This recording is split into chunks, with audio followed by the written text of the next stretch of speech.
Reborn into the Dragon Ball universe, I find myself starting as a combatant of the most pitiful caliber. While others wield systems that grant them divine powers, mine is so miserly that I must absorb villains to enhance my combat strength. How dare this wretched system show its face? Initially, I thought of shirking responsibility, only to discover that this was my sole opportunity for redemption. Witness how the seemingly inept protagonist, armed with the most underwhelming system, stands shoulder to shoulder with Goku, outsmarting Frieza and confronting the androids, carving a path of vengeance in the formidable world of Dragon Ball. A tale of the weakest beginnings, the most frustrating system, and an exhilarating saga of defying fate. Chapter 1. A start as a pathetic combatant? Rebirth? Transmigration? Dragon Ball Z? Yet I have become a wretch with a combat power of merely 5. Why must misfortune befall me, so mercilessly staring at the haystack before me and glancing at the pitchfork in my hand? Wang Lun was utterly bewildered. As the information flooded his mind, countless thoughts of frustration surged within him. Oh heavens, perhaps I need not be human, but surely you must be a dog. Rebirth is inconsequential. However, why must you place me in the body of this pathetic creature with a combat power of 5? How could you be so cruel? While others begin their journeys with overwhelming advantages, I find myself destined to be swiftly eliminated. After an internal tirade of complaints, Wang Lun reluctantly accepted this grim reality. He could only lament the cruel twists of fate. Gazing at his delicate visage reflected in the rearview mirror, Wang Lun let out a soft sigh. Fortunately, though drained of vitality, he retained a handsome appearance. Once a striking young man of 20, blessed with both looks and charisma, he was a devoted fan of Dragon Ball, spending his days working and his nights immersed in the series. On one fateful night, amidst dark winds, he nestled in bed, watching Dragon Ball. Due to years of inactivity, coupled with late nights and poor nutrition, he was so overwhelmed by the thrilling battle between Goku and Buu that he succumbed to an excited heart attack. With a blink and a shudder, he was reborn into the Dragon Ball world, and according to the plot of Dragon Ball Z, this unfortunate man, now referred to as the combatant of level 5, had less than 3 minutes of screen time before being mercilessly obliterated by Raditz. The thought of his tragic fate made Wang Lun's heart race with despair. He silently cursed the heavens 1,000 times, yet, just as he was engulfed in sorrow, a sudden voice echoed in his mind, bringing him unexpected joy. Ding! The Dragon Ball villain absorption system has been activated. At these words, Wang Lun's eyes widened with excitement. What? A system? I nearly forgot. How could a transmigrator be without a system? A close and formidable system is not merely a luxury for every reborn soul. Have you not heard of those who soar to greatness using their systems? With renewed hope, he hastily inquired, Dear system, what capabilities do you possess? Replying to the host, you need only absorb the villainous characters of the Dragon Ball realm to acquire their corresponding abilities. Furthermore, for every villain you absorb, you will gain a certain number of points.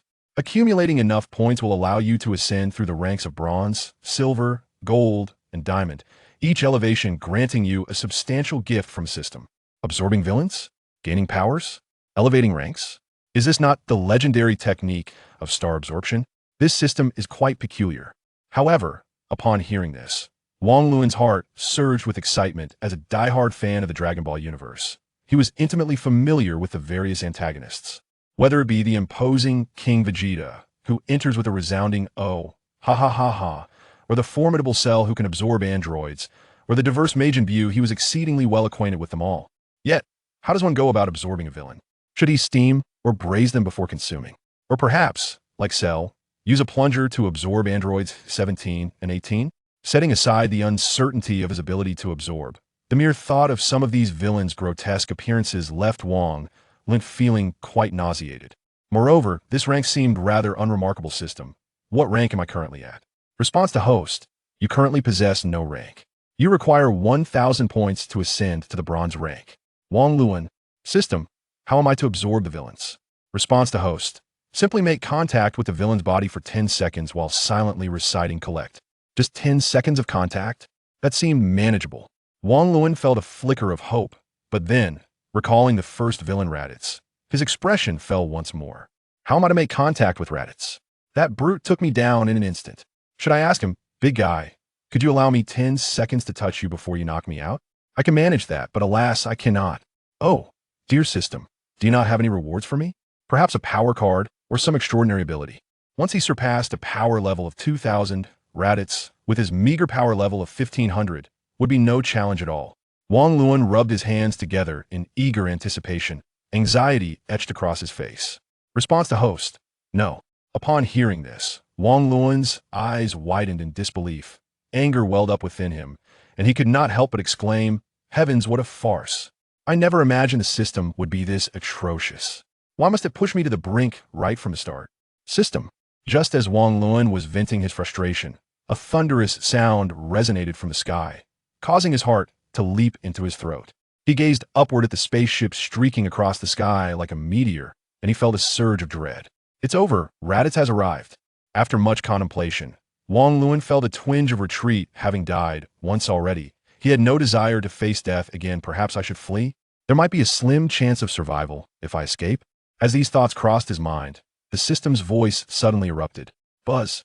Warning. If the host attempts to flee the scene now, the system will enter permanent dormancy. What the predicament? Neither retreating nor advancing seemed viable. Reborn into the Dragon Ball universe, and he had yet to even witness Goku in action. Suddenly, the thought of Goku struck him like a bolt. Has Goku ever been daunted by a formidable foe? Has he not always thrived in adversity, breaking through in dire situations? As a true Dragon Ball enthusiast, if he were to find himself in this world and act so cowardly, would that not be utterly shameful? Curse it. Fortune favors the bold. My fervent admiration for Dragon Ball largely stems from Goku's indomitable spirit, his unwavering resolve against formidable foes. Now that I find myself in the world of Dragon Ball, how could I possibly surrender so easily? Wang Luan gritted his teeth, summoned his courage, and ultimately drove forward. As Wang Luan cautiously approached the meteor crater, gun in hand, he discovered Raditz had already emerged from his spaceship, a mocking grin plastered across his face. TCH, a pathetic wretch with a power level of merely 5. Raditz scornfully derided him, then apathetically pointed a finger at Wang Luan. At these words, Wang Luan's lips twitched uncontrollably. Indeed, this infamous phrase, though he could not sense ki, the stance of his opponent made it abundantly clear that this creature intended to take his life. Thus, Wang Luan hastily tossed aside his firearm, raised his hands, and shouted in desperation, "Raditz-sama, please wait." Raditz was momentarily taken aback. This weakling actually knew his name? How do you know my name? Upon seeing Raditz retract his hand, Wang Luan's eyes darted, and an idea struck him. I'm the deity of this planet. Hence I am aware of your esteemed name. Furthermore, I know you are here in search of your brother, Kakarot. Raditz scrutinized Wang Luan from head to toe, noting that apart from his abysmal combat power, he seemed devoid of any other distinguishing traits. Yet, could this be enough to qualify him as a deity? Oh, the deity of this planet possesses a power level of merely 1? Wang Luan could only respond with silence, realizing that after discarding his gun, his combat power had not even reached 5. Yet why was this fellow fixated on power levels? Truly, Scions were nothing more than combative, single-celled organisms. Although Wang Luan's mind was rife with sarcasm, he maintained a facade of utmost reverence, bowing repeatedly. Hee, I am humbled. My small divinity pales in comparison to your grandeur. Haha, I relish such remarks. You claim to be the deity of Earth, but do you know where Kakarot is? Raditz replied with a smug grin. The small deity is aware, and I am prepared to divulge this information to you, but I believe you might be more intrigued by another matter. What matter? This Earth possesses a divine artifact known as the Dragon Balls. When 7 Dragon Balls are gathered, one can summon the eternal dragon, capable of granting any wish. At this revelation, Raditz was taken aback. Skepticism etched on his face as he inquired, "Is that true?" Of course. How would I dare deceive you? Moreover, I can prove it right now. How will you prove it? Sensing Raditz was falling into his trap, Wang Luan felt a surge of triumph and approached Raditz with an expression of deep respect. However, as Wang Luan drew near, Raditz frowned. "You speak, but why do you come closer to me?" "Due to certain special circumstances, I must make physical contact with your person to demonstrate the truth through divine telepathy." At these words, Raditz narrowed his eyes, instinctively rising to a state of alertness. After gazing at Wang Luan for a few seconds and perceiving no deceit in his demeanor, the latter confirmed his opponent's combat prowess before nodding slightly. "You would do well not to play tricks otherwise. A mere glance from me could obliterate you. How could a mere mortal dare to do so?" "Rest assured, my lord, In just 10 seconds, the truth shall be revealed. With that, Wang Luan placed a hand on Raditz' shoulder. At the moment his palm made contact with Raditz' arm, Wang Luan hastily commanded the system to commence gathering data. Commence collection. Ding. Villain detected. Initiating data collection on villain Raditz. 10-9-5-2-1 in the final second. Raditz was suddenly overwhelmed by an immense sense of peril and oppression, causing him to falter. As he attempted to react, he vanished in an instant with a swift motion. Collection successful. Chapter 2. Let's start as a villain. Wow, it actually worked. Witnessing Raditz's sudden disappearance, Wang Luan found it hard to believe he had not expected this spuro-themin idea to succeed. Haha, the Oscars definitely owe me a little gold statue. Ding! Congratulations to the host for successfully absorbing the villain. Raditz points increased by 150. The host now possesses various abilities of Raditz. Furthermore, as this is the host's first successful collection, this system grants the host an extra pair of celestial eyes. As soon as the system's voice fell silent, Wang Luan felt an extraordinary surge of power coursing through his body, enveloping him in an unprecedented sense of might. Ecstatic, he moved his limbs and, unable to contain his excitement, leaped into the air, discovering he could soar dozens of meters high. With a casual wave of his hand, a powerful shockwave struck the ground, transforming it into an unfathomable abyss. Oh, incredible! Is this the power of a scion? Truly terrifying. Hovering in midair and surveying the devastation below, Wang Luan was overwhelmed with joy. At that moment, he longed to shout, "Who else is there?"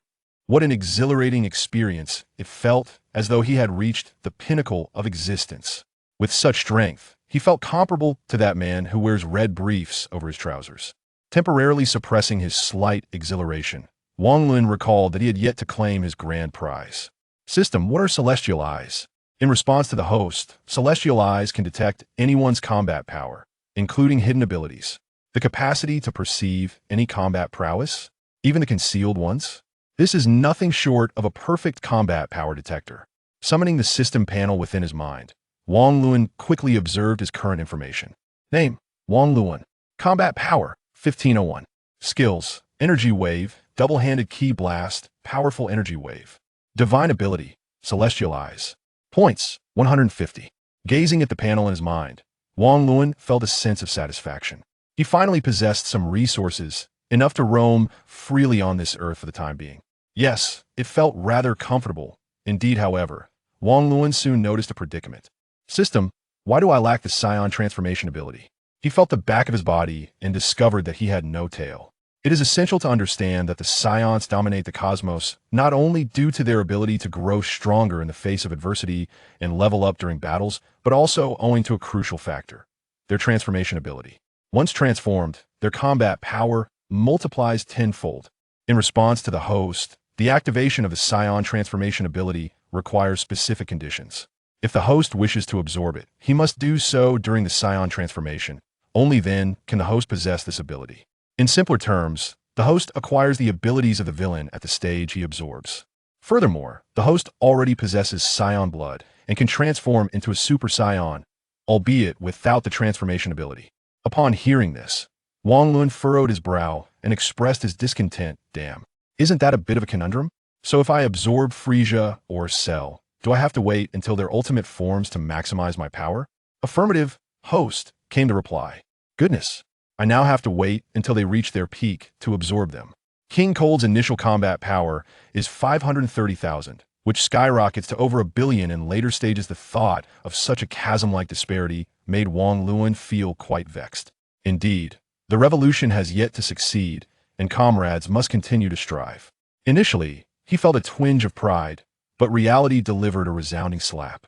However, the immediate concern remained with Nappa and Vegeta. Previously, when confronting Raditz, Wang Luan had intentionally revealed the existence of the Dragon Balls to lure Vegeta to Earth. Only with Vegeta's arrival could the subsequent narrative unfold.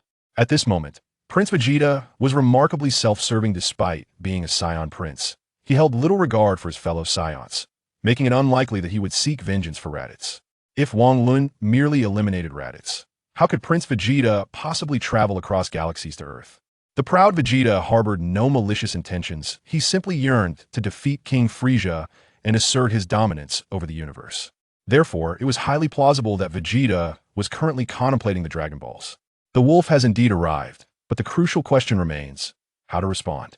With his current strength, Wang Luan could not hope to confront even the 18,000 power level of Vegeta, let alone the 4,000 of Nappa.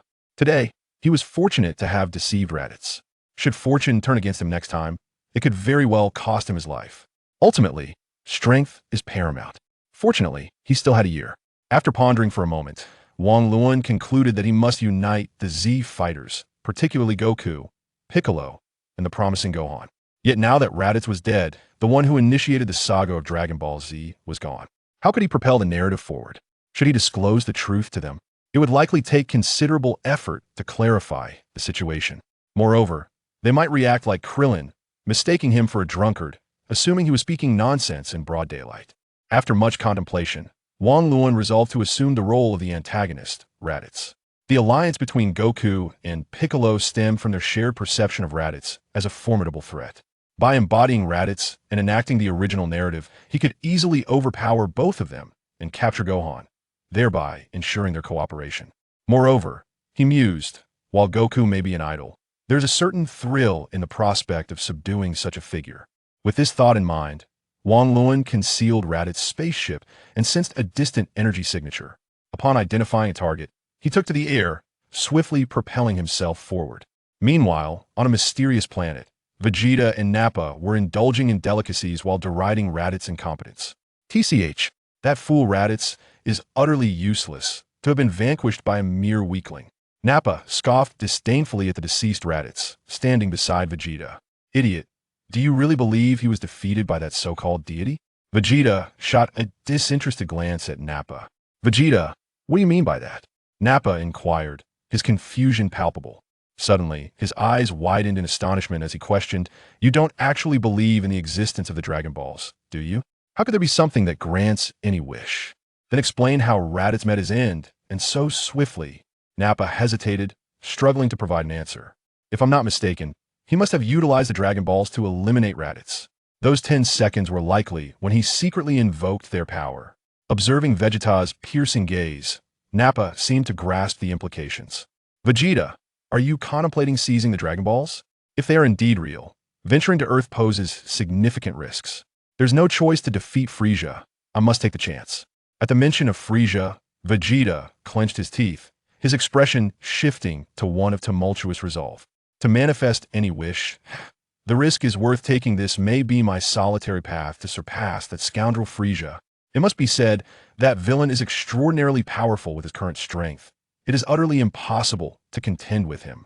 However, should he acquire the Dragon Balls and wish for immortality, would he not then be free to surpass Frieza? Hence, he must journey to Earth to seize the Dragon Balls. Chapter 3. Let us unite.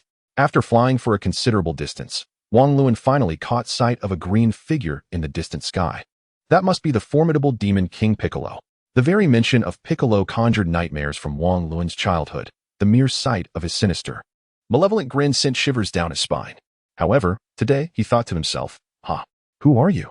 Piccolo, confronted by Wang Luan's sudden appearance, felt an unsettling chill, as if a thorn were lodged in his throat, and he sat uneasily, overwhelmed by the oppressive aura emanating from this individual, more intense than that which he felt from Sun Wukong himself. How could this be? The existence of Sun Wukong was already bothersome enough. From where had this newcomer emerged?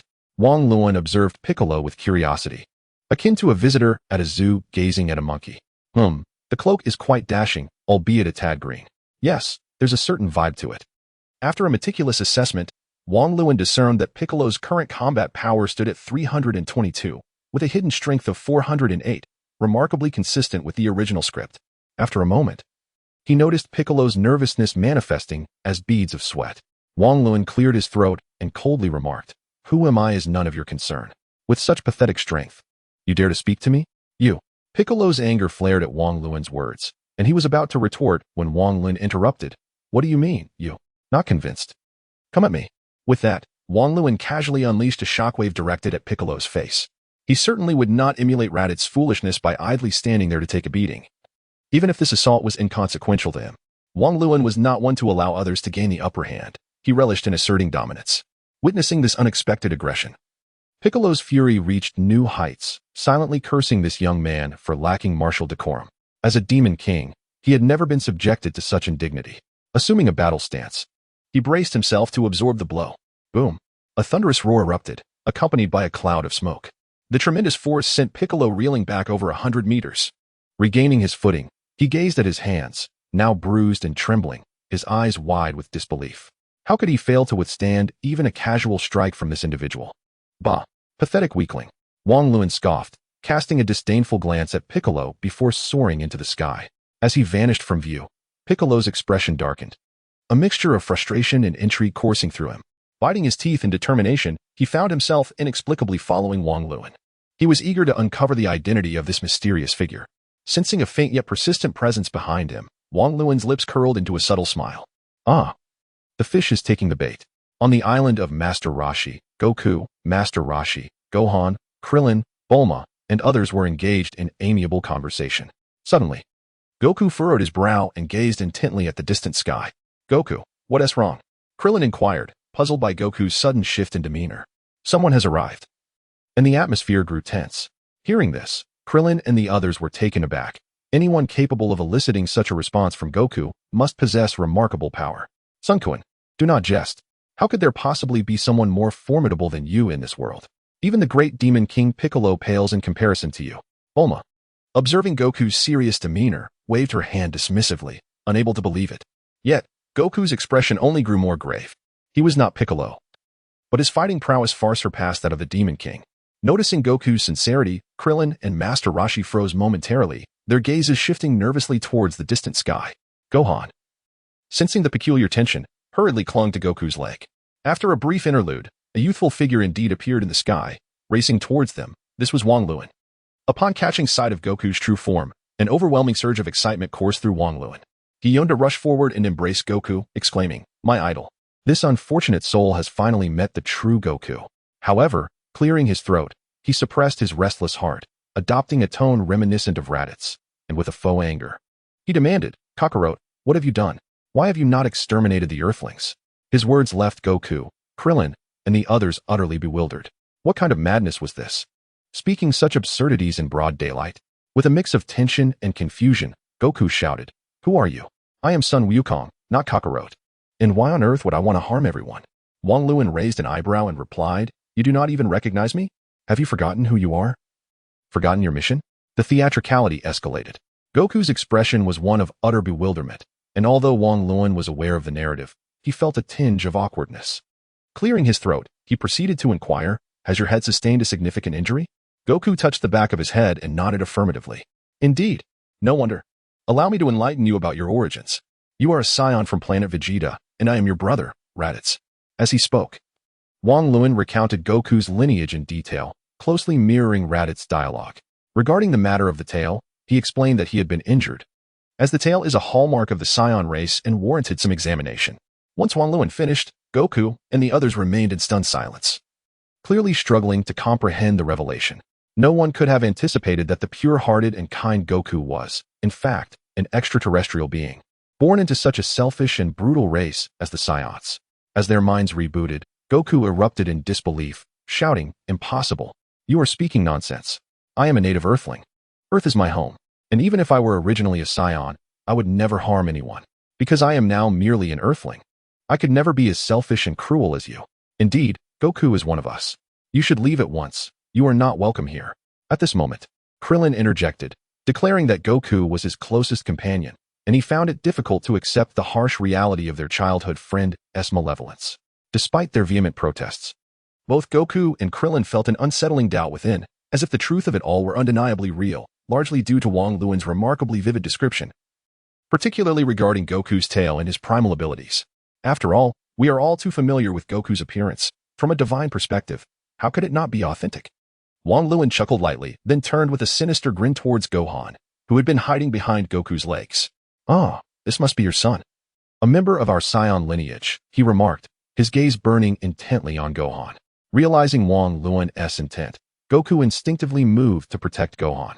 "What do you intend to do?" But before he could finish, he saw Wang Luan vanish in an instant, followed by an excruciating pain that surged violently through his abdomen. A cry of agony escaped Goku's lips as he collapsed to the ground, racked with spasms. Dad! Gohan cried out in distress upon witnessing Goku being struck down by Wang Luan. Krillin, Master Roshi, and Bulma were equally horrified. Scoundrel! The impetuous Krillin could no longer contain himself, cursing loudly before charging at Wang Luan. However, Wang Luan didn't even spare him a glance. With a mere wave of his hand, he sent Krillin hurtling backward. With a dismissive snort, Wang Luan took a few steps forward, seized the tearful Gohan, knocked him unconscious, and then turned his attention back to the still-twitching Goku. Hey, Kakarot, I hope you recognize the gravity of your situation. By tomorrow, you must kill 100 Earthlings and pile their corpses here. If you comply, you may join us. Otherwise, your son is as good as dead. These primitive, insignificant beings do not deserve to exist. Even if you refuse to slay them, my companions and I will eliminate every last one, subsequently selling their remains to other planets. With that, Wang Luan lifted Gohan and departed without a backward glance, his figure soon vanishing into the horizon. After his departure, Master Roshi and Bulma hurriedly helped Goku to his feet, their expressions filled with concern. Goku, are you all right? I'm fine. I must go rescue Gohan. Goku waved them off, enduring the agony as he prepared to chase after Gohan. Yet, a cold, somewhat familiar voice halted him. You cannot defeat him. The others looked up in alarm to see Piccolo looming over them. In the next moment, a chorus of terrified cries erupted simultaneously. Piccolo, the Demon King. Ignoring Bulma and Krillin's panicked exclamations, Piccolo fixed his gaze on Goku and uttered words he could hardly believe himself. You should now realize just how unexpectedly powerful that man is. Neither of us can hope to defeat him alone. Therefore, let us join forces. Chapter 4. Indeed, we are that dedicated.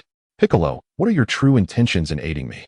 Goku inquired, standing resolutely against the wind, his fist clasped to his chest. As he voiced his inner doubts, he could hardly fathom that this adversary, who had once sought his demise a few years prior, would now extend a hand of assistance at such a critical juncture. Piccolo cast a dismissive glance towards Goku, scoffing, Humph, son Goku, do not flatter yourself. I merely find him intolerable. He and the other Scions pose a significant obstacle to my ambitions of world domination. Once we eliminate them together, it will be your turn. After a moment of silence, Goku considered acquiescing to the proposal. However, Bulma, standing nearby, quickly grasped his arm, whispering a warning. Son, be cautious. Do not forget. Piccolo was once a formidable villain. Turning to regard Piccolo, who remained expressionless and indifferent, Goku smiled and shook his head. It's fine. I believe he won't deceive me. Besides, should he truly aspire to conquer the world, I shall thwart his plans. Upon hearing this, Piccolo met Goku's clear and bright gaze, which held an inexplicable bond of understanding and trust. With a slight huff, Piccolo chose not to elaborate further and instead soared into the sky. A faint smile graced his lips. Witnessing Piccolo's departure, Goku was eager to follow suit when Krillin called out, Goku, let me join you. Yet, Goku firmly placed a hand on Krillin's shoulder, asserting, No, Krillin, you mustn't come. If I cannot triumph alongside Piccolo, your presence would be futile. With that, Goku leaped into the air, riding on his Nimbus cloud, waving farewell to the others as he pursued Piccolo. Krillin, with a darkened expression, lamented, What nonsense is this? Such is Goku's nature. Nearby, Master Roshi chuckled lightly, shaking his head as he ambled toward his small dwelling, a hint of melancholy shadowing his countenance. Ah, this world belongs to the youth now. In the meteor crater, witnessing the inconsolable sobbing of Gohan, Wang Luan felt as though his head might explode. Oh, ancestors, how is it possible for you to cry without respite? Must you continue this incessant wailing? Alas, Wang Luan exclaimed, Heaven and earth, if I am guilty, let the law punish me, but spare me the torment of Gohan's tears. Initially, he had hoped to engage this character, who nearly overshadowed Goku, in a profound discussion about poetry and the essence of life. However, fate had other plans, for upon waking, all Gohan could do was weep without pause. How infuriating it was. The trials of parenthood were indeed overwhelming. No wonder Piccolo, the once mighty villain, found himself so deeply troubled by this child. Perhaps it would be best to render him unconscious, if only to enjoy a moment of peace. However, contemplating the necessity of showcasing Gohan's potential to Piccolo, whose fluctuating battle power of 710 at times and 1307 when enraged, compelled Wang Luan to reluctantly lower his evil hand. Alas, he needed to inspire Piccolo's desire to take on an apprentice. Where are these two esteemed figures? Covering his ears in exasperation, Wang Luan felt on the verge of tears. This refined and handsome recluse had never endured such indignities. At that moment, Wang Luan suddenly detected two formidable presences within his perceptive range. He sprang to his feet, exhilarated, exclaiming, "Goodness gracious! Heaven has finally taken notice. They have arrived. If they were any later, I might have resorted to unthinkable actions." With that, he hastily bound the little ancestor, rendering him immobile, and then soared to the ground, eagerly anticipating their arrival. Unlike Raditz, he would not confine this ancestor within a spacecraft, lest the other party unleash their wrath in a misguided attempt to rescue him, leading to disastrous consequences. This ship was of utmost importance to him. Before long, the figures of Goku and Piccolo appeared before Wang Luan. As soon as they landed, Goku pointed accusingly at Wang Luan, demanding, "Raditz, where have you hidden Gohan?" Wang Luan smirked, tilting his head back slightly with a chuckle. "Do I need to hide him? It's just that this little brat is too noisy. So I bound him up." Noticing the pit behind him, the actor Wang Luan once again took center stage. Upon hearing this, Goku slowly ascended into the air, spotting the spaceship in the enormous pit, while Gohan looked up with pleading eyes, his mouth moving incessantly, clearly begging for help. Goku's heart ached at the sight, and he could not help but shout, "Gohan, Daddy will come to save you." To which Wang Luan scoffed, "Save him, Kakarot? It appears you're not here to ally with me. Do you truly think bringing this green-skinned ant will secure your victory over me?" Upon hearing this, Piccolo's forehead bulged with veins. "Humph. I hope you 1T regret your reckless words." With a cold chuckle, Piccolo began to release his gravitational restraints, folding his clothing and casually tossing it behind him. With a resounding crash, a cloud of dust erupted as what appeared to be light garments struck the earth with tremendous force, creating a crater. Witnessing this, Goku became excited. "Soga, Piccolo, I didn't realize you were still training so diligently." As he spoke, Goku also began to remove his equipment, his battle power soaring from 334 to 416, while Piccolo's increased from 322 to 408. With these enhancements, they surely wouldn't fare too poorly. Observing the tireless efforts of the two warriors, Wang Luan felt a surge of admiration. Truly, they are exemplary martial artists, ceaselessly striving for greater heights and strength. It was a pity that he could not reveal his true identity. Otherwise, he would surely celebrate with them, drinking until the heavens darkened and the seas dried up. Nevertheless, admiration aside, the performance must continue. Life must carry on. Indeed, that is how dedicated I am. Humph. Did you truly believe this would lead to your victory over me? With an air of disdain, Wang Luan observed the two opponents as they assumed their fighting stances, exuding an aura of calm. "Combat is not merely a display of brute strength. We have devised a tactical plan," Goku shouted, seemingly to bolster the spirits of his companions. "Ha ha ha. Two insignificant fools, daring to wield their blades before the likes of Guangong. How shameless they are to present themselves in such a pitiful manner.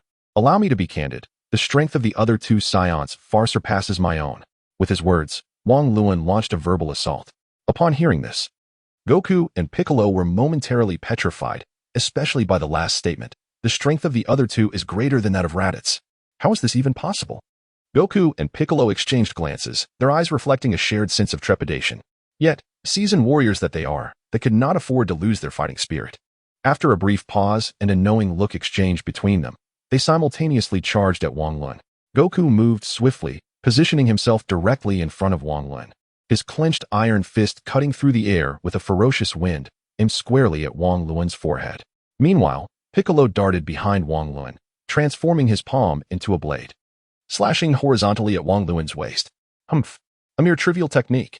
With a soft scoff, Wang Luan shifted his feet, effortlessly evading their offensive maneuvers. In an almost surreal manner, he vanished from their line of sight and reappeared beside them. With the combat prowess acquired from Raditz, Wang Luan also inherited a wealth of battle experience. With both hands extended, he unleashed a powerful strike, his palms crashing down upon the backs of Goku and Piccolo amidst their astonished gazes. Bang! Bang!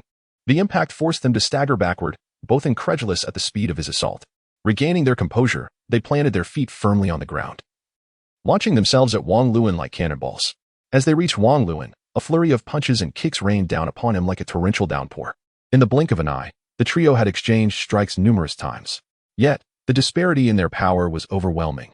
Despite their rapid and relentless attacks, Wang Luan effortlessly countered each blow, dodging with impeccable timing.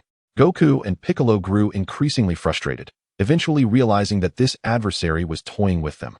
He could easily dispatch them with a single blow but chose instead to play with them, though he continued to evade their attacks.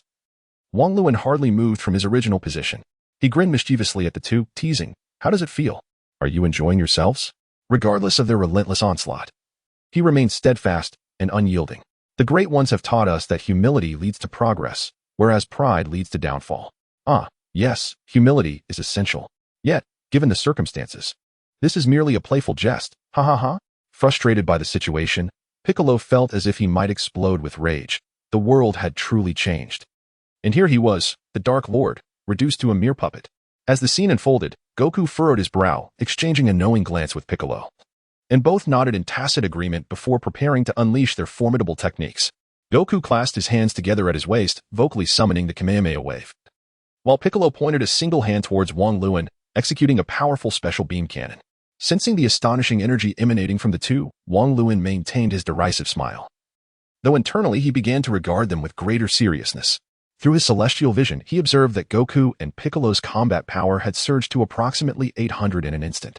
Such an assault, while not capable of inflicting grave injury, was certainly not to be underestimated. In a fleeting moment, their attacks reached Wang Luan, who, to ensure his safety, extended his hand to block the incoming strikes. An overwhelming energy coalesced, forming a tangible barrier right before him. The violent shockwaves collided with the sturdy energy wall, reminiscent of two ferocious beasts engaged in a fierce battle, each striving to vanquish the other. Ultimately, after a period of stalemate, the very fabric of space seemed unable to withstand the oppressive force and erupted explosively between Wang Luan and the others. Boom! The colossal explosion unleashed a torrent of chaos, giving rise to a gigantic mushroom cloud overhead. In the nearby crater, Gohan's anxiety deepened as he witnessed the unfolding turmoil. As the smoke began to dissipate, Goku and Piccolo squinted into the haze, muttering in unison, "Surely that hit him." However, scarcely had their words left their lips when Wang Luan's mocking voice resounded with vigor. "How absurd. You think such an attack could possibly touch me?" While speaking, he nonchalantly brushed off his garments. A smirk plastered across his face. "Look at this. Look at this. My clothes, oh dear, they're spotless, not a speck of dust upon them. TSK, TSK, TSK. Upon hearing this, Goku and Piccolo were filled with indignation. How could he still gloat? They had anticipated that this strike would at least inflict some minor wounds, yet it appeared their opponent remained utterly unscathed, growing even more arrogant. Truly, he had taken advantage of their efforts and feigned innocence. Just as the two were at a loss for what to do next, Wang Luan's expression shifted, his demeanor turning cold and menacing as he declared, "Now, it is my turn." Chapter 5. How dare you mar my handsome features? With Wang Luan's words hanging in the air, his form abruptly vanished. Goku's eyes widened in alarm as he instinctively shouted to Piccolo, "Be careful." In an instant, both warriors distanced themselves from their original positions, alertly scanning their surroundings. They were acutely aware that Raditz was moving with remarkable speed. For the moment, neither could discern his whereabouts, only hearing the faint rustle of wind as a reminder of his presence. Assuming battle stances and cautiously attuning themselves to the energy around them, Goku felt beads of cold sweat beginning to trickle down his forehead. While he typically relished the thrill of combat, a tremor of fear coursed through him. This was an unprecedented adversary, and the disparity in power left him utterly astounded. As Wang Luan moved at high speed, he couldn't help but feel a sense of pride upon witnessing the two individuals before him trembling with fear. To have instilled such a reaction in them, he must surely be the first to achieve this. Just then, Wukong suddenly sensed an unusual aura behind him. With a swift twist of his body, he executed a spinning kick. However, to his dismay, he found nothing but empty air, having kicked at nothingness, too slow. Before Wukong could regain his stance, Wang Luan materialized before him and unleashed a powerful whip kick that struck Wukong's chest with tremendous force. This blow sent Wukong skidding across the ground for nearly 10 meters. At that moment, Piccolo seized the opportunity to rush to Wang Luan's side, raising his fist to strike, but before he could fully unleash his attack, Wang Luan preemptively delivered a punch to Piccolo's abdomen. Observing the two incapacitated figures on the ground, Wang Luan felt that the performance had reached its climax, and continuing any longer would only exhaust him.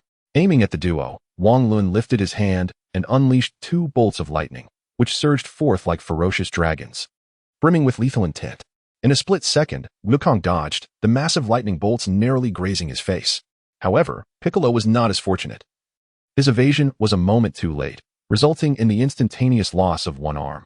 The two bolts of lightning, seemingly displeased with their failure to strike their targets, held forth to obliterate several mountains behind the pair. Feeling the explosive aftermath of the blast reverberate around them, Wukong and Piccolo turned pale. Had they been struck, it would have cost them dearly.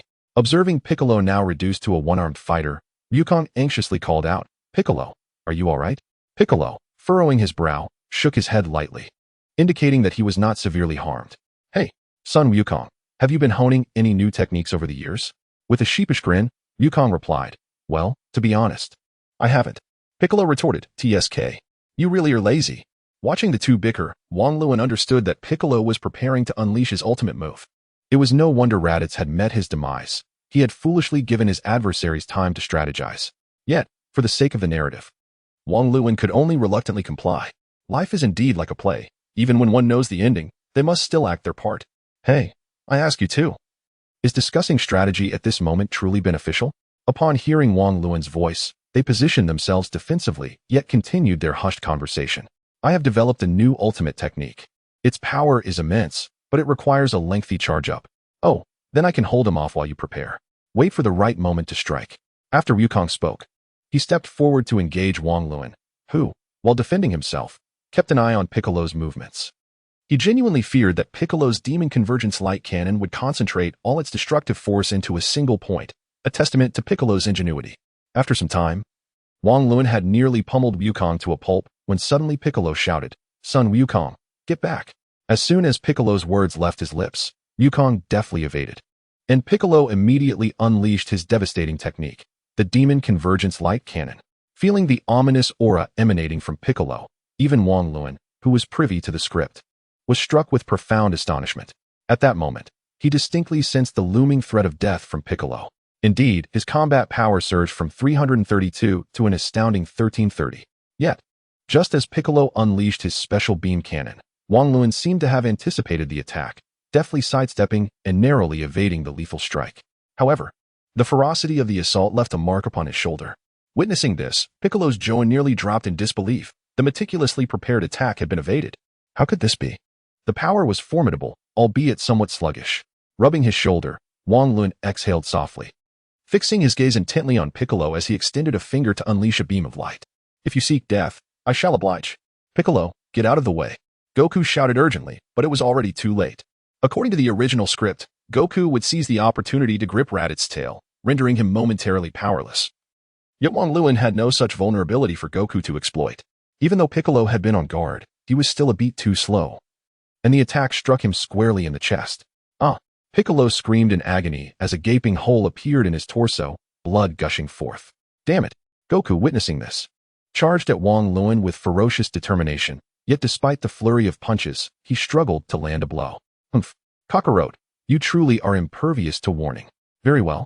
Allow me to show you why the flowers bloom so brightly. Raditz taunted as he unleashed a powerful energy wave toward the ascending Goku. As the energy wave pursued him, Goku evaded with great effort, but, hindered by fatigue, he was soon struck. Boom. Upon contact, the energy wave exploded, creating a massive mushroom cloud in the sky. Goku, however, bore the brunt of the devastating blow. As the smoke began to clear, it revealed Goku's bloodied form.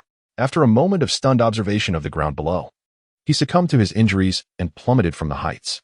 At that moment, Gohan, who had been anxiously waiting in the crater, witnessed the scene unfold. Daddy!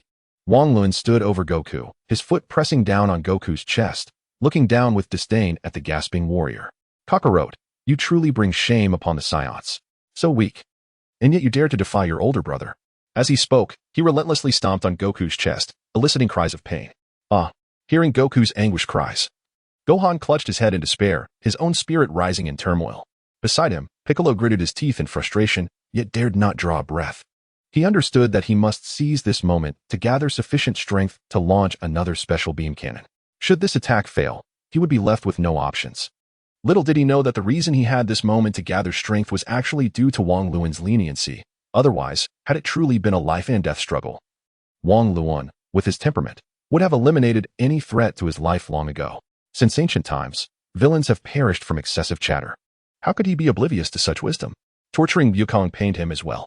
However, at this moment, he was both the playwright and the director, as well as the actor. Juggling three roles was indeed no easy feat, and he could only let Wukong endure some hardship.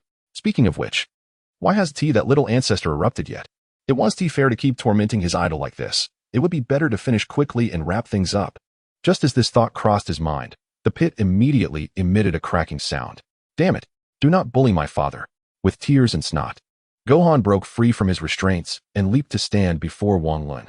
And look at that gaze, truly reminiscent of a little wolf, both fierce and adorable.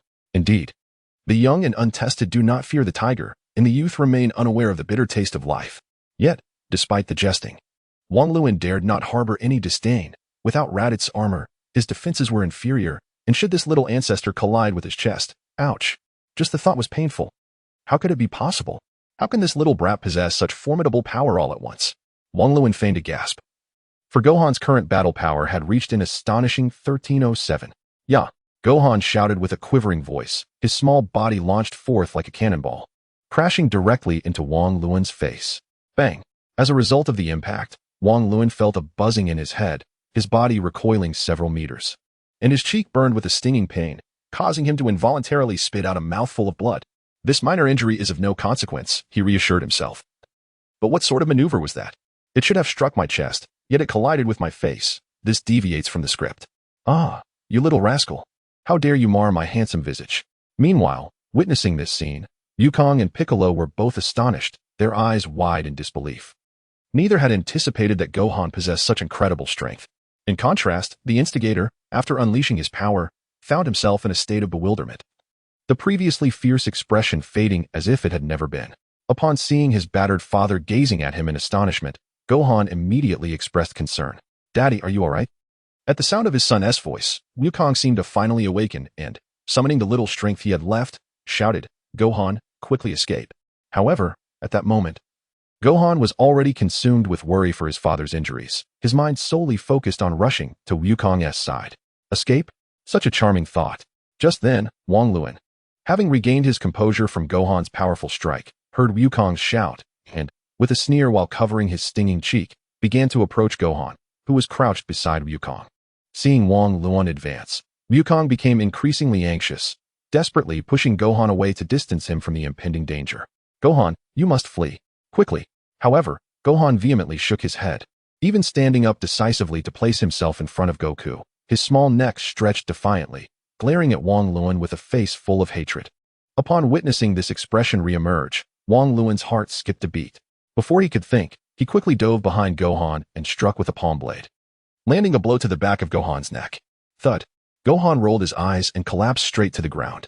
Once it was confirmed that Gohan had truly lost consciousness, Wang Luan couldn't help but breathe a sigh of relief. If this little troublemaker had erupted once more, he surely would have met his end today. At that moment, Goku, who was lying on the ground, suddenly grasped Wang Luan's leg, pleading, Raditz, I beg you, please let him go. He is just a child. Observing Goku's submissive demeanor, Wang Luan felt a twinge in his heart. Perhaps it was only for his child and wife that Goku would display such desperation. He was just acting like a child. He is far more formidable than you. Just as Wang Luan feigned intent to harm Gohan, Goku, driven by a protective instinct, inexplicably surged with strength, leaping up to tightly bind Wang Luan's body with both hands. Piccolo, quickly, seeing Goku entangling him like an octopus. Wang Luan's face turned to one of fear as he cried out, What? Kakarot, what are you planning to do? Chapter 6. How did this fool get so dull? Piccolo, who had been silently gathering energy, suddenly brightened his eyes. Haha, son Goku, I knew you would do this. However, you must understand. I will not concern myself with your fate. With this move, both of you are as good as dead. Goku clung to Wang Luan desperately, shouting hoarsely. I don't care if I die, hurry. I can barely hold on. Wang Luan struggled with all his might but could not break free from Goku's grip, and in terror, he cried out, No, Kakarot, spare me. I am your elder brother. Yet before Wang Luan could finish, Piccolo swiftly extended his finger, unleashing a long-awaited powerful move. Demon Flash Cannon. Just as the light beam was about to pierce Wang Luan's chest, he suddenly exerted all his strength, twisting his body to throw Goku in front of him, while he himself turned away to absorb the brutal blow. Splat. The Demon Flash Cannon pierced through both their bodies, and Goku and Wang Luan simultaneously coughed up blood, their vitality rapidly dwindling. Goku's chest was directly penetrated by the energy wave, and his liver was nearly instantaneously vaporized. Fortunately, with Goku serving as a shield and Wang Luan having fortified his vital points with all his strength beforehand, although his body was also pierced, he would not meet the same fate as Raditz. The resilience of a scion, while not comparable to Frieza, who could exist as mere remnants in the universe, was still far beyond that of an ordinary earthling. Seeing Wang Luan evade this attack, Piccolo's heart sank. He had never anticipated that Wang Luan would switch positions at the last moment, using Goku as a human shield. although this severely injured Wang Luan. The fact that he could still stand while clutching his chest clearly indicated that he was not yet on the brink of death. Conversely, Piccolo was utterly exhausted. Even standing had become a Herculean task for him. What a terrifying adversary this was. Despite joining forces with Sun Wukong and the immensely potent Sun Gohan, they still could not subdue their opponent. In that moment, Piccolo felt a genuine sense of despair. However, upon reflection, he realized that their adversary might not be aware of his current state of depletion. Thus, Piccolo hastily feigned calmness, letting out a light chuckle before focusing his energy, preparing to conjure the Demon Wave Cannon once more. Impressive indeed that you can still remain standing. Yet, I wonder if you can withstand another onslaught. This time, there will be no one to shield you. Wang Luan, observing Piccolo's display, recognized it as mere bluster. He had exerted considerable effort to wear them down, ensuring that he would not be struck down in earnest. However, this fortuitously played into Wang Luan's hands. He decided to take advantage of the situation. Feigning terror at Piccolo's impending attack, Wang Luan clutched his chest and involuntarily spat blood, his voice trembling as he proclaimed, "You shall pay dearly for this. Mark my words. Within a year, my companions and I will return for vengeance. At that time, you will all meet your demise. Cherish these fleeting moments." As he spoke, Wang Luan cautiously retreated, and once he had distanced himself from Piccolo, he fled towards the meteor crater like a man fleeing for his life. Soon, Raditz' spacecraft descended into the heavens, rocketing towards the cosmos. Watching as Wang Luan, akin to a defeated general, retreated in haste, Piccolo collapsed onto the ground, momentarily petrified. He pondered, did I perform too well, or was my adversary simply cowardly? While this was precisely the outcome he had hoped for, the relief felt somewhat surreal. Nevertheless, it was for the best. They still had a year to recalibrate their strategies. Inside the spacecraft, Wang Luan grimaced in pain, feeling as if his back were being torn apart. That was a close call. Had I not prepared in advance and allowed them to exhaust a significant amount of energy, I might not have survived this encounter. Recalling the earlier events, he felt a shiver of fear. Had he, like Raditz, taken the brunt of Gohan and Piccolo's attacks to his chest, he would undoubtedly be dead by now. What puzzled Wang Luan, however, was that according to the original script, Gohan should not have collided with his chest, but rather his face. Could it be that his presence had altered certain plot lines within the Dragon Ball universe? Yet, such thoughts were of little consequence at the moment. He could overlook his role as Raditz. Unless unforeseen circumstances arose, Wukong and Piccolo would likely follow the original script. Wukong would seek training from the Kai, while Piccolo would mentor Gohan, and Krillin, Tien, and Yamcha would learn from the Elder Kai. The Elder Kai. Wang Luan suddenly realized a critical flaw in his plan. As the formidable alien Raditz suddenly descended upon Earth, how could the divine guardians of the planet remain oblivious? This old fellow must have been aware all along, stealthily lurking in the shadows and observing. Watching himself impersonate Raditz while simultaneously witnessing the chaos he wreaked upon Goku and Piccolo, it became apparent that his true identity had been compromised. Would this revelation jeopardize his subsequent plans? What if the deities were to expose his fabricated identity? Would Goku and Piccolo still toil tirelessly in their training as scripted? How infuriating. What a foolish blunder to overlook such a critical element. Wang Luan, in exasperation, smacked his forehead, feeling as though he had ingested bitter gourd. Overwhelmed by a profound sense of regret. Despite his meticulous scheming, he had failed to account for this pivotal detail, largely due to the deity's minimal presence, as they scarcely had any significant scenes. Fortunately, he realized the predicament in time, and everything could still be salvaged. With that thought, Wang Luan steered his spacecraft back to Earth, directing it toward the Heavenly Temple. Meanwhile, Krillin, Bulma, and Master Roshi had already arrived at the edge of the meteorite crater in their flying craft. The situation was dire. Piccolo gazed down at the barely conscious Goku and recounted the events that had transpired. Understanding dawned on Master Roshi, his expression grave. Krillin clutched Goku's hand, his heart wrenched with anguish. "Goku, you must pull through." Goku, with a vacant stare toward the sky, weakly replied, "Krillin, I fear this time I may not make it." "Gohan, is he all right?" Bulma anxiously shook Gohan, but he remained in a deep unconsciousness. "Don't worry, Gohan is fine. He has just fainted," reassured Goku, nodding appreciatively. Goku managed a faint smile, that's a relief. At least I won't get scolded by Chi-Chi. Hearing this, Master Roshi and the others felt a wave of frustration. Was this really the time to be concerned about such trivial matters? Gazing vacantly at his companions, Goku finally murmured, "I'm sorry for letting Raditz escape. The remaining matters will fall to you. Rest assured, we will ensure your revival without delay," Krillin vowed, observing Goku's fading consciousness.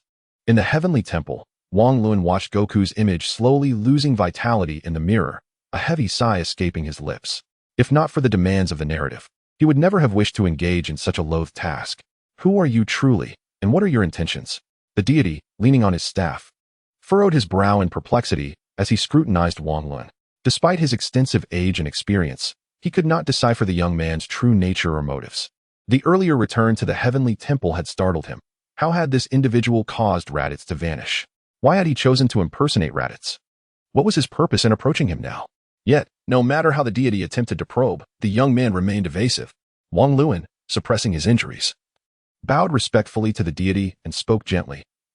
Esteemed elder, there is no need for lengthy discourse. Simply understand that my prior actions were devoid of malice, compelled by circumstances beyond my control.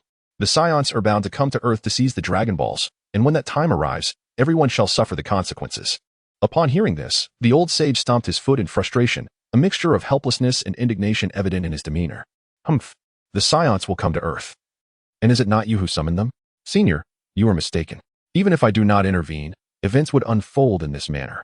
In other words, I merely acted in accordance with what Raditz would have done. However, since I have dealt with Raditz beforehand, I must rectify the resulting circumstances myself. You, on the other hand, need only follow my earlier instructions. Due to certain reasons, I cannot elaborate extensively at this moment, but in due time, you will comprehend all that I have undertaken today. The old sage fixed a piercing gaze upon Wang Lun, as if attempting to see through him entirely. How can I trust you? What if you deceive and take advantage of an old man like me? What shall become of Earth then? Wang Lun chuckled and waved his hand dismissively, his tone resolute. What I just articulated is precisely your intention, is it not? An unnecessary action may be detrimental to the greater scheme. Conversely, omitting it could lead to utter annihilation. You should have a clear understanding of this. After pondering with a furrowed brow for a considerable time, the old sage finally nodded in agreement. Very well, I shall proceed as you suggest. However, I hope you will uphold your promise. When those two Scions arrive on Earth, you must join in the resistance. That is a certainty. Earth is my home, and I shall not permit anyone to despoil it. Hearing this, the old sage's expression softened slightly. In that case, I shall take my leave for now.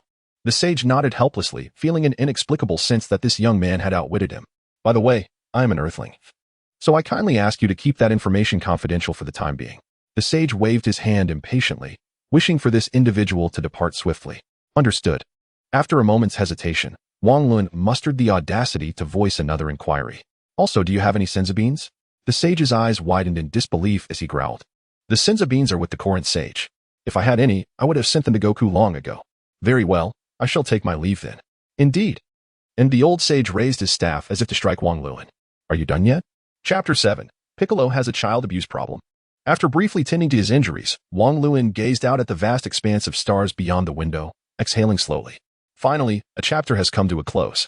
At this moment, he had already soared beyond Earth's atmosphere, the mesmerizing sights of the cosmos overwhelming his senses as a native of Earth. Having informed the sage of certain matters and directed him to set plans in motion according to his intentions, Wang Lun had successfully mitigated the significant flaws in his original strategy. Unless unforeseen circumstances arose, the ensuing developments would likely align with the original script, leaving the rest to unfold organically. At last, he could proceed to fulfill his own ambitions. His destination was a planet known as Yardrat. Indeed, it was Yardrat, the very planet to which Goku inadvertently fled after defeating Frieza on Namek. The inhabitants of that distant planet may not boast formidable combat prowess, yet they possess an array of extraordinary abilities. For instance, Goku spent nearly half a year on their world mastering the art of instantaneous movement, a technique renowned for its lethal efficiency in both acquiring treasures and evading peril.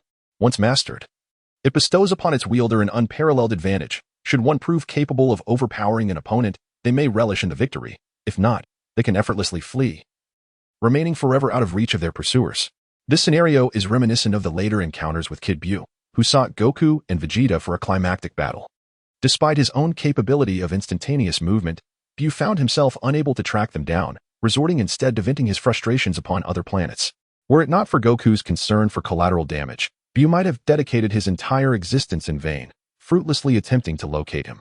This thought ignited a fervent excitement within Wang Lun, who regarded this technique as vastly superior to the limited abilities granted by the so-called heavenly eye of the unreliable system. Once the technique of instantaneous movement is invoked, one is virtually invulnerable. This explains Wang Lun's decision to forsake Earth in favor of embarking on a long journey to Yardrat. Of course, he had contemplated remaining on Earth for training, particularly considering the time chamber, which he found quite appealing. However, the prospect of encountering celestial beings instructing Krillin and others posed the risk of misunderstandings and awkwardness. Rather than laboriously clarifying matters before Vegeta's arrival on Earth, it seemed wiser to distance himself. Beyond the time chamber, there was little else on Earth that could entice Wang Luan. Thus, he ultimately resolved that mastering instantaneous movement was the most prudent choice. Despite the daunting journey, acquiring such a life-saving skill would empower him to act freely in future endeavors. In the underworld, within the realm of King Enma, the celestial being grasped Goku's arm, gazing reverently at the imposing figure of King Enma. Your Majesty, the situation is as follows. I wish for him to learn from Lord King Kai. Hence he has come here in corporeal form, he stated with utmost respect. King Enma perused the records in his possession, nodding affirmatively. Son Goku, your past deeds are indeed commendable. You could ascend to the heavenly realm. Yet you choose to take risks by traversing Snake Way to seek an audience with Lord King Kai. Am I correct? Goku clenched his fists, his voice resolute. Indeed. I must protect Earth and my friends. Upon hearing this, King Enma summoned a small spirit and addressed Goku. Very well, I shall have my subordinates escort you. With the arrangement set, Goku joyfully waved goodbye to the old celestial being and hurried off. Dear Celestial Master, I shall take my leave now. Please extend my regards to Mr. Popo. Until we meet again in a year. Observing Goku's departing figure, the old celestial being stepped forward, raising his voice with urgency. Goku, do your utmost. As he watched Goku vanish into the distance, the old celestial being sighed heavily. The impending invasion of Earth by the Scions loomed over him like an insurmountable mountain, rendering him breathless. Unbeknownst to him, thoughts of life and aspirations began to swirl in his mind. With Goku's affairs arranged, he considered that Piccolo would likely follow the young man's advice and take Gohan as his pupil. Next, it would be imperative for him to provide appropriate guidance to Krillin, Tien, and the others. As the old sage reflected on his age, he found it quite humbling to be guided by the younger generation. He felt a twinge of apprehension, wondering if that young fellow was indeed truthful. If not, the consequences could be dire for the world. Yet, he resolved to do his part and leave the rest to fate. It seemed they were prepared to face the impending crisis. Just then, amidst the sage's contemplation, the thunderous roar of the King of Hell pierced his ears, akin to a lion's roar, causing him to shudder in surprise. Will you ever cease? Your incessant chatter is unbearable. If you have nothing of importance to say, be gone. The bewildered sage looked up to see the King of Hell's face twisted in disdain and anger. Realizing he was still in the Hall of Judgment, he quickly chuckled nervously. My apologies, great King of Hell. I momentarily forgot the decorum. I shall take my leave at once. With that, the sage grasped his staff and hurried towards the exit. Meanwhile, Piccolo observed the slumbering Gohan in his grasp, a frown etched on his face. He shook the boy lightly, noting that Gohan was still blissfully unaware, even amidst the chaos of their situation. Hey, after sleeping for so long, wake up, son of Goku. Gohan merely let out an indignant sound. Piccolo, exasperated, released his hold, and Gohan tumbled into a nearby pond with a splash. Gulping down water, Gohan instinctively coughed violently. Get up from the water. I have something to say. Piccolo commanded, arms crossed and irritation evident in his tone. Gohan, momentarily confused, turned to Piccolo, but did not see his father anywhere. Who are you? Where's my dad? Dad, where are you? Seeing Gohan on the verge of tears, Piccolo's eyes widened with a fierce glare. Stop crying. If you don't, I swear I will twist your head off and use it as a soccer ball. Gohan, frightened by Piccolo's fierce demeanor, quickly covered his mouth, too fearful to utter a sound.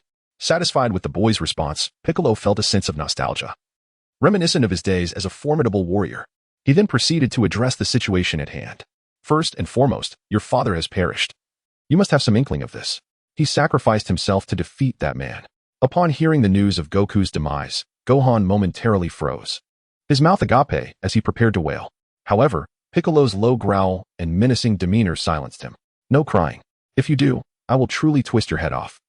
Gohan trembled in fright, pouting his small lips but refraining from crying, only managing to whimper softly. Observing Gohan's pitiful demeanor, Piccolo felt an inexplicable satisfaction. He even began to question whether he harbored a penchant for child intimidation. Was it a hidden talent of his? Or was it simply because he was the son of Sun Wukong?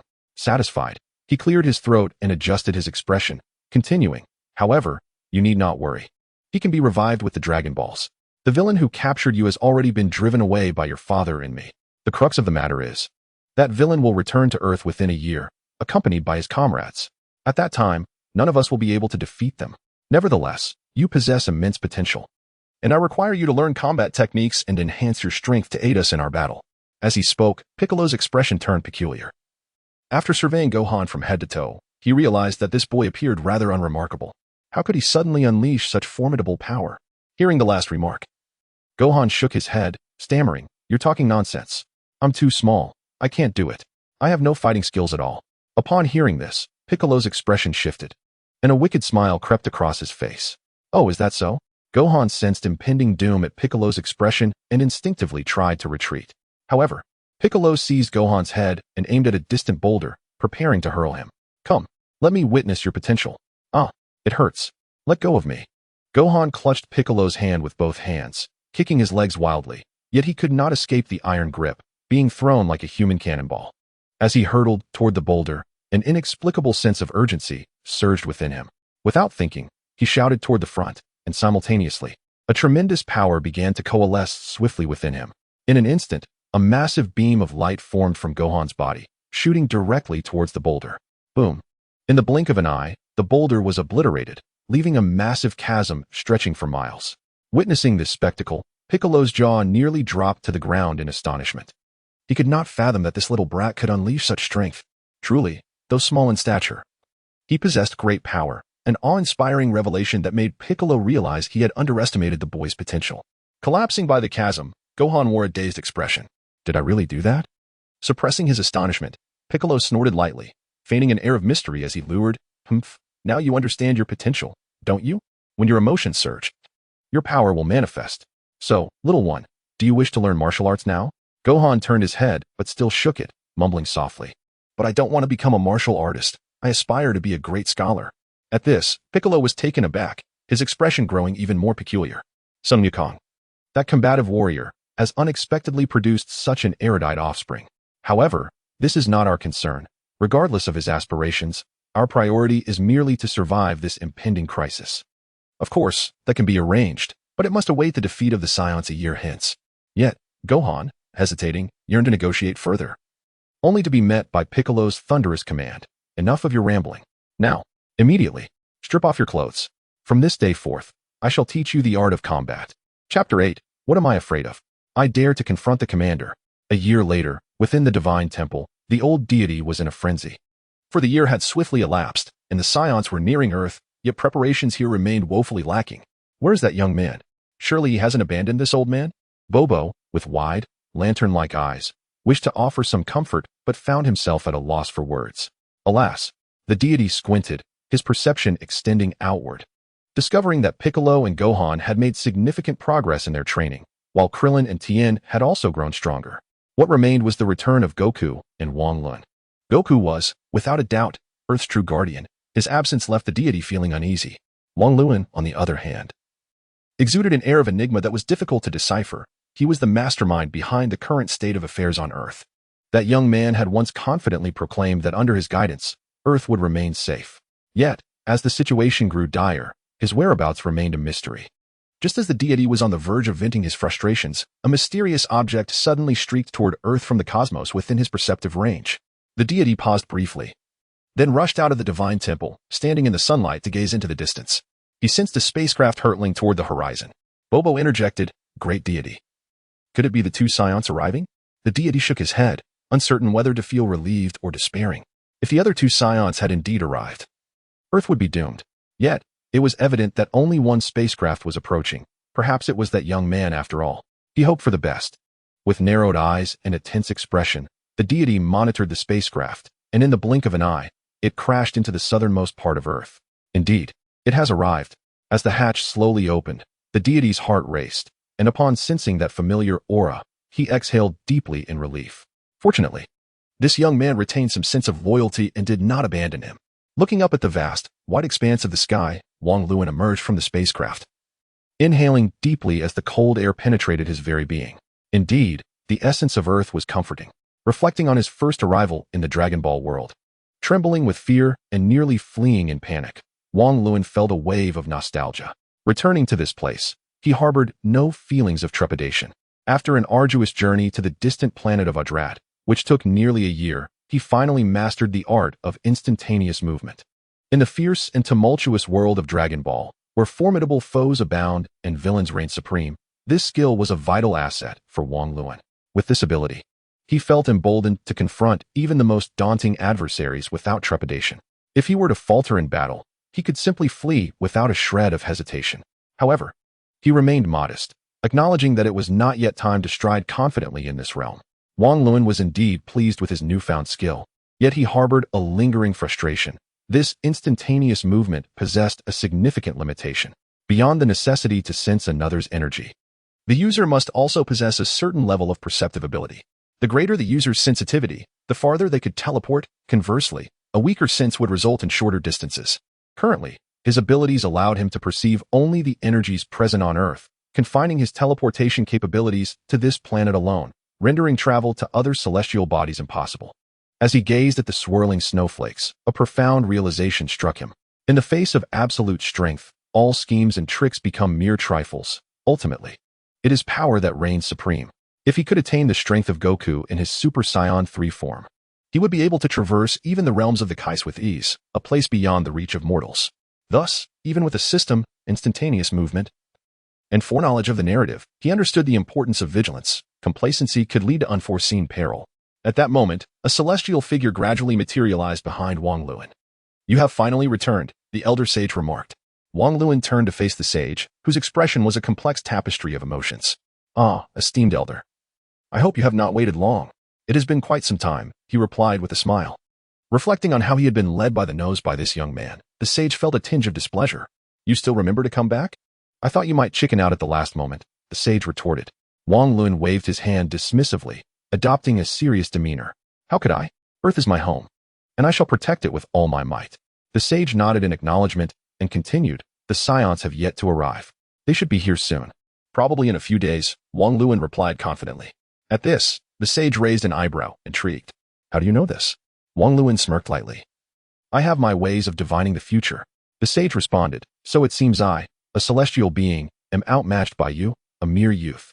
After a moment to collect himself, the sage added, "There has been no news from Goku either. I inquired with King Enma yesterday, but he too was unaware of Goku's exact return." Wang Luan, shaking his head, reassured, "No need for concern. Goku will undoubtedly return soon. Likely in just a matter of days." The sage's heart raced with unease. If even King Enma was in the dark, how could Wang Luan be so certain? The thought of his staff wanting to strike someone was becoming increasingly palpable. The young man has an affinity for the esoteric, speaking in half-truths rather than elaborating in detail. Observing the deity glaring at him with barely concealed frustration, Wang Luan felt perplexed. What had he said that was amiss? Surely, Wukong would return, albeit with a slight delay. It seemed unreasonable for anyone to harbor anger over such a trivial matter. Wang Luan recalled that in the original script, due to a lapse on the part of the King of the Worlds, he had forgotten that Wukong needed to traverse the lengthy Serpent Road before being welcomed back to Earth by the deity at the Yama Temple.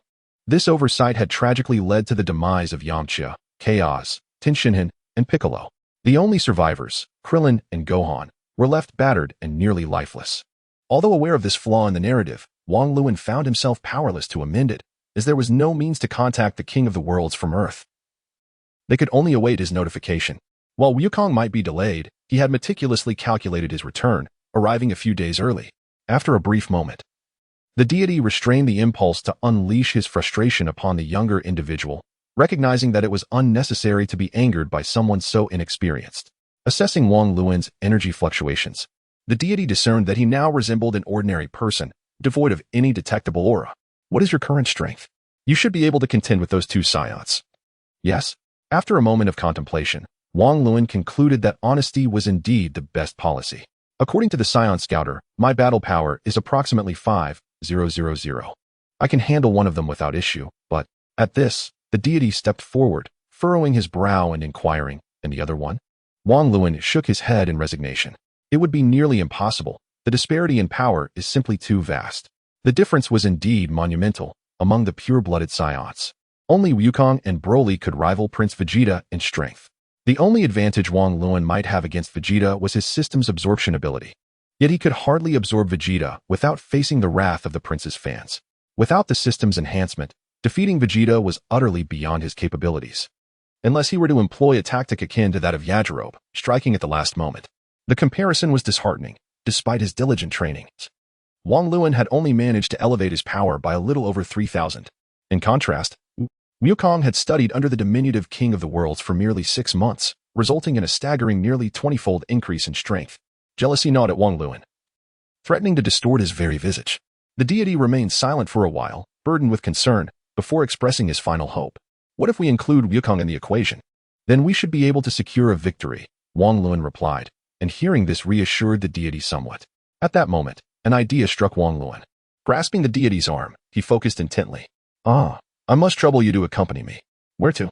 To resolve misunderstandings, lest we encounter any awkwardness upon our meeting. No sooner had Wang Luan spoken than their figures vanished from the spot, leaving only footprints in the snow as evidence of their passage. Chapter 9. I possess a divine ability. Uncle Piccolo, I'm still in the game. Let us continue.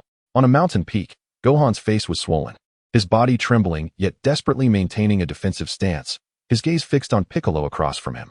The poor boy had endured his fair share of being pinned down by Piccolo.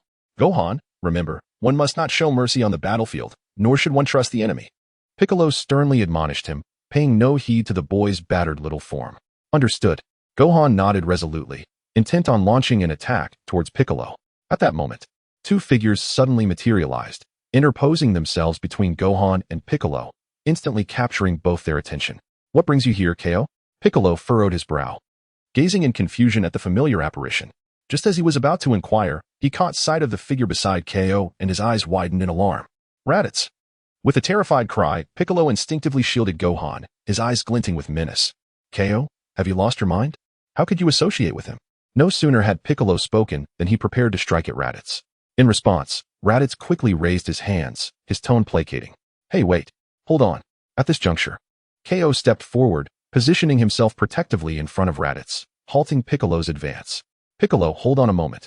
Seeing the seriousness etched on Ko's face, which betrayed none of the confusion he expected, Piccolo paused, then demanded, what exactly is going on? Why are you with him?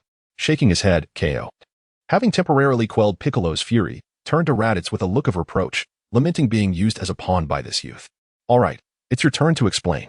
In response, Raditz scratched his head awkwardly and addressed Piccolo and Gohan. About what happened last time, I sincerely apologize. With that, Raditz bowed deeply to both of them, then added, please wait a moment. I'll fetch the others and clarify everything at once. With that, he vanished from sight. Watching Raditz disappear, Piccolo squinted, realizing he could no longer sense the latter's energy. The speed he exhibited was astonishing, heightening Piccolo's wariness. Meanwhile, Gohan, who had been oblivious to the unfolding drama, suddenly recalled that the man who had just appeared was the very one who had killed his father. Piccolo glanced at Ko, about to inquire further, when Raditz reappeared, this time accompanied by a visibly terrified Krillin. Raditz released Krillin's arm before vanishing once more. Within mere moments, Raditz had summoned Krillin, Master Roshi, Bulma, Tin, Yamcha, and Kairatsu to the mountain peak, his speed leaving everyone present utterly astonished. Only the old immortal seemed somewhat unfazed, for he had long grown accustomed to the extraordinary. In his eyes, Wang Luan was merely a peculiarity, beyond the realm of rational explanation.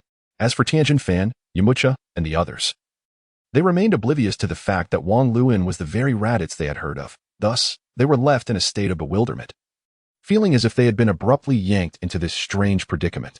However, those who had previously encountered Wang Luan, such as Master Roshi and Bulma, were utterly astonished, nearly recoiling in terror at the sight of him. Observing the myriad of expressions directed at him, Wang Luan cleared his throat and bowed respectfully to the assembly. He continued, I understand that many of you harbor numerous questions and perhaps even resentment. Today, I aim to provide clarity. However, I kindly ask for your patience and silence as I elucidate the situation. Firstly, I am Wang Luan, a genuine inhabitant of Earth. I was compelled to eliminate Raditz, and in doing so, I assumed his identity, which inadvertently led to Goku's demise. After several minutes, Wang Luan had conveyed the gist of the events. Naturally, he tactfully omitted any mention of the more clandestine aspects of the situation. In essence, you are indeed an Earthling, and the true Raditz has been vanquished by you. Krillin hesitated before voicing his inner doubts. Wang Luan nodded affirmatively. Precisely. The celestial being, Erling Shun, fixated his 3 piercing eyes upon Wang Luan, his gaze intense. How did you manage to defeat him? If you are merely an Earthling, you ought not to possess such formidable strength. I possess an innate technique known as the star absorption method, which allows me to absorb my adversaries, leaving them utterly depleted. As he spoke, Wang Luan extended his palm towards Tangent Fan, a mischievous grin adorning his face. Care for a demonstration? Tangent Fan, alarmed, quickly recoiled. At that moment, Gohan pushed through the crowd, his youthful voice trembling with indignation as he clenched his fists. Then why did you masquerade as an immortal and later as Raditz? Leading to my father's death? My star absorption method requires a certain duration to activate, and I adopted the guise of an immortal to buy myself time. Furthermore, I possess another ability known as precognition, which enables me to foresee certain future events. My actions were essentially a preemption of what Raditz intended to do. Had no one intervened, the Earth would have faced obliteration. Wang Luan gazed apologetically at Gohan, but before he could finish, Piccolo interjected coldly. Oh, so according to you, your previous actions were meant to safeguard the Earth? Should we be thankful for that? Noting Piccolo's hostile tone, Wang Luan attempted to clarify, but Piccolo, his eyes ablaze with fury, retorted vehemently, what nonsense. You reduced me to a mere shell of my former self. You inflicted such suffering, causing Goku's death. And now you claim it was for the sake of Earth? Do you take me for a fool? Even if you were to slay an immortal today, I would not believe you. Immortal, what have I done to provoke you? Lying there, feeling the weight of an unjust accusation. Piccolo's dark expression elicited a soft sigh from Wang Luan. He pondered the exhausting nature of explanation. It was no wonder that the formidable figures throughout history often spoke little yet acted decisively. However, the holes one digs must be filled by oneself, and the consequences of one's own actions must be reconciled personally. I understand that you may find it hard to believe at first, but the truth remains, although Wukong has sacrificed himself, you have endured considerable hardship as well. Yet, reflect upon your current selves. Are you not stronger now than you were a year ago? Had we not shattered the peace of these past years? Would you have been so diligent in your training? Remember, blessings and misfortunes are intertwined. The universe is vast, and we are but mere specks within it. Just a single being like Raditz could compel us to leap in fear. If we do not strive to grow stronger, we will be at the mercy of others. In my predictions, Earth is destined to face even mightier foes. Upon hearing this, Piccolo furrowed his brow, momentarily at a loss for a retort. It was true that this ordeal had indeed led to a significant enhancement in his combat prowess. Observing the contemplative faces around him, Bulma posed a question. You keep speaking of your powers. How can we discern their authenticity? Gazing at the future Mrs. Briefs, Wang Luan responded with a gentle smile. Rest assured, I harbor no ulterior motives. Merely, a friend of mine has a fondness for Bulma. Do not misunderstand. Raditz vanished under my watch, and this deity can attest to that. As for my ability to predict, well, when those two scions arrive on Earth, you will naturally come to believe that I, disguised as a deity, eliminated Raditz. They should recall my voice. Those two scions are named Vegeta and Nappa. The former is a prince among scions, extraordinarily powerful. In just a few days, they will reach Earth. If my words prove true in a matter of days, it will validate my foresight. Upon finishing, Master Roshi hastily expressed his concerns. You say they are formidable. Do we stand a chance against them? In my predictions, Wang Luan replied, it remains uncertain. Perhaps with Wukong's involvement, victory may be attainable. The group fell into an unusual silence, the potential for Earth's annihilation a grim reality none wished to face. After a long pause, Piccolo coldly countered, I still do not believe what you say. It sounds too enigmatic.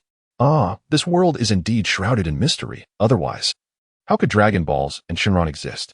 Wang Luan replied, waving his hand in resignation, realizing that he had deeply offended the Demon King, who seemed unwilling to entertain any explanations. Unbeknownst to him, the mere thought of the green-skinned creature stirred a violent reaction within Piccolo. After a moment of contemplation, Wang Luan recalled that Piccolo seemed particularly concerned about his lineage, and thus he hastily added, by the way, I believe I have some insight into your connection with the deity. At these words, both the deity and Piccolo's eyes sparkled with intrigue.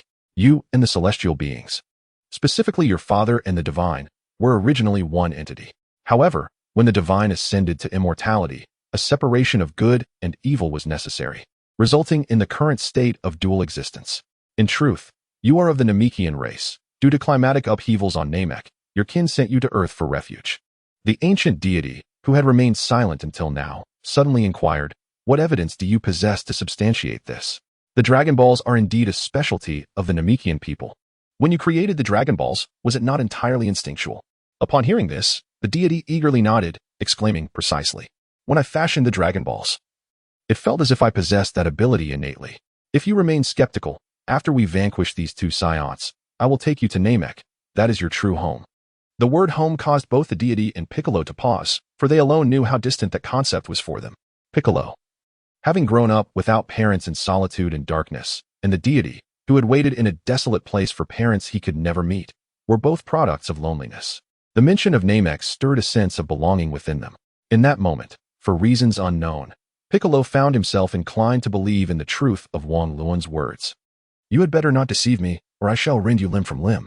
With a fierce glare directed at Wang Luan, Piccolo cast aside his cloak and soared away, clearly seeking solitude to process the day's revelations.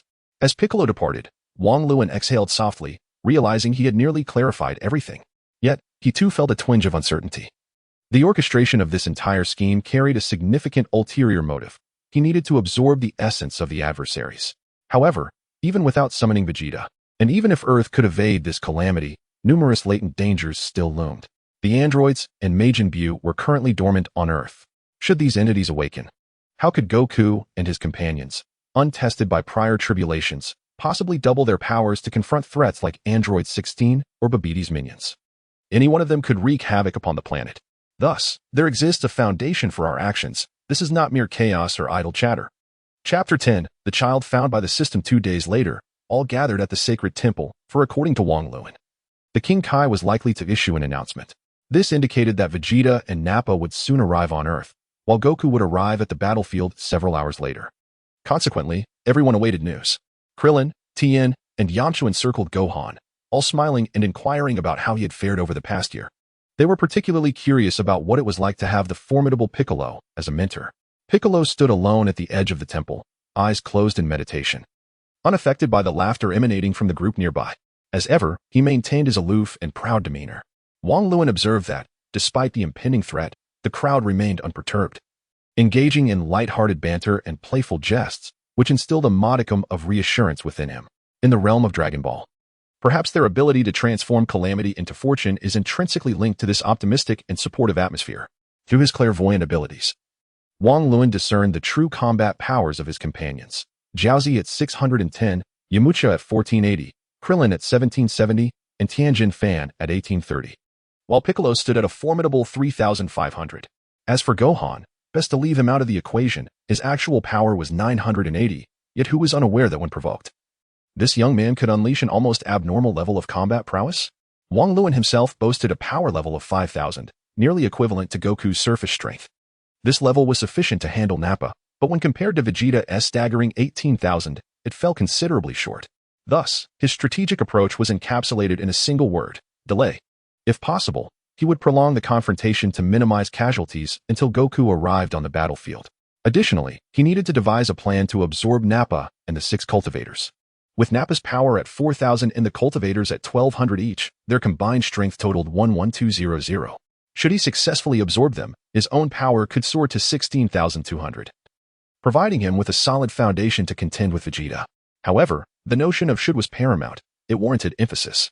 Wang Luan was acutely aware of Goku's experience using the Kaioken technique at 4 times his normal power, which raised his strength to 32,000, yet still resulted in him being incapacitated by Vegeta. Had it not been for Gohan, Krillin, and Yajirobe's relentless efforts in a rotating battle strategy that ultimately wore Vegeta down, Dragon Ball might have concluded prematurely with the protagonist's demise. Therefore, he needed to exercise utmost caution and prudence. Moreover, seizing this opportunity not only to enhance his strength but also to rekindle the hope of raising his points was of paramount importance. After absorbing Raditz, his points had risen to 150, yet ascending to the bronze level required 1,000 points. If he could absorb Nappa and the cultivators, perhaps he too could achieve promotion. He had long coveted the grand rewards offered by the system. After absorbing Raditz, my points increased by 150 and Raditz's power was 1,500. Does this imply that for every 10 units of combat power absorbed from an antagonist, I gain 1 point? Wang Luan inquired as he summoned the system interface in his mind. Returning to the host, that is indeed the current situation, the system replied. Wang Luan raised an eyebrow at this response. What do you mean by that? Will it change later? Returning to the host. The current permissions of this system do not allow for knowledge of future circumstances. The host must level up to unlock limitations and acquire subsequent information. Wang Luan rolled his eyes, realizing that he might have been salvaged from a refuse heap by his system. Other systems appeared to be magnificent, requiring little effort, just a daily check-in to reap heavenly rewards, which were harmless. Concepts like primordial purple energy, luxurious residences, and divine vehicles were all examples of effortless victories. The protagonist effortlessly dominated everything. That is indeed the true system, akin to a brotherly bond. As for myself, well, without rewards, there's not much to say. All equipment must be earned through personal effort. It truly pierces the heart, my friend. On the diminutive planet of King Kai, Goku has finally concluded his training, which involved catching monkeys, striking grasshoppers, mastering the Kaioken, and gathering spirit energy. The diminutive King Kai, with his hands clasped behind his back, gazes at Goku with satisfaction. Goku, everything I am able to teach you, you have largely mastered. Today marks the final day of your training. Tomorrow, the Scions will arrive on Earth, and it is time for you to return. Goku pointed to the collar around his neck. King Kai, can you contact my companions? I need them to use the Dragon Balls to revive me. King Kai turned around, patting his own shoulders. Place your hand upon my shoulder, and with your spirit, seek out your companions. Then you will be able to communicate. In the divine realm, within a restroom, Master Roshi, with eyes ablaze and mouth agape, was exceptionally excited, holding a beach beauty photo album. Oh ho ho, this one is splendid. The girl's delicate skin and those sparkling big eyes are truly captivating. Hee hee, and this one is absolutely stunning, with curves and long legs. Oh my, if only I could touch, just once, it would be enough. Alas, I can only gaze. And it sets my heart aflame, akin to a kitten's playful scratch. As he spoke, the old man animatedly gestured, oblivious to the blood trickling from his nose. Just as Master Roshi prepared to turn the page for another visual feast, a sudden tremor coursed through his mind. Without warning, Goku's voice echoed in the old man's consciousness. Grandpa, can you hear me? Upon hearing this, Master Roshi looked startled, scanning his surroundings but finding no trace of Goku. And he anxiously called out, Is that you, Goku? Where are you? Grandpa Roshi, it's me. I'm still in the afterlife, communicating through King Kai. Are the Dragon Balls ready? They have long been prepared. Everyone is eager for your revival. That's wonderful. Please, everyone, make a wish to revive me. The two Scions will arrive on Earth tomorrow. At this, the old man was taken aback. Nanny, tomorrow? That's a day sooner than we anticipated. Hurry, Grandpa. Although I may arrive a bit late on Earth, I will make haste. All right, I shall notify everyone at once. With that, Master Roshi flung open the restroom door and hurried into the throng. Hey, everyone, quickly summon Shinron and wish for Goku's revival. The Scions are arriving tomorrow. However, upon his urgent exclamation, he found the crowd staring at him in a daze. An eerie silence enveloped the room. Master Roshi, momentarily perplexed, followed everyone's gaze downward. Oh dear. I haven't even put my pants on. No wonder the atmosphere was previously so chilling. Even the seasoned lecher, whose skin was as thick as a fortress, felt his cheeks flush in embarrassment at that moment. He hastily adjusted his trousers and hurried back to the restroom, leaving the onlookers in a state of stunned silence. After a brief pause, Krillin cleared his throat and muttered, Ahem. Teacher Wu Tian, your capital is impressive. It is no wonder your desires remain unquenched. Yamcha chuckled, teasingly remarking, That is akin to saying, that the divine turtle may be venerable, it still has its moments. Age only enhances vigor, ha ha ha. Moments later, Krillin stood before the 7 Dragon Balls, raising his hands dramatically, his expression solemn as he called out, Dragon, please come forth. In an instant, the sky darkened, and the Dragon Balls erupted with an astonishing golden light. The radiance spread across the heavens, transforming into bolts of golden thunder, while the air resonated with a thunderous roar, faintly echoing the voice of the dragon. As the thunder ascended to hundreds of meters, the bolts swiftly coalesced, gradually forming a colossal azure figure. Once the brilliance faded, the magnificent body of the dragon finally emerged before the crowd. Standing nearby, Wang Luan gazed upward at the dragon in awe. This was indeed his first encounter with a tangible dragon. Truly, it was magnificent and grand. Speak your wishes, whatever they may be, I shall grant one, the dragon proclaimed. Its voice resonant and powerful. Krillin stepped forward and voiced the long-held wish of the group. Dragon, please bring Son Goku back to life. So simple.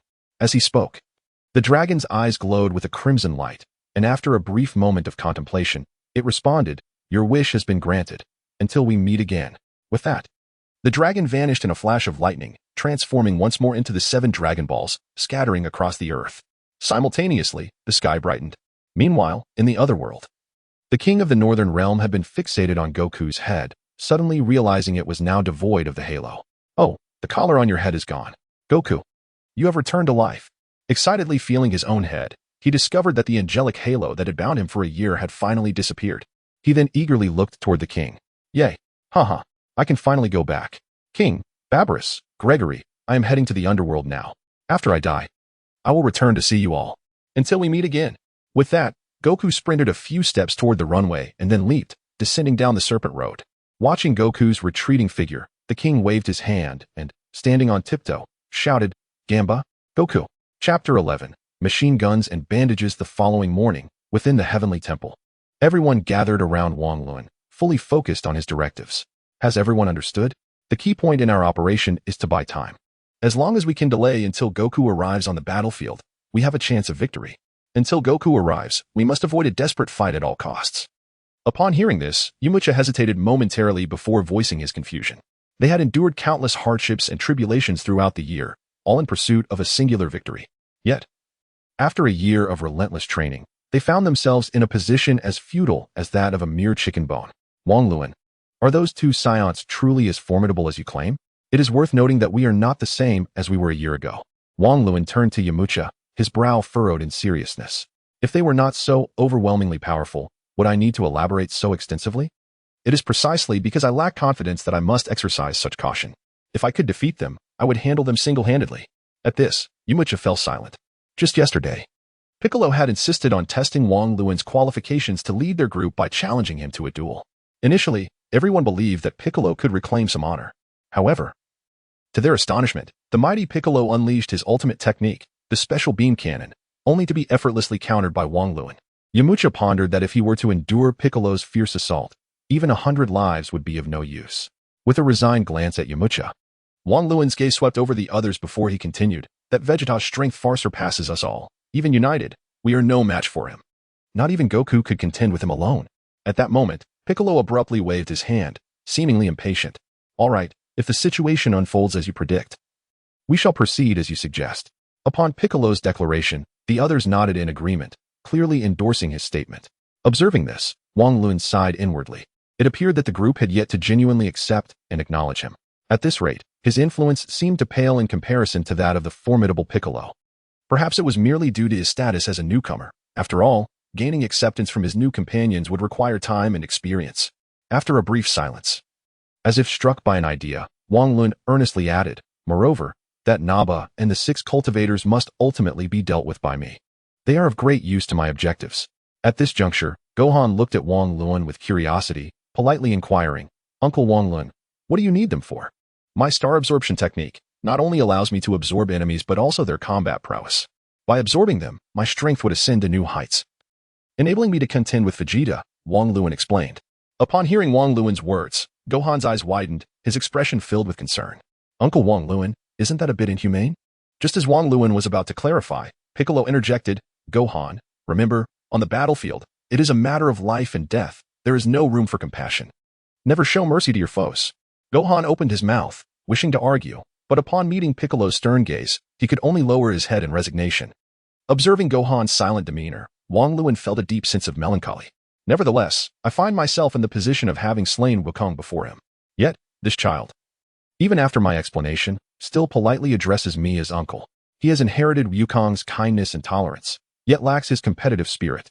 In this era of relentless conflict and the emergence of formidable warriors, it truly seems a disservice to him." Regaining my composure, I cast aside my scattered thoughts and turned to the immortal, smiling as I spoke. "Esteemed elder, you may now proceed to retrieve Wukong. If all goes according to plan, he should soon arrive at the Yama Palace." "Very well, I shall depart at once." The old immortal nodded in agreement, preparing to make his way to the Yama Palace. However, I interjected with a further inquiry. "Might I, rather presumptuously, ask if you are experiencing any sensations of impending demise?" Taken aback by my question, the immortal froze momentarily, then turned stiffly to face me, his expression a tapestry of complexity. "What do you mean by that?" "I merely feel a bit unsettled." "Only unsettled? Then there is nothing to worry about," I replied, contemplating his words. I recalled that in the original narrative, the immortal had sensed his own impending fate, which led to the prediction of Piccolo's demise. Ultimately, Piccolo did perish, sacrificing himself to save Gohan, struck down by a verbal assault from Buu.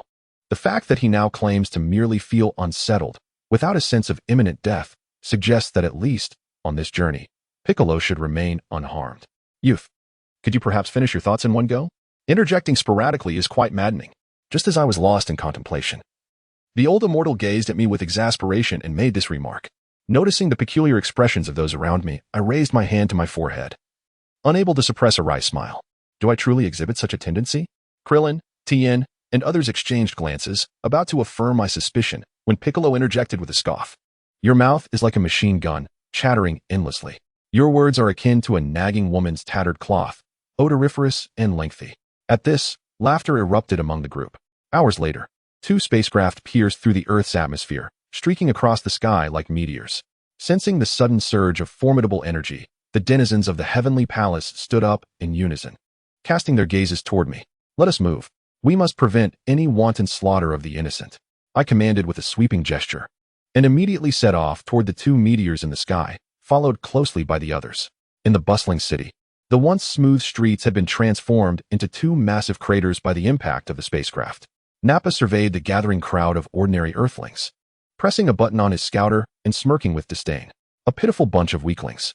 However, before he could finish, the scouter emitted a piercing alarm. Frowning, Nappa turned his gaze to the distant sky, his expression darkening. Vegeta, the information we received was incorrect.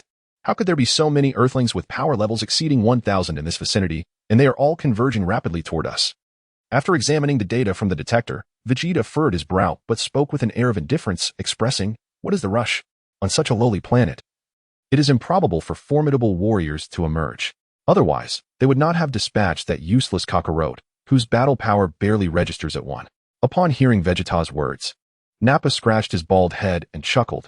Indeed, no matter how large an ant may be, it remains merely an ant. Yet, one must not be complacent. Let us not forget how Raditz met his demise. Upon detecting any anomalies, strike immediately, but remember to refrain from harming that celestial being. I still need to inquire about the whereabouts of the Dragon Balls. Understood. Before long, Wang Luan arrived with Piccolo, Gohan, Krillin, and others. Observing the intact city, Wang Luan exhaled a sigh of relief. Thankfully, Nappa did not obliterate the entire city as he did in the original storyline. As Wang Luan and his companions approached, Vegeta scoffed lightly and remarked, "Oh, so you are well prepared, are you? Eager to meet your demise, I see."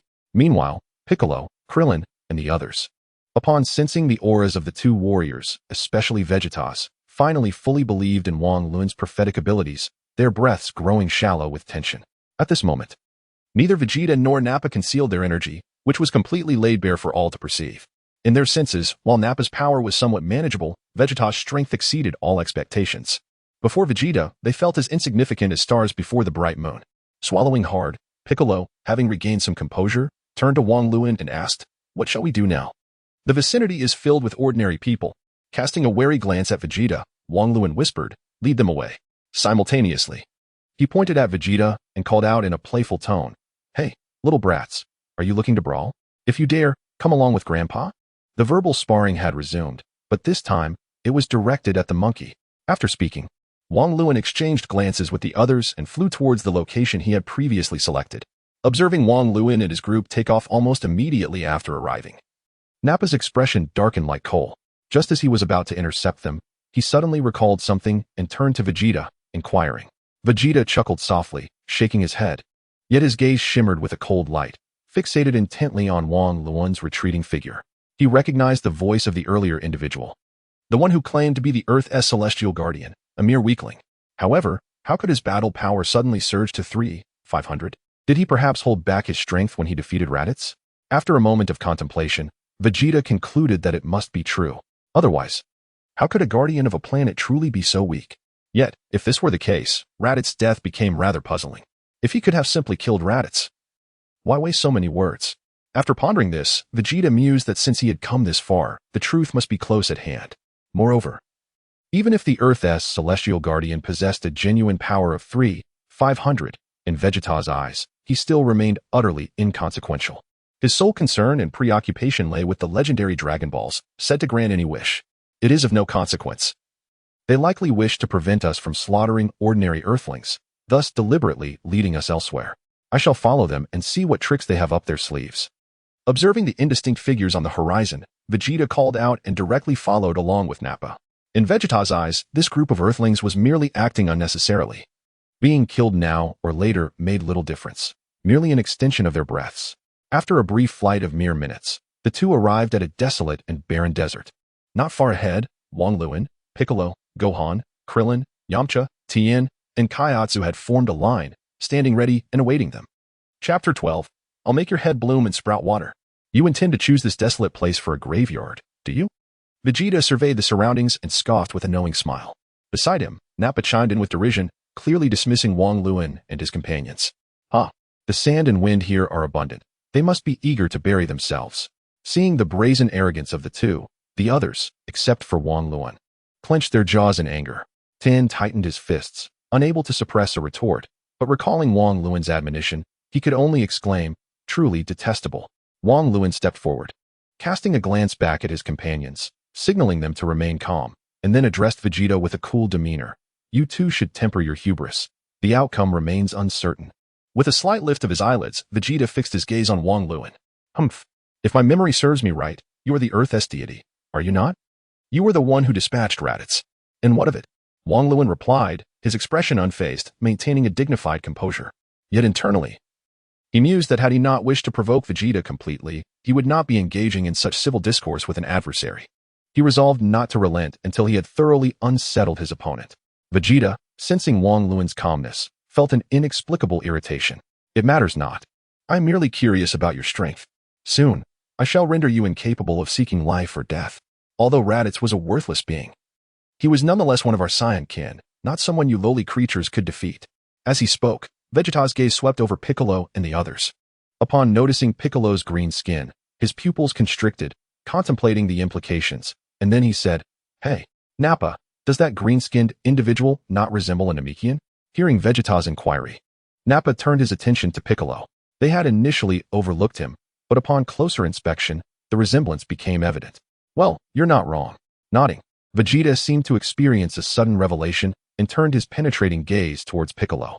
I understand now. I have heard that Namekians possess considerable power and some unique abilities. This Dragon Ball must have been created by you.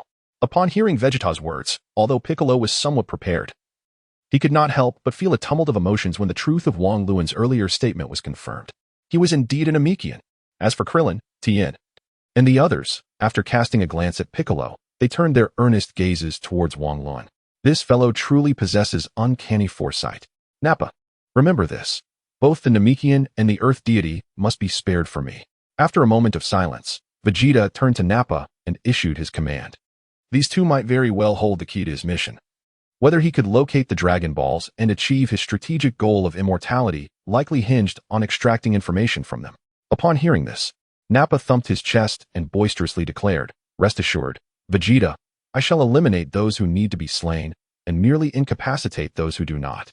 Ensuring your plans remain unaffected. Unable to contain himself, Yamcha finally shouted at Nappa, Cut the nonsense. Do you prefer to fight in a group or one-on-one? Casting a bemused glance at Yamcha, Wang Luan realized that this individual was not particularly astute. He had already mentioned the importance of dragging things out. So why was he now urging brevity? It seemed he was eagerly wishing for more casualties on his side.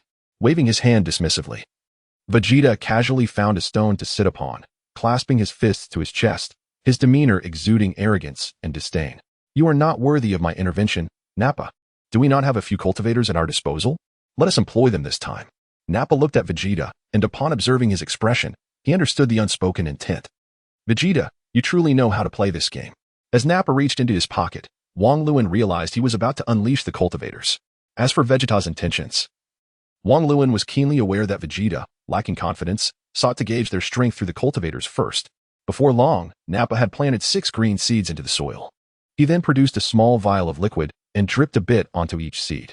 Before long, the seeds began to sprout roots and rapidly grew into humanoid vegetable creatures, bursting forth from the earth with alarming speed.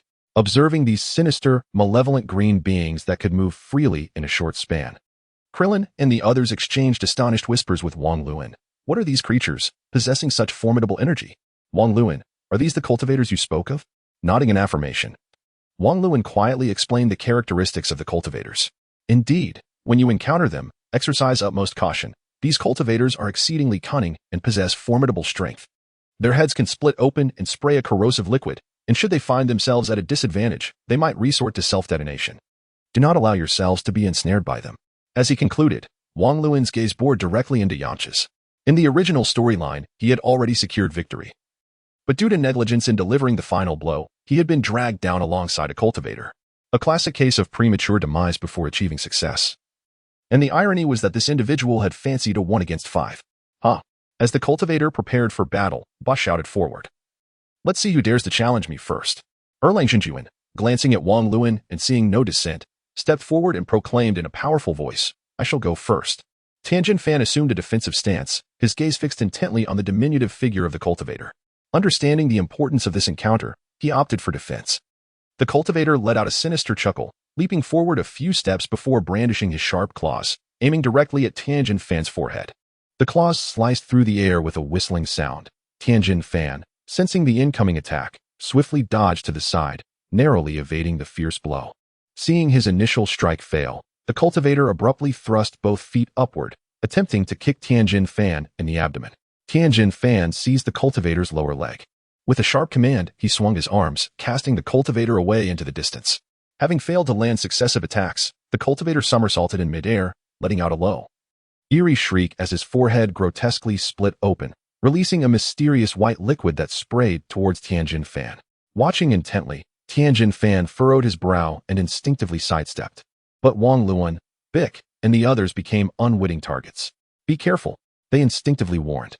Krillin and Yamcha, seasoned fighters, quickly evaded the assault. However, Gohan and Jiaozi remained momentarily frozen in shock. As the white liquid neared them, Wang Luan and Bick swiftly pulled them out of harm's way. In that fleeting moment, the liquid splattered onto the ground, corroding the once solid earth into a bottomless chasm. Gohan and Jiaozi turned pale. Had it not been for Wang Luan and Bick's timely intervention, they might have been reduced to nothingness. How insidious! Tianjin Fan, hidden nearby, felt his anger boiling over.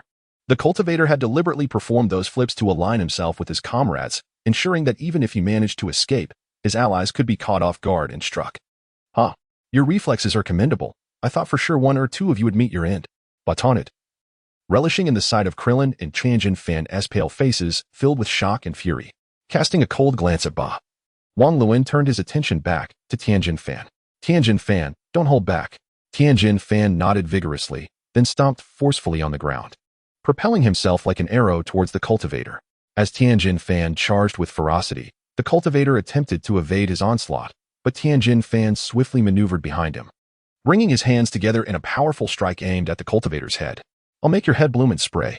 With a resounding bang, the cultivator let out a horrific scream, plummeting to the ground like a kite severed from its string. Yet, before he could make contact with the earth, Tianjin Fan swiftly intervened with a powerful kick, sending the cultivator soaring through the air like a soccer ball towards Wang Luan. Wang Luan, now?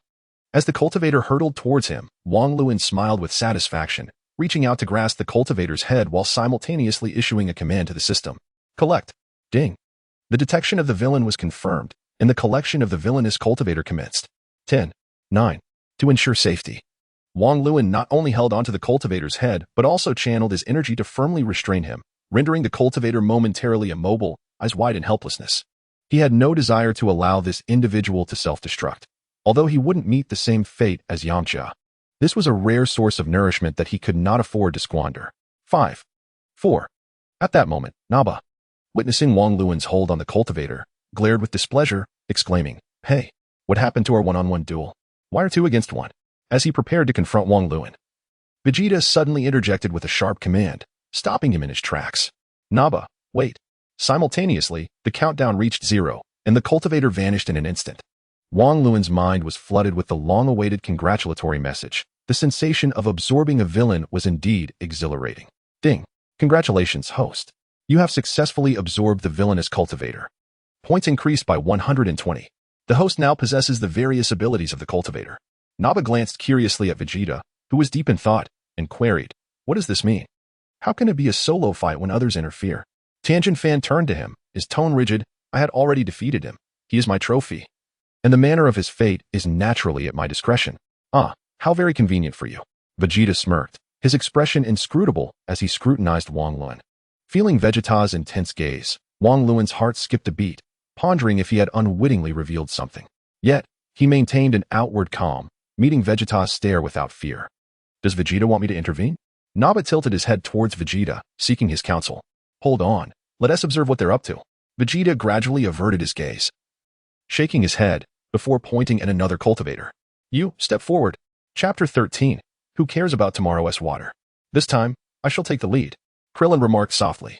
glancing at his companions before making his way toward the cultivator. Just then, Yamcha abruptly intercepted him. "Wait, Krillin, allow me to handle this one," as Yamcha stood before him. Krillin expressed his confusion, saying, "Yamcha, you can join in later." However, Yamcha shook his head, resolutely replying, "Krillin, you have already faced death once. Should you sacrifice yourself again? Resurrection will be impossible. Therefore, unless absolutely necessary, it is best for you to refrain from engaging." Upon hearing this, warmth surged within Krillin's heart, and he cautioned, "All right. Do take care. Rest assured, I will handle the remaining 5 fighters." Yamcha waved his hand dismissively, though he appeared somewhat unconvinced.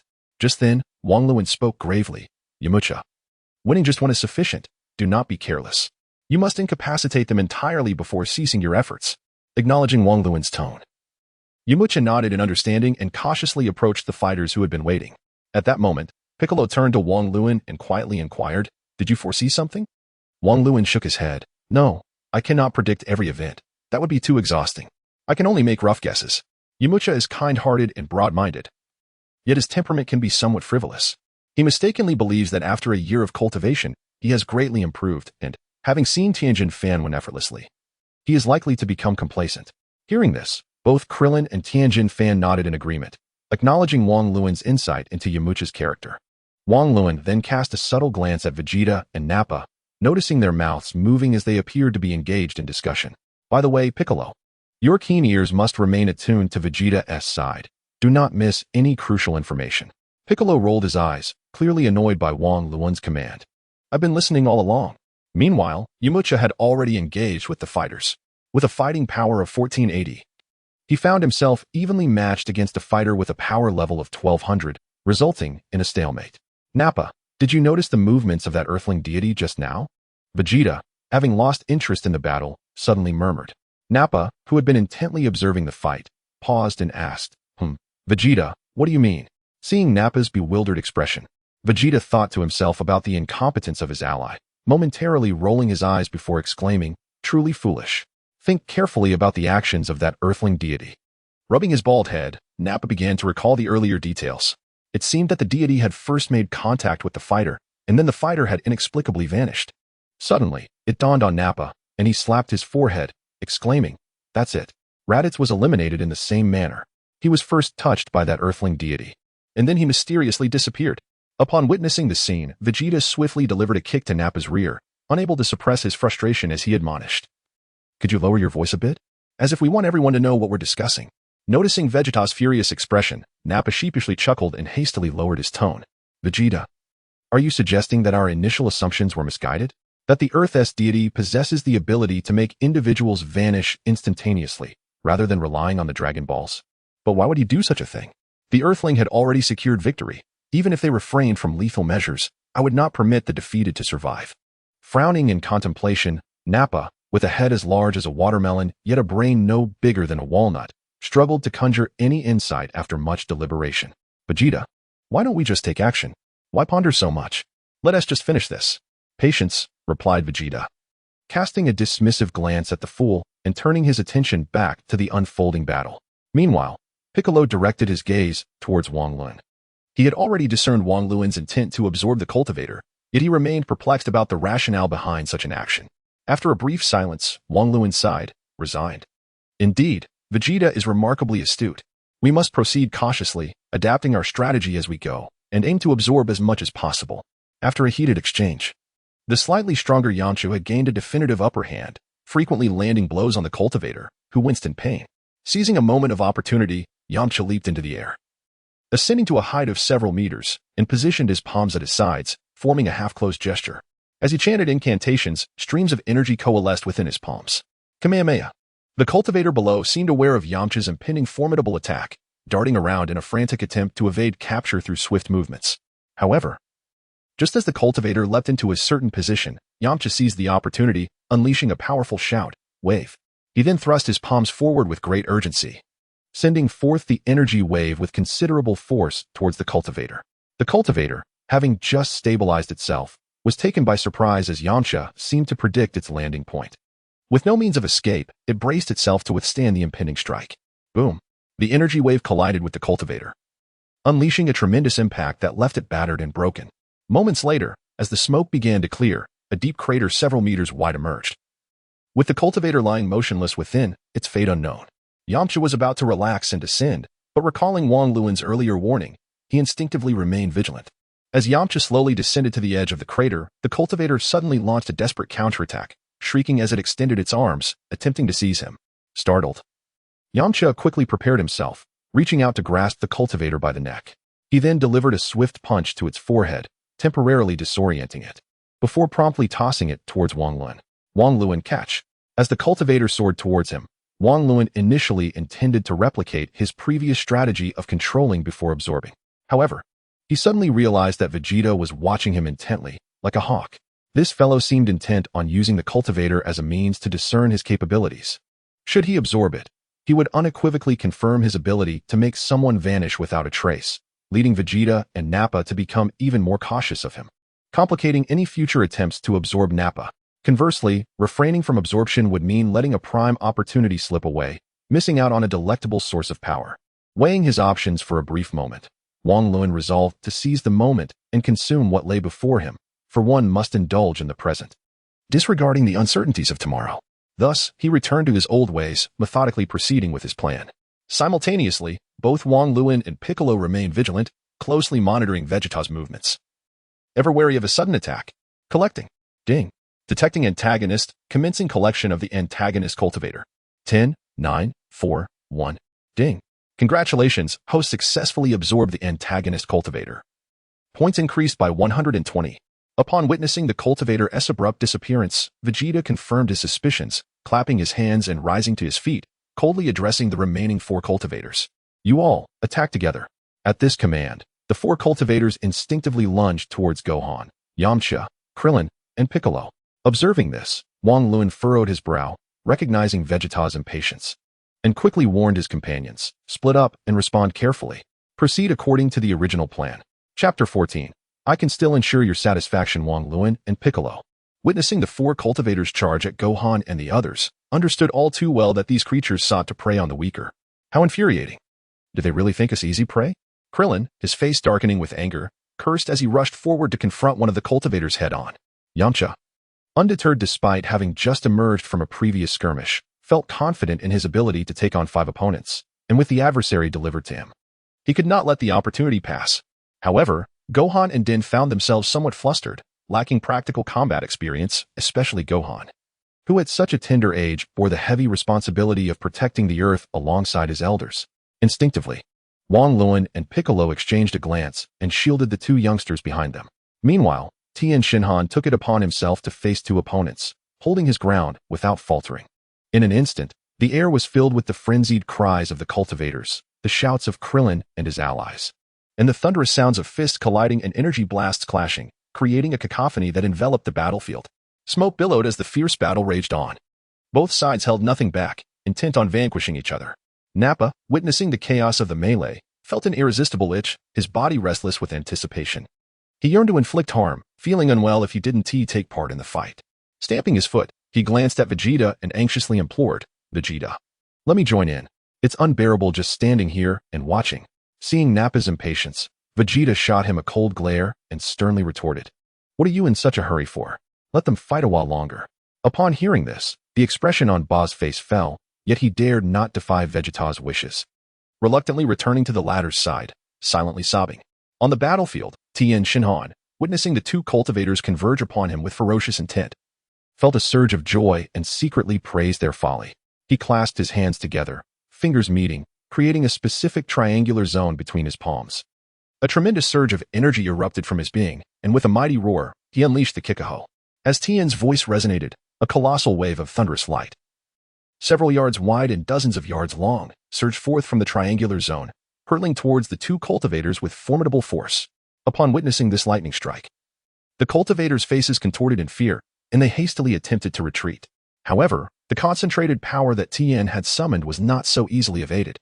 Before the cultivators could escape even a few yards, the Kikaho swiftly followed, engulfing them in an instant, akin to a whale swallowing a dragon. In the blink of an eye, as the light dissipated, the 2 cultivators lay charred and smoking, plummeting to the ground, motionless. Aha, Tien Shinhan. That move was indeed impressive. Watch me. Seeing Tien's remarkable display, Yamcha erupted in exhilarated laughter and then summoned his own ultimate technique, the Spirit Ball. Raising his palm with a low shout, a luminous sphere materialized within his grasp. Yamcha then skillfully maneuvered the sphere, relentlessly pursuing the cultivators, leaving them in a frantic scramble. Soon battered and bewildered by the explosive impacts of the sphere. Recognizing the prowess displayed by his comrades, Krillin, unwilling to be outdone, raised one hand and unleashed his signature move, the Key Circle Slash. In a matter of moments, the sharp, swift light will nearly caught the cultivators off guard. The trio surveyed their spoils with satisfaction and turned their gazes toward Wang Luan, who appeared far less jubilant than before. Such a fine display of skill, Vegeta remarked coldly, having observed silently from the sidelines. As Tien, Yamcha, and Krillin subdued the cultivators, Vegeta's demeanor shifted, and he smirked maliciously, sensing the chilling smile on Vegeta's face. Wang Luan's heart sank. It seemed this time he would not get what he desired. Indeed. Just as Tien and the others intended to toss the four severely injured cultivators to Wang Luan, Vegeta waved his hand. And four beams of light pierced the bodies of the cultivators with astonishing speed. Before the cultivators could utter a sound, their bodies exploded in place. Boom, boom, boom, boom. The four deafening blasts erupted almost simultaneously, leaving Krillin and his companions aghast. They had not anticipated Vegeta's ruthless nature, mercilessly disregarding even his own allies. Unable to contain his outrage, the somewhat shaky Yamcha confronted Vegeta, demanding, "Hey, what does this mean? Wasn't it agreed upon to engage in a one-on-one battle? How could you act unilaterally?" Standing beside Piccolo, Gohan instinctively felt a deep aversion towards Vegeta's actions. With a small pout, he exclaimed, "You are truly despicable, even sparing not your own allies." Upon hearing these words, Vegeta merely chuckled dismissively, his eyes gleaming with a cold cunning as he cast a glance at Wang Luan. "Humph. Do you take me for a fool? Though I cannot comprehend how you made them vanish, your consecutive strikes surely harbor ulterior motives. Would I allow you to have your way?" With a heavy sigh, Goku first called back the flushed Krillin, Tien, and Yamcha, then feigned distress as he looked towards Vegeta. Wang Luan, while aware of Vegeta's meticulous nature, was taken aback by the latter's suspiciousness. In a position of absolute advantage, the moment he sensed anything beyond his control, he would not hesitate to act decisively to eliminate potential threats. Previously, he had been eager to absorb these nurtured individuals entirely, yet for the greater good. He knew he must exercise restraint. Otherwise, the consequences could be dire. He needed to control the pace of the battlefield, preventing Vegeta from realizing their intention to buy time while simultaneously averting the onset of a genuine conflict. If he were to intervene and stop this strike, it would likely expose his true strength. Adjusting his demeanor, Wang Luan wore a pained expression, adopting a facade of helplessness intertwined with indignation. "You are indeed clever. But what significance does this hold? You gain nothing in the process." Observing Wang Luan's distressed visage, Vegeta felt a flicker of satisfaction. For him, to toy with an enemy was far more entertaining than mere slaughter. The enemy reaps no benefit. That is my greatest triumph. I am aware of your possession of the Dragon Balls. If you hand them over to me, I shall spare your lives. What say you?" As Wang Luan pondered how to prolong the situation, he felt a surge of joy upon hearing Vegeta's proposition, though he maintained a grave faade, appearing deeply hesitant. "I require some time. This matter is of great import, and I must consider it carefully." After a moment of contemplation, Vegeta nodded in agreement. "Very well. I shall grant you 1 hour. The choice is yours to make." Upon hearing this, Naba attempted to interject, but Vegeta shot him a piercing glance, compelling him to swallow his words. In Vegeta's eyes, these warriors were merely the dregs of his subordinates, utterly unqualified to refuse him. As long as he offered them a glimmer of hope for survival, they would cling to it desperately. Of course, whether he would honor his promise after obtaining the Dragon Balls was an entirely different matter. Chapter 15. My blade has long been thirsting for action. You all performed admirably. We now have an additional hour. Wang Luan first glanced at the distance between himself and Vegeta, ensuring the latter could not overhear, before turning to whisper to Piccolo and the others. Upon hearing this, their expressions turned grim. It was only through direct confrontation with the Scions that they truly grasped the extent of their formidable power, especially Krillin, Yamcha, and Tien. It has only now dawned upon them that their year of diligent training has merely brought them to a level comparable to mere lackeys of their adversaries. The earlier scene where Vegeta effortlessly obliterated 4 warriors remains vividly etched in their memories. Killing those fighters was as simple as crushing ants underfoot. What would have happened had that strike been aimed at them? Would they too have met a fate of utter annihilation? Contemplating these thoughts sends a chill down their spines. Tien, the second son of the deity, gazes gravely at Wang Luan, his tone heavy with concern. "What will happen an hour from now? If you refuse, Will those two scions unleash a massacre? Upon hearing Tien's words, Yamcha's countenance darkens like a storm cloud, and he queries, Wanglun, do we truly stand a chance? That scion named Vegeta is extraordinarily formidable. Observing the group's morale plummeting, Wanglun offers reassuring smiles while patting their shoulders. Fear not. As long as Vegeta refrains from intervening, Buu is of little consequence.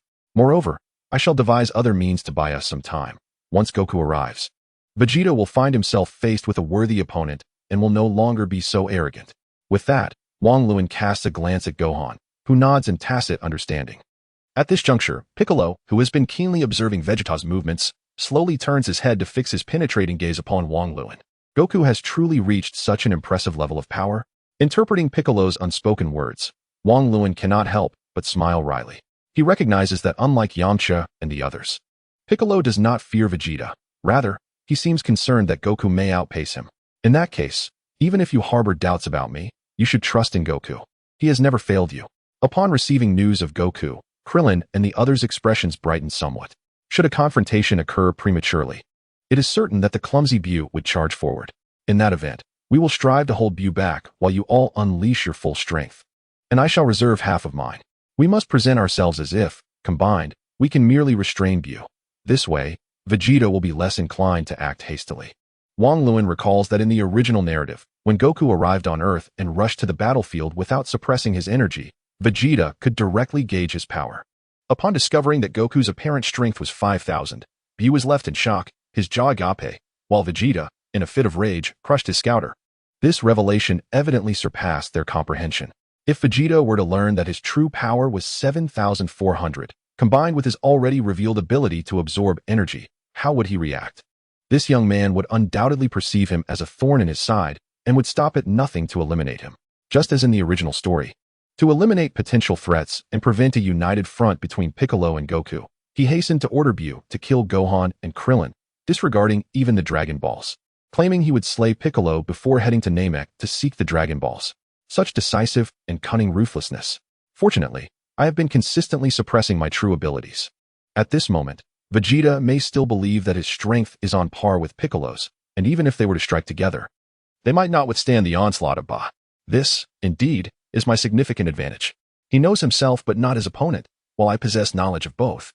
This is precisely why he refrained from intercepting Vegeta's attack earlier and instead focused on absorbing the 4 cultivators.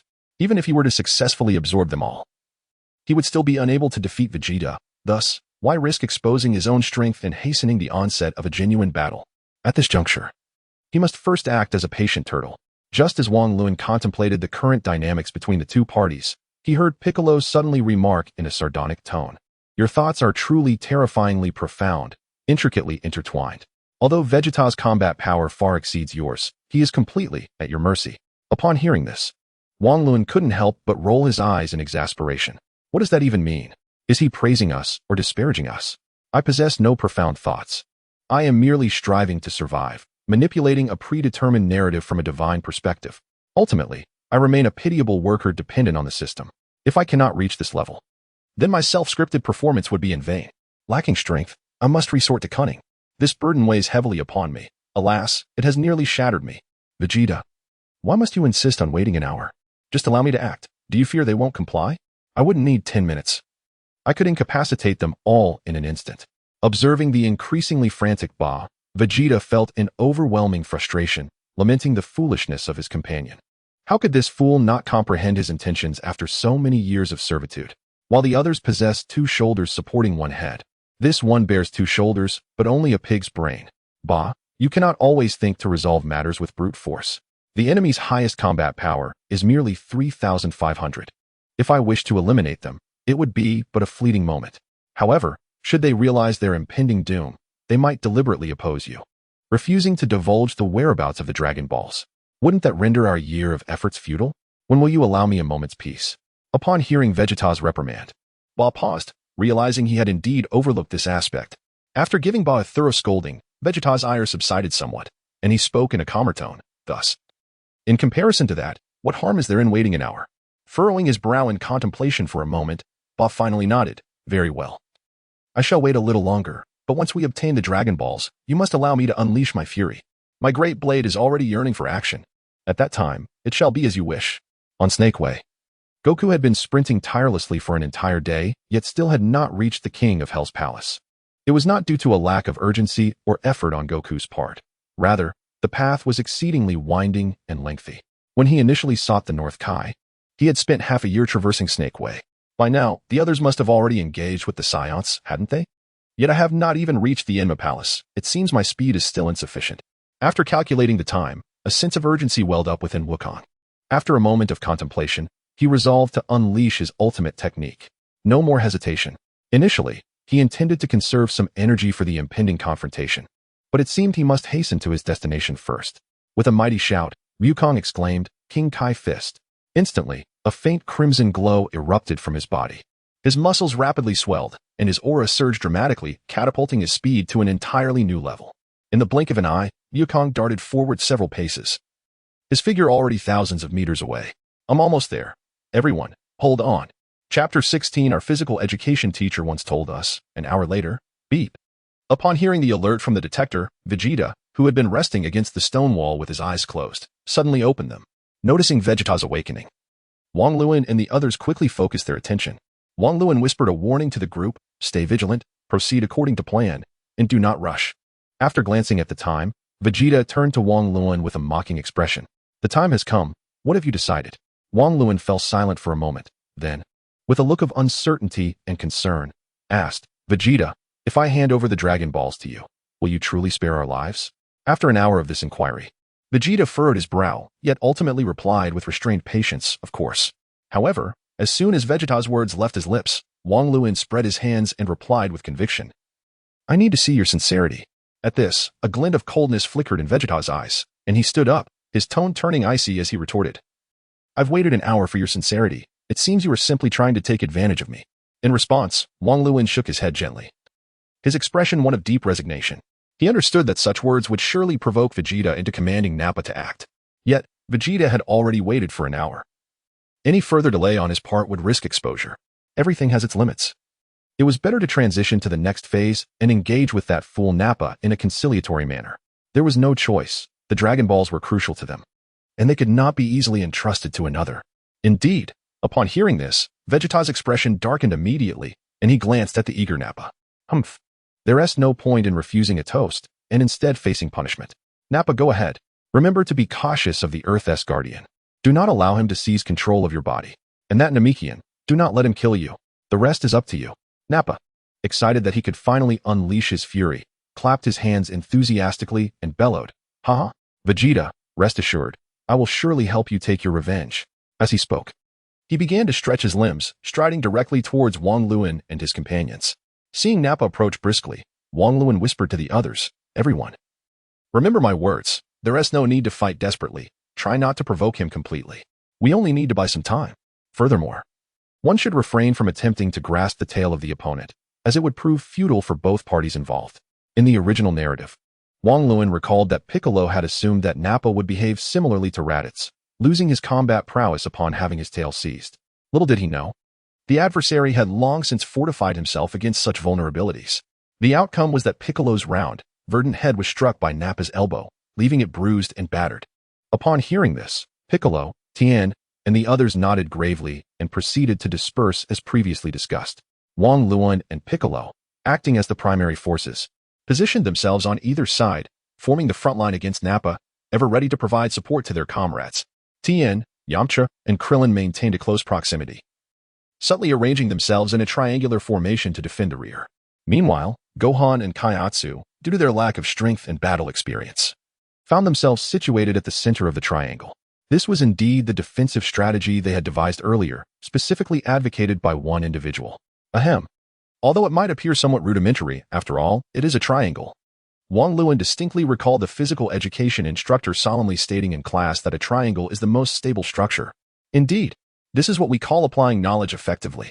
Witnessing Wang Luan and his companions adopting such an unusual formation, Nappa's eyes widened in astonishment, as if he had stumbled upon a new continent, and he burst into laughter. "Oh, impressive. Quite impressive. You even set up a battle array." With that, Nappa stomped his feet forcefully against the ground and charged toward Wang Luan and his group like a bull among sheep. As Nappa bore down upon them, Both Wang Luin and Piccolo assumed defensive stances, fully prepared to counter Nappa's assault. However, just as Nappa was about to reach them, he suddenly flashed a sinister grin, pivoted, and vanished from sight. Thanks to Wang Luin's superior strength, he sensed that the brute was heading toward the rear. "Behind us," he shouted, quickly turning to pursue Nappa, with Piccolo closely following suit. In that fleeting moment of their turn, Wang Luin noticed Nappa raising his fist, aiming a strike at Tien's forehead. Tien, realizing that Nappa had abandoned his initial target to focus solely on him, thought to himself that this was akin to an old lady choosing the softest persimmons to squeeze. Though seething with rage, Tien understood that engaging him directly could jeopardize their overall strategy. Thus, he exerted every ounce of strength to swiftly evade to the side, narrowly dodging Nappa's heavy blow. Simultaneously, Krillin and Yamcha, positioned alongside Tien, unleashed their own techniques. Spirit Bomb, Energy Blast. As Nappa noticed Tien evade, he intended to pursue but quickly realized that Krillin and Yamcha's attacks were already upon him. Instinctively, Nappa furrowed his brow, having previously faced Krillin and his companions. He recognized their formidable prowess. To endure their onslaught would surely inflict some minor injuries. Reflexively, Nappa leaped swiftly to evade the combined assault from Krillin and Yamcha. As Nappa prepared to strike at Krillin and Yamcha, Wang Luin and Piccolo suddenly appeared beside him. Wang Luin extended 2 fingers, aiming directly at Nappa's eyes, while Piccolo swung his palm like a knife towards Nappa's neck. Faced with this coordinated assault, Nappa sneered dismissively, bending his body to execute a sweeping kick intended to knock both of them down. However, Wang Luin and Piccolo were well prepared. Upon realizing their initial attack had failed, they quickly leaped away. Their intention was solely to assist Tien Shinhan, not to engage in a prolonged confrontation with Nappa. Before Nappa could regain his footing, they swiftly reverted to their previous triangular formation. Wang Luin was perplexed by Nappa's immediate aggression towards Tien, for in the original narrative, Nappa had always targeted Tien first. Was it a case of bald heads attracting each other? Yet, crucially, Krillin and Piccolo were also entirely bald. Observing Wang Luin and the others adopting a similar stance of "come at us if you dare," Nappa glared fiercely, shouting, "Let us see how formidable this formation of yours truly is." With that, he unleashed his full power, charging at Piccolo with incredible speed. Nappa's massive frame, akin to a boulder in motion, caused the ground to tremble beneath him. In an instant, Nappa reached Piccolo, raising his fist, akin to a heavy sandbag, intending to crush him. Seeing Nappa barreling towards him with such ferocity, Piccolo braced himself for the impending clash. As Nappa's form shifted, Piccolo instinctively sidestepped. In that fleeting moment, Nappa's fist narrowly grazed Piccolo's shoulder, igniting a sharp pain that made Piccolo contemplate the dire consequences had he been struck in a vital area. Nevertheless, with the confrontation at hand, Piccolo dared not retreat, summoning his courage to thrust his knee into Nappa's abdomen. Nappa, amused by Piccolo's audacity to counterattack, let out a sinister laugh and retaliated with a punch aimed directly at Piccolo's knee, effectively neutralizing the strike. Soon enough, the two were engaged in a fierce exchange of blows, trading over a dozen rounds. Nappa's punches were rapid and precise, yet he refrained from delivering lethal force, mindful of Vegeta's orders. Meanwhile, Piccolo exhibited remarkable cunning, evading Nappa's attacks whenever possible and resorting to counterattacks when evasion was futile. He abandoned any pretense of defense, brazenly exposing his vulnerable areas to absorb Nappa's strikes, embodying the spirit of a pig unperturbed by boiling water. Scoundrel! Nappa seethed at Piccolo's audacity, his frustration mounting. Yet he hesitated to unleash his full strength, instead seeking an opportunity to inflict serious harm on Piccolo amid their entangled struggle. Thus, amidst the torrential barrage of attacks, Piccolo found himself locked in combat with Nappa. Meanwhile, Wang Luin, Gohan, Krillin, and the others refrained from rushing to Piccolo's aid, their focus intently fixed on the unfolding battle. As per Piccolo's earlier request, unlike Tien and others, Piccolo possesses a significant disparity in strength compared to Nappa. In terms of combat power, when he unleashes his full potential, he is merely 500 points weaker than Nappa. Therefore, should Nappa choose to attack him, Piccolo is determined to confront him alone, partly to sharpen his skills, and partly to buy time. After engaging in dozens of rounds, Piccolo gradually finds himself at a disadvantage, sustaining numerous minor injuries. He understands that if he reveals even the slightest flaw, Nappa will undoubtedly seize the opportunity to inflict serious harm upon him. Meanwhile, observing that Piccolo is nearing his limit, Nappa, with all his might, charges swiftly, maneuvering behind Piccolo and unleashing a powerful energy blast aimed directly at his back. Sensing the impending threat, Piccolo realizes the gravity of the situation and attempts to evade, but it is too late. Just as Nappa's energy blast is about to strike Piccolo, a wave of light suddenly collides with it, momentarily halting its advance. Seizing the opportunity, Piccolo swiftly dodges aside, heart racing as he watches the blast obliterate a distant mountain. Nappa slowly turns his gaze towards Wang Lun, his expression dark and menacing. If it were not for the trepidation of Wang Lun's peculiar techniques, he would have relished the chance to obliterate him.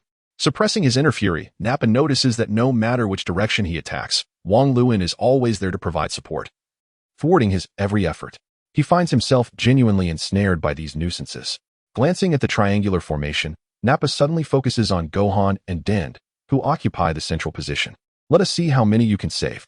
With a sinister grin, Nappa opens his mouth wide, unleashing energy blasts aimed at Wang Lun, Piccolo, and Tien. Anticipating the onslaught, Wang Lun, Piccolo, and the others evade the incoming blasts. However, as they dodge, Nappa continuously spews forth energy blasts relentlessly targeting Gohan and Dend. Caught off guard by Nappa's sudden focus, Gohan and Dend first hesitate, then quickly begin shouting in alarm as they attempt to evade the incoming blasts. Piccolo, Tien, and the others immediately sense the peril. Gohan and Dend, in their normal states, possess the weakest powers and cannot withstand even a single blast. Instinctively, Piccolo and Tien break formation and dash towards Gohan and Dend with desperation. Gohan, Dend, get out of the way. Yet, despite their utmost efforts, they cannot match the speed of the relentless energy blasts. In an instant, Gohan and Dend are engulfed in the blinding light of the exploding blasts, with smoke billowing and massive craters forming amidst the cacophony of explosions. Witnessing this, Piccolo, Tien, and the others are filled with rage, disregarding the residual shockwaves as they plunge into the smoke and chaos. Meanwhile, Vegeta, who has been observing with a calm demeanor, suddenly furrows his brow, followed by a soft chuckle.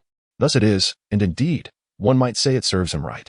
As the dense fog gradually dissipated, Wang Lun was seen, his face pale, supporting a defensive barrier that sheltered Gohan and Jiaozi within. The barrier emitted a series of cracking sounds before it splintered apart, and with a resounding thud, it vanished into thin air. Upon witnessing that Gohan and Jiaozi were unharmed, Piccolo, Tranjinan, and the others were overwhelmed with joy, as though they themselves had escaped calamity.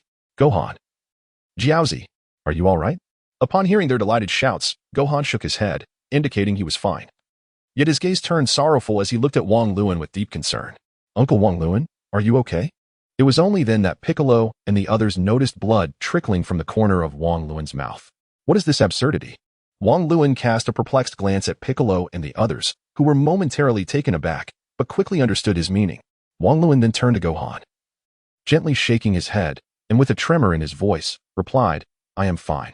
Seeing that Wang Lun was clearly putting on a brave face, Nappa felt a surge of relief and burst into laughter, mocking, fine? Huh, you think too highly of yourself. Do you really believe you can withstand so many of my verbal assaults? At these words, Gohan sprang to his feet, his face flushed with indignation as he glared at Nappa. Do not be so arrogant. My father will return soon and defeat you. Nappa, puzzled, tilted his head in confusion. Oh, little brat, who is your father? My father is Sun Wukong. Sun Wukong? Nappa pondered the name, but could not recall where he had heard it before. Just then, Wang Lun interjected, Sun Wukong is Kakarot.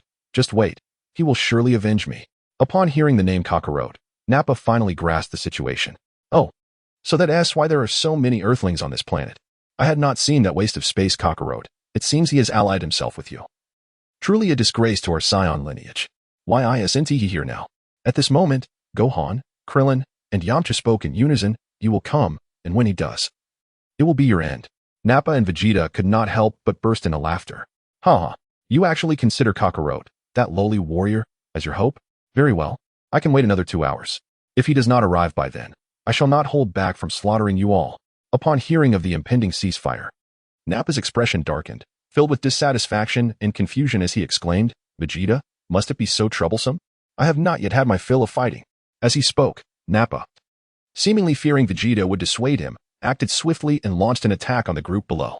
He was thoroughly displeased with being tangled up by Wang Lun, Piccolo, and the others. However, before he could dive down several meters, he heard Vegeta's furious shout, Nappa, how dare you disregard my orders? Upon hearing Vegeta's roar, Nappa paused in his tracks, hastily stabilizing his form, and returned to Vegeta's side, his expression one of embarrassment. Apologies for my earlier lapse in memory regarding your instructions.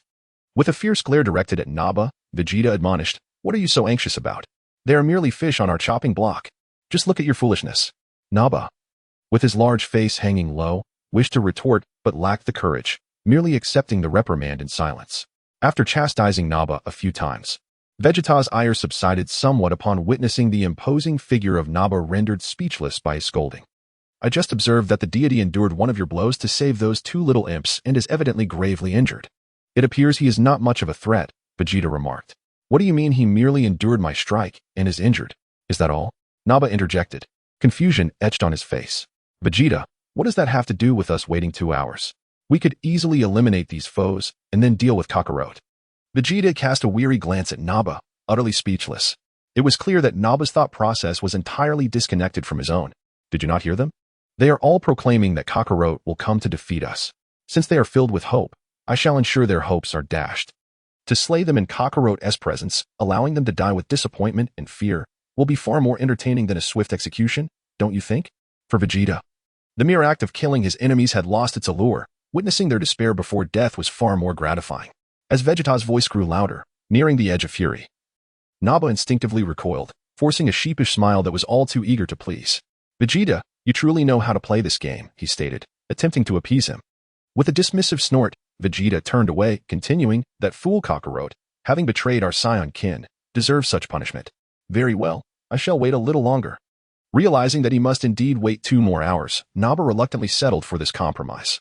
However, Vegeta, this truly is the last time. After 2 hours, I will act. Come what may. Vegeta nodded, then leaned against the stone wall, closing his eyes to contemplate the unfolding situation. It was simple enough to annihilate the Earthlings. Yet acquiring the Dragon Balls was the crux of this endeavor. They would not willingly submit to their demise. What strategy could he employ to achieve his aim? From amidst the crowd, Wang Luan observed Vegeta with his eyes shut, reflecting on how leisurely this young man appeared to be. The young man, evidently unscathed by the harsh realities of society, had never been brought low by its brutal trials. Turning his gaze towards Piccolo and his companions, Wang Lun whispered, everyone, take heed. This should be our final opportunity to delay. Beyond this point, any further postponement will be nearly impossible. In 2 hours, that back will undoubtedly come at us with full force. I will do my utmost to divert his attention, but you must remain vigilant. I sincerely hope that, in the end, we all emerge unscathed. Upon hearing his words, Bake, Gohan, Krillin, and the others nodded solemnly, acknowledging their understanding. They were already aware that Gohan's earlier remarks had been premeditated by Wang Luan, aimed at exploiting Vegeta's cruel and twisted nature. In the original narrative, Vegeta, despite being fully capable of annihilating Piccolo and the others immediately, chose to wait for Goku, proclaiming his intention to kill in front of him. Wang Luan astutely recognized Vegeta's arrogance and merciless disposition, using it as a means to buy time. However, Wang Luan found himself puzzled as to why the duration was set at 2 hours when the original story indicated 3. Was it due to the hour he had already delayed? He had meticulously calculated the timing, intending to stretch it until Goku arrived at the battlefield, thereby minimizing the risk of revealing his own strength and confronting Vegeta directly. Yet, with this alteration, they were not reverting to the original 3-hour timeline, as Goku had only just begun his journey back to Earth, and it would still take some time for him to arrive at the battlefield. Even a slight miscalculation during this interval could lead to catastrophic failure and the potential annihilation of their forces. In the original tale, Piccolo had indeed met his demise during that precarious period, struck down by Bak's verbal assault. Wang Luan, racking his brain, found himself at a loss for a better strategy, concluding that he would have to adapt as circumstances unfolded. He could only silently pray that the Celestial Elder would not forget his entreaty. In the realm of the underworld, the Celestial Elder was pacing anxiously, his staff in hand, as he muttered, Lord King Enma, how much longer until Goku arrives? Upon noticing the Elder's gaze upon him, King Enma rolled his eyes and retorted, whom do you expect me to ask? The snake way is lengthy, and he requires time to traverse it. With a heavy sigh, the Elder lamented, wishing that if not for the constraints of his own actions, he could personally retrieve Goku from the snake way. Meanwhile, Goku was drenched in sweat. Yet he continued to utilize the Kaioken technique intermittently to hasten his flight. It has been so long. I wonder how everyone is faring. Gohan, everyone, please hold on. 2 hours later, Bak, sensing the time had come, shouted towards Vegeta, Vegeta, the time is now. Upon hearing this, Vegeta opened his eyes and surveyed his surroundings, noting that no formidable warriors were present within a vast expanse of thousands of miles. He could not help but sneer, realizing that Kakarot, that coward, would not be coming. Since it is so, Nappa, feel free to strike. This time, I shall not impede you. Acknowledging that Vegeta had truly relinquished restraint, Nappa proceeded to strip off his battle armor, leaving only his undergarments, clearly intent on unleashing chaos. I had suspected all along that Kakarot would not arrive, otherwise. How could we have waited until now? These weaklings have lived for another 2 hours. What a stroke of misfortune. Observing Nappa muttering as he approached. Wang Luan raised his hand and proclaimed loudly, "Everyone, take heed. At this critical juncture, success or failure hangs in the balance." Chapter 19. What? Have you lost your nerve now? Understood. Upon hearing Wang Luan's command, Krillin, Yamcha, Gohan, and others responded in unison, each assuming a defensive stance, bracing for Nappa's imminent assault. Seeing that everyone was prepared, Wang Luan charged forward, directly confronting Nappa. Nappa had seized upon the vulnerability presented by Gohan and Dumpling. The earlier triangular formation posed no deterrent to him. Thus, Wang Luan had no choice but to step forward. Having rested for 2 hours and now exhibiting a battle power of 3,500, he surmised that Vegeta would not doubt him. Meanwhile, as Wang Luan charged at Nappa, Piccolo stood guard in front of Gohan and the others, ever vigilant against Nappa's advance. Haha, come. Seeing Wang Luan flying directly at him, Nappa grinned wickedly. Before Wang Luan could close the distance, his eyes glinted ominously, and 2 beams of laser light erupted forth. Whoosh!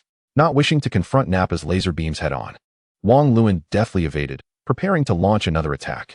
However, Nappa seemed intent on toying with him, continuously firing several laser beams that compelled Wang Luan to evade, while Nappa himself surged towards Gohan, Dumpling, and Krillin.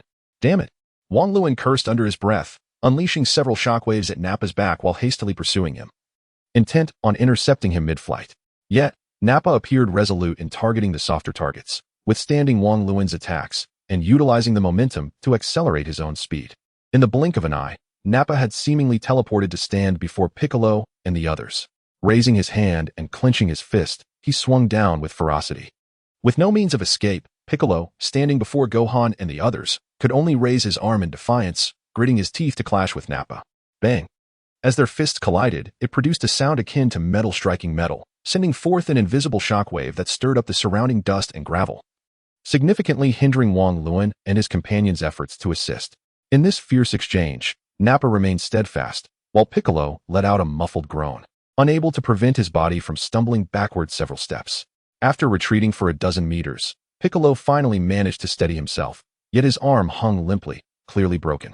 At that moment, Gohan, who had rushed to Piccolo's side, couldn't help but shout in concern, "Uncle Piccolo, are you all right?" Simultaneously, Wang Luan advanced towards Nappa's rear, delivering a powerful punch akin to a thunderclap. However, to his surprise, Nappa appeared to have eyes at the back of his head. He swiftly sidestepped, evading Wang Luan's unexpected strike. Following this, Nappa and the enraged Wang Luan exchanged blows for several rounds, seizing an opportunity to leap away from the fray. Locking eyes with Wang Luan from a distance, infuriated at being toyed with by such a clumsy giant, Wang Luan's anger surged. Since arriving in the Dragon Ball universe, he had never been so mocked. Despite Nappa's mere 4,000 battle power, a mere 500-point difference felt as if it were a gulf of 5,000.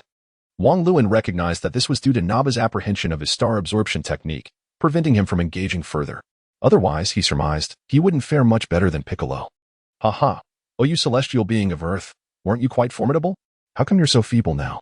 Nappa proclaimed, hands on his hips, head held high, laughing boastfully before charging towards Gyoza and the others without a moment's pause. Witnessing Nappa's relentless pursuit, Wang Luan, Tianjin, Krillin, and the others felt a surge of anger, with even Gohan's face turning crimson as his battle power surged. "Fear not, everyone. Let us strike together." With no other choice, Wang Luan organized a joint counterattack, believing that only together could they withstand Nappa's onslaught. Upon hearing his words, the group promptly unleashed their long-prepared ultimate techniques. Wang Luan swung his arm, unleashing a powerful energy wave reminiscent of Raditz. Tianjin, with his fingers interlocked, conjured a dazzling beam of light. Kamehameha. Krillin effortlessly summoned a radiant energy disk. Ki blast. Simultaneously, Yamcha, Gohan, Gyoza, and even the recently injured Piccolo unleashed their signature moves. Spirit Bomb, Demon Flash. In that very instant, various attacks from different angles, each carrying unique power, united in a singular assault, roaring towards Nappa like a tempest. Vegeta, who had been observing from below with arms crossed, looked on in surprise, rubbing his chin and muttering to himself, "I never expected these weaklings could combine their strength to unleash such power. It seems Nappa will suffer some damage now." Meanwhile, as Nappa faced the barrage of diverse attacks, he did not dare to underestimate them. Just as he attempted to swiftly flee, Krillin's energy disc and Yamcha's spirit bomb blocked his sides, halting his movements. In that fleeting moment, the attacks surrounded Nappa. Realizing escape was futile, he steeled himself, bellowing as he raised a shield to withstand the oncoming onslaught. Boom!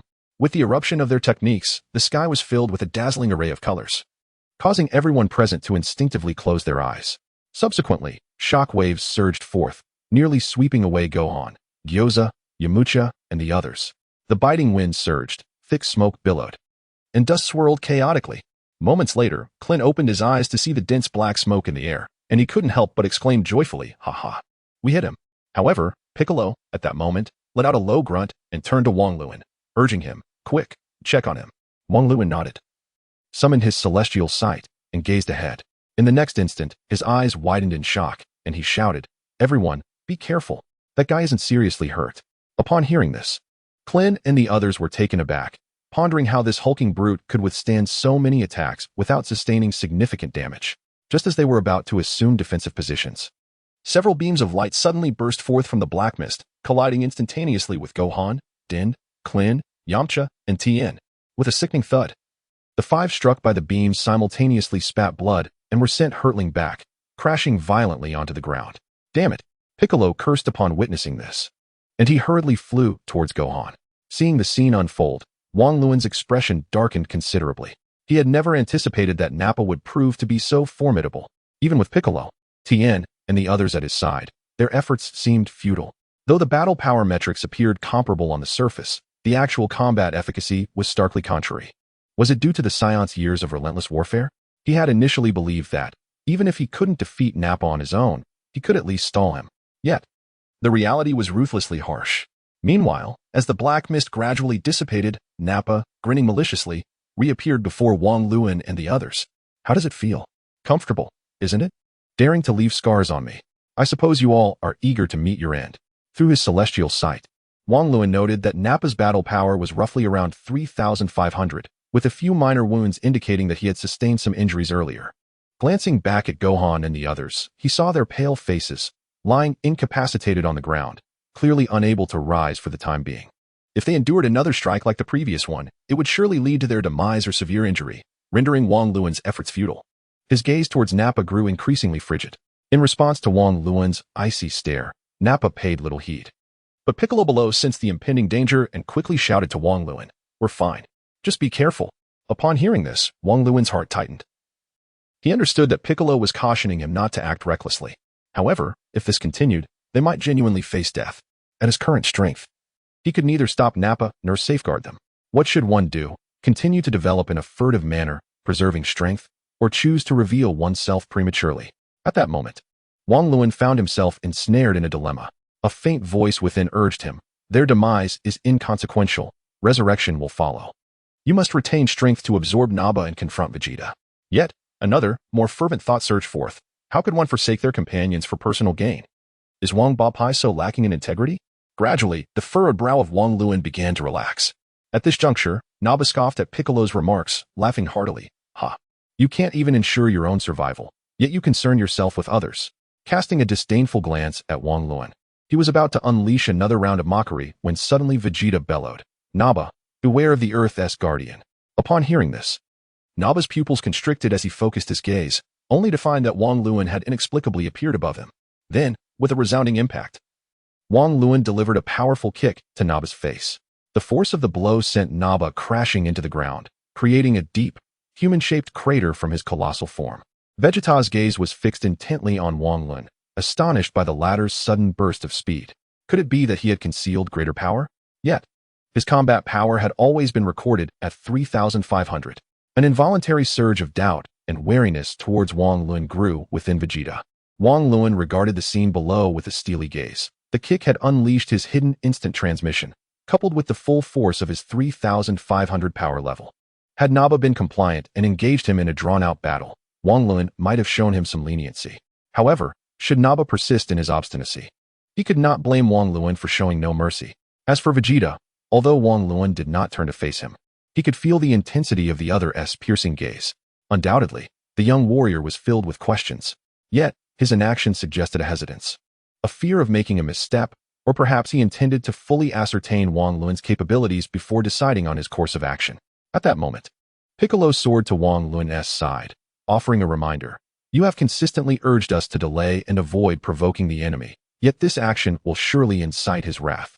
After a moment of silence, Wang Luan replied earnestly, if victory in war necessitates the sacrifice of your lives, then I would rather hasten the onset of true conflict. If one cannot protect their own companions, how can they claim to safeguard humanity and the earth? Upon hearing this, Piccolo cast a complex glance at Wang Luan before placing a hand on his shoulder, his green visage breaking into a rare smile. How you choose to proceed is up to you. Regardless of your decision, we will stand by your side. With that, Piccolo turned and flew back to the ground. Aware that Wang Luan had risked exposing his speed to divert Naba's attention and alleviate the pressure on them. Soon, a fierce battle was inevitable between the two. At that moment, an overwhelming aura began to surge forth from the depths of the pit, causing rocks to shatter and the very earth to tremble.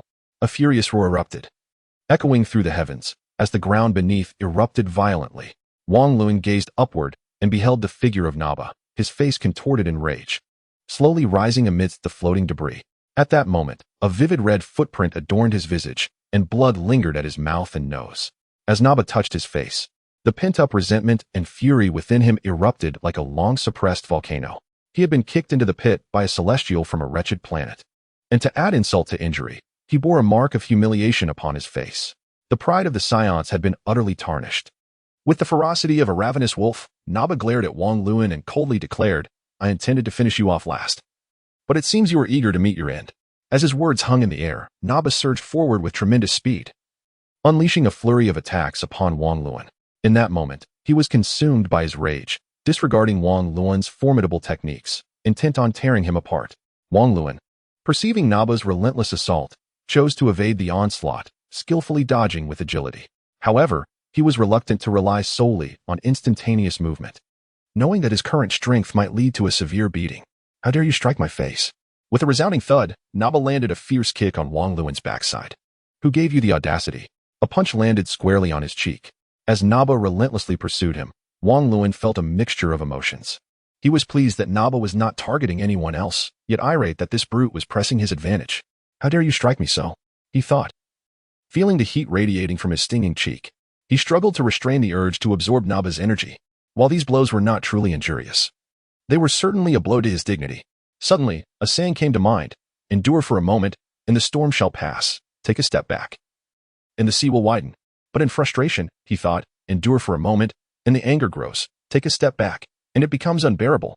If only he could unleash his full power, he would make Naba unrecognizable. It was indeed a vexing situation. Yet, considering the larger picture, he had no choice but to continue evading and enduring the punishment. I must not rush. I must not lose my temper. I must not reveal my strength. On the Snake Way, Goku finally glimpsed the Yama Palace on the horizon, his heart swelling with joy as he hastened his flight towards it. Upon entering the Grand Hall, he saw the elderly deity, drenched in sweat, pacing anxiously like an ant on a hot skillet. Without a moment to catch his breath, Goku called out, Great deity. Hearing Goku's voice, the deity paused in surprise, but quickly regained composure and rushed towards Goku, succinctly instructing, quickly conceal your aura and grasp my hand. Upon hearing this, Wukong recognized the urgency of the situation and, without further contemplation, promptly nodded and complied.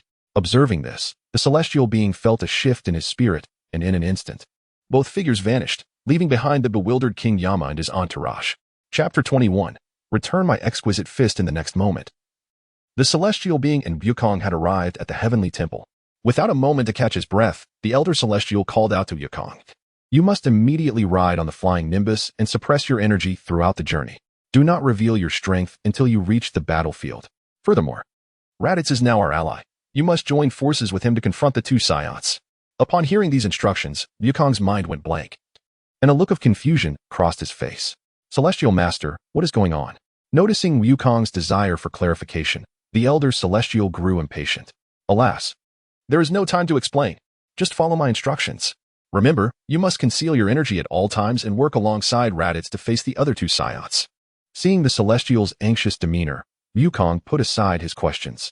All right, I will head over now. With a call, he mounted the Nimbus and swiftly flew toward the location where he sensed the energy signatures.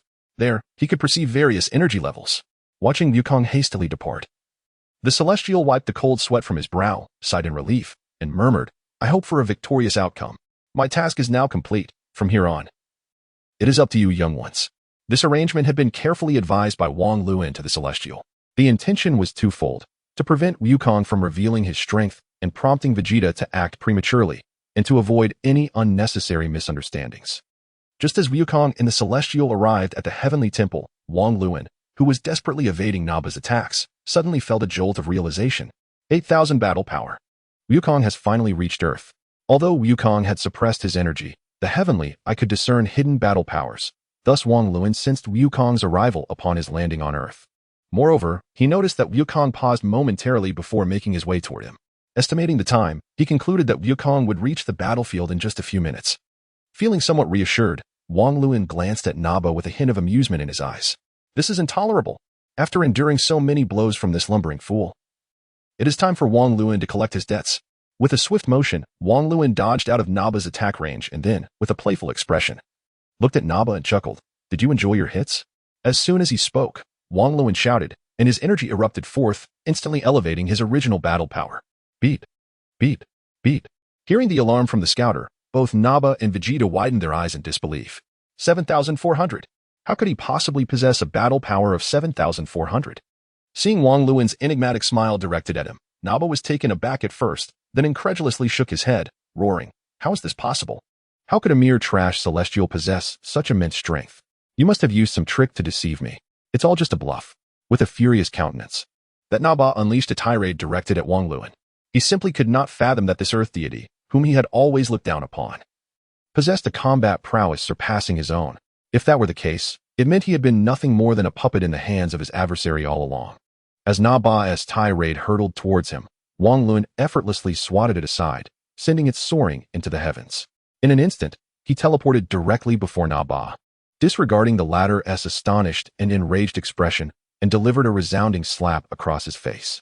The sound echoed, loud and clear. Nappa was almost instantaneously subdued, and Vegeta's expression darkened considerably. Meanwhile, Krillin and the others, observing Wang Luin targeting Nappa's broad visage, initially twitched their lips in disbelief. But upon realizing that Wang Luin had unleashed all his might, they were filled with astonishment. They knew all too well that this indicated Goku had returned to Earth. However, before they could express their excitement, Piccolo suddenly interjected with a sharp command. "Do not get ahead of yourselves. The situation is far from over. Watch for the opportune moment. The instant Vegeta makes a move to assist, you must act without hesitation." At this, Tien, Krillin, and the others exchanged glances, promptly nodding in agreement. In no time, Nappa's face resembled that of a pig's head, red and swollen as if scalded by boiling water. Witnessing Nappa's visage drenched in tears and mucus, Wang Luin hastily shook his hand and with a look of disdain exclaimed, "Oh dear, I accidentally turned you into a pig's head. Not to worry. I have one more trick up my sleeve. Behold my beautiful punch." With that, Wang Luin seized Nappa once more and raised his fist to strike. In an instant, Nappa's condition escalated from a mere pig's head to that of a three-headed pig. "Oh, Bajie Yalu," Nappa roared in agony, his lungs feeling as though they might burst from the torment. In a fit of rage, he desperately grappled with Wang Luin, yet his swollen, painful visage rendered his attempts incoherent. The disparity in power was insurmountable. Even with all his might, he was as powerless as a mayfly attempting to shake a mighty tree. "Nappa, retreat. You are no match for him." Vegeta, witnessing this dire predicament, swiftly soared forward, intent on rescuing Nappa. At that moment, as Wang Luin revealed his hidden strength, Vegeta's eyelids fluttered uncontrollably. This earth deity seemed like an unfathomable abyss, impossible to gauge. His rush was not solely to save Nappa. He feared that Nappa might meet the same fate as the cultivated beings, falling under Wang Luin's control only to vanish inexplicably. Although he could not comprehend Wang Luin's motives, it was evident that there were immense benefits for him. Under no circumstances could he allow his enemy to have their way. Just then, Tien and Krillin below swiftly placed their hands to their foreheads, assuming a peculiar stance. And with closed eyes, they shouted in unison, "Tai, Yang, Fist." In an instant, a dazzling golden light burst forth, its blinding brilliance causing the bewildered Vegeta and Nappa to instinctively shield their eyes, shouting in terror, "Nanny, what is this technique? Ah, my eyes." Observing the two caught off guard, Wang Luin swiftly flew behind Nappa and delivered a punch to the latter's neck, rendering him temporarily incapacitated. Grasping Nappa's arm, he focused his mind and called out, "System, collect." Ding. Detected villain, beginning to collect villain Nappa. 10-9. as Wang Luan executed his plan. Nappa's fury was extinguished, replaced by an overwhelming sense of crisis that made him tremble uncontrollably. However, at that moment, he felt dazed and powerless, desperately shouting, "Vegeta, save me! Please, help me! Damn it!" Upon hearing Nappa's cries for help, Vegeta could only curse in anger, yet he dared not act recklessly, remaining vigilant of his surroundings. He realized that he and Nappa had been thoroughly toyed with by their adversary. In the next moment, Nappa's figure vanished. Ding! Congratulations, host successfully absorbed villain Nappa. Points increased by 400. Hearing the system's prompt brought immense satisfaction to Wang Luan. He had meticulously planned for this moment. One who fails to strategize for the long term cannot hope to achieve in the short term. One who neglects the overall picture cannot hope to succeed in a single domain. The significance of strategy was paramount. Meanwhile, Vegeta, who had initially closed his eyes, began to open them slowly as the effect of the solar flare waned. Chapter 22. What a fragile deity. You truly excel at concealment. Appearing weaker than Nappa while actually being far superior, yet you dragged this out for so long. Noticing the smirk on Wang Luan's lips, Vegeta clenched his fists. Seething with anger, he now comprehended that he had been made a fool of. It was entirely possible that from the moment he and Nappa arrived on Earth, they had been manipulated by this individual. A flood of intense crisis and unease surged from the depths of Vegeta's heart.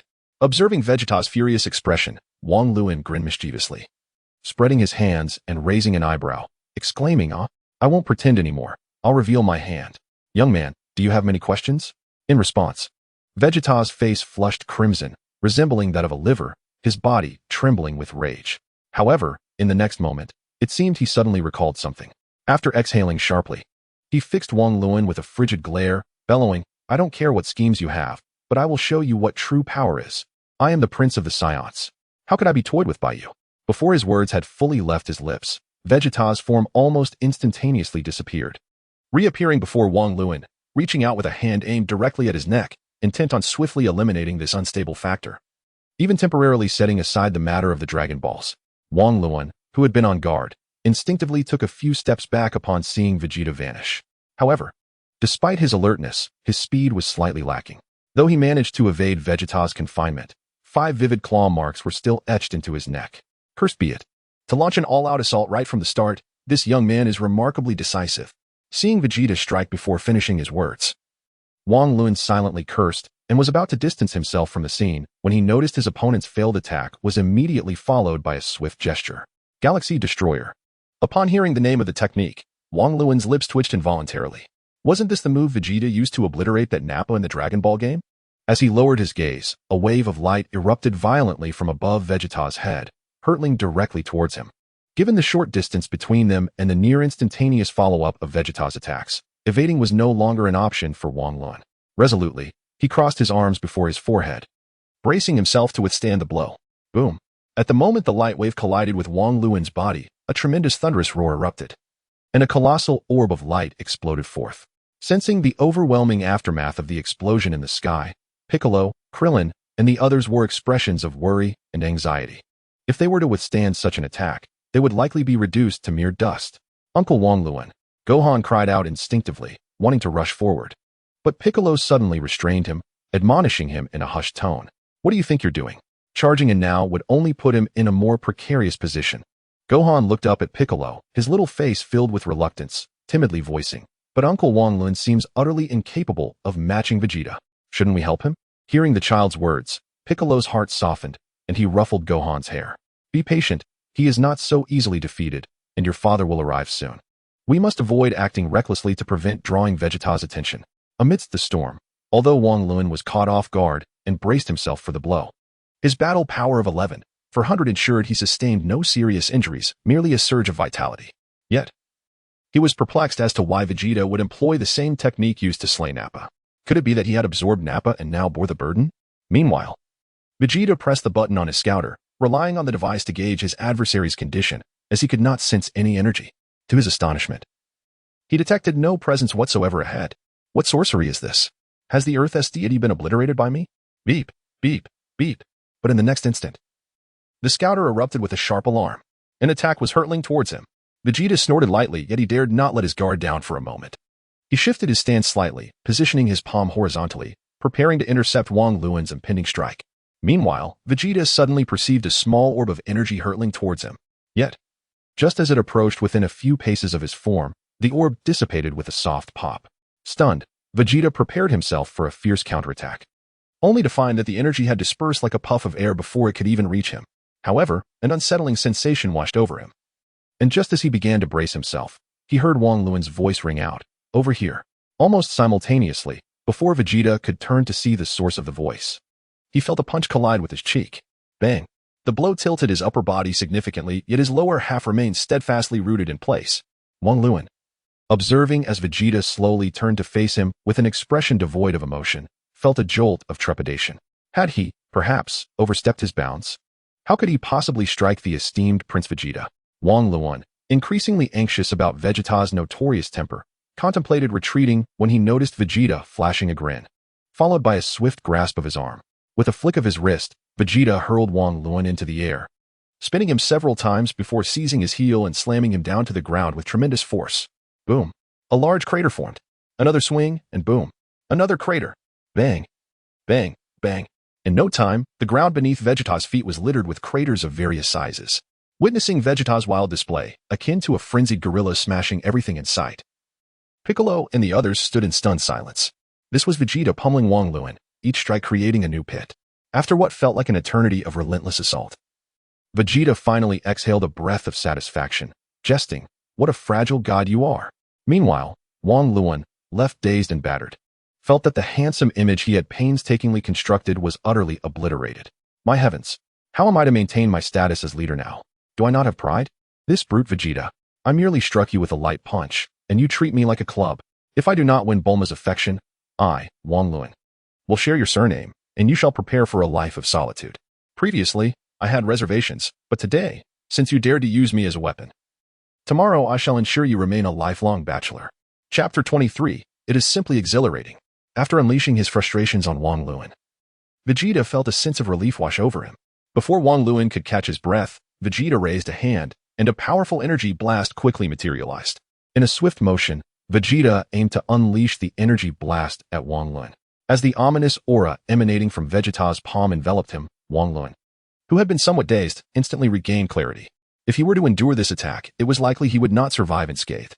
With no escape in sight, Wang Luan's eyes darted around, and then he suddenly widened his gaze, exclaiming with feigned delight, "Kakarot, you have finally arrived." Upon hearing those words, Vegeta, who had just intended to strike with lethal force, was taken aback, instinctively turning to glance behind him.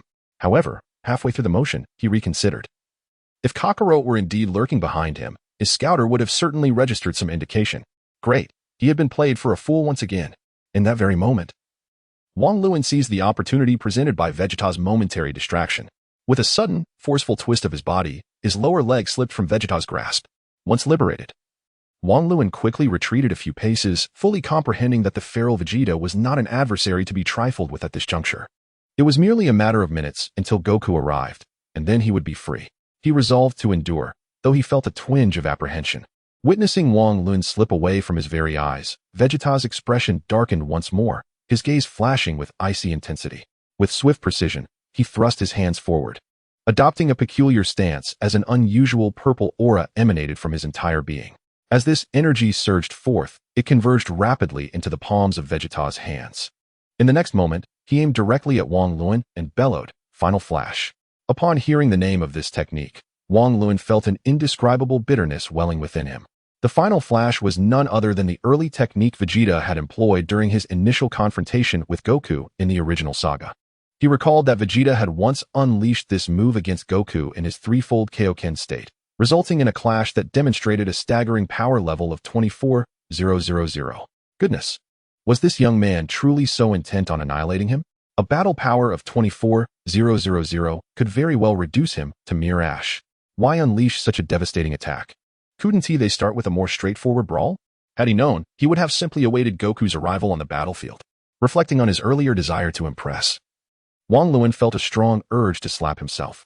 How foolish he had been, seeking to show off when he should have known better than to provoke the tempest that was Vegeta. As the purple beam erupted from Vegeta's hands, hurtling towards him with overwhelming force, Wang Luan instinctively evaded with a sudden burst of instant transmission, narrowly avoiding the strike. Previously, he had merely engaged in playful banter. But now, faced with Vegeta's true intent, he dared not underestimate him. Since he could not withstand the attack, it was far more prudent to flee.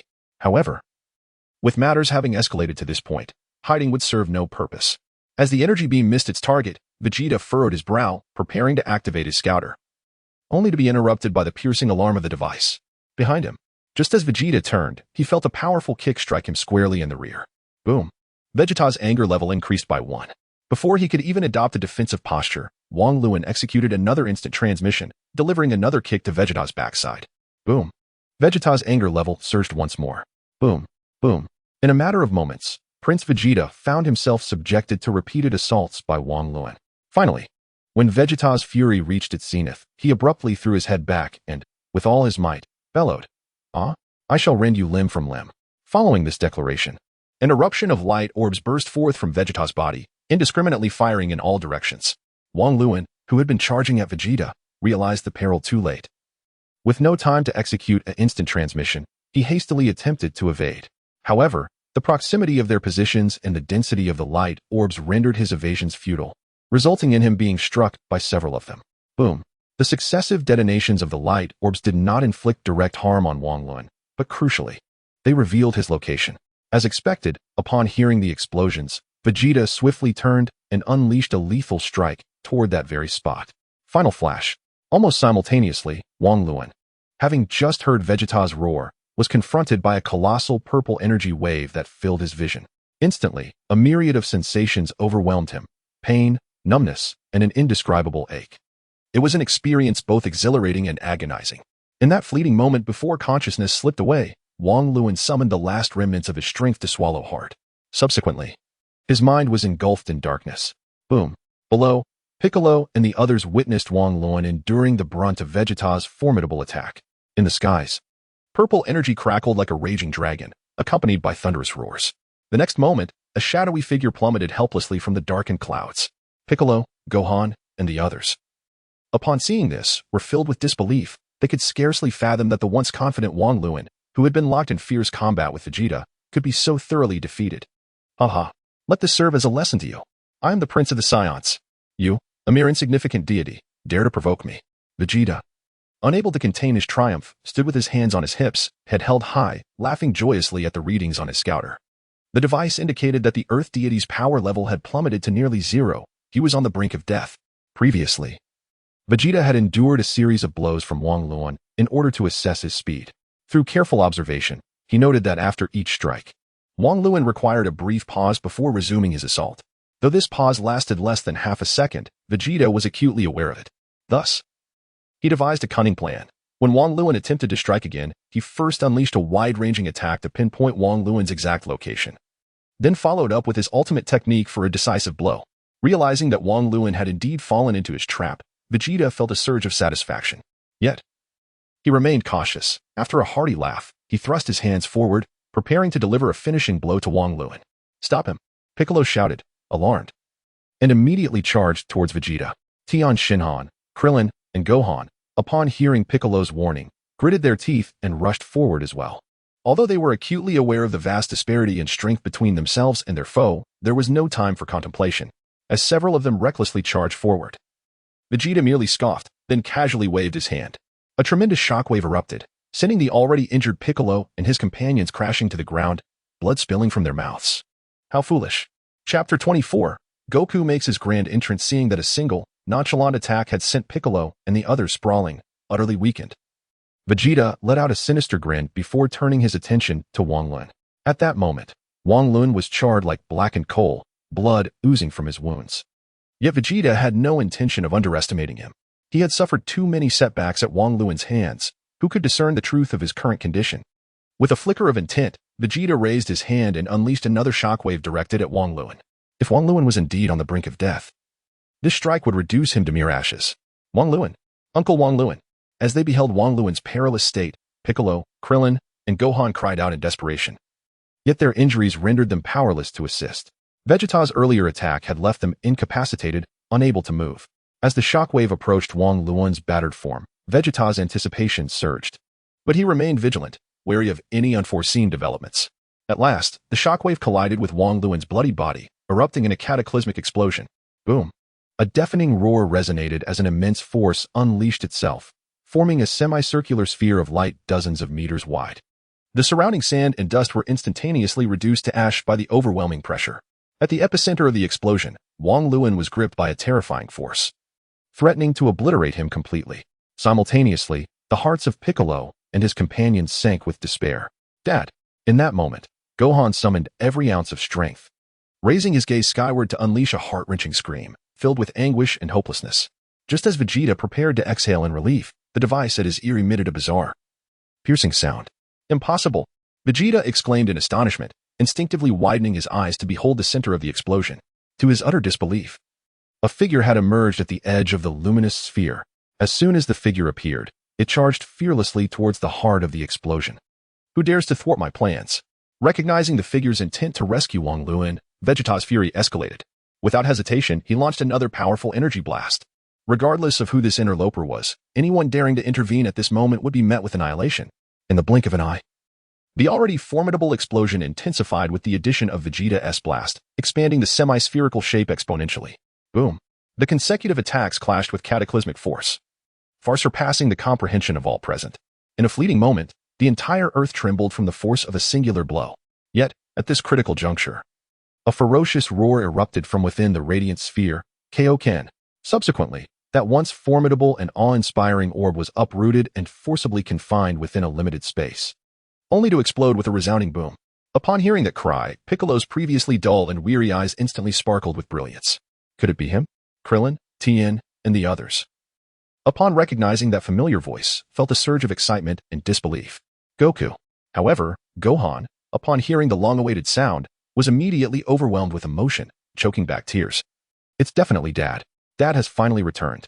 Witnessing his strike miss the target, Vegeta was engulfed in a tumult of shock and rage, filled with apprehension. The mysterious individual had not only managed to suppress his unleashed attack but also contained the explosion's radius. As he heard the calls from Piccolo and Gohan, Vegeta's brow furrowed even tighter. Kakarot. That very person was indeed the future Kakarot. Vegeta had thought that this individual was hiding in fear. But how could he possess such formidable power? Even the Earth's deity could not have achieved such a feat. Unavoidably, Vegeta's heart, which had just begun to relax, tightened once more with unease. A vague premonition hinted that he might be in serious trouble, and perhaps he would truly falter on this wretched planet. Soon, the remnants of the explosion began to dissipate, and at last, Goku's figure materialized before everyone. Goku, now slightly perspiring, was supporting the unconscious King Lan. Upon recognizing Goku's presence, especially seeing that King Lan was still alive, Vegeta's eyes glimmered with cold intensity as he raised his hand, preparing to deliver a fatal blow. Noticing Vegeta's movement, Goku glared at him with indignation and spoke through clenched teeth. Hey, he's barely hanging on and poses no threat to you anymore. There's no need for you to cling to him so desperately. If you wish to fight, I will allow you to unleash your fury later. But do you not possess even a modicum of patience to wait just a moment? Are you so eager to strike? Or are you afraid of losing? Vegeta, who had been on the verge of recklessly attacking again, was momentarily taken aback by Goku's words. Indeed, why was he so hastily inclined to act? He was the Prince of Science, a proud and powerful warrior. In previous battles, had he not always approached them with composure, effortlessly toying with his enemies? When had he become so anxious to kill? Was he truly afraid of defeat? Instinctively, Vegeta rejected this absurd notion. Yet, this very thought caused him to involuntarily retract his outstretched hand. If one were to strike out, would it not merely attest to their genuine fear? Thus, Vegeta pondered for a moment, crossing his arms and raising his chin, scoffing at Goku. Kakarot, do you truly underestimate me? I am the Prince of the Science. How could I possibly fear you worthless beings? Goku, with a calm gaze, regarded Vegeta and replied nonchalantly, in that case, please wait a moment. At those words, Vegeta's lips twitched. Goku's tranquil demeanor and unyielding tone irked him greatly. However, having issued his challenge, he could not easily retract it. Moreover, he indeed needed to assess Kakarot's strength. As for the Earth deity named Wang Luan, he would likely end up incapacitated. And then both he and Kakarot could be dealt with in due course. With this thought, Vegeta chose to remain silent, discreetly contemplating the current situation. Chapter 25, The Forgotten Wounded. Seeing Vegeta's silence, Goku understood that the latter would not act hastily. In an instant, he flashed before the astonished Gohan. Dad. Upon seeing Goku, Gohan's eyes glistened with tears of joy. He longed to leap towards him but lacked the strength to rise, struggling desperately instead. Goku. At that moment, Krillin, Tien, and the others were equally overjoyed, each eager to rise as Gohan had. Observing this, Goku quickly placed the unconscious Wang Luan gently on the ground, then firmly restrained Gohan and the others, earnestly advising, "You are all gravely injured. There is no need to rush to your feet." Goku glanced at the group, all severely wounded yet intact, and could not help but smile with relief. "Gohan, Krillin, Tien, Yamchu, Kaiotsu, and even Piccolo, I'm so glad to see you all safe. I was genuinely worried you might not hold on." All the way here, Goku had feared that his delay in reaching the battlefield would put them in peril. Thankfully, they were all unharmed. At his words, Gohan, Krillin, and the others broke into foolish smiles. Goku's return momentarily made them forget their previous pain and dire situation. Regardless of the circumstances, Goku seemed to possess a magical ability to instill peace of mind. It appeared that as long as he was nearby, all problems and difficulties would dissolve effortlessly. In this joyous atmosphere, it was only natural that one injured individual was momentarily overlooked. However, the composed and astute Piccolo suddenly interjected, bringing the jubilant group back to reality. "Hey, let us not be too hasty in our celebration. We need to check on Wang Luan." At these words, everyone recalled the gravely injured individual beside them. They collectively felt a wave of embarrassment as their gaze shifted to Wang Luan. How could they have forgotten this crucial contributor? Krillin scratched his bald head, feeling awkward, and pushed Wang Luan gently, only to find him unresponsive. Concerned, he anxiously inquired, "Wait, what about Wang Luan? How is he?" Gohan clutched Goku's hand tightly, his little face etched with a grave and earnest expression. "Father, had Uncle Wang Luan not risked everything to buy us time, we might have already fallen victim to those villains." Tianjinhan and Yamcha nodded in agreement, suddenly realizing that Goku seemed unaware of Wang Luan's true identity. Exchanging glances, they intended to clarify this for Goku. "By the way, Goku, he is." Upon hearing their murmurs, Goku waved his hand dismissively, signaling them not to rush. "There's no need to explain right now. I believe I understand somewhat. Though I am gravely injured, I won't perish just yet." After a brief pause, Goku continued, "Soon, I will have the deity escort you away. I will confront Vegeta alone." Upon hearing Goku's declaration, Krillin furrowed his brow.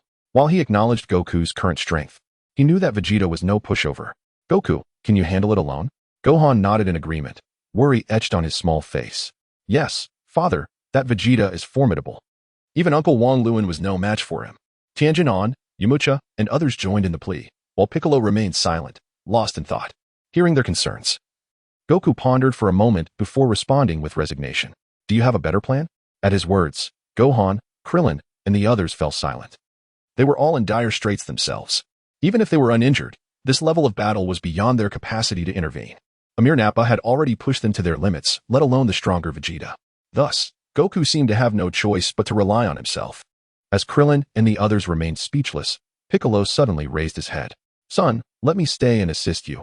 My injuries are somewhat lighter." Regardless of the circumstances, Piccolo yearned to fight alongside Goku. Deep down, he did not wish to lag behind Goku, nor did he want to be the one needing protection. Goku smiled at Piccolo, but shook his head.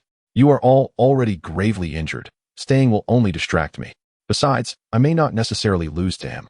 With that, Goku turned slowly to face Vegeta, who still bore a haughty demeanor. "Vegeta, how about we change the venue for our battle?" Vegeta looked down upon Goku, initially responding with a sarcastic tone. "Are we discussing terms before the fight?" His expression shifted, turning red with fury as he added, "Kakarot, do you think I would allow them to escape under my watch?" Seeing Vegeta becoming restless, Goku maintained his calm demeanor. "Surely, you would prefer to engage in a proper battle with me? Their presence here would only hinder my performance." Vegeta's combative instincts and pride caused him to hesitate. It was indeed peculiar. Had Kakarot been a lowly warrior, he would not have wasted his breath and would have simply wiped them out. The fact that the opponent was able to withstand his full-force attack indicated that he was indeed worthy of a contest. Vegeta, driven by instinct, would treat any rival capable of competing against him with utmost seriousness. He yearned for the challenge of confronting a formidable adversary, seeking to annihilate them entirely. Such a battle was what he craved, for only then could he experience the exhilaration of combat and satiate his competitive spirit. Perhaps this was the very reason why Scions became increasingly formidable with each battle. Yet, he could not shake his unease regarding the enigmatic Wang Luan and the Namekian associated with the Dragon Balls. After a moment's contemplation, Vegeta ultimately succumbed to his inner temptations. Others might depart, but Wang Luan and that Namekian must remain. However, while everyone was focused on the conversation between Goku and Vegeta, no one noticed that Wang Luan, who had been lying motionless on the ground, had subtly twitched a finger. Upon hearing Vegeta's response, Goku cast a troubled glance at Piccolo, only to find him nodding vigorously. He then looked at the still figure of Wang Luan, gritted his teeth, and shouted at Vegeta, "Follow me," as Goku soared into the distance. Vegeta let out a sinister chuckle and gestured to Piccolo and the others, "I have you both in my sights. You'd best not attempt any tricks. Remain here and spare yourselves the suffering." With that, Vegeta shot off towards Goku. Witnessing Vegeta's brazen arrogance, Piccolo trembled with rage. In Chapter 26, The Sleeve of the Skeleton, Gohan, his face contorted with worry, turned to Piccolo and asked, "What should we do next?" As Goku faced off against Vegeta alone, Gohan, being his son, was understandably anxious. Piccolo furrowed his brow in deep thought, and after a considerable pause, he spoke gravely, "We may not be able to assist. We need to find a way to awaken Wang Luan. Only together can he and your father hope to defeat Vegeta." "What options do we have?" Krillin asked. His face clouded with concern. Remembering Goku's earlier words about the arrival of the Elder, he wondered why the deity had not yet appeared. Suddenly, a frail figure materialized before them, causing Krillin and the others to exclaim in surprise, "The Elder." However, the Elder appeared oblivious, merely nodding at them before proceeding directly to Wang Luan's side. To the astonishment of the onlookers, the Elder raised his staff and struck Wang Luan's head with a resounding thwack. "How much longer do you intend to pretend?" What left everyone in stunned silence was that Wang Luan, who had been lying as still as a corpse, suddenly sprang to life with a jolt. Upon witnessing the Elder's failed attempt, Wang Luan quickly waved his hands and exclaimed, "Hey, Senior, please hold on." Upon hearing Wang Luan's plea for mercy, the celestial being let out a discontented snort, questioning why he had not feigned death. Wang Luan, with an awkward smile and an expression of ingratiation, could not help but mutter, "I was merely hoping to lie down a little longer. It's not every day one gets a chance to rest." Observing this scene, Piccolo, Krillin, and the others quickly grasped the truth. It appeared that Wang Luan had been playing them all along. Piccolo's forehead suddenly bulged with veins, and abandoning his usual composure, he seized Wang Luan by the collar, bellowing, "What? You have been pretending all along. Do you have any idea how worried we were about you?" The two bystanders, Krillin and Tien, could not suppress their eye rolls, their faces filled with grievance. "You had us worried for nothing," Yamcha added, equally irritable. "You don't mean to tell us you have a trick up your sleeve called resurrection?" Wang Luan, helplessly wiping the drool from his face, offered a wry smile to the irate crowd, feeling a warmth in his heart. After this ordeal, he had finally integrated into this family. With hands raised in surrender, he hurriedly explained, "Well, before I lost consciousness, I swallowed one of the celestial beans I had been holding in my mouth. Since I swallowed it whole without chewing, it just started to digest. I've only been awake for about 3 minutes. Previously, to be on the safe side, he had directly procured the last 2 celestial beans from Master Karen. Originally meant for Goku, he had managed to persuade him with all sorts of flattery. Ahem. In any case, he left one for Goku." Upon hearing Wang Luan's explanation, Piccolo pushed him away, reverting to his usual aloof demeanor. Krillin and Tien exchanged glances, preparing to complain further, but the celestial being raised his staff, admonishing, "Enough of the chatter. Hurry and assist Goku. He cannot handle Vegeta alone. And do not think I am unaware that you took 2 celestial beans from Karen. You must give one to Goku." However, Wang Luan shook his head. "Do not rush. Now is not the time. When the moment is right, I will deliver it to him immediately." The others, puzzled, furrowed their brows, questioning his intentions. "What scheme are you concocting?" Seeing their skeptical expressions, Wang Luan was exasperated. "Oh, come on. With Goku here, what scheme could I possibly have? He is the main character. I wouldn't dare overshadow him. You may not comprehend the Scion's nature. At this moment, they yearn to engage in a full-fledged battle against a formidable opponent. If we intervene now, we would only complicate matters for Goku." While the others still found it hard to understand, they recalled Goku's personality and fell silent. In truth, it was not only they who struggled to understand. Even Wang Luan himself found the combative mindset of the Scion race incomprehensible. Take today's events as a case in point. Even in the future battles against Buu, the 2 deities chose to forego the Patera earrings in favor of facing Kid Buu with their own strength. This would have been acceptable, but they even allowed themselves to be struck by the punches of the foe. Deciding who goes first through the game of rock, paper, scissors is quite audacious and bold. If it were Wang Luan in a previous life, possessing such a temperament would likely lead to a fate of being thoroughly devoured unless his father were a figure of significant power. At this moment, he refrains from rushing in, considering not only their pride but also laying the groundwork for the inevitable increase in strength that would follow their intense rivalry. The saga of the Scion invasion of Earth is nearing its conclusion, and he must pave the way for the upcoming saga on Namek. On a sheer cliff, Goku stands firm against the wind, gazing intently at Vegeta across from him. Although Goku has not engaged Vegeta directly nor observed his techniques, he arrived just in time to witness Vegeta's lethal intent towards Wang Luan. In that moment of urgency, he was compelled to unleash the Kaioken technique to narrowly counter Vegeta's devastating attack, specifically a threefold Kaioken.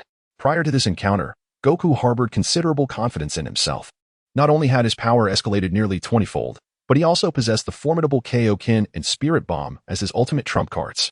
However, after that earlier clash of energies, he quickly realized he had underestimated Vegeta. The aura emanating from Vegeta suggested a significant gap in their strengths, even if that previous strike represented Vegeta's utmost capacity. It was formidable enough to cause Goku considerable concern. After all, the Kaioken cannot be sustained indefinitely, and the Spirit Bomb requires time to gather energy. While each of these techniques possesses remarkable strengths, they also come with evident drawbacks. Should he fail to decisively overwhelm Vegeta, he would find himself in a precarious position. Moreover, due to the journey and the effort expended in rescuing Wang Luan, Goku had already depleted a fair amount of his strength. Additionally, who knows if Vegeta has any hidden capabilities?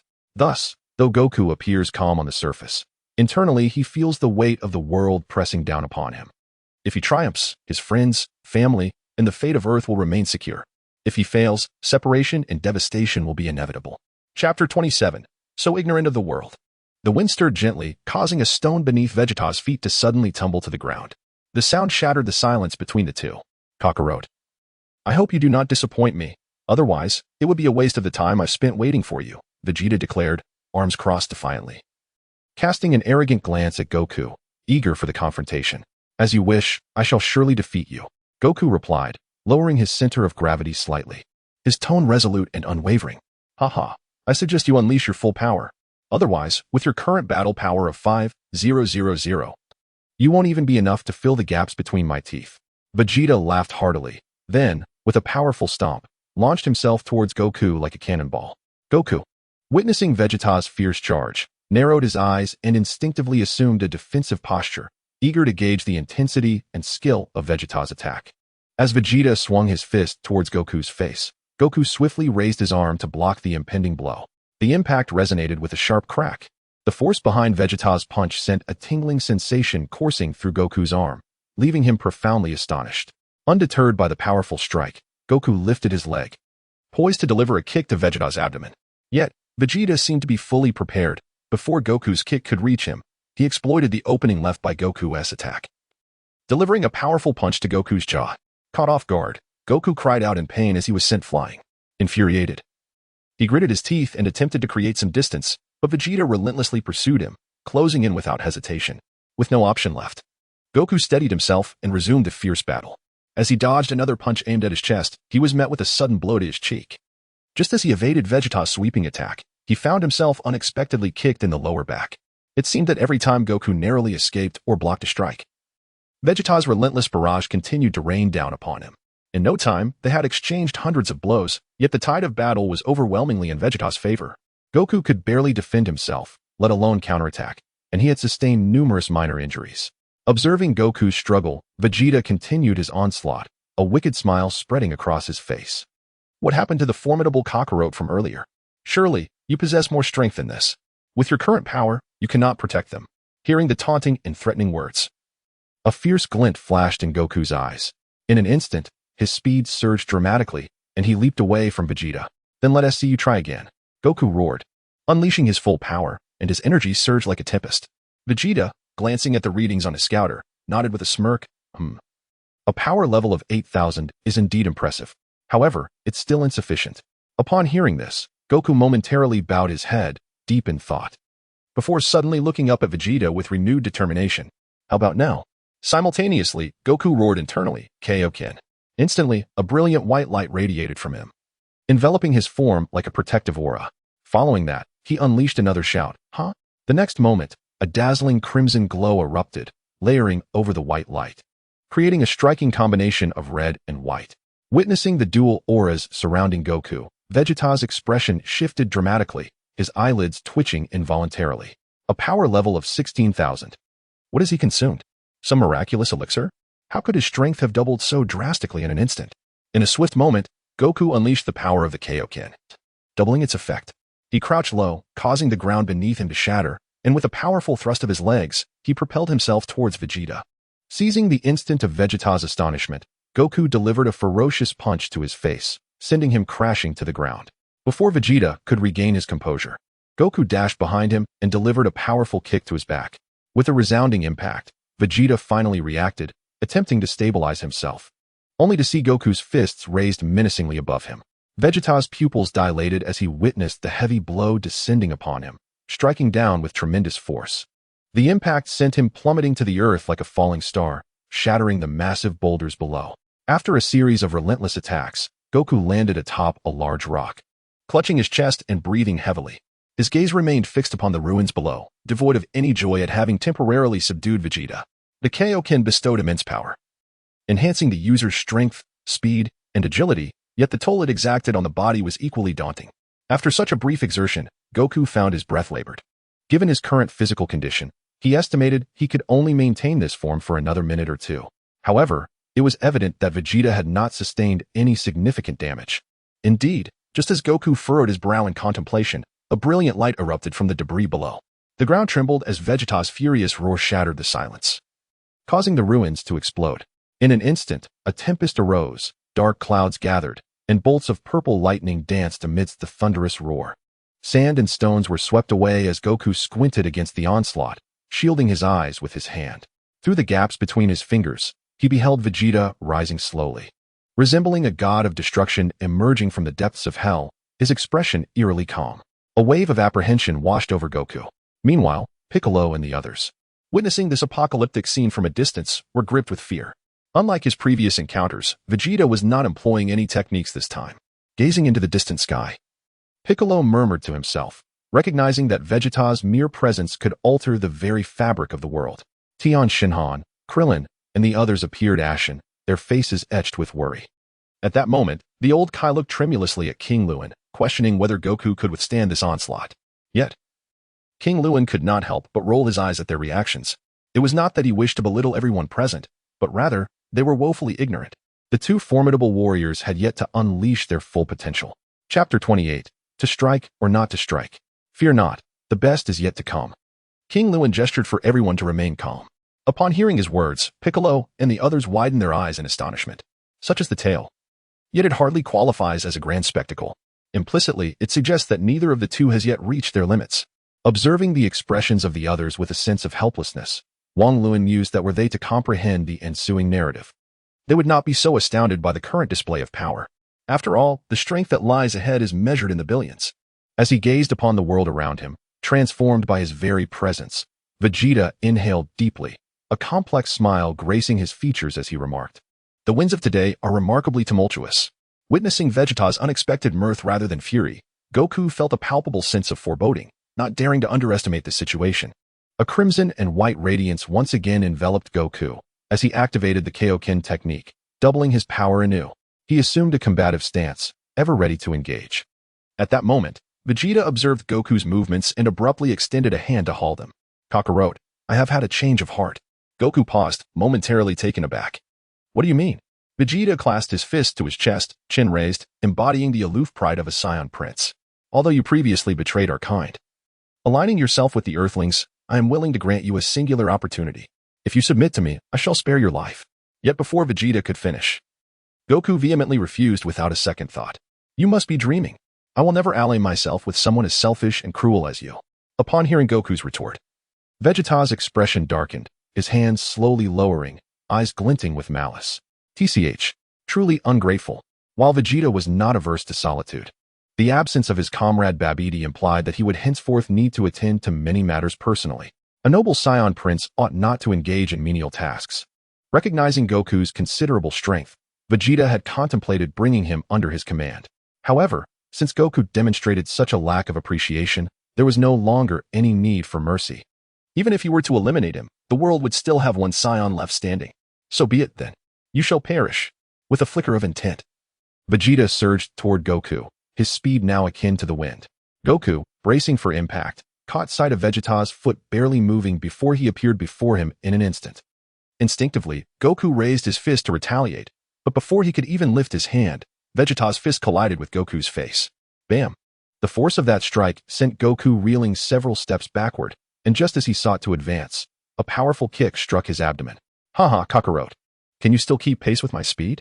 Infuriated, Goku found that the Kaioken was of no use against him.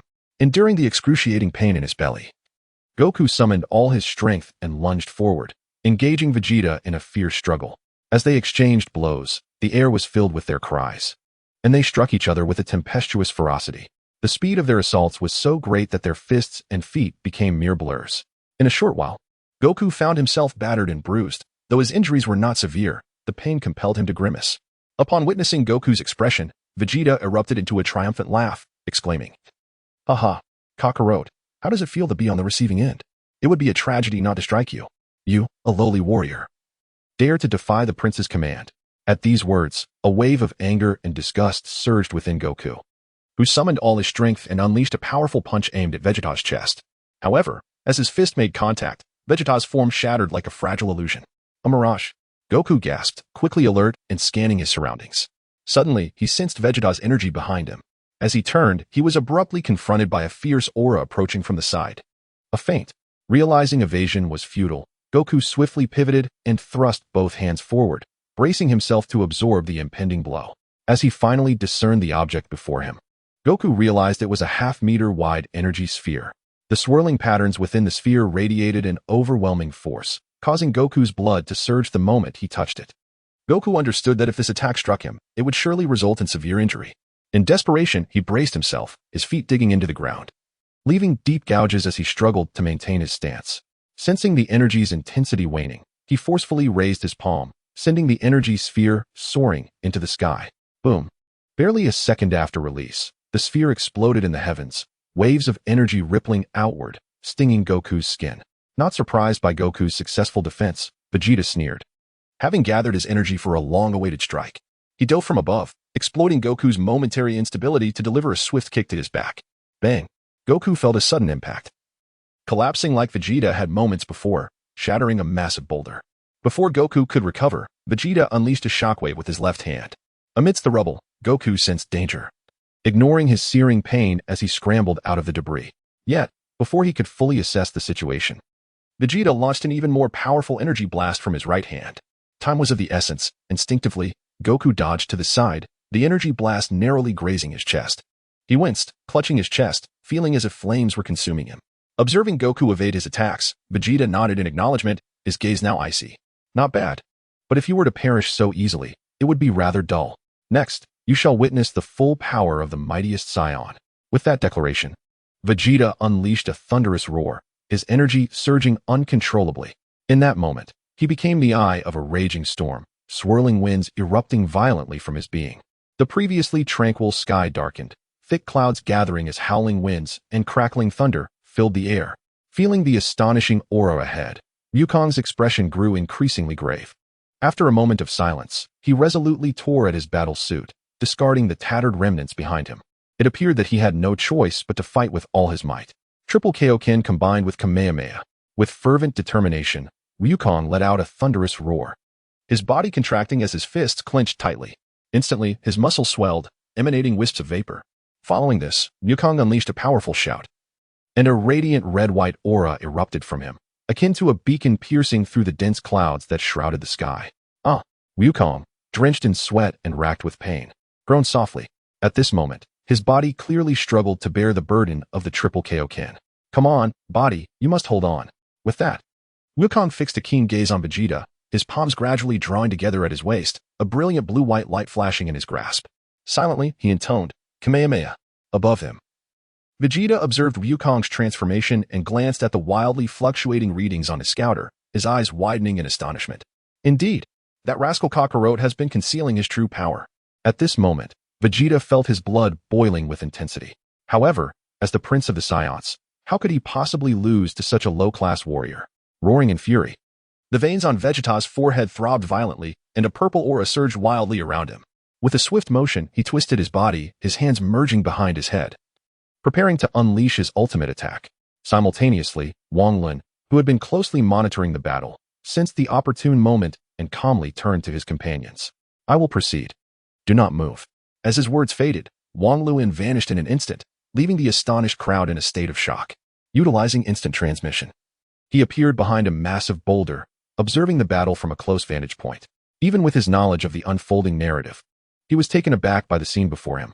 He noted that Vegeta's power level had surged to 18,000, fully unleashed, and with a power boost. It skyrocketed to 24,000. Wukong, through the triple Kaioken, had similarly elevated his own strength to this formidable level. The echoes of Wukong and Vegeta's roars resonated through the heavens as the two titans exerted their might. The vast sky and the solid earth seemed unable to withstand their ferocity. Surrounding mountains crumbled, the ground trembled violently, and debris ascended into the air. The atmosphere became utterly chaotic, with gusts of wind scattering in all directions and brilliant flashes of lightning illuminating the scene. As their energies reached a critical threshold, both warriors, almost in unison, thrust their hands forward, launching their meticulously prepared techniques toward each other. Wave. Wang Luan only heard the two men roar. And in the blink of an eye, a wave of blue and white light and a pillar of purple and white collided like a ferocious beast that had been trapped for far too long, fiercely crashing against one another. The thunderous sound of their clash reverberated, shattering the surrounding sand and stones within moments, gritting his teeth with all his might. Wukong fought against the onslaught and the agony coursing through his body. Vegeta, too, furrowed his brow, unleashing his full power. In the end, he resolutely declared, "You will never withstand my full power energy wave. Let this earth be reduced to cosmic dust." However, after mere moments of confrontation, Vegeta's complexion paled. He realized that his most powerful attack was evenly matched against Wukong's ultimate technique. What? How could he possibly withstand my full force strike? On the other side, Wukong was equally astonished. Yet, upon reflecting that he could not sustain the triple Kaioken for long, anxiety began to creep into his heart. After a moment of inner turmoil, Wukong resolved to push beyond his limits, his eyes blazing with determination as he roared, "Fourfold Kaioken Kamehameha." As his voice echoed, the blue and white energy wave suddenly thickened. In less than a second, it forcefully pushed back the purple and white pillar. Vegeta's eyes widened in terror. How is this possible? It has been repelled. Just then, the Kamehameha surged upward, completely nullifying the full power energy wave, and then crashed directly into Vegeta. With a pain scream, Vegeta was propelled into space by the force of the Kamehameha. Meanwhile, Wukong felt his energy dissipate, the red and white light vanishing, and he instinctively closed his eyes, gasping for breath. At that moment, he was drenched in sweat, trembling uncontrollably, and even standing became a challenge. High above, after being sent flying a considerable distance, Vegeta saw the energy wave about to explode and quickly summoned all his strength, narrowly evading the blast by sidestepping. The thought of nearly being defeated by a lower-class warrior made his hair stand on end. Damn it. Why? Why does Kakarot's power exceed mine? I am the strongest scion ever. In Vegeta's eyes, if Wang Luan was a tricky opponent who instilled some caution, the fact that Wukong could directly overpower him filled him with sheer dread. After all, Wang Luan's maximum power was only 11/100 and could not inflict fatal harm. Otherwise, he would not have merely kicked him in the rear. Yet Wukong, through the Kaioken, could confront him head-on and potentially defeat him. This was something Vegeta could not tolerate. After a period of extreme frustration, Vegeta finally made up his mind. Enough. Though it may be unsightly, this is my only option. I shall transform into a great ape and crush him into a pulp. As he spoke, Vegeta suddenly clenched his fist, seemingly envisioning the gruesome fate that awaited Kakarot when he was crushed into a pulp. With a sinister grin, Vegeta then turned his gaze to the high sky, searching for the moon. Below, Goku, after a bout of intense panting, finally felt a modicum of relief from the throbbing pain and fatigue that had besieged his body. Straining to lift his head, he perceived Vegeta flitting about like a headless fly in the vast expanse above. Why isn't he coming down? What is he plotting? Goku pondered quietly, only to be jolted by a voice behind him. He is searching for the moon. At this revelation, Goku was taken aback. He had been completely oblivious to someone lurking behind him. Instinctively, he spun around to find Wang Luan smiling at him with an air of apology. "It's you." Chapter 30. The moon, gone. Astonished, Goku exclaimed, "Aren't you gravely injured? How have you recovered so swiftly?" In response, Wang Luan remained silent, taking a step forward and performing a deep bow of respect. Seeing this, Goku quickly steadied Wang Luan by the shoulders, a look of astonishment etched on his face. "Hey, what are you doing?" Wang Luan chuckled wryly, brushing his hair back, and when he finally faced Goku, he realized the depth of his own embarrassment. Though his earlier actions had been compelled by necessity, he had inadvertently caused Goku's suffering. "Goku, I truly regret what happened earlier," Wang Luan expressed earnestly. Goku, understanding his sentiment, smiled gently and shook his head. "The celestial beings and Gohan have spoken of you, and thanks to your presence, everyone is safe." I believe you are not a villain. You simply have your own burdens to bear. At this juncture, Goku's expression shifted as he gazed skyward, his demeanor growing serious. Yet now is not the time for explanations. The gravest issue still looms unresolved. Feeling a swell of emotion, Wang Luan followed Goku's gaze and discerned a faint black dot in the sky, moving rapidly. Unlike the perplexed Goku, he was acutely aware of Vegeta's intentions. However, the moon of Earth had long been obliterated by Piccolo's devastating attack during Gohan's transformation into a great ape. I consumed a senzu earlier, which is why my injuries healed so quickly, Wang Luan explained, pausing before producing another senzu. Here, this is the last one. Upon seeing this extraordinary treasure, Goku's eyes gleamed with excitement as he exclaimed, "Oh, a senzu. What a fortuitous gift at such a critical moment." He accepted the senzu, examining it closely but refraining from consuming it immediately. Noticing this, Wang Luan raised an eyebrow in curiosity. Deep down, he felt a conflict. He understood that the most opportune moment for his appearance would have been just as Goku was on the brink of being crushed by Vegeta. He could have, like Midgeisby, concealed his energy and hidden in the shadows, then teleported behind Vegeta for a decisive strike, regardless of the current circumstances or the unfolding narrative. Such a course of action would be more prudent and advantageous for the overall progression. On one hand, the likelihood of defeating Vegeta would substantially increase. On the other hand, a severely weakened Goku would possess greater potential for future power enhancement. Yet, he found himself grappling with a sense of reluctance. Was this a manifestation of misplaced compassion? If he adhered to the script, it was almost certain that Goku would be utterly incapacitated by the transformed Vegeta, with his meridians and bones shattered. In all honesty, unless absolutely necessary, Wang Luan did not wish to witness such a tragic and heroic scene. Thus, he resolved to entrust this decision to Goku. Should he consume the senzu now, or preserve it for later? Furrowing his brow in contemplation, Goku ultimately shook his head, his tone resolute and firm. I still possess enough strength. I may not necessarily be defeated by him.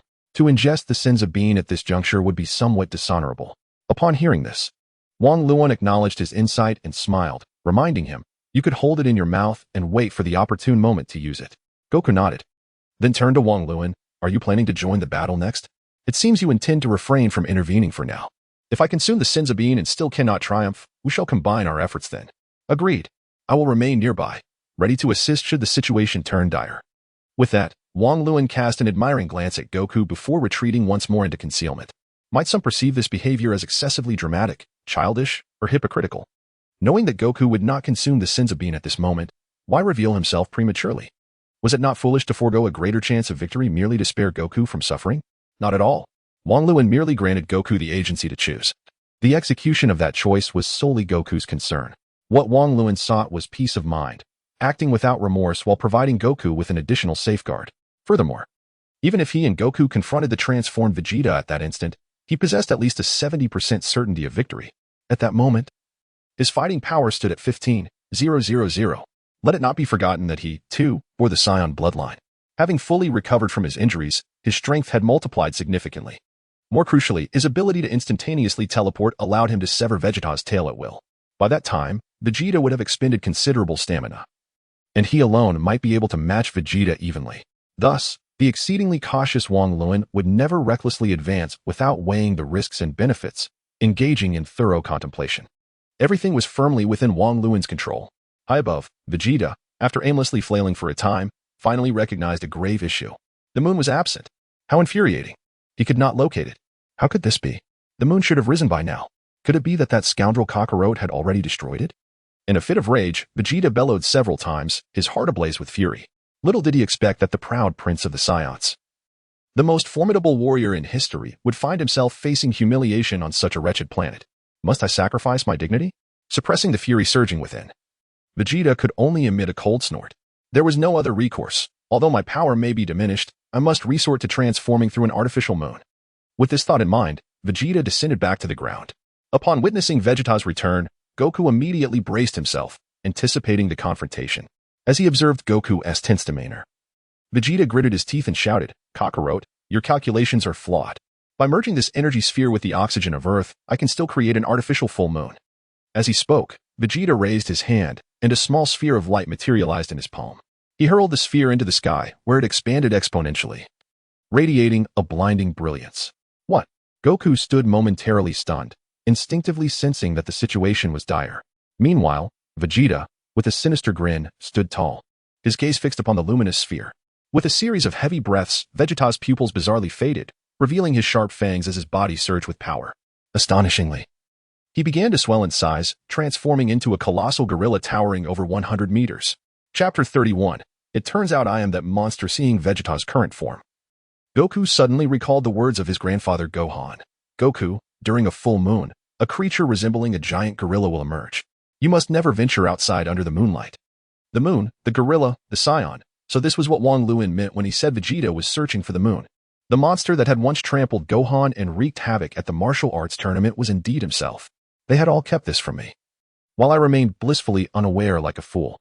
The realization that he had once crushed his only kin filled Goku with unbearable pain, as if his heart were being cleaved by daggers. Trembling, he managed a bitter smile and solemnly uttered, "Grandfather, I am truly sorry. If I were to perish, I would surely seek you in the afterlife to apologize." Meanwhile, Vegeta had fully transformed into a giant ape, looking down upon Goku, who appeared as insignificant as an ant. A glimmer of excitement flickered in Vegeta's crimson eyes as he laughed. "Ha ha, Kakarot, this time you are finished." With that, Vegeta charged forward, causing the ground to tremble beneath him. He raised a fist the size of a mountain, aiming it at Goku with tremendous force. Goku, reacting swiftly, dodged to the side. However, though he evaded the brutal blow, the residual force from Vegeta's strike sent him hurtling backward. Cursed be this fate. With a thunderous crash against the stone wall, Wukong let out a pained cry. As he lifted his head, he was met with another colossal fist descending upon him. Helplessly, Wukong could only leap and dodge continuously, evading Vegeta's relentless assaults. Vegeta, on the other hand, unleashed a flurry of punches, relentlessly pursuing Wukong. In no time, the surrounding hills, both large and small, had succumbed to Vegeta's devastation. Witnessing Wukong being chased like a frightened dog filled Vegeta's heart with immense satisfaction. The prior humiliation and anger had evaporated into thin air. "Kakarot, come face me head on. I have good news for you. A transformed scion in the great ape state possesses tenfold power." Vegeta laughed maniacally, charging directly at Wukong. "Double Kaioken!" Wukong shouted, unleashing a surge of red and white light. He intended to create some distance from Vegeta before launching his counterattack. However, as he jumped, Vegeta swiftly latched onto him like a parasite. Sweating profusely, Wukong desperately evaded Vegeta's strikes while shouting in frustration, "Vegeta, I will defeat you. Today, you shall taste the power of the spirit bomb." With that, Wukong's radiant aura surged once more, increasing his speed exponentially. In a flash, he teleported behind Vegeta, preparing to gather energy for the spirit bomb. Just then, he suddenly spotted a massive shadow sweeping toward him. "Nanny!" Wukong exclaimed, turning to see Vegeta's thick tail crashing down upon him. With an unexpected blow, Wukong felt a sweetness in his throat as he plummeted to the ground like a meteor, shattering a nearby mountain upon impact. "Kakarot, have you exhausted your tricks? Where have your earlier skills vanished to?" Vegeta gleefully observed the ruins, laughing heartily before launching another verbal barrage. Clearly, Vegeta was unwilling to grant Wukong any respite. Feeling the relentless onslaught, Wukong gritted his teeth and unleashed a triple Kaioken, springing forth from the debris. Glaring at the devastated ground ahead, Wukong furrowed his brow, feeling a deep sense of frustration. Damn it, this guy, despite his massive size, shows no signs of reduced speed. I don't even have a moment to concentrate and gather energy for the spirit bomb. Even if I push myself to use the fivefold Kaioken, it won't be effective against him. What should I do? Do I have to resort to the Senzu Bean now? Noticing Wukong muttering to himself, Vegeta sneered and charged at him once more. "If you're not going to attack, don't blame me for striking first." As Vegeta approached, Wukong hastily assumed a defensive stance. At that moment, Wukong caught sight of the sunset behind Vegeta, and a spark of inspiration ignited in his mind. "I've got it." In a moment of surprise, Goku raised his hand beside his temple, closed his eyes, and shouted, "Solar Fist." Vegeta, observing this, narrowed his eyes, seemingly recalling a similar stance he had witnessed before. Suddenly, he remembered the two bald figures who had adopted this very pose, leading to his and Nappa's inexplicable blindness. Realizing the peril, Vegeta instinctively prepared to close his eyes, but was immediately struck by a blinding light aimed directly at his gaze. The intensity of the light was unbearable. Damn it, not this technique again. In a state of panic, Vegeta recalled Nappa's fate. Although King Vegeta was gravely injured and unconscious, he dared not let his guard down. While shielding his eyes from the excruciating pain, he opened his mouth wide and unleashed a barrage of energy blasts in all directions. Boom, boom. In an instant, the desert was engulfed in flames and smoke, massive craters emerging one after another. Piccolo and the others observed from afar as the horizon turned to vivid crimson. Concealed in the shadows, King Vegeta swiftly teleported to the sky, observing Vegeta's chaotic assault with a bemused expression. Seizing the opportunity, Goku hurriedly accelerated towards the distance. I must gather energy for the spirit bomb now. After flying a considerable distance, Goku concealed himself behind a large rock, raising his hands high. With utmost sincerity, he called out, "O Earth, O Ocean, and all living beings, I implore you, share a fragment of your energy with me." No sooner had Goku finished speaking than countless tiny lights appeared in the sky around him. King Vegeta watched in astonishment, recognizing these lights as pure energy. As if drawn by a mysterious force, the lights began to converge towards Goku. Before long, a soft, white aura enveloped him. Sensing the transformation within himself, Goku's eyes sparkled with joy. I just need a little more. However, at that moment, Vegeta's eyes snapped open, furious as he searched for Goku's location. Damn you, Kakarot! I will tear you to pieces and scatter your ashes. After searching for a while, Vegeta suddenly noticed the unusual circumstances surrounding him and focused his gaze on a particular area, Goku's hiding place. Chapter 32, A Shocking Revelation. As Goku concentrated intensely to gather energy for the spirit bomb, the chilling glare from Vegeta made the hairs on his body stand on end. Goku realized his position had been compromised. This is bad. He has found me. A cry of alarm escaped his lips. And in his moment of hesitation over whether to unleash the spirit bomb, he was suddenly engulfed by a dazzling light. Simultaneously, he felt his entire being brimming with abundant energy. It's working. The energy of Earth has gathered. Surprised by his own condition, Wukong, without a moment's hesitation, bellowed in a low voice, drawing upon his full vitality and concentrating it in the palm of his right hand. The milky aura that enveloped Wukong's body swiftly surged down his arm and coalesced into a palm-sized sphere of white energy. Elated at this development, Wukong intended to maneuver around the stone wall and unleash this final strike upon Vegeta. However, unbeknownst to him, Vegeta had already completed his charge and launched a devastating energy blast toward Wukong. As Wukong lifted his hand, the blast collided with him with a deafening roar, erupting in a fiery explosion. In the midst of the conflagration, Wukong beheld the energy sphere he had painstakingly gathered dissipating in his palm. A look of despair overtaking him as he cried out, "How could this be possible?" Overcome by fatigue, Wukong was sent hurtling backward by the energy blast. Crashing violently against a stone wall, lying weakened on the ground, he gazed at his empty palm, his heart heavy with sorrow. It had been so close. If only he had succeeded a moment earlier, victory might have been his. Now, he was nearly completely drained, unable to muster the strength to form another energy sphere. Ultimately, he had succumbed to Vegeta. With Vegeta sensing that the threat had passed, he leaped forward, landing not far from Wukong. Observing the fallen warrior, Vegeta could not contain his triumphant laughter, taunting, "What now, Kakarot? Do you have any tricks left?" Earlier, he had noticed the surrounding energy points converging ahead. And though his scouter had shattered during his transformation, instinctively he sensed that Kakarot was up to something, possibly concocting a powerful move. Since arriving on Earth, Vegeta had found his worldview repeatedly challenged. The inhabitants could not only suppress their energy signatures and appear out of nowhere, but could also dramatically increase their combat power, swiftly altering the tide of battle. Just when one thought they had disowned their capabilities, they would turn and deliver a resounding blow, mocking, "You're not ready for this." Thus, upon sensing something amiss, Vegeta acted without hesitation, determined to launch an assault. The once arrogant Saiyan Prince had become increasingly cautious, an inevitable consequence of having faced numerous setbacks since his arrival on Earth. Contemplating this, Vegeta felt a surge of frustration, his eyes glowing with intensity as he sprang into action, forcefully stomping down upon Wukong. With a thunderous impact, as Vegeta's foot made contact with Wukong's lower body, the latter could not suppress a scream, the ground beneath him cracking under the pressure. Ugh! Wukong closed his eyes, crying out in agony as he writhed, feeling as though his entire lower half was being crushed. The endless, excruciating pain continuously surged towards the brain. Yet, upon witnessing this, Vegeta did not exhibit an ounce of compassion. Instead, he let out a sinister laugh, leaping several meters high before descending once more upon Goku. Bang! This time, Vegeta not only stepped on Goku but also ground him underfoot, causing Goku to sit up painfully, his forehead veins pulsating like caterpillars, his cries echoing incessantly.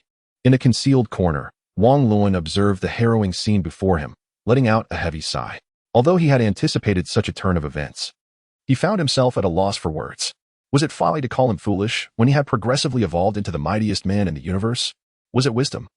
When such actions seemed capricious and obstinate, he could easily alter the course of battle, yet he chose to torment himself instead. This was the case now, and it had been the case in his encounters with the complete form of Cell and Kid Buu as well. What drove him to persist? What compelled him to grow stronger?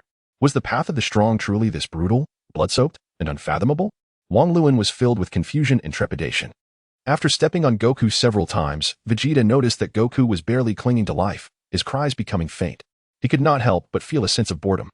Grabbing Goku, he held him firmly in both hands, fearful that Goku might escape. Seeing Goku droop his head, his breath shallow, Vegeta chuckled lightly, Kakarot. It seems you are truly finished. No matter, I shall send you to your demise. With that, Vegeta intended to crush Goku into a pulp. However, the seemingly lifeless Goku suddenly raised his head, his eyes blazing as if revived by a flicker of life, and unleashed a wave of energy aimed directly at Vegeta's eyes. Huh! Vegeta, startled, found himself like a bird struck by an arrow. He never anticipated Goku's cunning. No matter how much he had tormented him, Goku had refrained from retaliating. Just when Vegeta lowered his guard, Goku sprang back to life. Had he endured such inhumane suffering solely to await this final moment? Inevitably, Vegeta's right eye was struck directly. He clutched his eye, howling in agony. Feeling the warm blood trickling down his face, his expression twisted in rage, he shouted furiously while lifting his leg to stomp down on Goku. Damn it, beast. I shall ensure you have no place to be buried. As Goku felt the enormous shadow looming over him, he realized he could no longer delay. With a faint sigh, he summoned the last remnants of his strength to chew on a senzu bean, swallowing it swiftly. Instantly, his weary eyes sparkled with renewed vigor, and the pain that had plagued him vanished. Boom! Vegeta's full force kick created a deep crater in the ground below. With a pained smirk, he lifted his foot to inspect Goku's pitiful state. To his astonishment, there was no trace of Goku's body in the deep pit. What? Chapter 33. Why am I so tragic? Vegeta stared in disbelief, his eyes wide open. Just as he was about to search for Goku's figure, he suddenly heard a shout from behind him. Fourfold Kaioken. Startled, Vegeta turned around to see a revitalized Goku, radiating a brilliant red and white light all over his body. Gone was the earlier image of him barely clinging to life. You bastard! How can you have recovered from your injuries? Vegeta roared in a voice filled with despair and rage. At that moment, his heart trembled, and his mind was filled with 1,000 questions. What kind of bizarre world is this Earth, producing such unfathomable beings? At this point, Vegeta could think of only one thing. Human nature is treacherous, society is indeed perilous. Earth is simply terrifying. I must go to Mars. However, just as Vegeta was questioning his existence, Goku, having unleashed the fourfold Kaioken, struck a pose and shouted, Kamehameha. The moment the technique was unleashed, Goku felt an unprecedented blue and white light slowly coalescing in his hands. The surrounding environment seemed to tremble in response, with wind swirling and thunder rumbling, resembling an apocalyptic scene. Having fully healed from his injuries, Goku's power surged dramatically, once again employing the fourfold Kaioken. His might was now beyond comparison. Sensing the astonishing energy emanating from Goku, Vegeta was abruptly jolted awake. Realizing his earlier predicament and current circumstances, his fury soared to new heights. Kakarot, don't think for a moment that I fear you. Regardless of the circumstances, I shall always be the prince of the Saiyans. I will never lose to a low-class warrior like you. With that declaration, Vegeta opened his mouth wide, gathering all his energy into his mouth, determined to obliterate the scoundrel Kakarot into ashes. Simultaneously, Goku, poised and ready, since the moment had arrived. He shouted as he thrust his palm forward, wave. In the next instant, a massive blue and white energy wave shot towards Vegeta. Bring it on. Vegeta sneered, unwilling to back down. With a fierce roar, he unleashed his strongest attack, ZZT. As the two forces collided, they erupted into countless sparks of electricity, with blinding light and fierce energy pouring forth from the point of impact. In an instant, a colossal crimson sphere of light formed, enveloping the area for miles around. The immense pressure and shockwave crushed the surrounding rocks and sand into powder. The two were indeed natural adversaries. Witnessing this spectacle, Wang Luan struggled to maintain his balance, unable to suppress a smirk. Through his celestial vision, Wang Luan observed that Goku's combat power stood at 16,000, which instantly soared to 64,000 upon activating the fourfold Kaioken.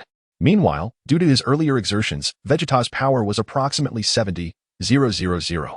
Wukong found himself at a disadvantage. Such a head-on clash was futile. As anticipated, after Wang Luan muttered a word, Vegeta's red and white energy beam gradually began to engulf Wukong's blue and white wave. Noticing this, Wukong clenched his teeth and bellowed with ferocity, Kaioken times 5. The moment his voice faded, the already overwhelming red and white radiance surged even higher. In no time, Wukong's aura directly overpowered Vegeta. At that moment, Wukong's battle power reached 90,000. With a mighty shout, the blue and white waves surged mightily, not only repelling Vegeta's assault, but also advancing towards him with unprecedented speed. The once dominant Vegeta swiftly found himself at a disadvantage. As Wukong's attack rushed toward him at a visible velocity, Vegeta's eyes widened in horror. He barely had time to react when Wukong was upon him. In a heartbeat, Vegeta's massive form was completely engulfed by a fiery red sphere, hundreds of meters wide. A thunderous explosion echoed, marking the prince's apparent demise. Yet Wukong, wary of complacency, recognized that his earlier Kaioken had nearly drained half of his strength. However, he did not believe for a moment that Vegeta would perish from this blow. Moments later, as the smoke began to clear, an unexpected cough rang out, and Vegeta's colossal figure slowly emerged. Wukong and Wang Luan beheld Vegeta, drenched in blood. His visage grotesquely contorted as he knelt on the ground, trembling and coughing up blood, while furiously shouting, "Damn it, beast! How could I possibly lose to Kakarot? I am the strongest scion, without a doubt." Seeing this, Wukong remained unfazed and spoke calmly. "Vegeta, do you wish to continue fighting? If you withdraw now and leave Earth, I can spare your life." At those words, Vegeta twitched violently. Haha. After a brief silence, Vegeta erupted into maniacal laughter. Finally, tilting his head with a mocking glance at Wukong, he spoke in a bizarre tone. Kakarot, you may have won this time, but at this point." Vegeta bowed his head, then suddenly opened his bloodshot eyes wide, his mouth agape as he prepared to unleash a devastating energy blast towards Earth. "I may have lost, but you shall not escape unscathed. Let us perish together." Witnessing Vegeta's intention for mutual destruction, Wukong shouted and darted towards him with urgency. "You dare!" Yet, even as Wukong exerted every ounce of his strength, the energy blast was already unleashed, hurtling directly toward the Earth's core in an instant. It was clear he could not catch up. Wukong's heart raced to his throat. However, at that critical moment, a sudden spark of realization struck Vegeta's mind, causing his entire body to shudder. He then felt an excruciating pain emanating from his rear. "Who dares to assault my backside?" Vegeta cried out in agony, turning to see his tail severed and lying on the ground. After a couple of futile flails, he fell silent. Immediately, the tragic tower lamented as it discovered its power waning like a receding tide. Without time to ponder the reasons behind this decline, Vegeta, his face flushed with frustration, hastily unleashed his diminishing energy blast, declaring, "I want you all dead." However, before the attack could even reach the ground, a more formidable blue-white wave struck Vegeta, abruptly interrupting his desperate assault as if silencing a cannon. In despair and helplessness, Vegeta lay on the ground, counting the day's events in solitude. At that moment, he truly wished to scream, "Why must I suffer so?" As a fellow scion, why was his fate so tragic? Chapter 34. Upon witnessing Vegeta's complete loss of combat prowess, Goku exhaled in relief and turned to his side, smiling gratefully. "Wang Lun, I owe you one. Without your intervention, he would have nearly succeeded." Hearing this, Vegeta, dazed, followed Goku's gaze to see a figure casually leaning with a smile, arms crossed, none other than that detestable Wang Lun. How was he still alive? In that posture. How familiar, yet heart-wrenching. Suddenly, it dawned on Vegeta. Everything that transpired today was undoubtedly orchestrated by that insufferable Earth deity, Wang Lun, from Raditz' arrival to Kakarot's entrance. He had been led by the nose. Consequently, feelings of defeat and humiliation surged within him. Wang Lun raised an eyebrow at Goku and cheerfully waved his hand. "It's all good. Protecting Earth is everyone's responsibility." Earlier, upon seeing Vegeta's state and understanding his character, Wang Lun anticipated that Vegeta would not relent easily. Thus, the moment he attempted to drag everyone down with him, Wang Lun swiftly curtailed his efforts. Seizing the opportunity while Vegeta was momentarily distracted, Goku promptly incapacitated him. Wang Lun cast a cryptic glance at Vegeta before turning his gaze to the still glimmering artificial full moon. With a forceful flick of his hand, he sent a shockwave hurtling towards the moon. Boom. The next moment, the artificial moon shattered. Wang Lun had not forgotten a pivotal turning point from the original story, Gohan transforming into a great ape and unleashing havoc upon Vegeta. Initially, he had refrained from destroying the moon to maintain stealth, but time had passed, and he feared Gohan might transform. Although Gohan retained some rationality post-transformation, it would still pose a significant problem. Moreover, the child was in proximity to the likes of the gods and Krillin. Should he lose control and harm the injured, it would be catastrophic. As he gently descended back to the ground, Wang Lun noticed Goku standing before Vegeta, looking somewhat conflicted. Meanwhile, Vegeta had chosen to close his eyes, seemingly resigned to his fate, appearing as one ready for sacrifice. Severely injured, Vegeta lacked the strength to retaliate. At that moment, Goku turned to Wang Luan, hesitatingly inquiring, Wang Luan, what do you believe we should do with him next? Recognizing Goku's expression, Wang Luan understood that his elder brother intended to let the tiger return to the mountain. In the original narrative, characters like Piccolo and Tien Shinhan met tragic ends. Yet he could spare Vegeta. What was different now? Moreover, he could never bring himself to eliminate the Prince of all Saiyans.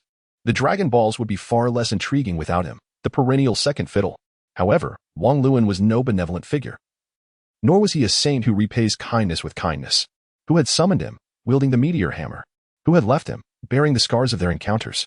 Ah, that would be him, Vegeta.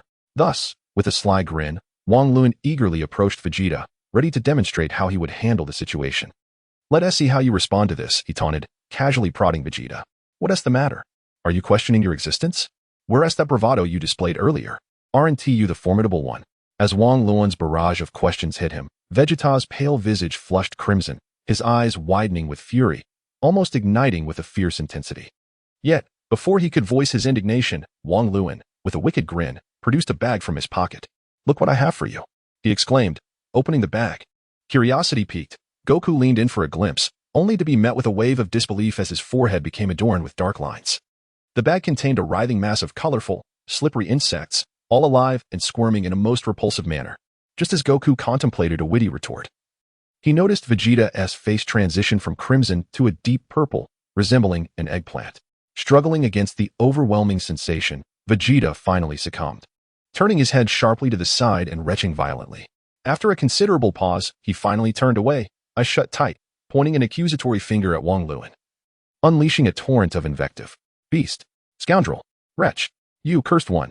If you have the audacity, do not let me rise again. Otherwise, I shall ensure your brutal demise. In response, Wang Luan raised an eyebrow, brandishing a wriggling insect before Vegeta.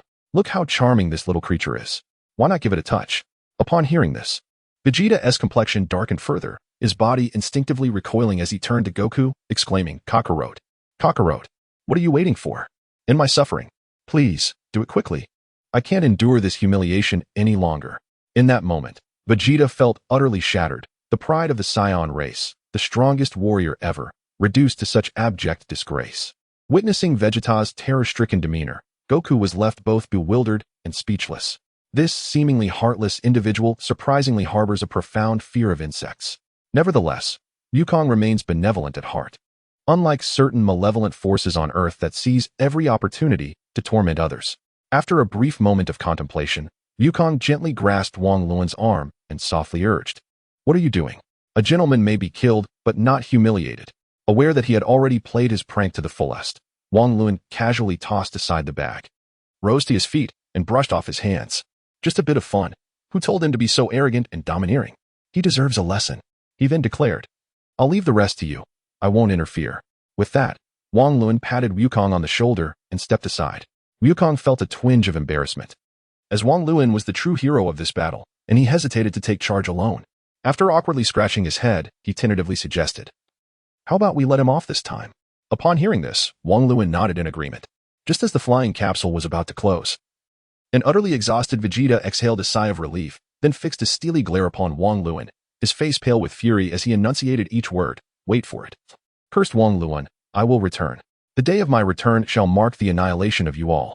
Immediately afterward, the hatch closed, and Vegeta's spacecraft soared into the cosmos, leaving behind the two, Wukong and Wang Luan, each with their own expressions of contemplation.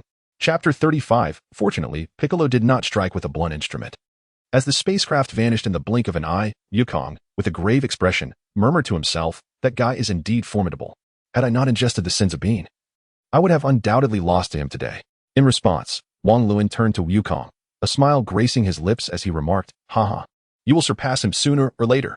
In truth, Wang Luan had contemplated recruiting Vegeta into his ranks on Earth, which would avert numerous troubles down the line and lay the groundwork for opposing Frieza. However, the mere thought of Vegeta's prideful and bloodthirsty nature compelled Wang Luan to abandon that idea for the time being. Only after being thoroughly humbled by Frieza would Vegeta relinquish his dignity and gradually align himself with Wukong, eventually integrating into this newfound familial bond. Upon hearing Wang Luan's words, Wukong let out a hearty laugh, clenched his fists, and resolutely declared, Haha. Indeed, I shall never settle for being behind him. From now on, I will train even harder to ensure I completely surpass him. For Wukong, Vegeta represented the greatest adversary he had encountered thus far. Yet, through their earlier confrontation, Wukong recognized that he was not entirely at a disadvantage. If his strength were to increase just a bit more, even without relying on the Kaioken or Spirit Bomb, he was confident he could utterly defeat Vegeta. Lost in thought, Wukong suddenly recalled the earlier incident with the insect and looked at Wang Luan with a puzzled expression. Oh, by the way, Wang Luan, how did you know that Vegeta was afraid of insects? I was genuinely astonished to see him so terrified. I never would have imagined that a ruthless killer could be as frightened as a little girl. As he spoke, Wukong and Wang Luan exchanged glances, and they both erupted into laughter. Wang Luan's awareness of Vegeta's peculiarities undoubtedly stemmed from his previous life, where he had watched Dragon Ball. He distinctly recalled the narrative from the Buu Saga, after Vegeta and Goku fused to become Vegeta, in a bid to rescue Gohan and his companions. They cunningly infiltrated Buu's body. However, to their astonishment, upon removing the protective barrier, the fusion was forcibly undone. When Vegeta beheld the parasitic worms within Buu, his face instantly turned a shade of green, and he could hardly suppress the urge to retch, a quintessential comedic moment in Dragon Ball.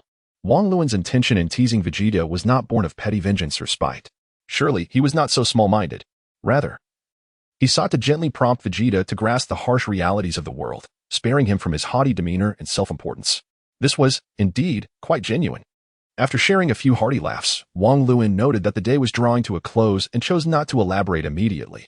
Instead, he suggested, "Let us discuss this matter on our way back, and we can revisit past events together." Goku nodded in agreement, acknowledging that Gohan and the others were awaiting news. "We should return, otherwise they might start to worry," he added. With that, the two ascended into the sky at a leisurely pace. As they flew, Wang Luan reiterated the explanations he had previously provided to Piccolo and the others. In conclusion, he sincerely apologized to Goku for earlier events. Goku, ever magnanimous, heartily patted his chest, exclaiming, "No worries." After some time in flight, they gradually spotted Gohan and Piccolo's figures, with Bubbles having already rushed over. Upon seeing the two return, Krillin and the others erupted with joy, shouting, "Goku, Wang Luan, haha, they're back. Daddy, Uncle Wang Luan." Gohan, feeling somewhat better, eagerly dashed toward Goku as soon as they landed. At that moment, Wang Luan, with a playful grin, turned to the old sage and cheekily remarked, "So, how does it feel, my esteemed elder? I kept my promise to you."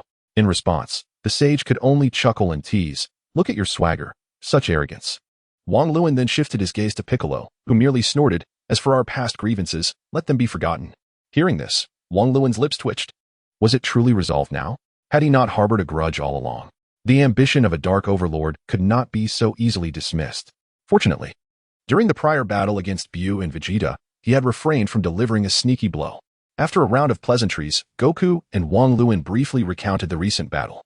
Although everyone could sense the energy and make some deductions, the reality of the battle's circumstances still sent shivers down their spines when they truly understood the extent of it.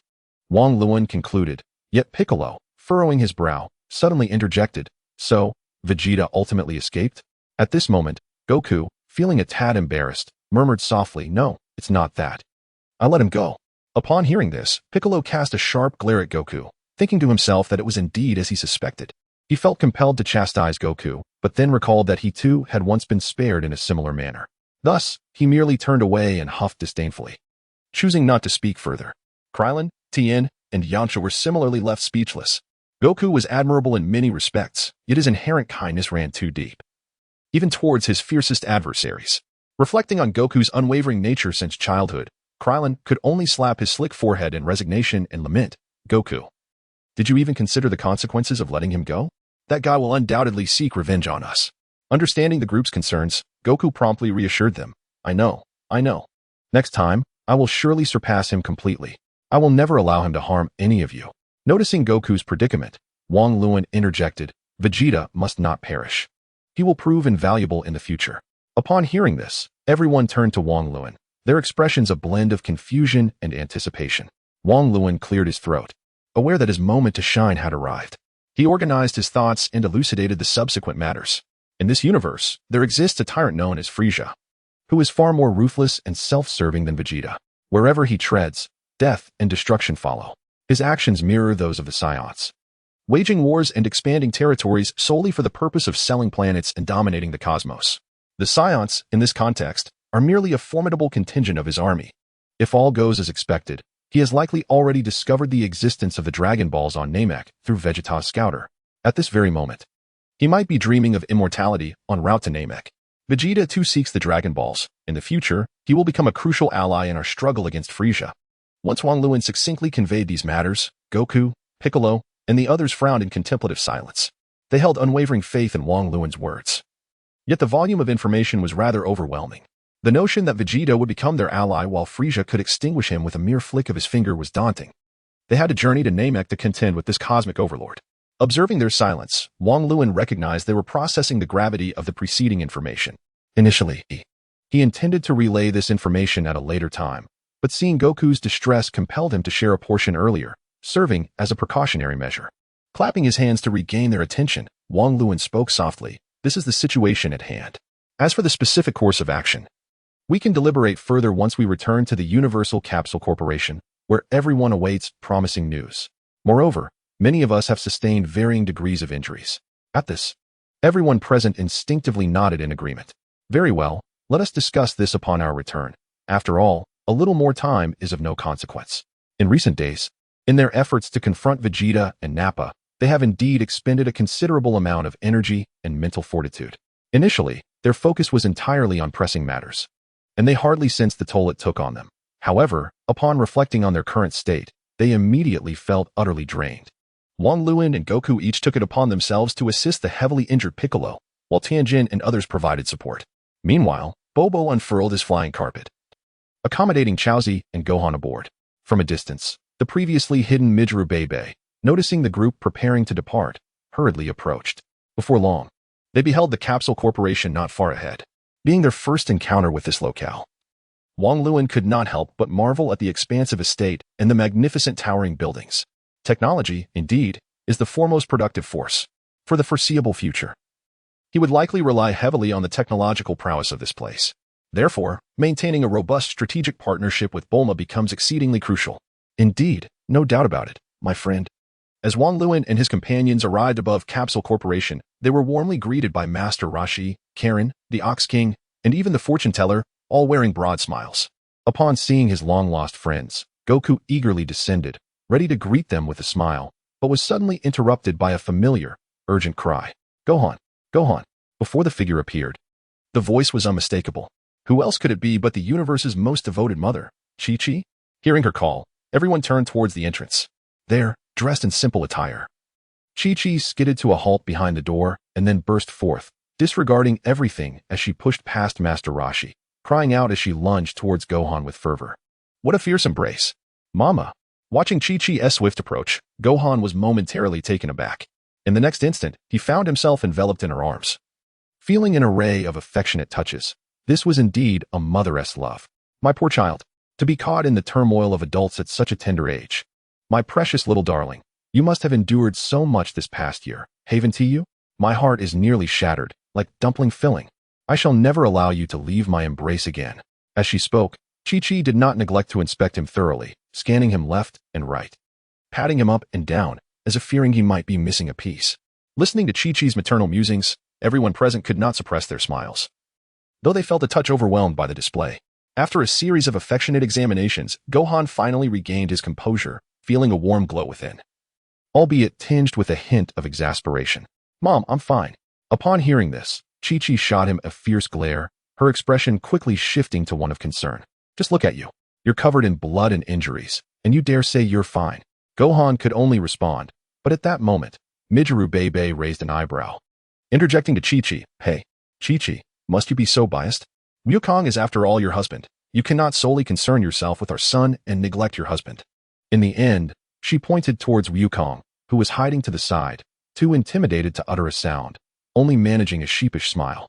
However, Chi-Chi merely huffed, not even glancing at Wukong, and with her delicate brows furrowed, she retorted, "Humph, I care not for Wukong.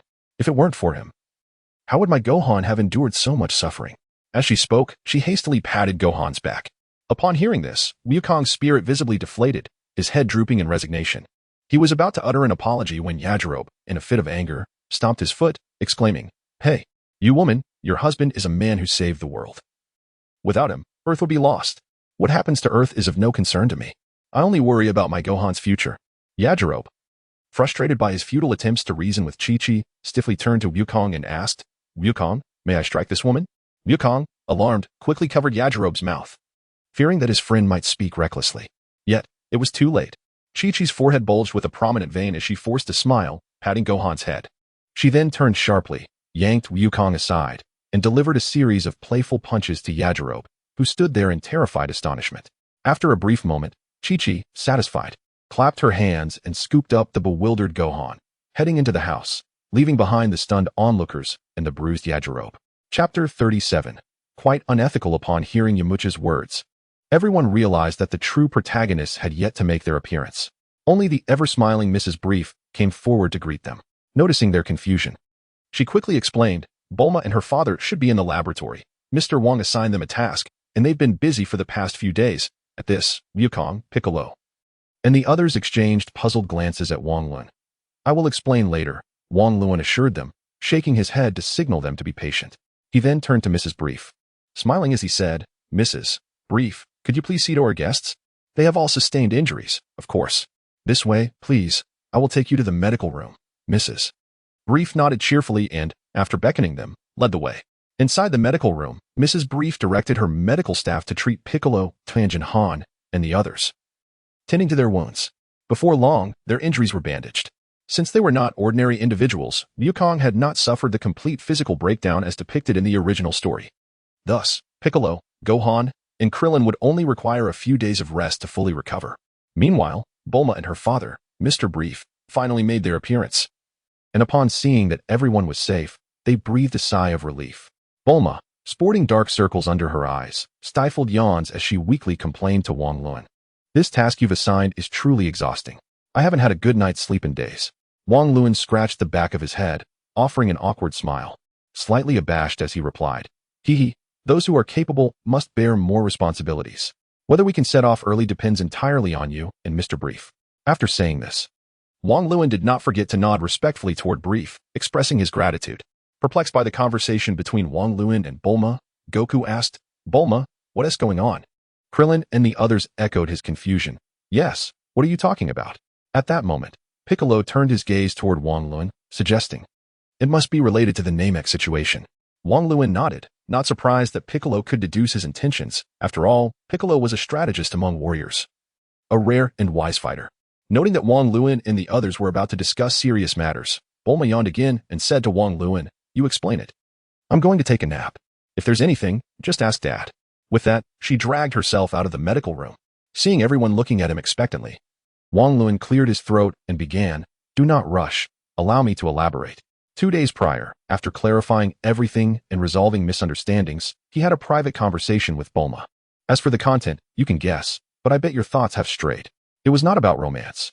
Wang Lun sought Bulma solely to address the issue of the spaceship. In the original narrative, Bulma intended to utilize and modify the flying capsule of the Scion. But after a few misguided button presses, she inadvertently triggered the self-destruct mechanism, reducing the spaceship to ruins. Just when everyone was at a loss, Bobo approached Bulma, claiming to know the location of the deity's home and offering to take her there to confirm if it was indeed a spaceship. Under Bobo's guidance, the two successfully entered the spacecraft and even enjoyed a short journey around Jupiter. Thus, Bulma, Gohan, and Krillin traveled to Namek aboard this ship. However, the spacecraft was quite outdated, requiring a month to reach Namek. Meanwhile, Brief, utilizing the capsule Goku had used in his childhood, modified it according to Goku's specifications, transforming it into a large spaceship capable of reaching Namek in just 6 days. This raised a crucial question. How should they arrange the journey to Namek? Who would go? And who would go first?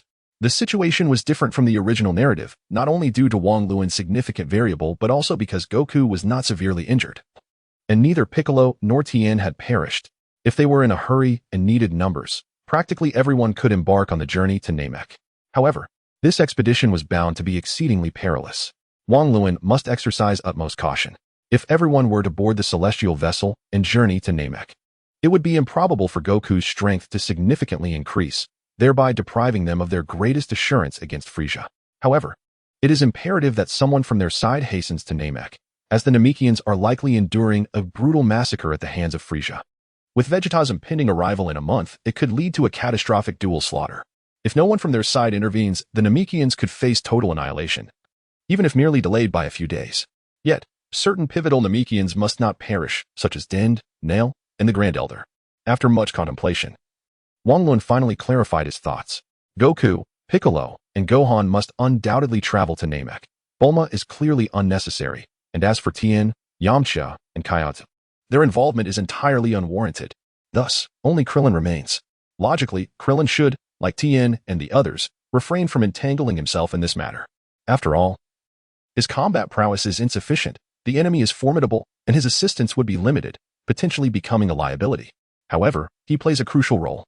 Whether Goku can fully unleash his fury and transform into a Super Saiyan hinges on Krillin's potential sacrifice. In essence, if Goku is primed to erupt at any moment, then Krillin serves as the spark that ignites Goku's transformation. Although substituting Krillin with another could also incite Goku's wrath, Wang Lun cannot gamble on that. What if Goku fails to transform into a Super Saiyan? Then everyone would suffer. Thus, to mitigate risk, Wang Lun resolved to include Krillin. Despite the unsettling nature of this decision, knowing full well that he might be reduced to ashes, there was no alternative. As the secret to a Saiyan's transformation lies in their anger and the strength drawn from it. Furthermore, with the number of participants established, it was time to determine who would lead the advance. After considerable deliberation, Wang Lun decided that Goku and Piccolo would remain behind while he, accompanied by Gohan and Krillin, would scout ahead. The success of their endeavor on Namek hinged on Goku's ability to transform into a Super Saiyan. A critical factor in Goku's transformation is the substantial power boost he would gain after practicing diligently in the spaceship for 6 days. Therefore, even though Wang Lun had always preferred to develop quietly, lingering behind Goku to gradually enhance his capabilities, he now found himself compelled to step forward. Achieving the aforementioned objectives depended significantly on whether Bulma and Brief could expedite the modifications to the spaceship. Chapter 38, not 2, but 3. Wang Lun's thoughts and strategies were becoming increasingly lucid. However, practical execution still relied on the spaceship. The sooner the vessel was repaired, the more time Wang Lun would have to reach Namek, significantly enhancing his chances of orchestrating the overall situation. Thus, 2 days prior, he had specifically instructed Bobo to take Bulma to seek out the celestial ship. After locating the necessary components, the next step is to entrust both Mai and the celestial being's spacecraft to Bulma and Brief for repairs and modifications. Once Wang Lun had conveyed the general details regarding the spacecraft, everyone present comprehended his intentions. However, a sense of confusion lingered among them, as they questioned whether this pace was excessively swift, especially considering that the Saiyan matter had only recently been resolved. After contemplating, Krillin furrowed his brow and voiced his internal dilemma. Wang Lun, is the urgency to journey to Namek so pressing that you must orchestrate your plans with such fervor? Noticing the perplexed expressions on their faces, Wang Lun felt no surprise. After all, there were numerous matters he could not elucidate directly. He could only subtly guide them to an understanding. Time was of the essence. Should Frieza or Vegeta gather the Dragon Balls, it would be too late for us to intervene. With a grave tone, Wang Lun explained, pausing momentarily to glance at Brief. By the way, Mr. Brief, how are the 2 spacecraft faring? Upon hearing this, the old celestial being also turned, intrigued about the status of his former vessel. As all eyes shifted to him, Brief adjusted his glasses and replied, the celestial master's ship has been repaired and can now be operated with our language. As for transforming your spacecraft into the desired vessel, that will require some time, as the materials and technology demand considerable effort and energy. He then thoughtfully presented a computer display to everyone, showcasing the modifications made to the spacecraft, along with corresponding data and videos. From the footage, the celestial ship resembled a white insect adorned with sharp antennae, while the modified spacecraft was still merely a skeletal frame. The celestial being gazed intently at the white insect, nostalgia flickering in his eyes, and remarked with a complex tone, indeed, this is the very ship I once traveled in. It appears even more radiant now. Wang Lun understood that Brief had undoubtedly enhanced it with additional materials. He nodded appreciatively, expressing, no worries, please do your utmost. How much longer do you anticipate the modifications will take? Brief contemplated briefly before confidently responding, approximately 1 month. Upon hearing this, Wang Lun thought it was indeed consistent with the timeline in the original narrative. At that moment, Piccolo shifted his gaze from the celestial ship to Wang Lun, his eyes filled with anticipation. What shall we do next?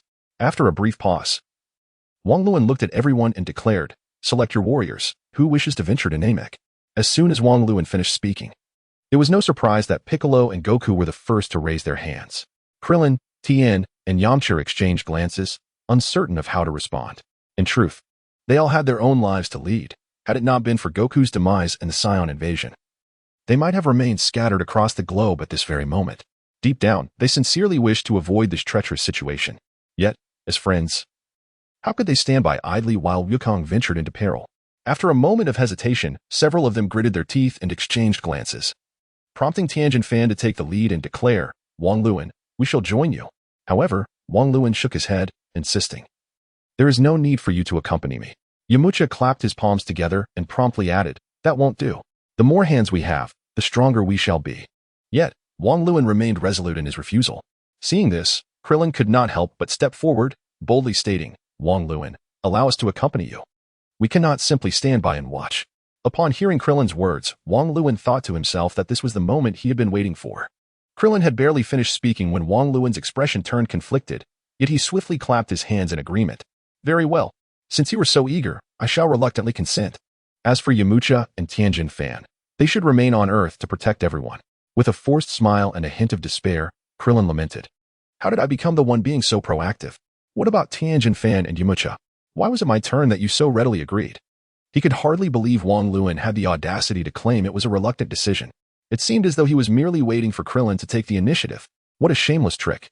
Wukong erupted in laughter, patting Krillin on the shoulder, a gesture that seemed both comforting and encouraging. Krillin, we will fight side by side once more." Krillin shot Wukong an exasperated glare, left speechless. However, before they could continue, Wang Luan interjected unexpectedly, "Wukong, you cannot go to Namek just yet." At this, Wukong's smile faltered, replaced by a look of confusion.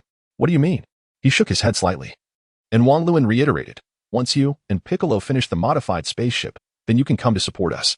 Upon hearing this, Wukong immediately became displeased. "No way. I can't just watch you all take risks while I wait here." "Absolutely not." Nevertheless, Piccolo suddenly tugged at Wukong and coldly reminded him, "Why are you in such a rush? Wang Luan has his reasons for this arrangement. Can you outsmart him?" Wukong's expression soured as he glanced at Wang Luan, who continued, "You two will serve as our backup. The main players must always make their entrance last." "Fine, but you two must be extremely cautious." After a moment's hesitation, Wukong reluctantly nodded, only to be startled by Wang Luan's next statement. "It's not just the two of you. It's the three of us, me, Gohan. And Krillin will take the lead." The group gasped in astonishment. "Gohan must go too? But he is still so young, it hardly seems appropriate."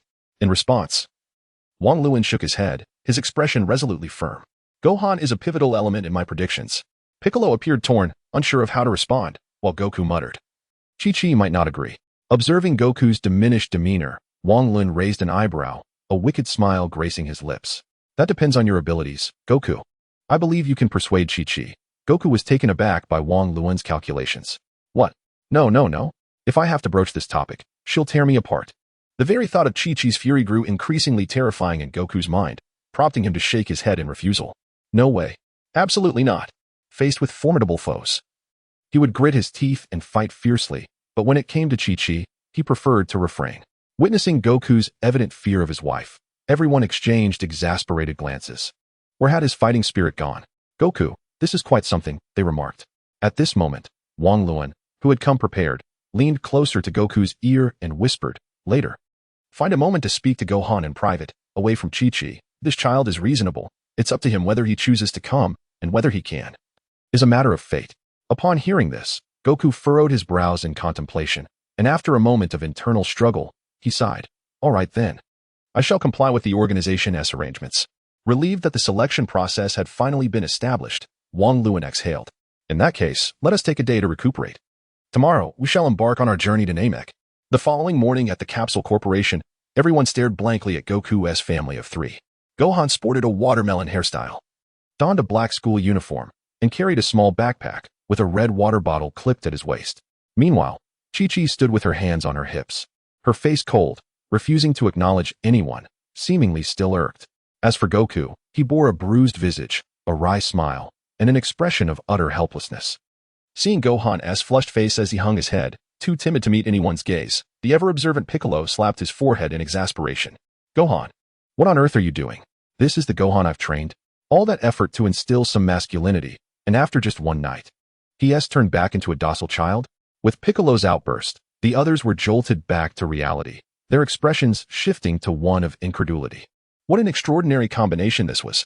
Krillin, still wrapped in bandages, held his stomach as he burst into laughter. "Ahahaha. Gohan, your look is quite unique. Yamcha glanced at Chi-Chi with a sly eye before turning to Goku, teasing, "Goku, it seems society has taken its toll on you." Goku managed a rueful smile, scratching his head, yet he dared not reply. Upon hearing the words of his companions, Gohan instinctively shrank his head and murmured softly, "Uncle Piccolo, this is the condition my mother set for me to go to Namek." He added, "And please, everyone, refrain from mocking us."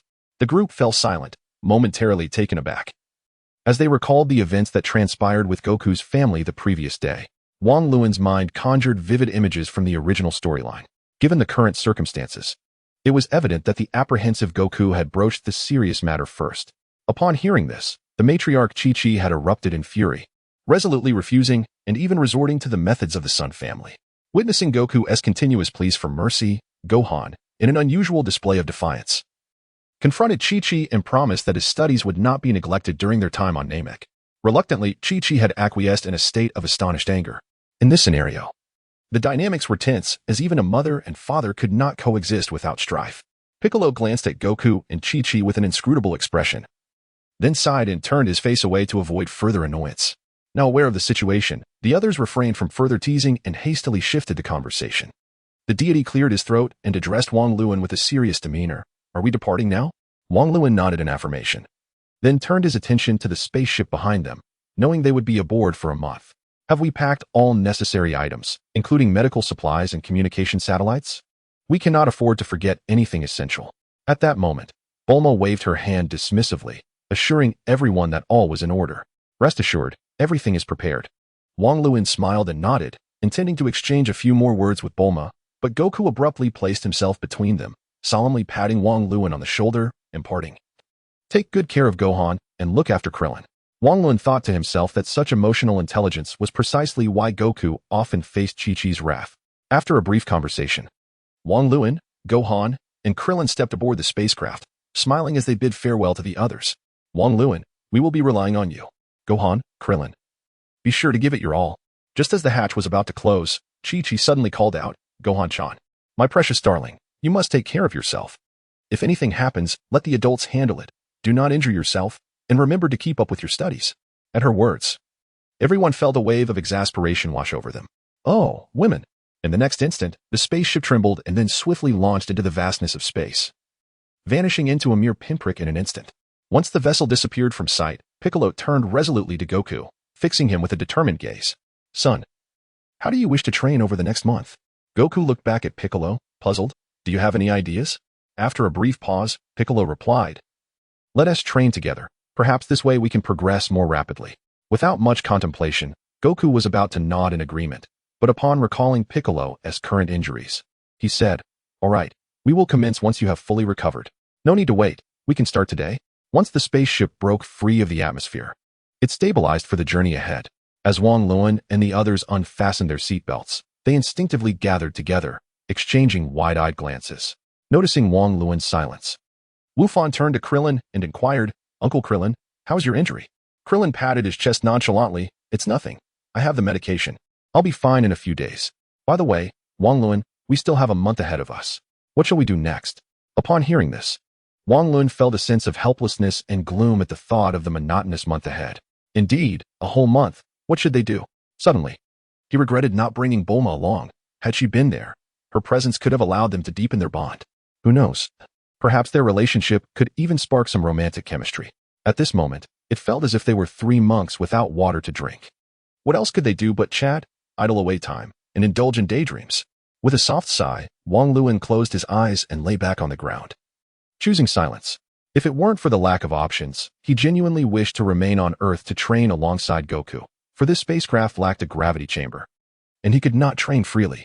However, recalling the severe beating he had received from Vegeta, which had only resulted in a mere 4,600 increase in his power after recovery, Wang Luan felt a sense of despondency. Was it possible that his Scion bloodline was impure? Yet, Bardock was indeed a noble Scion descendant. Perhaps he lacked the protagonist's aura. But if one were to consider it, he seemed to be the main character in this realm. Wang Luan contemplated using instant transmission to find something to occupy himself. But his limited sensing ability restricted him to a narrow range. He feared that if he ventured too far, he might not be able to return, no matter how hard he tried to keep up with the spacecraft. Noticing Wang Luan lost in thought, Krillin and Wu Fan exchanged knowing glances and wisely chose not to disturb him, instead busying themselves with their belongings. In the vast expanse of the starry sky, an eerie silence enveloped them. Suddenly, a faint light flickered through the cosmos. Had Wang Luan and the others been present, they would have gasped in astonishment. For it was the Scion's flight pod. Inside lay the severely injured and unconscious Vegeta, now ensnared in a web of nightmares. In his dreams, Vegeta envisioned Wang Luan and Goku uniting to torment him, reducing him to a mere footnote beneath their feet. Having barely escaped Earth, he was met with relentless mockery from Frieza's crew, even his arch-nemesis, Kaiotsu, seizing the opportunity to push him further into despair. Fear, anxiety, confusion, and disappointment. These complex emotions intertwined like a colossal net, dragging him deeper into an abyss, nearly suffocating him. Vegeta furrowed his brow, unable to suppress his pained groans. Damn it. I never imagined I would end up like this. Chapter 40. When flattery fails, resort to pity. Wang Luan groggily opened his eyes, greeted by the ceiling of the spacecraft. Upon glancing around, he noticed a cool blanket draped over him. Unbeknownst to him, a day had passed. At that moment, Wu Fan, clad in short sleeves and shorts, was diligently working on his homework at the table, while Krillin sat cross-legged nearby, resting his chin on his hand, lost in thought. It seemed that neither of them had realized Wang Luan had awakened. Upon witnessing the scene, Wang Luan could not help but curl his lips in disdain, murmuring to himself that the duo, one large and one small, exhibited remarkable synergy, undisturbed by one another as they pursued their individual tasks. They appeared to have acclimated to their surroundings far quicker than he had.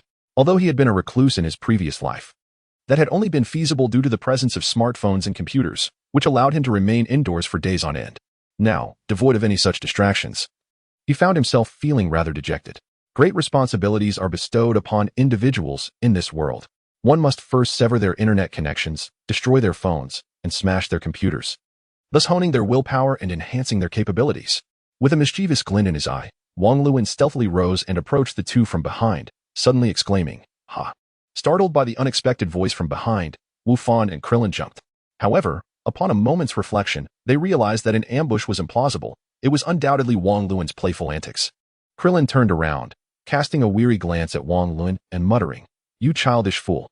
At that moment, Wu Fan set down his pen and, with a bright smile, turned to Wang Luan, exclaiming, "Ah, Uncle Wang Luan, you're awake." Wang Luan nodded with a smile, then glanced at Krillin, remarking, "Baldy Lin, are you meditating?" Krillin rolled his eyes in response, retorting, "Meditating? I'm just stuck here watching him do his homework." Peering at the desk, Wang Luan's eyelids fluttered as he caught sight of the textbooks. Good heavens, this child is already tackling junior high material. Wu Fan, aren't you exhausting yourself with such dedication? Huh. Wu Fan, taken aback by Wang Luan's inquiry, quickly realized he was referring to his studies. He shrugged helplessly and replied, "There's no choice. I've fallen behind on so many lessons, so I have to learn as much as I can during this time. I promised my mother I would study diligently." Hearing this, Wang Luan's mouth twitched. This was the result of falling behind in lessons? How utterly pretentious. Yet, perhaps this was a significant flaw within the educational system in their country. 6-year-olds should not be bearing the pressures meant for 18-year-olds. Suppressing his chaotic thoughts, Wang Luan shifted to the matter at hand. "Wu Fan, has Piccolo ever taught you how to cultivate through meditation?" He recalled that in the original storyline, Piccolo had meditated for a month with King Kai, resulting in a geometric increase in his power. Wu Fan, however, shook his head. "Uncle Wang Luan, Piccolo has always focused on training my courage and combat skills. He hasn't mentioned anything about meditation techniques." "Very well," Wang Luan conceded, realizing he would have to let this matter rest for now.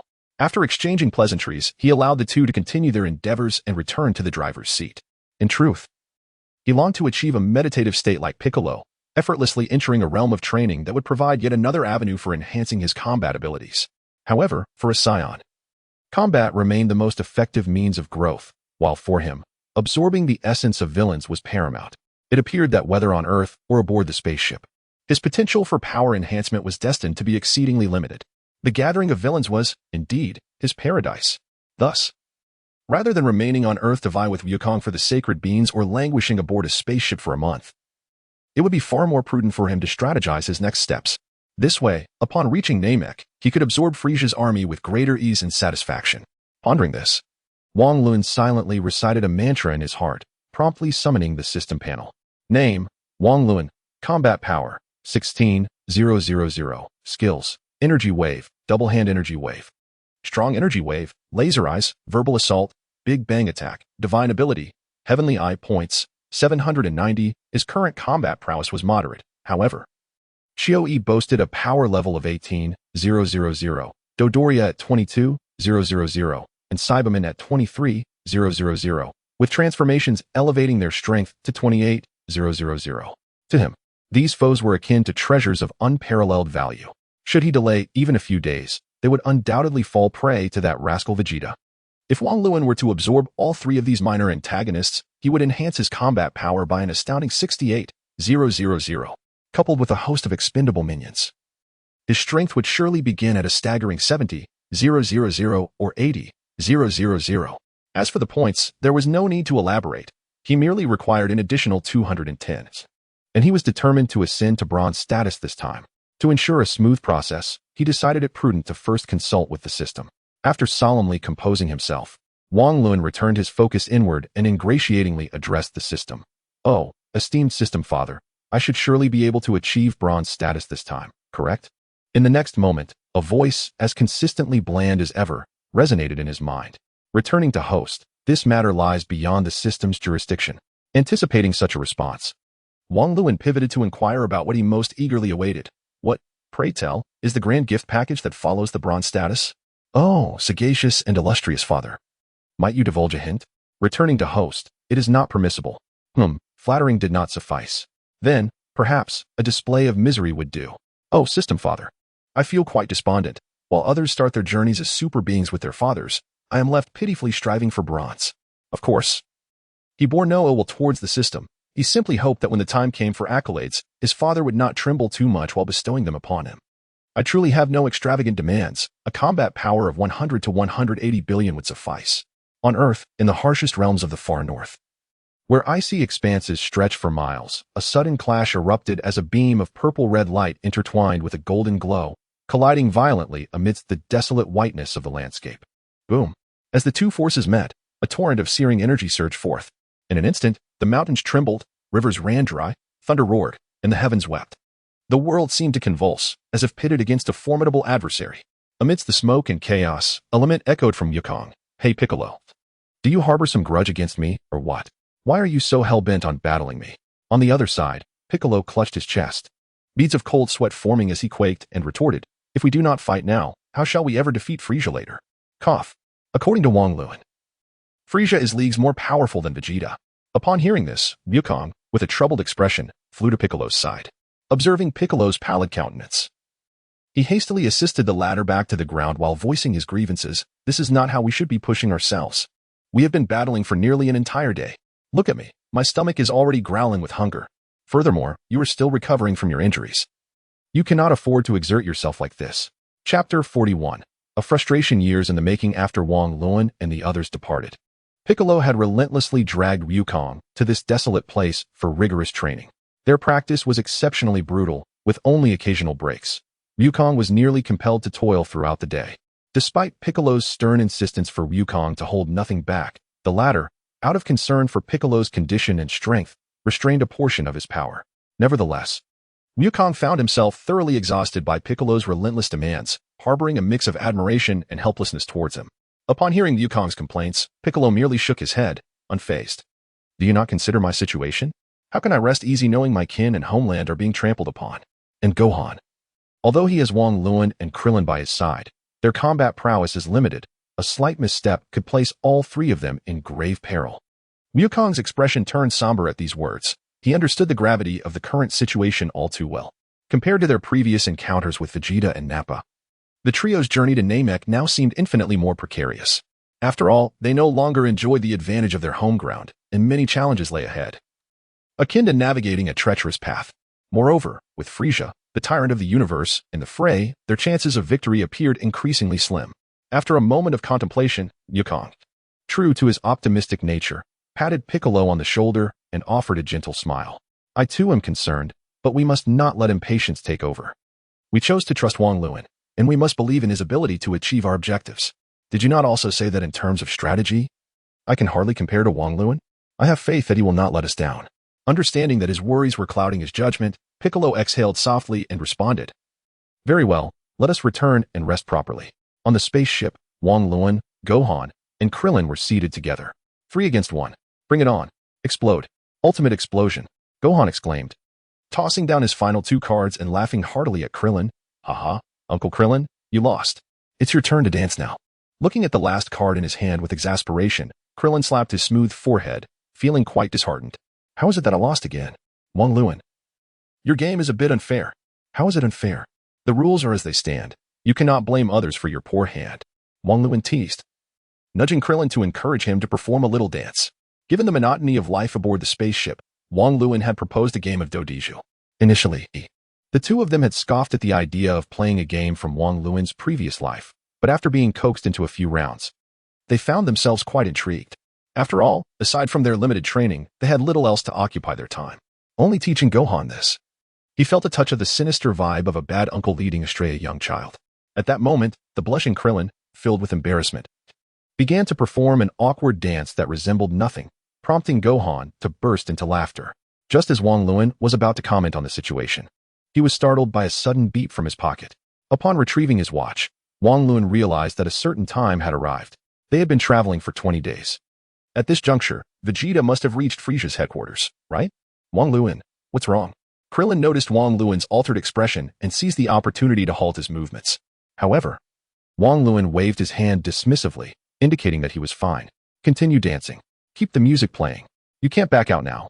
At these words, Krillin's face fell, and he reluctantly resumed his awkward dance. While Wang Luan occasionally chuckled at the spectacle, his mind was deep in thought. The watch's beeping signified that Vegeta had indeed arrived at Frieza's stronghold. According to the original storyline, after fleeing Earth, Vegeta traversed the cosmos for 18 days before reaching his destination. If all went as expected, his next move would be to travel to Namek, on Frieza's planet. The liquid in the rejuvenation chamber gradually receded, and Vegeta forcefully removed the breathing apparatus, slowly opening his eyes. The soldier stationed nearby immediately bowed and respectfully stated, Lord Vegeta, congratulations on your recovery. Silent and unresponsive, Vegeta exited the rejuvenation chamber, assessing his physical condition. A wicked smile crept across his face as he realized his battle power had significantly increased.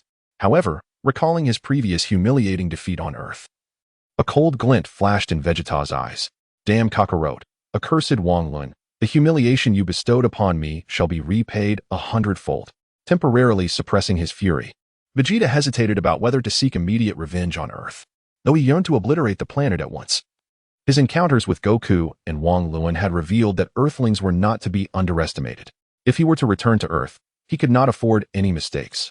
He must annihilate everyone with overwhelming force. Otherwise, how could he reclaim his dignity and pride? As Vegeta's expression shifted, lost in profound thought, a soldier beside him suddenly reminded him, Lord Vegeta, Lord Chioe instructed that you seek him out upon awakening. He has matters to discuss with you. At this, Vegeta scoffed derisively, coldly retorting, what does he think he is to command me? I have no desire to meet with him. By the way, is Lord Frieza present? No. My lord has been absent for many days, came the response. Hearing that Frieza was not around, Vegeta felt a sense of relief wash over him. TCH. It seems he has grown weary of this place. With that, Vegeta donned his attire and strode toward the medical room's exit. To his surprise, upon stepping out, he encountered his arch-nemesis Chioe, clad in purple skin and adorned with 2 dark holes atop his head. Ah, is this not Lord Vegeta? How is it that you have not been vanquished by the Earthlings? Chioe mocked incessantly. Vegeta shot a disdainful glance at the sneering Chioe, too disinterested to engage further, and brushed past him. However, Chioe seized Vegeta's shoulder, his tone laden with complexity. Vegeta, do not be so arrogant. Do you think Lord Frieza is unaware of your intentions? Turning his head, Vegeta looked at Chioe with a puzzled expression. What do you mean? Chioe replied with a mysterious smile, taking a step forward and lowering his voice deliberately. Lord Frieza has already made his way to Namek. Upon hearing this, Vegeta's pupils dilated sharply, a wave of unease washing over him. What did you say? Seeing the shock on Vegeta's face, Chioe laughed heartily. Ahaha. Did you think our master was oblivious to your actions on Earth? Just wait. The master will seize the Dragon Balls and attain immortality. You will never have a chance to rise again, so prepare yourself for a life of despair. At this moment, Vegeta could no longer deny the truth. Frieza had certainly been monitoring him through a device. Damn it, that bastard. With a furious roar, Vegeta turned and dashed towards the spacecraft. Meanwhile, Chioe clenched his fist tightly, revealing a triumphant grin. Go ahead, if you dare to run, I will ensure your demise under the guise of treason. With that, Chioe hurriedly followed. Having harbored disdain for Vegeta for many years, This was the perfect opportunity to eliminate a rival. Chapter 42. This damn system. 10 days later, Wang Luan, Gohan, and Krillin beheld the deep green planet before them. Pressing his small face against the glass, Gohan exclaimed with delight, "Wow, is this Uncle Piccolo's homeland? It's so beautiful." Krillin then turned to Wang Luan, asking, "Are you certain this is the right planet?" "Indeed, the coordinates confirm it," Wang Luan replied. "That's good. Let us hurry down." With Wang Luan's affirmative nod, Krillin was eager to proceed. However, Wang Luan adopted a serious demeanor and cautioned, "Not so fast. We need to confirm our surroundings first. Remember my earlier instructions. Frieza has undoubtedly arrived on Namek, and we must control our energy and proceed according to the plan." "Understood." Gohan and Krillin responded in unison. As soon as they disembarked from the ship, Wang Luan distinctly sensed an immense energy emanating from the distance ahead. This energy not only exerted a tremendous oppressive force, but also made Wang Luan feel somewhat uneasy, as if he were being watched. This was undoubtedly the aura of the cosmic tyrant, Frieza. Noticing Wang Luan's grave expression, Gohan and Krillin followed his gaze and were instantly filled with dread. Krillin swallowed hard and stammered, "Wang Luan, is the source of that energy really Frieza?" Gohan, pale with fear, added, "This energy is far more formidable than my father's. It's truly terrifying."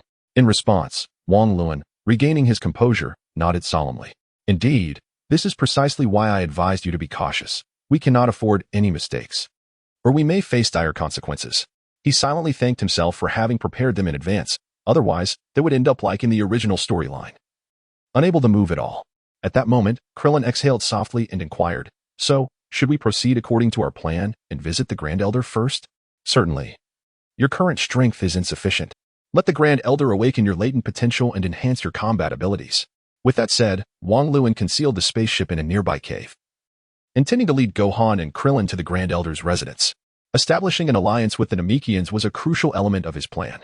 However, just as the trio was about to set off, a peculiar sound resonated from the sky. They turned to see a streak of light slicing through the air. And upon closer inspection, Gohan and Krillin felt a sense of familiarity. As they voiced their confusion, they noticed Wang Luan's face darken, his expression one of disbelief. "How could this be?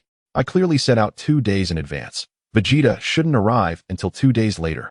Upon hearing this, Gohan and Krillin were momentarily stunned. Vegeta. Upon closer inspection, they indeed recognized the Scion spaceship. Instinctively, they gasped in terror. How could Vegeta have arrived so soon? Wang Luan shared their bewilderment. He had arranged for Bulma to repair the spaceship in order to gain an extra day or two for planning. With Vegeta's sudden appearance, it felt as though everything would revert to the original storyline. In the previous battle against Nappa and Vegeta, he had intended to delay for 4 hours until Goku arrived, only to have it reduced to 3 hours. Was he truly unable to alter any narrative elements?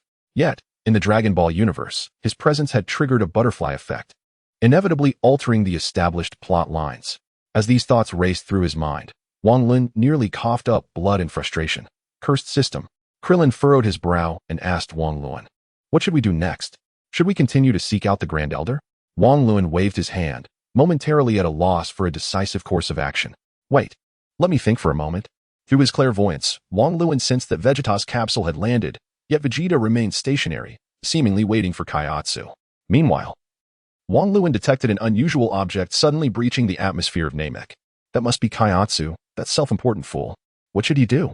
If he went to intercept Kaiotsu now, both Frieza and Vegeta would likely become aware of his existence. Moreover, with a power level of 16,000 against Kaiotsu's 18,000, he doubted his ability to withstand an encounter with him. However, if he allowed the plot to unfold naturally, Kaiotsu would surely be obliterated by Vegeta. To let such an opportunity slip away would be foolish. After a moment's contemplation, a glint of determination sparked in Wang Luan's eyes. Enough. Fortune favors the bold. I shall relocate him elsewhere first. Since the fact that the system was meddling could not be altered, he had no choice but to comply. After all, he was reluctant to relinquish the potential advantages before him. Suppress your energy and remain still. I will return shortly. He instructed Krillin and Gohan before instantaneously disappearing. In the next moment, he found himself near Kaiotsu's spacecraft. At this moment, the spacecraft was plummeting towards the ground at breakneck speed, destined to land near Vegeta in mere seconds.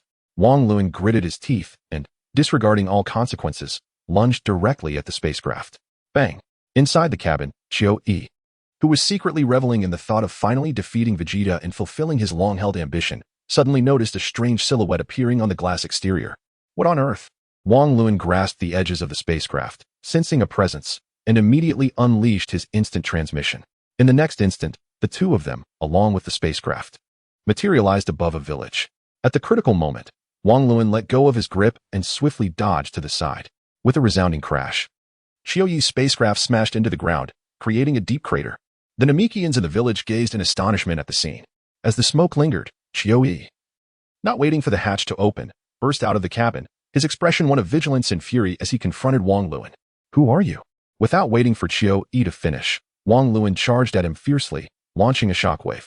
Witnessing the sudden attack, Xiaoyi's gaze turned cold, and he instinctively sidestepped. Just as he prepared to counterattack, he found Wang Luan had inexplicably teleported behind him.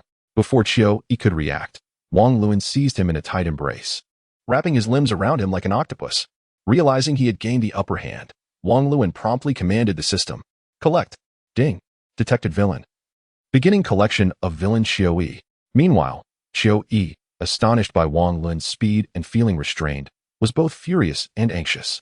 As he repeatedly struck Wang Luan's abdomen with his elbows, he nervously inquired, "Friend, who are you? We can talk this out." In response, Wang Luan gritted his teeth, enduring the pain in his abdomen, refusing to release his hold, all while mentally counting down the last few seconds. 8. Just a few more seconds. 5. Sensing Wang Luan's silence and unyielding grip, Xiaoyi's unease grew, prompting him to snarl, "Damn it.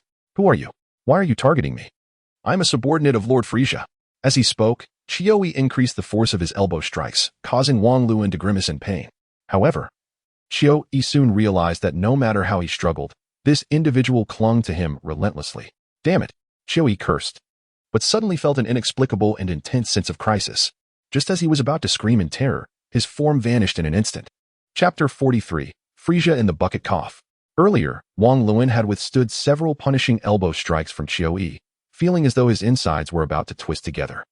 He had been unable to relent for even a moment, forcing himself to endure the pain.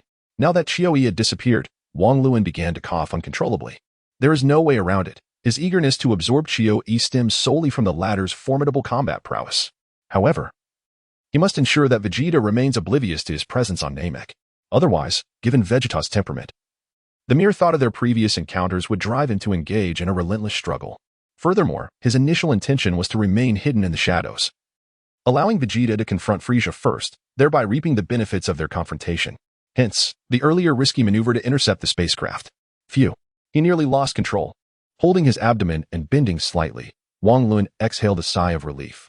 Although he had endured a beating, the rewards were indeed substantial. His current battle power stood at 34,000. As for the points, while Wang Luan pondered this, the system's voice echoed once more in his mind. "Ding. Congratulations, host, on successfully absorbing the antagonist Xiaoyi. Your current points total 970. Upon hearing the system's announcement, an inexplicable irritation arose within Wang Luan. Nevertheless, out of consideration for their relationship, he maintained his composure and gently inquired, "Dear system, some established plot lines cannot be altered, can they? Why is it that despite my early departure, I still arrived on Namek the same day as Vegeta? Logically, he should have arrived 2 days later, shouldn't he?" However, the system's response to Wang Luan's gentle questioning was decidedly unsatisfactory. Returning to the host, this situation is beyond the system's explanation. Wang Luan rolled his eyes heavenward. "Oh. Come on. Our system is definitely flawed." Indeed, he had forgotten that he was salvaged from the rubbish heap by this very system. Most of his original plans had become useless due to this interference. Silently retracting the system panel, Wang Luan glanced at the Namekians in the village, who were huddled together, chattering animatedly. Clearly, they remained unaware of what had transpired, casting hesitant glances in his direction without approaching to inquire.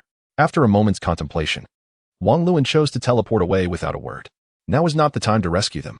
In the next instant, he reappeared beside Gohan and Krillin. Surprised at his sudden appearance, both of them inquired, "What happened?" To reassure them, Wang Luan forced a smile. "It's resolved. Let's retrieve the radio from the spaceship. The situation has changed, and we need to contact Goku and Piccolo." With that, he led the way toward the hidden entrance of the spaceship. After some fussing about, the trio successfully established a signal and contacted Earth. As soon as the connection was made, before Wang Luan could utter a word, the frantic voice of Chi-Chi burst through the receiver. "Gohan. Gohan, how are you over there? Are you hurt? Hey Chi-Chi, please don't panic. Let Wang Luan speak first." Before Chi-Chi's words could fully fade, Goku's voice chimed in, albeit quieter than Chi-Chi's. Isn't it a matter of concern to care for my own child? Wukong, do you possess no conscience? Are you not the least bit concerned about Gohan? Upon hearing Wukong's words, Chi-Chi seemed to let out a shout, followed by a cacophony of noise. It appeared that a dispute had erupted once more. Wang Luan and Krillin exchanged glances, their expressions filled with helplessness as they turned to Gohan, who blushed deeply in response. After a moment, Piccolo's voice finally broke through the tumult. Wang Luan, how goes it on your end? With the strategist's arrival, Wang Luan hastily replied, everything is going smoothly here. Have you completed the spaceship modifications? Have the Senzu beans arrived? The spaceship is almost ready, and the Senzu beans were just delivered by Mijiru. We can set off today. Upon hearing this, a weight lifted slightly from Wang Luan's heart. If their departure time had also been altered, he would truly be at a loss for words. Very well, you both should depart as soon as possible. Also, make sure to save a few Senzu beans. Do not consume them all. After clarifying a few matters, Wang Luan ended the call. Krillin looked up at Wang Luan, asking in confusion, Wang Luan, what do you intend to do next? Frowning in hesitation for a moment, Wang Luan clenched his jaw and resolutely declared, let us go. We should first check on Frieza. At this moment, Gohan recalled Wang Luan's earlier words and interjected, Uncle Wang Luan, shouldn't we be heading to the Grand Elder? Circumstances have changed. We must first assess the situation with Frieza, otherwise, I fear unforeseen events may occur. Wang Luan's concern was undoubtedly for Dandy's safety. Time had reverted to the original narrative, and at this moment, Frieza was likely seizing the Dragon Balls from the village where the third elder, Mulin, resided. Naturally, Dandy was there as well. As one who had repeatedly salvaged everyone from peril in the latter stages, Wang Luan could not afford to let anything happen to him. Wang Luan exchanged a knowing glance with Gohan and Krillin, then suppressed his aura as he leaped forward. Gohan and Krillin, seeing this, mirrored his actions and followed closely behind. Meanwhile, Vegeta stood with his arms crossed, gazing up at the sky, a look of perplexity on his face. What is the matter? That fool Chioi should have been trailing behind me. I've waited for so long. Why has he not yet arrived? Has he landed elsewhere? Tilting his head in contemplation for a while, Vegeta could not arrive at a conclusion and decided to temporarily abandon the thought. Very well. I originally intended to take this opportunity to eliminate him, but it seems he has been granted a few more days of life. With that, Vegeta cast a glance in a certain direction, sneering coldly before swiftly flying off in the opposite direction. In the direction Vegeta had glanced at, a village nestled beneath a hillside was witnessing the onset of a massacre. The cosmic tyrant Frieza, accompanied by Dodoria, Saibaman, and a host of minions, was besieging a village populated by the elderly and children of Namek.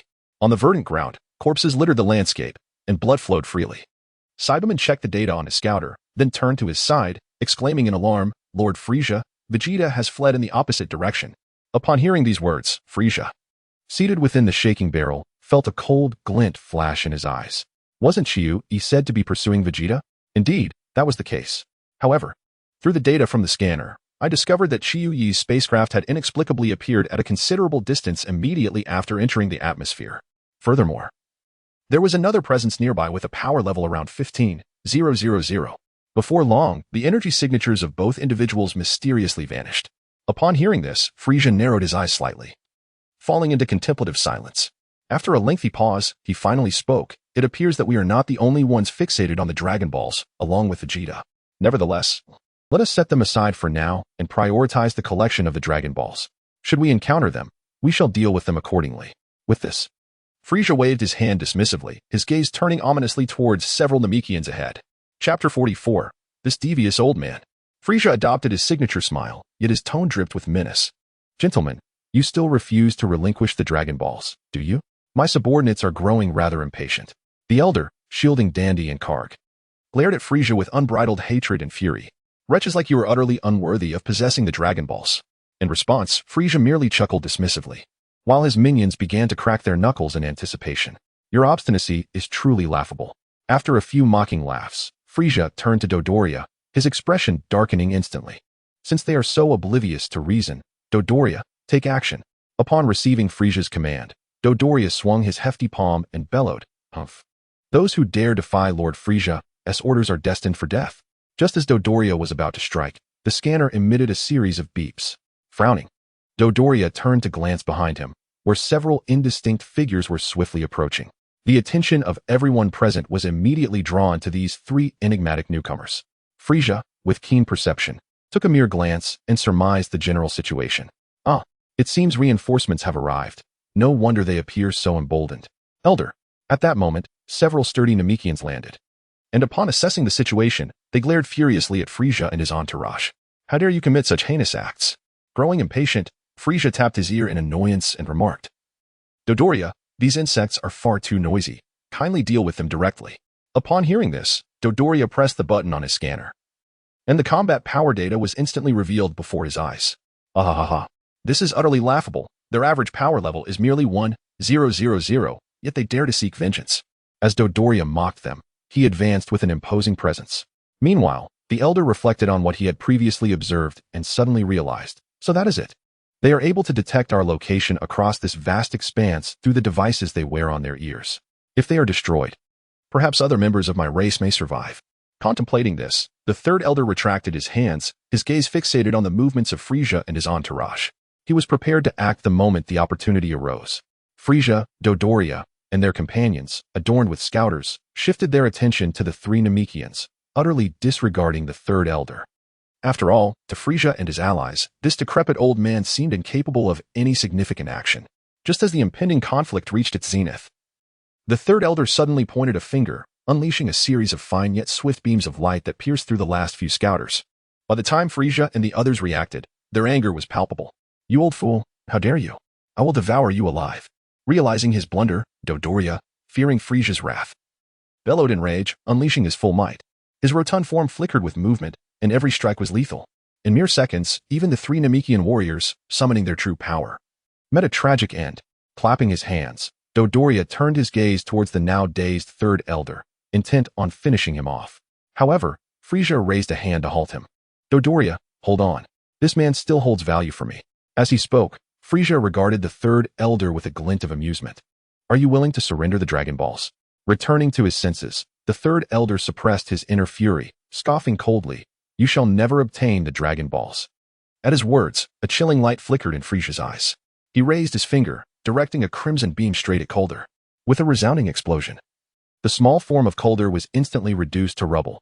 Witnessing Frieza's brutality, the third elder's eyes turned red with rage, bloodshot with indignation. How can you even spare not a child? With a dismissive snort, Frieza remained unfazed. The number of children who have perished at my hands exceeds the millions. If you do not hand over the Dragon Balls, the next will be another. With that, Frieza raised his hand again, pointing at the terrified dandy, whose complexion turned a sickly green. Understanding that Frieza was not jesting, the third elder's defenses crumbled under the weight of despair. Reluctantly, he cried out in anguish. I will hand them over, but you must guarantee the child's safety. Take the Dragon Balls and leave immediately. Frieza nodded in agreement. Moments later, gazing at the Dragon Balls in his possession, Frieza grinned widely, for with 2 more, he could fulfill his dream of immortality. The third elder, witnessing Frieza's smile, naively assumed that this harbinger of doom would depart, only to hear him utter, excellent. Now kindly disclose the precise locations of the other Namekians. Upon hearing Frieza's demand, the third elder, without a moment's thought, defiantly retorted, you shall not take advantage of us. The Namekians would rather die than betray their kin. With that declaration, the third elder positioned himself protectively in front of Dandy, embodying a spirit of defiance in the face of death. Frieza interlocked his fingers, furrowing his brow. However, you have damaged our detector. If you do not reveal their location, we will still be unable to gather all the Dragon Balls. Therefore, I advise you to speak up. The third elder roared in defiance, yet remained unmoved. You are delusional. Do as you wish with me. You shall surely face retribution. Frieza sighed and shook his head, then suddenly extended a sharp finger. In an instant, a massive gaping wound appeared in the third elder's chest. His innards evaporated almost entirely. As the third elder's lifeless body crashed to the ground, the remaining dandy watched in horror, his eyes shifting from terror to numbness, standing frozen in place. At that moment, he was oblivious to joy or sorrow, let alone harboring any desire to flee. Frieza raised an eyebrow, scoffing as he prepared to lift his finger once more. Unexpectedly, a youthful voice erupted from behind him, filled with indignation. Ah, Yamcha, Yamcha. Upon hearing the call, Frieza and his companions were momentarily taken aback, astonished to discover that someone was still lurking in the shadows. Almost instinctively, they turned toward the source of the voice, just in time to witness Gohan, furious and upright on the hillside, executing a somersault before diving down with fervor. Dodoria, spotting Gohan's form, disdainfully smirked. Who is this little brat? Seeking his own demise. As he spoke, Dodoria leaped into the air, charging directly at Gohan. To mitigate any unforeseen circumstances, Wang Luan had previously led Gohan and Krillin to stealthily ascend a slope, allowing them to survey the entire village. Naturally, the brutal atrocities committed by Frieza's group did not escape the trio's notice. Initially intimidated by Frieza's terrifying power, all three, including Gohan, were too frightened to even breathe. However, upon witnessing the final moments of the massacre, the kind-hearted Gohan could no longer contain himself. As he saw the Namekians meet their gruesome fates, Gohan's fury escalated, erupting uncontrollably. Although Wang Luan recognized that this was an inevitable occurrence and a necessary plot development, he could not help but feel somewhat speechless. This child was indeed prone to impulsive actions. Beside him, Krillin was exasperated and helpless. He had intended to restrain Gohan, preventing any reckless behavior. Little did he know, he lacked the strength to subdue the boy. Frustrated, Krillin slapped his own smooth forehead, muttering, "Damn it! Why is Gohan so reckless? Doesn't he realize who he is up against?" After uttering this, he cast a glance at Wang Luan, only to find him expressionless, seemingly having anticipated the situation all along. Indeed, Wang Luan must have foreseen the current circumstances. Perhaps his arrival was intended to encourage Gohan's actions in this manner. Otherwise, how could he possibly allow Gohan to take action? Upon realizing this, Krillin was momentarily taken aback, just as he intended to speak. He heard Wang Luan suddenly muttering a few words in a hushed tone. Krillin nodded solemnly and quietly withdrew, shrinking his body back. Gohan, witnessing Dodoria charging directly at him, felt an uncontrollable surge of anger welling up inside him. Instead of retreating, he swiftly moved to confront Dodoria. Then, to Dodoria's astonishment, Gohan twisted his small form with great force, delivering a sweeping kick that struck Dodoria squarely in the face. Bang! Caught off guard by the blow, Dodoria was immediately sent flying backward. His hefty body, combined with the tremendous force, crashed into the buildings below, causing widespread destruction. Gohan positioned himself protectively in front of Dandy, arms outstretched, his small face filled with fury as he glared at Frieza. How infuriating! This wretched little pest. At that moment, Dodoria, having quickly recovered from the blow, roared angrily as he emerged from the rubble. Upon seeing Gohan blocking Dandy, Dodoria's bloodshot eyes widened, and he opened his mouth, preparing to unleash a powerful attack. However, just as he was about to fire, a sharp pain suddenly shot through his neck, causing him to instinctively shut his mouth. Phew! The attack that had been on his lips was forcefully stifled. Yet, smoke began to billow from Dodoria's ears, nostrils, and eyes, resembling a miniature version of Majin Buu. With smoke escaping from all his orifices, enraged and humiliated, Dodoria attempted to turn around, only to be met with a fist the size of a sandbag, crashing into his face. Bang! Dodoria cried out in agony, his face covered, as he was struck again by a whip-like kick that sent him crashing back into the ruins. Wang Luan frowned and shook his hand, feeling a bit dirty for striking such an unsightly creature as Dodoria. Paying no heed to the cold glares from Frieza and his companions, Wang Luan turned his head and shouted at Gohan and Dandy, who were still frozen in place. "What are you waiting for? Are you just going to stand there and wait to die?" Hearing this, Gohan immediately snapped to attention, his body jolting as he picked up Dandy and turned to flee. Once Gohan made his move, Wang Luan finally turned his gaze toward Frieza, the king. Just as in the original story, despite currently sitting in a small pod, exuded an overwhelming aura that could not be concealed. Was this his first confrontation with King Frieza? Clearing his throat to steady his trembling heart, Wang Luan feigned disdain and anger, shouting, "Frieza, with such a small number of you, do you really believe you can find the Dragon Balls? You're simply daydreaming. It's like searching for a needle in a haystack. I advise you to give up now, lest you return empty-handed after all this effort." The actor in Wang Luan re-emerged, showcasing the art of performance. After delivering these lines, he hurriedly took flight. It was not out of cowardice. Rather, he feared the unpredictable expression of Frieza, who watched the dramatic scene unfold with an ominous silence. "Lord Frieza, I shall promptly bring those three individuals to you." Beside him, Zabo, noticing Frieza's silence, volunteered eagerly for the task, just as he was about to take flight. Dodoria's voice thundered, "Lord Frieza, allow me to go." Before Frieza could respond, Dodoria transformed into a streak of light, swiftly pursuing the distant points of illumination. Zabo turned to Frieza, only to see him shake his head. Never mind, Dodoria should suffice on his own. With that, Frieza furrowed his brow and descended into contemplation once more. Observing this, Zabo hesitated momentarily before cautiously inquiring, "Lord Frieza, are you troubled by something?" Frieza lifted his gaze to the lifeless Namekian and then gently shook his head. "No." Zabo hesitated, daring not to speak too bluntly. "Then why does your expression?" Frieza interrupted softly. "The words of that individual earlier suddenly reminded me of a flaw in our operation. if each Namekian is as obstinate as this deceased batch, refusing to relinquish the Dragon Balls, what shall we do? We can locate their positions with our scanners, yet we cannot ascertain the whereabouts of the Dragon Balls. If even a single Dragon Ball is concealed, our efforts would be in vain. Upon hearing this, Zabo immediately understood. Lord Frieza, do you mean to send additional personnel? Frieza nodded gravely, his expression serious. Dispatch more forces and ensure they bring the latest radar. We must be prepared for all contingencies. Should we fail to locate the Dragon Balls, we will need to conduct a thorough search. No matter how deep we must dig, we must retrieve them. At this point, Frieza felt an overwhelming sense of absurdity. How foolish of him to neglect thousands of subordinates. Choosing instead to venture personally into this desolate area to lead the search for the Dragon Balls. Was this not akin to a mere squad leader sweeping through the countryside? Where was the dignity of the Cosmic Emperor? His status? His poise? It seems the allure of immortality was simply too enticing. Initially, he had merely intended to use the scanner, enjoy a tune, and observe his subordinates at work. Yet upon hearing the notion of eternal life, he became restless, resolutely deciding to take matters into his own hands, and with an eagerness that was undeniable. Chapter 46, System like a human while flying swiftly. Wang Lun glanced back and saw the ugly, stout Dodoria relentlessly pursuing him, causing the corners of his mouth to curl into a smile. Truly, he was a good lad. So eager to climb into the bowl for a feast. Given Mr. Dodoria's enthusiasm, it would be remiss not to absorb him entirely, thereby honoring his goodwill. Wang Lun chuckled, his heart brimming with delight. He was merely 30 points away from advancing to the bronze tier. At that point, he would be able to claim the system's grand reward. It is to be expected that the system would not disappoint us. Unlike Sabo, Dodoria holds little significance in the unfolding narrative. After all, Sabo can still aid Vegeta in enhancing his power, whereas Dodoria, like a mere shadow, has become a specter under Vegeta's command. If one does not seize the opportunity to absorb him now, should he be left for Vegeta to obliterate? In his thoughts, Wang Lun had already sentenced Mr. Dodoria to his demise.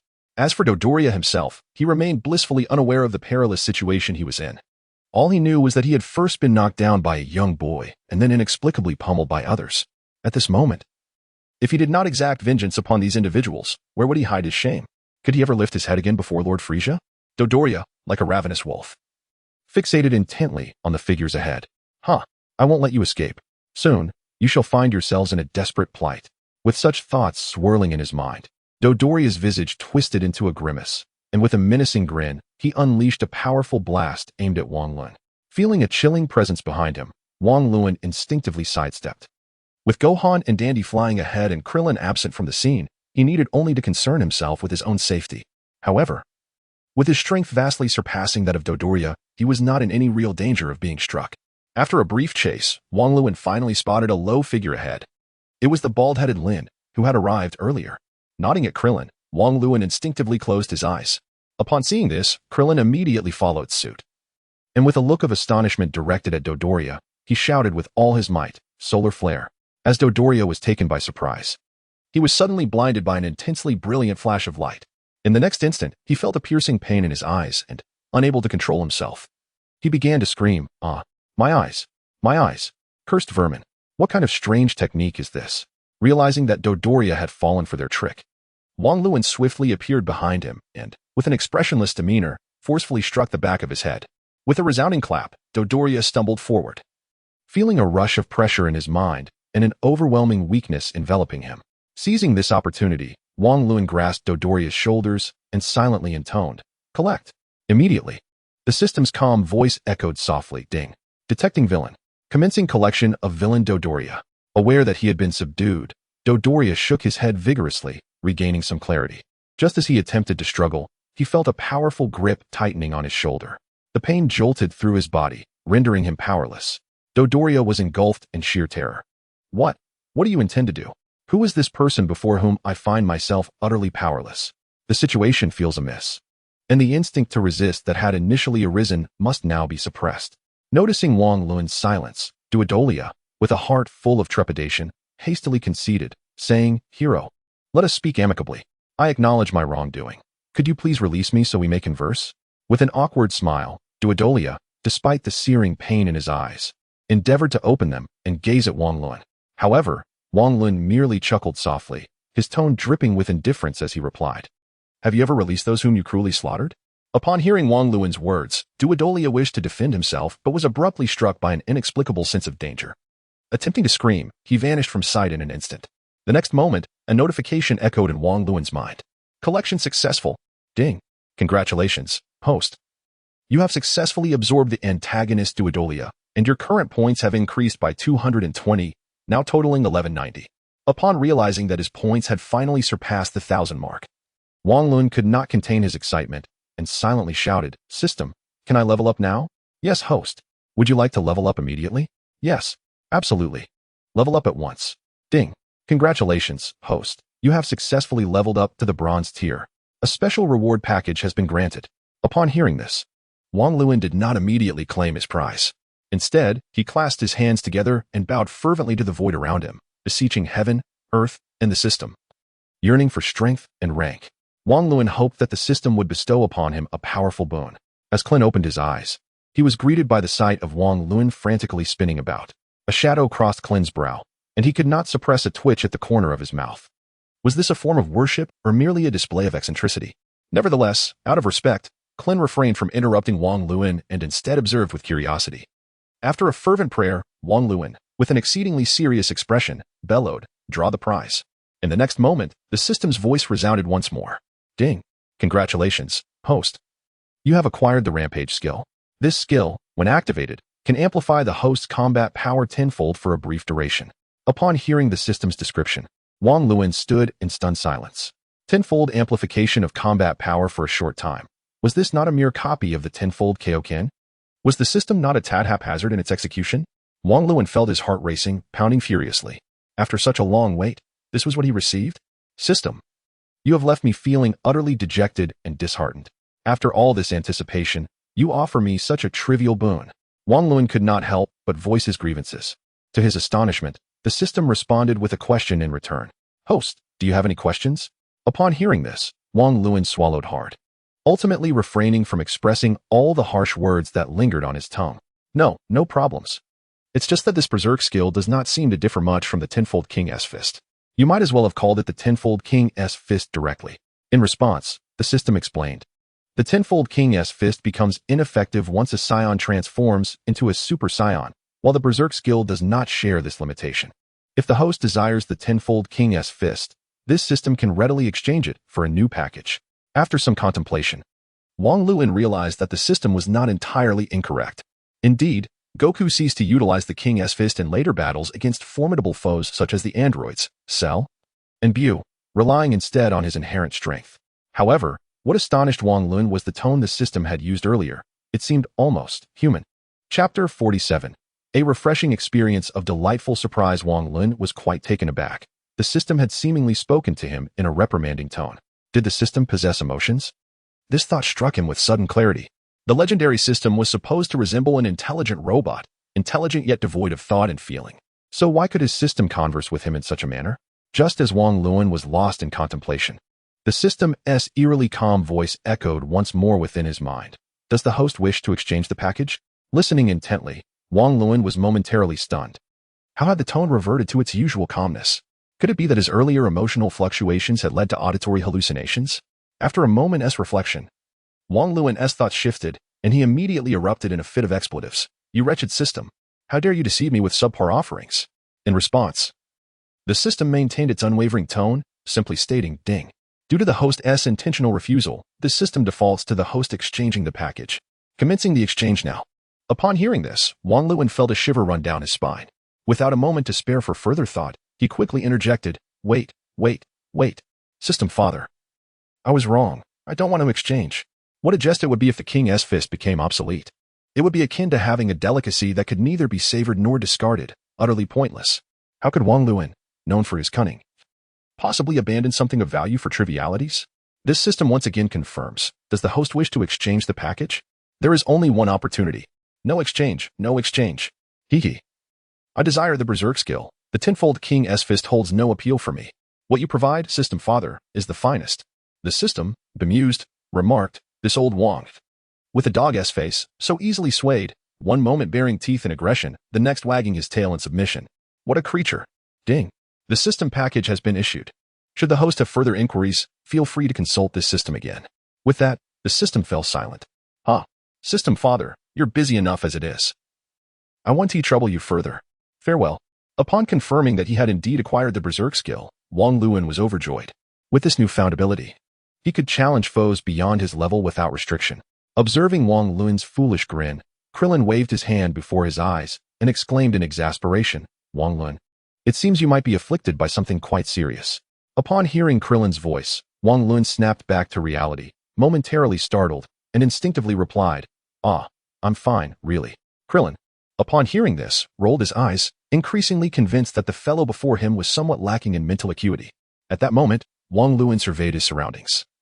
Cautiously sensing several presences, and promptly declared, we must leave at once and regroup with Gohan, lest we attract the attention of Frieza and Vegeta.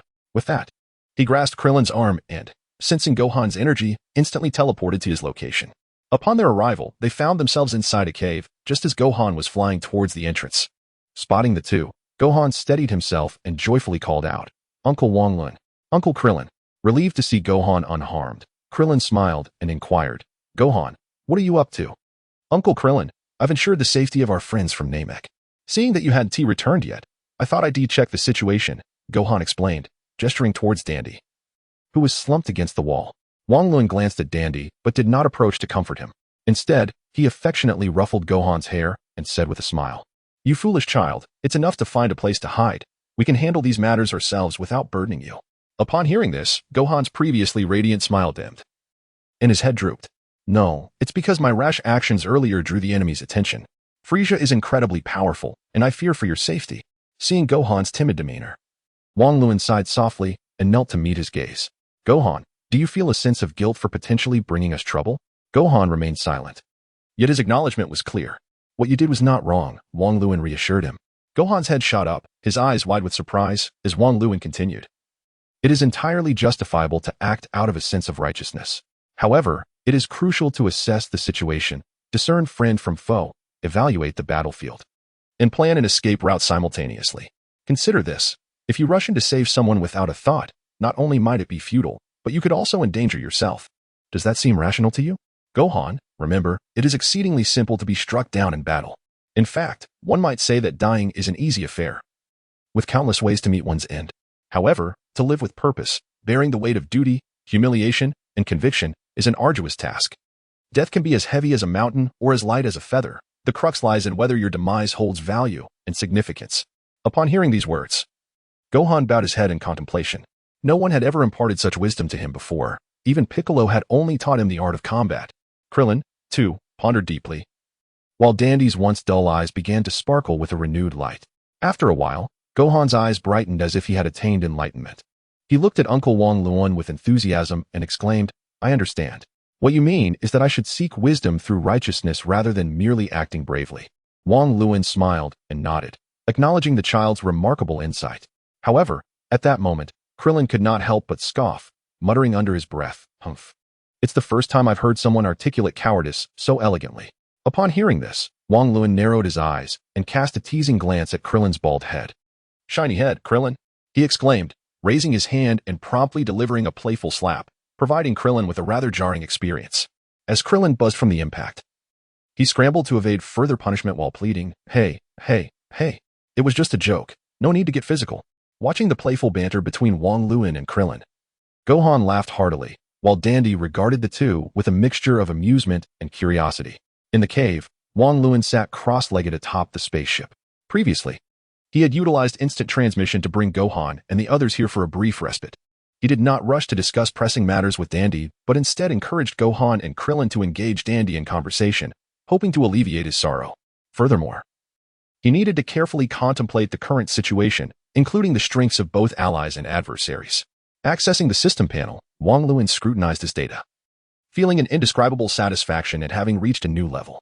Name, Wang Luan, combat power, 56, skills, energy wave, dual hand key blast, powerful energy wave, laser eyes, banner, explosive attack, divine powers, heavenly eye, berserk, points, 1190, rank, bronze. Upon observing the divine powers section, Wang Luan raised an eyebrow.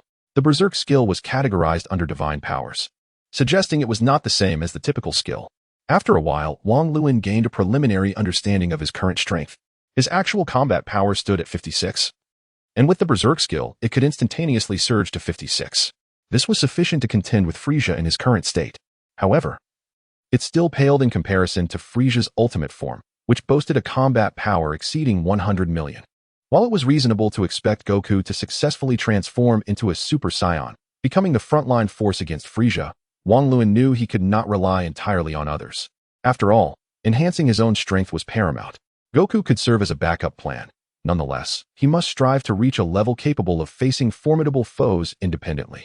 With the Berserk skill at his disposal, if he truly wished to stand shoulder to shoulder with Frieza, he would need at least 1200 in actual combat power.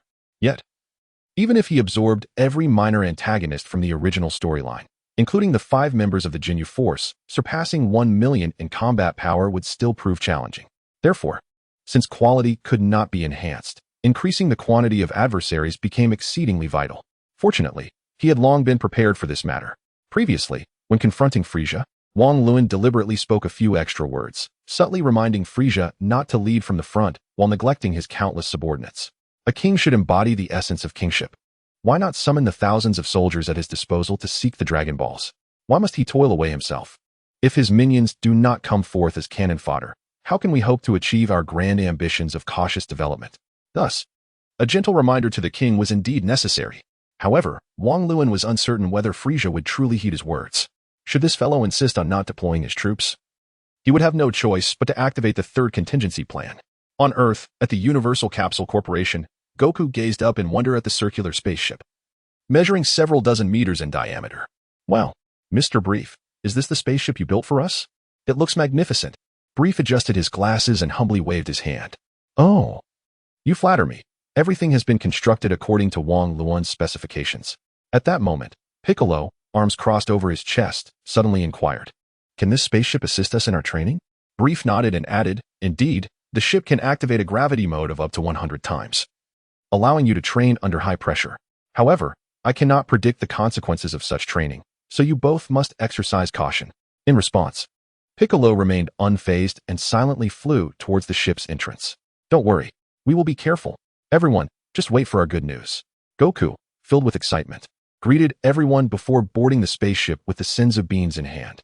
As soon as he stepped inside, Goku eagerly explored every corner, resembling a curious child entering a wonderland. Meanwhile, the already prepared Piccolo, with his serious demeanor, sternly instructed Goku, "Buckle up. I am about to activate the spaceship." Observing Piccolo's seriousness, Goku murmured in response, not daring to argue, "You look serious. You must be right." Before long, the spaceship pierced through the atmosphere. Once the seatbelt was unfastened, Goku leaped from his seat, his excitement palpable. "Piccolo, shall we continue our training?"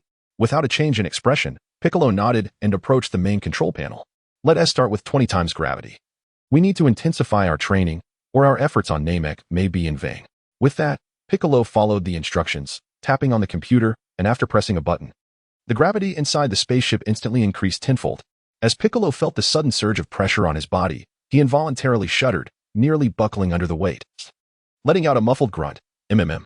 On the other hand, Goku's body also bent slightly under the pressure, yet he appeared far more relaxed and at ease compared to Piccolo.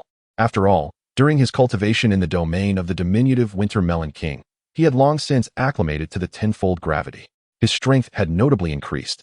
Thus the weight felt manageable.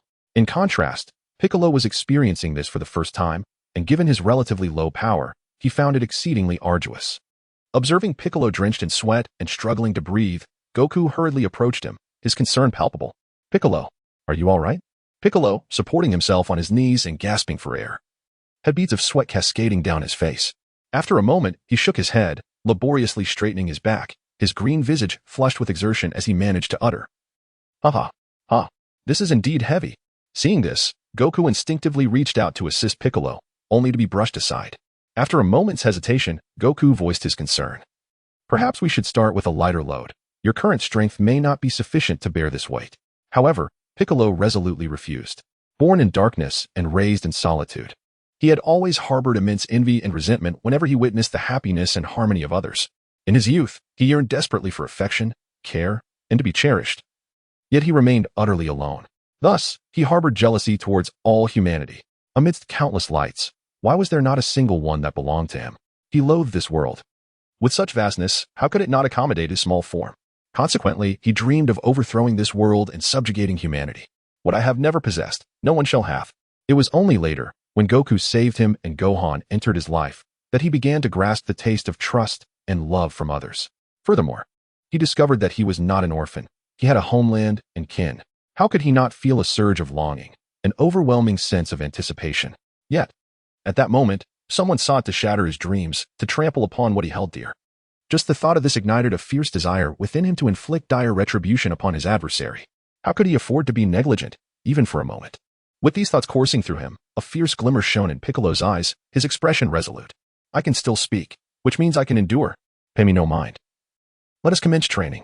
With that declaration, Piccolo forged ahead, even though his legs felt as heavy as lead and his head throbbed as if burdened by a mountain. He steadily moved forward, resembling a frail elder, each step a testament to his arduous struggle. Witnessing Piccolo's laborious movements, Goku was profoundly moved. He understood that Piccolo was fighting for his kin and for Gohan, the once cold-hearted and merciless Demon King, intent on world domination, revealed an unexpected loyalty and courage when he began to care for others. Perhaps some individuals, perceived as heartless and indifferent, merely sought to shield themselves. Yet once someone genuinely penetrated their heart, they would devote their lives to protection. Chapter 49. A group of the old, weak, sick, and disabled.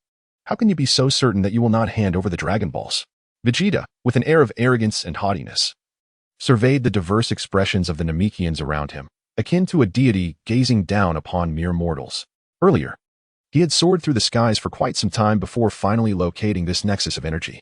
At this moment, he had no intention of retreating without successfully seizing the Dragon Balls. As the leader of this locale, the second elder of the Namekians stepped forward, his head gently swaying as he resolutely proclaimed, "You are imbued with a malevolent aura, and I could never entrust the Dragon Balls to you.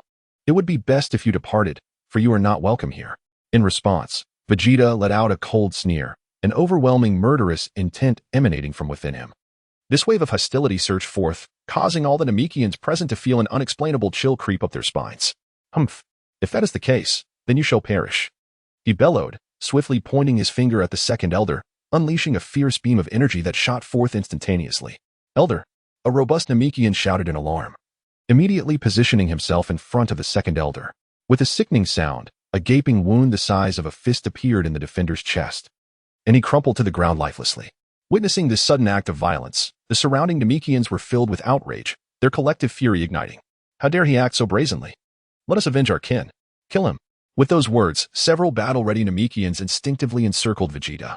Observing this scene, Vegeta smirked coldly, unconsciously crossing his arms and adopting a posture of nonchalance. Were King Kai present, he might have remarked, "You seem to have forgotten the lessons of pain." Simultaneously, the second elder subtly gestured to his attendant, who immediately understood and began to stealthily retreat. However, Vegeta, ever vigilant of the unfolding situation, unleashed another precise strike. The Namekian who had retreated merely 2 steps was instantly felled. With narrowed eyes, Vegeta barked, "Do not attempt to deceive me." The battle-ready Namekians widened their eyes in disbelief. Realizing that Vegeta's speed was astonishingly swift, they had barely registered his previous action before he had executed a lethal blow. An oppressive dread settled upon their hearts. Exchanging glances, the remaining warriors understood that retreat was no longer an option. They shouted defiantly at Vegeta and unleashed their ultimate techniques. In an instant, an array of attacks, mouth blasts, shockwaves, energy beams, charged towards Vegeta, each bearing varying degrees of potency. To this, Vegeta displayed no interest in evading. With a thunderous roar, a colossal mushroom cloud erupted from the center of the battlefield. As they gazed at the swirling smoke, several Namekians exclaimed in delight, "We must have struck him. He did not evade. That arrogant fool deserves to be obliterated into dust." Yet, before their excitement could fully unfold, a voice of disdain abruptly emerged from the swirling smoke. A group of lowly beings, upon hearing this, found their pupils constricted, their faces etched with shock. "What? How is this possible?" One of the Namekians, more alert than the others, quickly reacted and shouted to his companions, "Be cautious." However, before he could finish his warning, a shadowy figure suddenly materialized before him, and he felt a sharp pain pierce through his chest. Lowering his gaze, he was horrified to see an arm thrust straight into his heart. With a vacant expression, he lifted his gaze to behold the malevolent and cruel visage of Vegeta. Cursed. With a weak cry, he succumbed to death. The remaining warriors, witnessing the scene, were filled with rage and charged towards Vegeta, intending to fight him to the death. A bunch of insignificant fools. Before they could close the distance, Vegeta raised his head and let out a roar, unleashing a boundless shockwave that obliterated everything within a radius of several meters. Observing the enormous crater beneath him, Vegeta smirked in satisfaction. Since the battle on Earth, he had realized that his mere presence could reduce these weaklings, with power levels around 3,000, to mere ashes. Those foolish enough to challenge him would be annihilated without a trace. Noticing the remaining Namekians trembling in fear, some of whom had already sustained severe injuries from his earlier display of power, Vegeta tilted his head towards the Elder, grinning wickedly as he inquired, "Elder, may I now have the Dragon Balls?" Although the Elder's heart was filled with sorrow and fury at the sight of his fallen kin, he resolutely shook his head in refusal. Compared to the third Elder, who was slain by Frieza's minions, he exhibited a far greater resolve. "Even if you kill everyone, I shall not comply. The Namekians will never yield." Seeing the Elder's stubbornness, Vegeta snorted coldly and, without further ado, cast his gaze upon the remaining Namekians. A bunch of the old, weak, sick, and disabled. With a chilling smile directed at the Elder, he indifferently declared, "As you wish, one will die every second." Immediately following his words, a blue-white shockwave obliterated the eldest Namekian into mere fragments. In response, the surrounding Namekians closed their eyes in anguish, seemingly resigned to their fate, awaiting the inevitable arrival of death. Yet, not a single soul dared to reveal the whereabouts of the Dragon Balls. Before long, the entire village was left with only the Elder standing amidst the carnage, while all others had perished. Trembling hands caressed the lifeless body of his child, leaving the Elder's heart riddled with despair. Raising his bloodshot eyes, akin to a starving wolf or a venomous serpent, he glared at Vegeta with gritted teeth. "You shall meet a terrible end." To this, Vegeta paid no heed. There were many who harbored such hatred towards him, and he was indifferent to their sentiments. "Ha!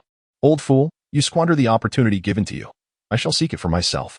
With that, Vegeta strode towards a nearby dwelling, the very direction from which the earlier retreating individual had fled. Upon witnessing Vegeta's movements, the Elder immediately exclaimed, "Wait." Hearing this, Vegeta smirked, casting a glance over his shoulder before unleashing a powerful shockwave directed at the Elder. "Old man, you dare to toy with my patience." As soon as he entered the room, Vegeta's eyes fell upon a 4-star Dragon Ball, proudly displayed on the table. Overjoyed, he picked it up, examining it with delight. Reflecting on the earlier actions of the Namekians, he found their naivety utterly laughable. "Ah, a bunch of fools. What purpose does their stubbornness serve? Even if they were all to perish, this Dragon Ball would still fall effortlessly into my grasp. To leave such a treasure here, they truly possess audacity." However, this did not imply that the Namekians were foolish. They were a peaceful race, unaccustomed to conflict, their minds much simpler compared to other extraterrestrials. Moreover, they had rarely faced external threats, and being united in purpose, they naturally lacked a sense of vigilance. After his moment of joy, Vegeta stepped out, pondering how to secure the Dragon Ball. Carrying it on his person was impractical, especially with Frieza and his cohorts to contend with. It would have to be hidden. But where? Observing the vast expanse of water around him and the ground beneath, his eyes suddenly sparkled with realization. The most dangerous place is the safest. Who would suspect I would conceal the Dragon Ball beneath these waters? With a hearty laugh, Vegeta hurled the Dragon Ball towards the distant surface of the water. Plop. Watching it sink, he relished the thought that Frieza might never discover its location. "Frieza, you think you can compete with me for the Dragon Balls? As long as you can't find this one, the rest are of no consequence." Chapter 50. Consider it a greeting gift. It seems that Vegeta has indeed acquired a Dragon Ball. Wang Luan, who had been intently focused on the left front, slowly withdrew his gaze. Through his celestial sight, he perceived that Vegeta had eradicated all nearby Namekians. In that moment, Vegeta proved to be as unyielding as ever. Wang Luan found himself in a quandary, contemplating whether to stealthily take the Dragon Ball for himself. Currently, Frieza possessed 5 of the 7 Dragon Balls. Vegeta had hidden one, and one 4-star Dragon Ball remained with the Elder. Would seizing one serve to benefit him? After a moment of reflection, Wang Luan ultimately shook his head in disapproval. For regardless of whether it was Frieza or Vegeta, even if they were to gather all 7 Dragon Balls, they would ultimately find themselves grasping at straws. In the end, they would realize that while the Dragon Balls were indeed collected, the crucial question remained: how to utilize them. Following the original narrative, unless unforeseen circumstances arose, the Dragon Balls would undoubtedly be cleverly amassed by Vegeta. However, at the final moment, they would be snatched away by the unexpected appearance of Jinyu. It was only after this event that Frieza would suddenly discover his utter ignorance regarding the usage of the Dragon Balls, let alone wishing for immortality. Consequently, he would venture personally to the Elder's residence, hoping to glean the method to summon the dragon god, only to be delayed by Nail. That period was undeniably crucial. The entire course of the battle was nearly transformed during that time. To speak of nothing else, it was during this interval that Goku and Vegeta vanquished the Ginyu Force, effectively rendering Frieza a complete outcast. This exemplifies the saying, when the tiger is absent from the mountain, the monkey assumes the throne.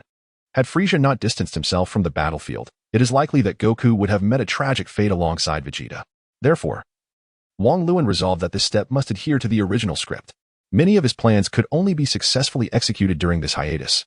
Upon returning to the cabin, Wang Luan observed Gohan and Krillin engaged in a lively conversation with Dandy. The spaceship remained intact, providing a natural shield against external energies.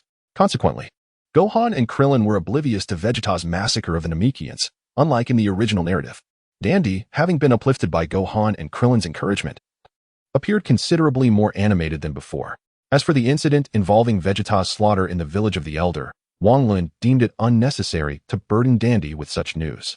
After all, he had only just emerged from the shadows, and there was no need to rub salt in his wounds. Upon Wang Luan's entrance, Dandy promptly stood up and hurried over, bowing deeply without hesitation. "Mr. Wang Luan, thank you for saving me earlier." Through his conversation with Gohan and Krillin, Dandy had come to realize that this individual was the backbone of their trio. In response, Wang Luan merely smiled and shook his head. "It's nothing. You must also find solace in your grief. Regardless of the circumstances, we shall assist you." Upon hearing these words, Dandy's eyes reddened, and he nodded earnestly, expressing his gratitude. "Yes." Wang Luan comfortingly patted Dandy's head before turning his attention to Gohan and Krillin. "Have you both informed Dandy of our situation?" Gohan and Krillin approached at that moment. "We have. Dandy is willing to take us to see the Elder." Upon hearing this, Wang Luan let out a sigh of relief. Although he could have located the Elder himself and teleported there immediately, having a local guide would undoubtedly facilitate the process. Moreover, he would need to rely on the Elder for numerous matters moving forward. Bringing Dandy along could be considered a gesture of goodwill. "Excellent. Let us set forth at once." Before they departed, Dandy bowed once more to Wang Luan and the others. "I truly appreciate your journey to assist us. On behalf of my people, I extend my sincerest gratitude."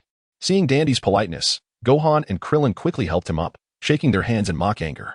"Oh dear. Didn't we say there's no need for thanks? If you keep this up, we might just get upset." Witnessing the scene warmed Dandy's heart. "Then I shall lead you there now." At this moment, Wang Luan interjected, "No need. We can teleport directly." Gohan and Krillin instinctively moved closer to Wang Luan, smiling at Dandy. "Haha. Dandy, you have no idea. Uncle Wang Luan possesses a remarkable skill that allows him to teleport to many places." Upon hearing Gohan's words, Dandy was momentarily taken aback, glancing at Wang Luan before sincerely exclaiming, "Mr. Wang Luan is truly remarkable."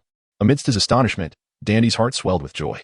The greater Wang Luan's strength, the higher the likelihood for their Mike Star people to repel formidable foes and restore vitality. "Come forth, all of you, and teleport here in one go to avoid any hassle," Wang Luan said nonchalantly. Gohan and Krillin leaned against each other. As he spoke, Wang Luan placed one hand on Dandy's head and the other on the junction of Gohan and Krillin's shoulders, perfectly aligning due to their similar heights. In the next instant, the four found themselves outside the Elder's residence. Simultaneously, Nero emerged from within, his expression devoid of surprise, yet calmly stating, "You've arrived." Witnessing this, Gohan and Krillin were both astounded. This individual bore an uncanny resemblance to Piccolo. Had it not been for the distinct aura, Gohan would have nearly confused them. Furthermore, it appeared that this man had anticipated their arrival. Gohan and Krillin glanced up at Wang Luan, who merely smiled and shook his head, softly saying, "It's nothing." Indeed, the Elder of the Mike Star possessed numerous extraordinary abilities, including a degree of foresight. Nero must have received guidance from the Elder. "Brother Nero." Upon seeing the familiar figure, Dandy rushed into Nero's embrace, tears welling in his eyes as he looked up at his remaining kin. Although comforted by Gohan and Krillin earlier, and given a glimmer of hope, he was but a child, having witnessed the tragic demise of his kin. The sorrow and anguish in his heart could not be easily suppressed by mere words. Now, upon seeing his family member again, his feelings of grievance and pain erupted. With reddened eyes, Dandy stammered, "Brother Nero, the third Elder, and the others." Nero affectionately patted Dandy's head, smiling as he reassured him, "It's all right, Dandy. The Elder and I are aware of everything, but do not worry, we still have hope." Hearing this, Dandy wiped away his tears and stepped aside. Once he had calmed down, Nero finally turned to Wang Luan and the others, nodding slightly and gesturing for them to proceed. "I apologize for the delay. Please. The Elder is already waiting for you." Wang Luan smiled faintly and then led Gohan and Krillin inside at a leisurely pace. Chapter 51. The Elder's Reward. As they descended the stairs, the trio beheld the Elder's massive, corpulent, and exceedingly aged figure. Wang Luan found it unsurprising, having seen it in his previous life within the narrative. However, Gohan and Krillin were left astonished, their mouths agape, so large. At that moment, the Elder's aged voice resonated slowly from within. Welcome, you must be the Earthlings. I must express my gratitude for saving my child Dandy. Thanks to his exceptional perception, he had gathered much about the recent happenings on Mike Star without ever leaving his abode. Upon hearing this, Gohan and Krillin hurriedly waved their hands, indicating that it was of no consequence. Contemplating the plight of his children, the Elder could not help but sigh deeply, expressing his despair and indignation. My children on this planet have been nearly annihilated by those nefarious foes. It seems they will not relent until they acquire all 7 Dragon Balls. He lamented the unexpected calamity that the culmination of the Mechagoku's wisdom and power had brought forth. Witnessing the Elder's unceasing lamentations, Wang Luan felt a sense of urgency. Time was of the essence. Reluctantly, he interjected, Elder, I extend my heartfelt sympathy for your tragic circumstances, but please trust that we shall assist you in overcoming this crisis. After a brief pause, he directly revealed the purpose of their visit.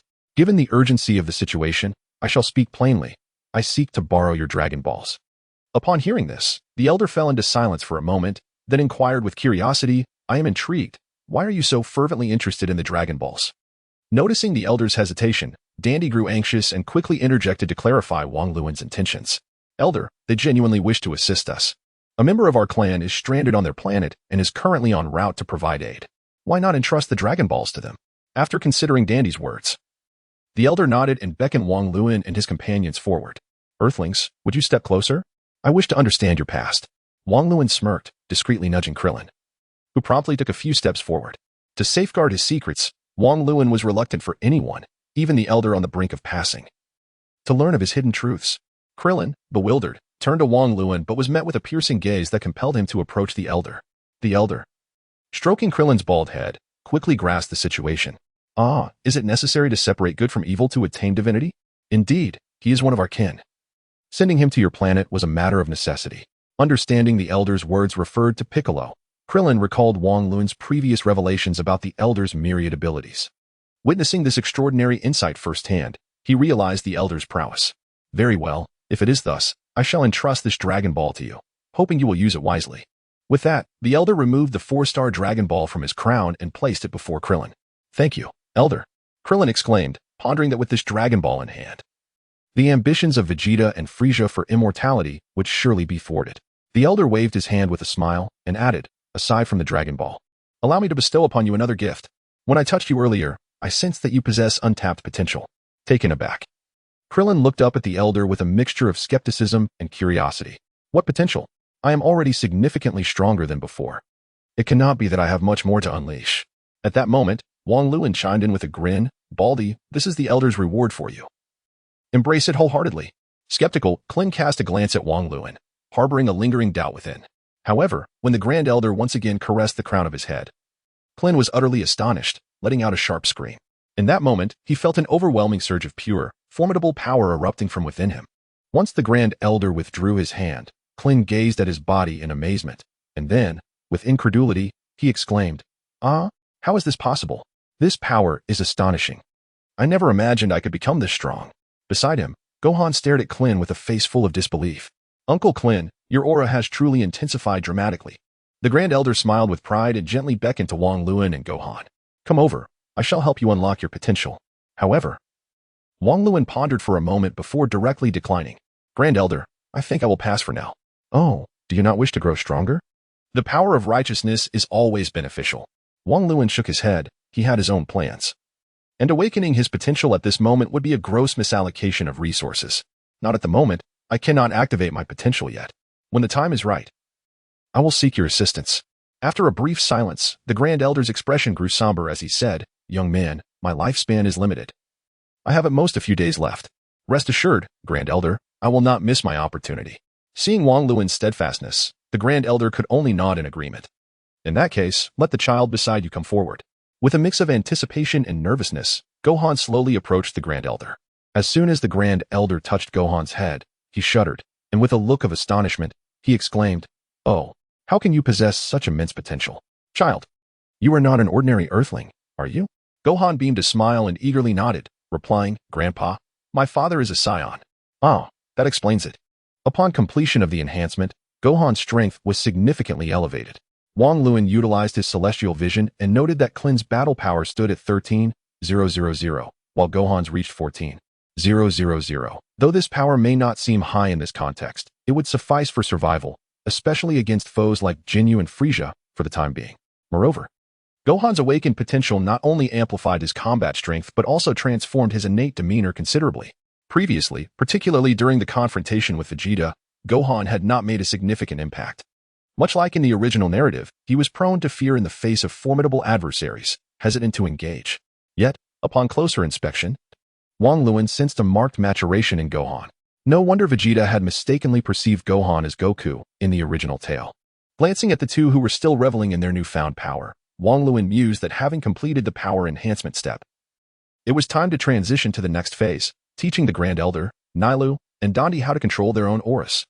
Chapter 52. Subordinates are meant to be laid low. With a gentle tone, Wang Luan spoke. Elder, I wish to impart a method for controlling your own aura. Upon hearing this, Gohan and Krillin exchanged glances, instantly comprehending Wang Luan's intentions. However, the Elder, Dandi, and even Nero were momentarily taken aback, uncertain of the meaning behind Wang Luan's unexpected statement. The method for controlling one's aura, Wang Luan affirmed, adding, indeed, through this technique, you shall evade detection by Frieza and his ilk. You should be aware that they can utilize detection devices to pinpoint your precise locations. The Elder pondered for a moment, inclined to agree but plagued by uncertainty. What if they couldn't grasp it quickly? That would be rather awkward. This method is unfamiliar to us, and we are unsure if we can master it, he thought.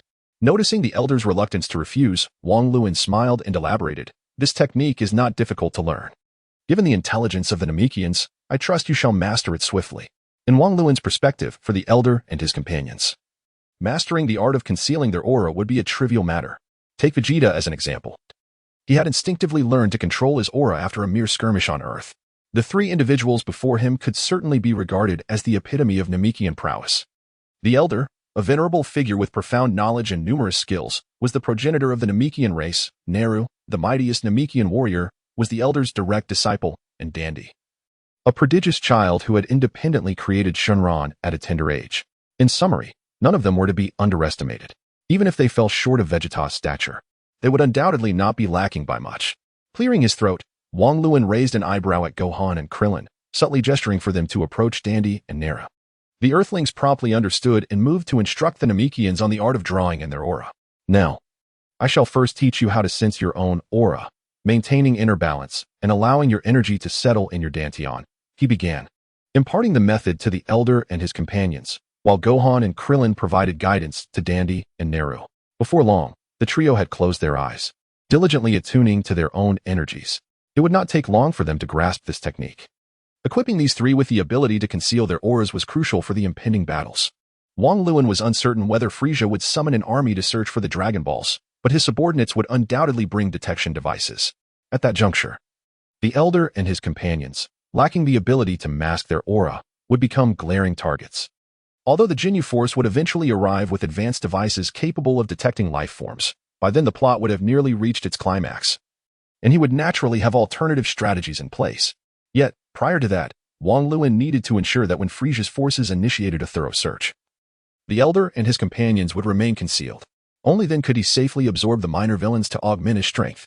Wang Bappi's audacity in his endeavors is firmly rooted in his cautious and meticulous nature.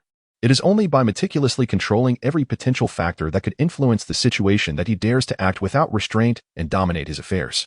While contemplating this, Wang Luan divided his attention to sense the movements of Vegeta and Frieza. At this moment, Vegeta was still flying swiftly alone, presumably in search of the Dragon Balls, while Frieza and his subordinate, Zarbin, were gathered together, likely engaged in some discussion. On Frieza's spaceship, Apple hastily approached Frieza from behind, raised his hand in a salute, and respectfully stated, Lord Frieza, Lord Dodoria has yet to return. As he gazed out at the scenery, Frieza's eyes glinted with cold intensity upon hearing this. Narrowing his eyes slightly, he slowly turned his body and replied with a somber expression, he has been missing for an entire day, hasn't he? It seems he may have encountered misfortune. At this, Zarbin's brow furrowed with concern, a sense of unease rising within him. Who could it be? Could it be Frieza's fingers tapped rhythmically on the console of the spaceship? And he scoffed derisively. Who else could it be but that mysterious individual? Previously, when Xiao-Yi had inexplicably vanished, Frieza had already suspected that, aside from himself and Vegeta, a third party was meddling in their affairs. Although it could also be that Namekian, Frieza had assessed that the Namekian's maximum combat power was merely around 3,000, which posed no threat to Xiao-Yi or Dodoria. As for Vegeta, Frieza was unaware that Vegeta's power had surged significantly, as he had not executed Xiao-Yi with the swiftness seen in the original narrative. With a power level of 18,000, Vegeta would undoubtedly surpass Dodoria. Zarbon's expression darkened. Although Dodoria was a rival, his absence would likely elevate Zarbon's standing in Frieza's eyes. Yet, the death of a fellow predator is a bitter affair, and given that he was only slightly stronger than Dodoria, the latter's demise could very well place Zarbon in a precarious position. The unknown threat is indeed the most unsettling of all. Growing increasingly anxious, Zarbon slammed his palm down in frustration. Damn it!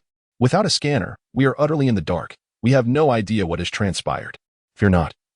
For we have already sent out notifications, have we not? Frieza waved his hand dismissively, signaling Zarbon to remain calm. He then turned to Apple. Apple. What did the reply say? Report, my lord. Following your instructions, I ordered all nearby legions to converge here. According to their responses, over 2,000 troops will arrive today, with additional personnel following subsequently.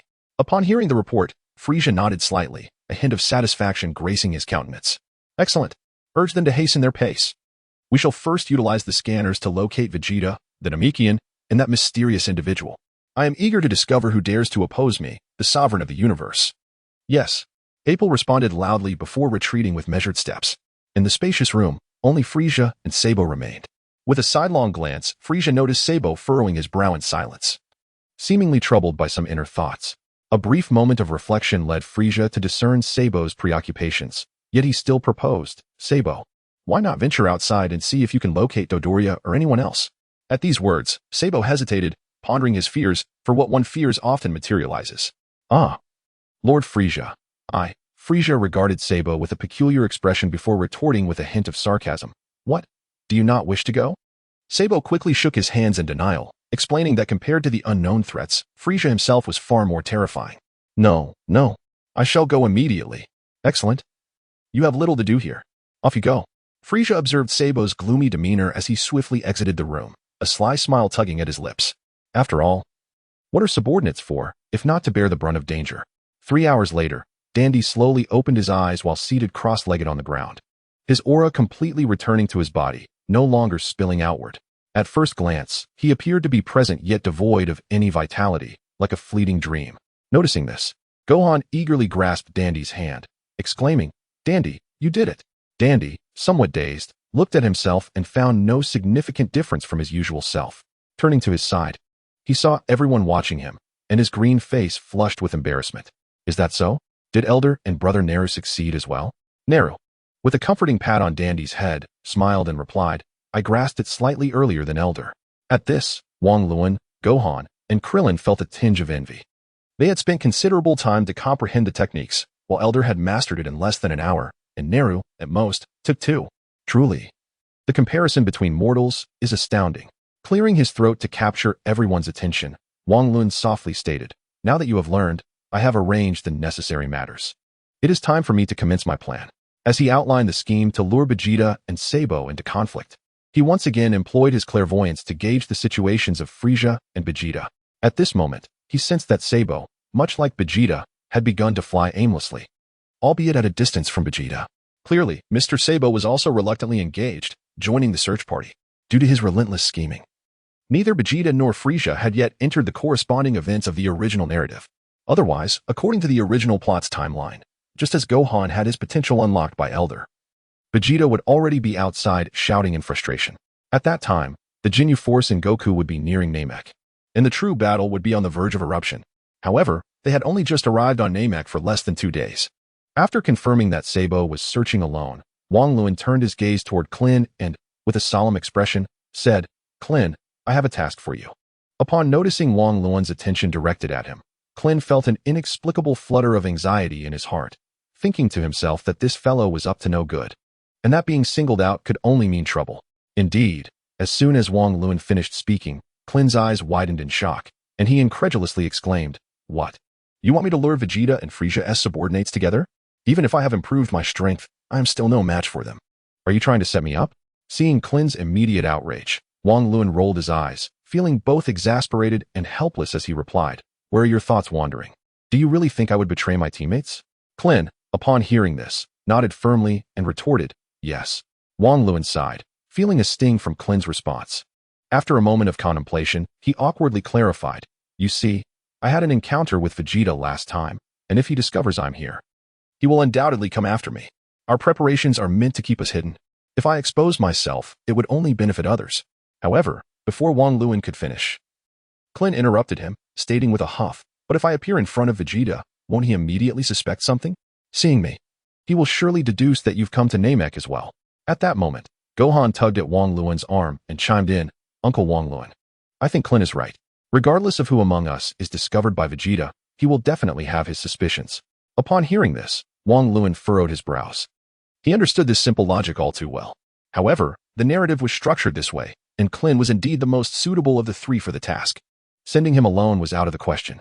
If Vegeta were to encounter someone who had once provoked him, he might abandon the Dragon Balls entirely and pursue Klin with all his might. As for Gohan, Wang Luan felt it was even more inappropriate to send a child into danger. Suddenly, a bright idea struck Wang Luan, and he inexplicably turned his attention to Nail. Of course, while Earthlings might not suffice, they could seek assistance from a Namekian. Nail possessed a power level of 42,000, which was more than adequate to lure Vegeta and Sabo together and then retreat safely. More importantly, this would not raise suspicion, as they would likely perceive him as just an ordinary Namekian. With this thought in mind, Wang Luan hurriedly inquired of Nail, "Nail, would you be willing to undertake this task for me?" Upon hearing this, Nail did not respond immediately, but instead turned to look at the elder. After a moment of silence, the elder voiced his concerns. "Young man, may I ask why you intend to entrust the Dragon Balls to those villains?" Through Klin's memories, the elder had learned of Wang Luan's numerous extraordinary abilities, including his prophetic talents, although various signs led him to have no doubt about this ability. The Dragon Balls were the greatest reliance of the Namekians, and it was wise to exercise caution. After all, Wang Luan could hardly claim it was to enhance Vegeta's combat prowess. Nor could he say it was to allow Frieza to confront him alone later on. Such statements would necessitate elaborate explanations. In the original narrative, due to a series of unforeseen circumstances, Krillin inadvertently brought together Vegeta and Zarbon, igniting a fierce battle between the two. Vegeta, unable to withstand Zarbon's transformed state, was severely injured, but upon recovery, his power surged beyond 30,000.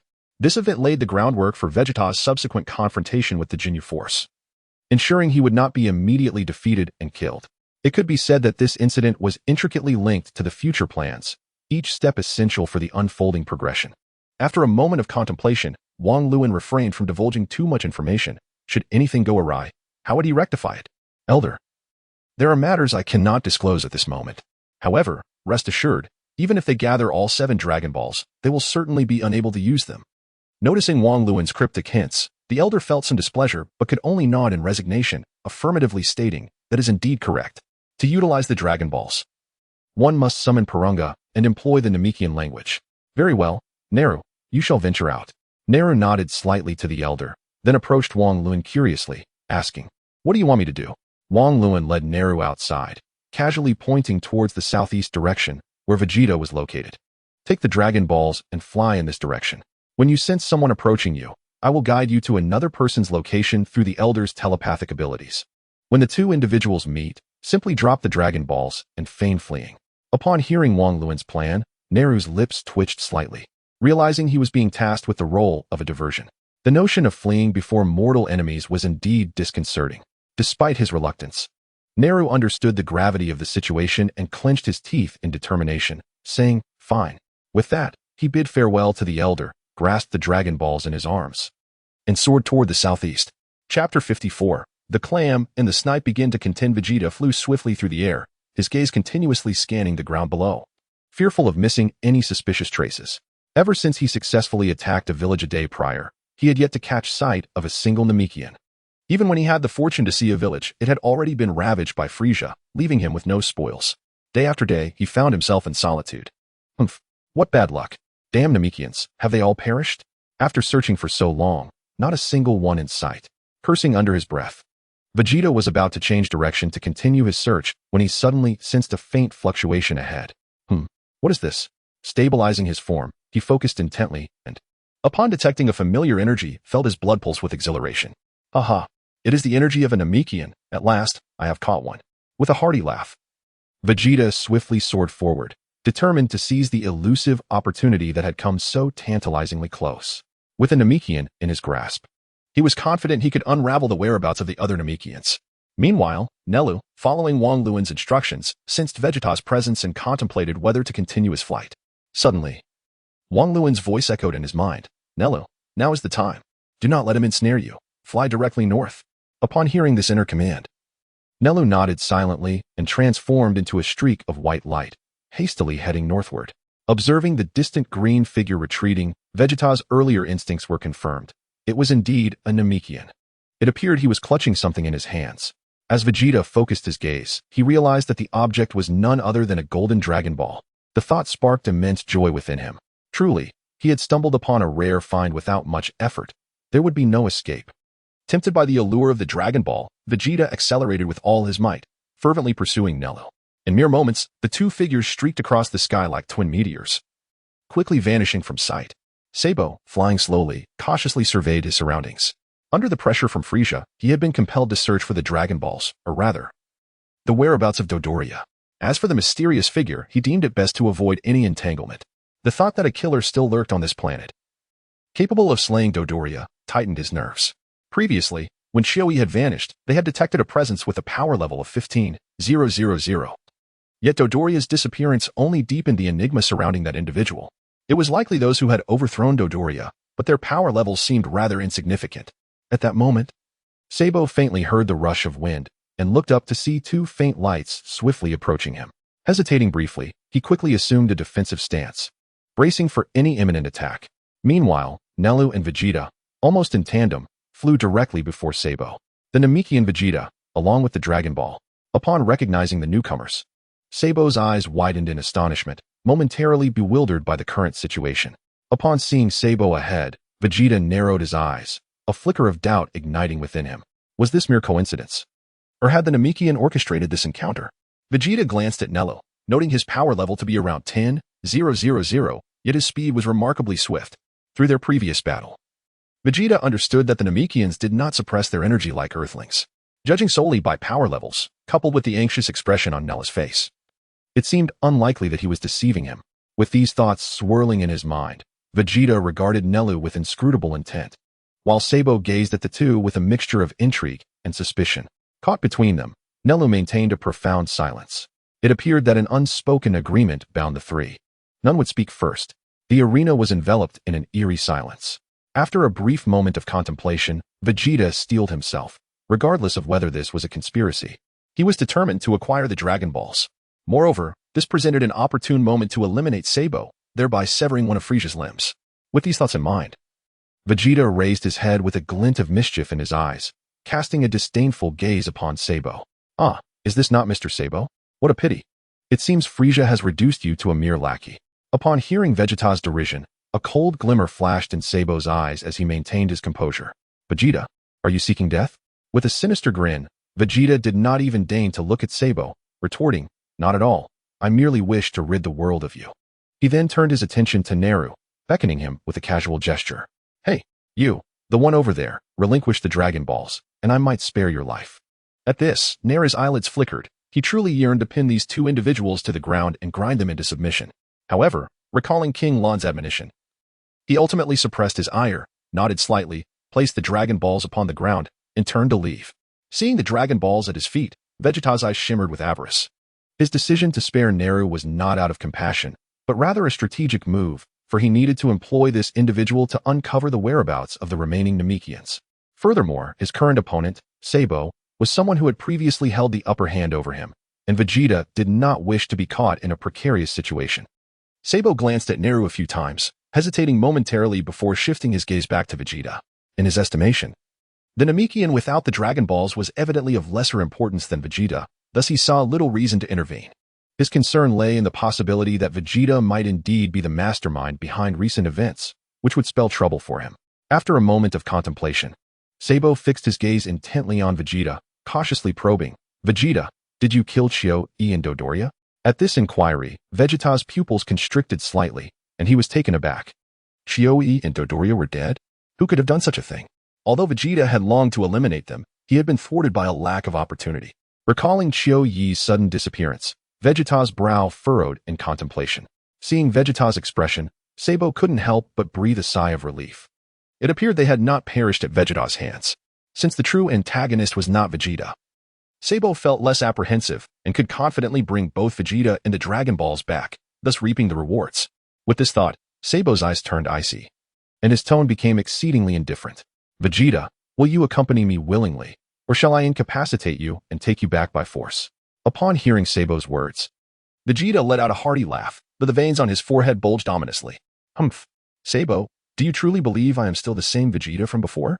Sabo raised an eyebrow, his face a mask of mockery and disdain. "Oh, have you ceased to be a monkey?" He then glanced at Vegeta's waist, where his tail was conspicuously absent. "Stubborn as ever, are you? Allow me to demonstrate the techniques I have acquired on Earth." Vegeta let out a furious roar, and an overwhelming aura surged around him, causing his power to soar dramatically. As if influenced by this energy, the solid ground surrounding the two suddenly erupted, with countless fragments of stone bizarrely rising, floating momentarily before being extinguished. Although Sabo lacked a scouter, he could still sense Vegeta's strength through his own senses, realizing that it had significantly increased compared to before. Consequently, Sabo regarded Vegeta with newfound vigilance, a sense of unease swelling within him. With a sinister grin, Vegeta swiftly lunged towards Sabo, swinging a heavy fist aimed directly at the latter's head. Sabo raised his arm to block the blow, but upon contact, he was astonished to feel a numbing pain coursing through his limb. Gritting his teeth against the agony, he braced himself for the impact, only to be forced back several paces by Vegeta's strike. Observing the triumphant Vegeta, Sabo's eyes widened in disbelief, instinctively murmuring to himself, "How is this possible? How could he have become so powerful all at once?" Yet before Sabo could ponder the cause, Vegeta's relentless barrage of fists and feet came crashing down upon him. With no other choice, Sabo could only grit his teeth and defend himself, desperately protecting his vital areas. However, he soon realized that Vegeta's speed and strength had surpassed him by a considerable margin. Even if he abandoned his defensive stance, Sabo still found himself on the receiving end of numerous attacks. Seeing Sabo utterly powerless against him, Vegeta felt an overwhelming sense of satisfaction. "Ahaha, what's wrong, Sabo? Weren't you able to dominate me before? Now look who's in control." In the past, Sabo and Dodoria had acted like Frieza's enforcers, mercilessly suppressing him. Now, he could finally vent some of the pent-up frustration that had lingered within him. Barely evading a sweeping kick, Sabo noticed multiple injuries adorning his body. If this continued, defeat was inevitable. With his eyes ablaze, Sabo roared with all his might, "Don't get too cocky." As soon as the words left his lips, he launched a wave of energy toward Vegeta. In response, Vegeta merely scoffed, showing no intention of dodging. A mere trick. As the energy wave rapidly expanded before him, ready to strike, Vegeta suddenly raised his hand and forcefully swung it towards the wave. To his astonishment, the immense force from his palm actually redirected the powerful energy blast. Boom.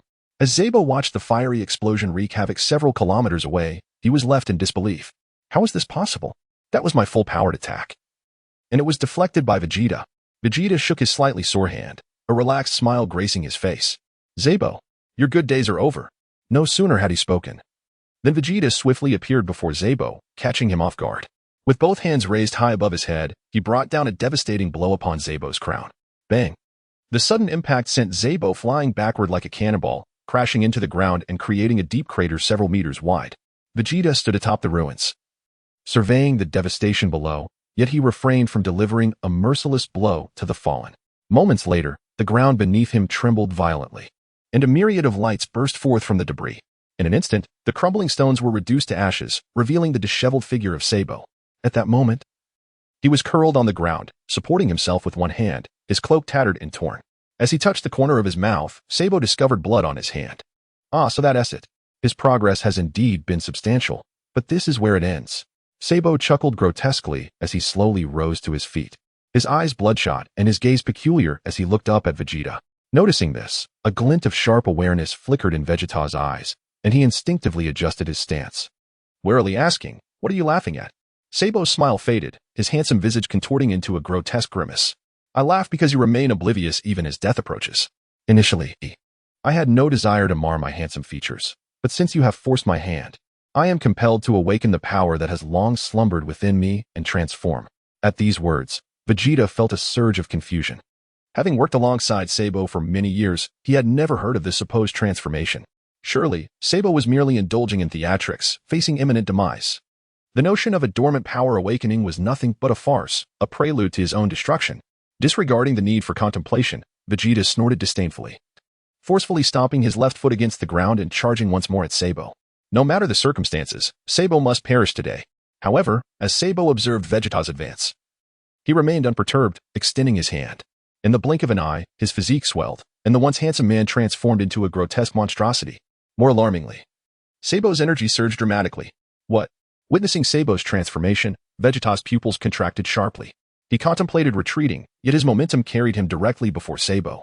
Realizing that retreat was no longer an option, he resolved to go all in, extending his iron fist towards Sabo's head with great force. Yet, Sabo anticipated this and retaliated with a punch that struck first, unexpectedly landing a blow to Vegeta's abdomen. Ugh! The instant he was struck, Vegeta let out a muffled groan. The searing pain in his abdomen twisting his insides. Clutching his belly, he staggered back a few steps, attempting to create distance. But Sabo's massive form surged towards him with relentless speed. Crash!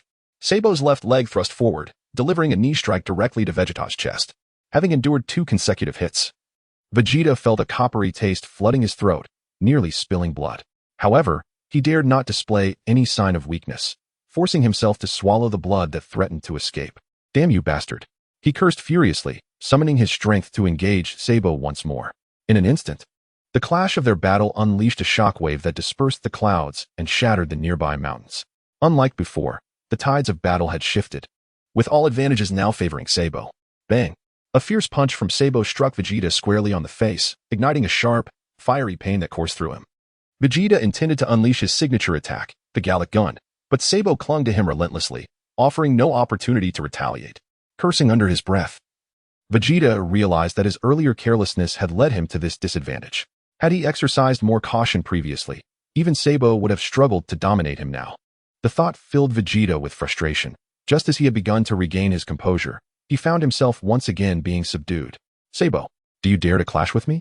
Chapter 56, For the Honor of the Science. Vegeta fixed his gaze on Sabo, but given the dire circumstances, he could only shout in defiance. Humph, what a naive thought. Sabo scoffed, well aware that Vegeta sought to buy time and find an opportunity to turn the tide. Earlier, he had unleashed his full power, catching Vegeta off guard. And now Vegeta was desperate to regain control. However, Sabo was also acutely aware of his own limitations. He was not significantly stronger than Vegeta, and thus he dismissed the notion of prolonged engagement, charging forward with unbridled ferocity. As Sabo's massive frame thundered towards him, the very earth trembled beneath their feet. Cowardly rodent! Vegeta cursed silently, steeling himself to confront the impending onslaught. As Sabo unleashed a powerful left hook, the fierce wind from the punch howled ominously. Vegeta instinctively crouched, having learned from his earlier folly that he could not afford to trade blows with Sabo. Seizing the moment Sabo's punch missed, Vegeta darted to the side like a wraith, aiming a swift punch at Sabo's temple. However, Sabo anticipated the strike and, with a swift motion, caught Vegeta's fist mere inches from its target. With a sinister grin, Sabo tightened his grip. The sound of cracking echoed, and Vegeta felt a sharp pain radiate from his hand, involuntarily crying out, "Ah!" with his eyes ablaze. Vegeta raised his other fist, poised to shatter Sabo's skull. "Damn you, scoundrel." Sabo merely chuckled, extending his other hand to grasp Vegeta firmly. In an instant, Vegeta found himself immobilized. Realizing the precariousness of his situation, he attempted to break free, but Sabo's grip tightened with both hands, sending waves of pain through Vegeta's body, sapping his strength. Crack! Crack! The sound of Sabo's relentless squeezing filled the air, and he reveled in the sight of Vegeta's contorted face. "How does this feel, Vegeta?" he taunted, increasing the pressure. Yet, Vegeta remained undeterred, the excruciating pain in his hand igniting a primal instinct to thrash wildly against Sabo's hold. Sabo sensed that the moment had arrived. Taking a deep breath, he abruptly leaned forward, his formidable forehead colliding with Vegeta's head with a resounding thud. Unprepared for the assault, Vegeta felt his mind spin, his resistance waning considerably. Sabo chuckled, swiftly bringing his feet together before delivering a powerful kick to Vegeta's chest. The impact made Vegeta spit out a mouthful of blood, his body plummeting to the ground like a kite with its string severed. With a thunderous crash, he struck the earth, leaving it cracked and shattered beneath him. Sabo, unwilling to grant Vegeta even a moment's respite, unleashed a barrage of potent energy blasts, raining down upon him like a torrential storm. Sensing the imminent threat of death, Vegeta's consciousness flickered back to life. Realizing he was on the verge of being struck, he endured the agony coursing through his body, gritting his teeth and desperately fleeing forward.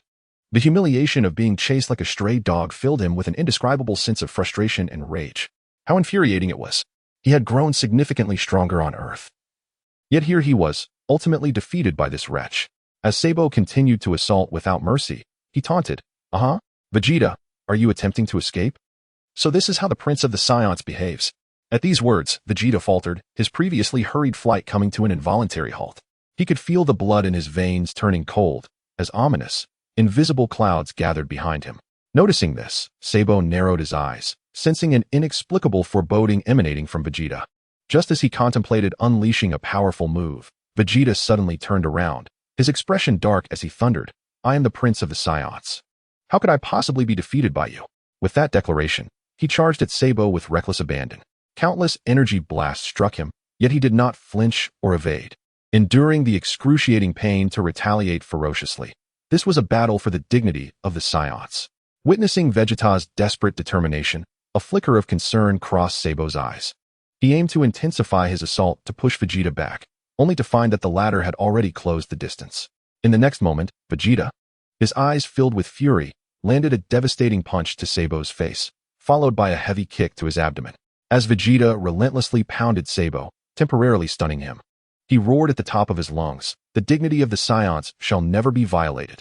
With that, Vegeta gathered his remaining strength, positioning his hands at his sides, and unleashed a final energy blast aimed squarely at Sabo. The earth trembled as the violet-white wave made contact with Sabo's body, erupting in a cataclysmic explosion.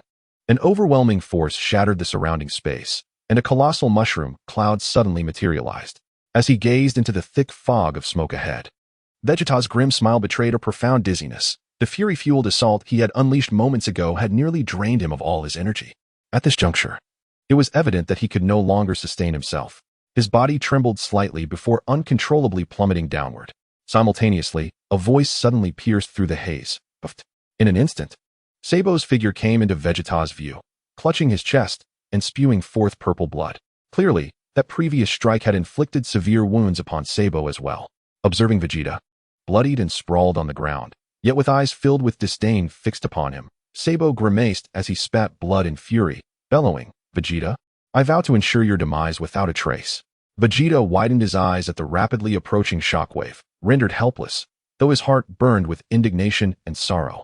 All he could do was let out a resigned sigh. Boom, boom. The force of Sabo's desperate attack obliterated the land within several kilometers, leaving no flames in its wake. Reduced to ashes in the blink of an eye, the distant sea, influenced by gravity, rushed in to fill the void. Before long, the area had transformed into an ocean. Gazing at the waters beneath him, Sabo chuckled coldly, I had intended for Lord Frieza to deal with you personally, yet it seems fate has delivered your end swiftly. With that, he scoffed once more and, clutching his chest, soared back towards the base. Sensing the battle's conclusion, Wang Luan withdrew his gaze and shook his head, lamenting the relentless arrogance displayed. Chapter 57. Sabo, the refined man Wang Luan was acutely aware that had Vegeta exercised a modicum of caution, he would not have met such a disastrous defeat. Even if he couldn't vanquish Sabo, escaping would certainly have been within his grasp. Were it not for his familiarity with the ensuing narrative, he would truly doubt whether the current Vegeta could be entrusted with significant responsibility. It appeared that Vegeta would require the rigorous tempering beneath Frieza's heel before his character and prowess could genuinely undergo a transformative evolution. Wang Luan, what is the situation? Krillin inquired, noticing Wang Luan's sigh. It is concluded. I shall fetch Naru now, Wang Luan replied to the group before vanishing in an instant.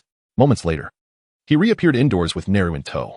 Upon seeing the familiar room, Naru gazed at Wang Luan in astonishment. How did you accomplish that? Naru recalled being on the road. Having witnessed Wang Luan's sudden appearance, just as he was about to speak, Wang Luan had seized his arm, and in the blink of an eye, they were back inside. This is a form of my unique ability, Wang Luan replied with a light chuckle, opting not to elaborate excessively on the matter. Unlike the elder, Naru lacked the means to delve into others' memories to uncover his past, and such explanations would inevitably waste time. Wang Luan then turned his attention to Krillin, Gohan, and the elder, smiling gently as he spoke. Vegeta has sustained grave injuries. Barring any unforeseen circumstances, Sabo shall return shortly to escort Vegeta for healing. Let us now await the unfolding drama. Undoubtedly, Vegeta will wreak havoc upon Frieza's stronghold. Upon hearing this, Krillin furrowed his brow. Although Wang Luan had previously mentioned that Vegeta would join their ranks, doubts still lingered in his mind. Wang Luan, is Vegeta truly that significant? He inquired. With a resigned glance at Krillin, Wang Luan felt compelled to elaborate. Indeed, according to my predictions, he will become an exceedingly vital ally for us. Consider Piccolo. Was he not once the great demon king? Yet, he has since reformed. At this remark, Krillin nodded in understanding. As for Gohan, he held an unwavering belief in Vegeta's potential for redemption, having witnessed Piccolo's transformation firsthand. Next, Vegeta would undoubtedly seize the 7 Dragon Balls. While Wang Luan was uncertain whether Frieza would summon his army, he was certain that the Ginyu Force would make an appearance. Furthermore, the Ginyu Force would be equipped with the most advanced detection devices, capable of pinpointing the exact location of life forms. At that juncture, even if the Elder suppressed his energy signature, it would prove futile. Thus, he must carefully orchestrate this narrative, determining when and where the Elder would reveal himself. After contemplating this, Wang Luan decided it was prudent to inform the Elder. The Elder, possessing keen insight and profound wisdom, would surely comprehend his concerns. Elder, matters here have reached a temporary conclusion. If the situations I have foreseen arise, I wish to relocate you to safety. The Elder nodded in agreement, his demeanor exceedingly courteous. Everything is at your discretion. However, I hope that upon your success, you can resurrect my children and restore peace to Namek. Wang Luan patted his chest confidently. No problem. Leave it to me. Just as he was detailing the forthcoming plans, a battered hand suddenly emerged from the waters at the site of the previous battle between Sabo and Vegeta. With a splash, the arm flailed, and moments later, a disheveled figure crawled onto the shore. This individual was none other than Vegeta, who had been vanquished by Sabo. At this moment, Vegeta was in a pitiful state. His body covered in cracks, and his energy diminished to its nadir. Had it not been for a flicker of hope within him, he might have succumbed beneath the waters. I am the Prince of the Scions. How could I perish in such a disgraceful manner? With pain etched upon his face, Vegeta tightly shut his eyes and murmured, only to feel his consciousness fade into darkness. At Frieza's stronghold, Sabo had just returned with the Dragon Balls, eager to recount his battle with Vegeta.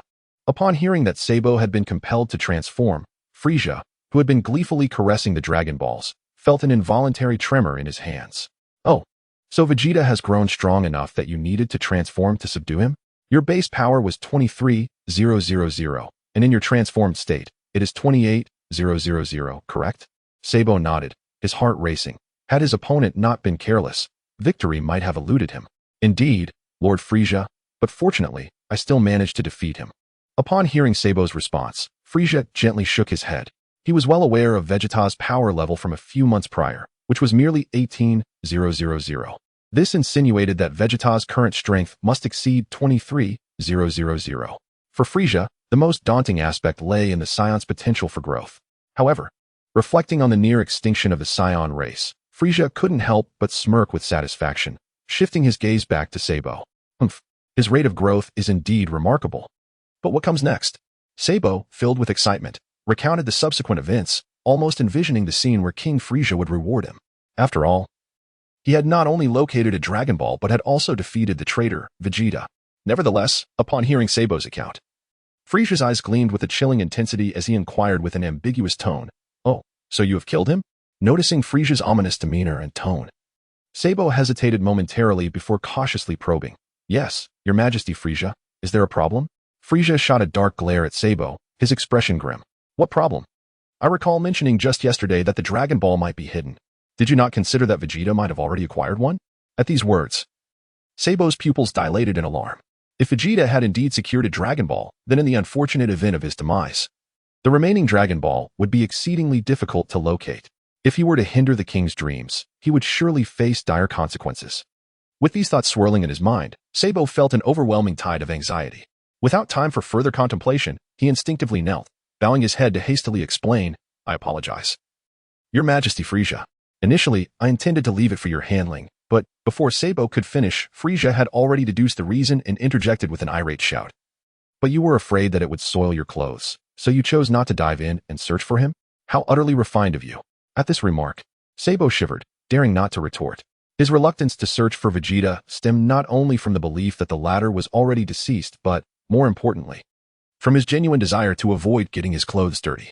Just as Sabo racked his brain on how to quell Frieza's wrath, The latter spoke in a dispassionate tone. Sabo, you had better hope that Vegeta is still alive, for if my earlier conjecture proves true, then you will no longer have any reason to exist.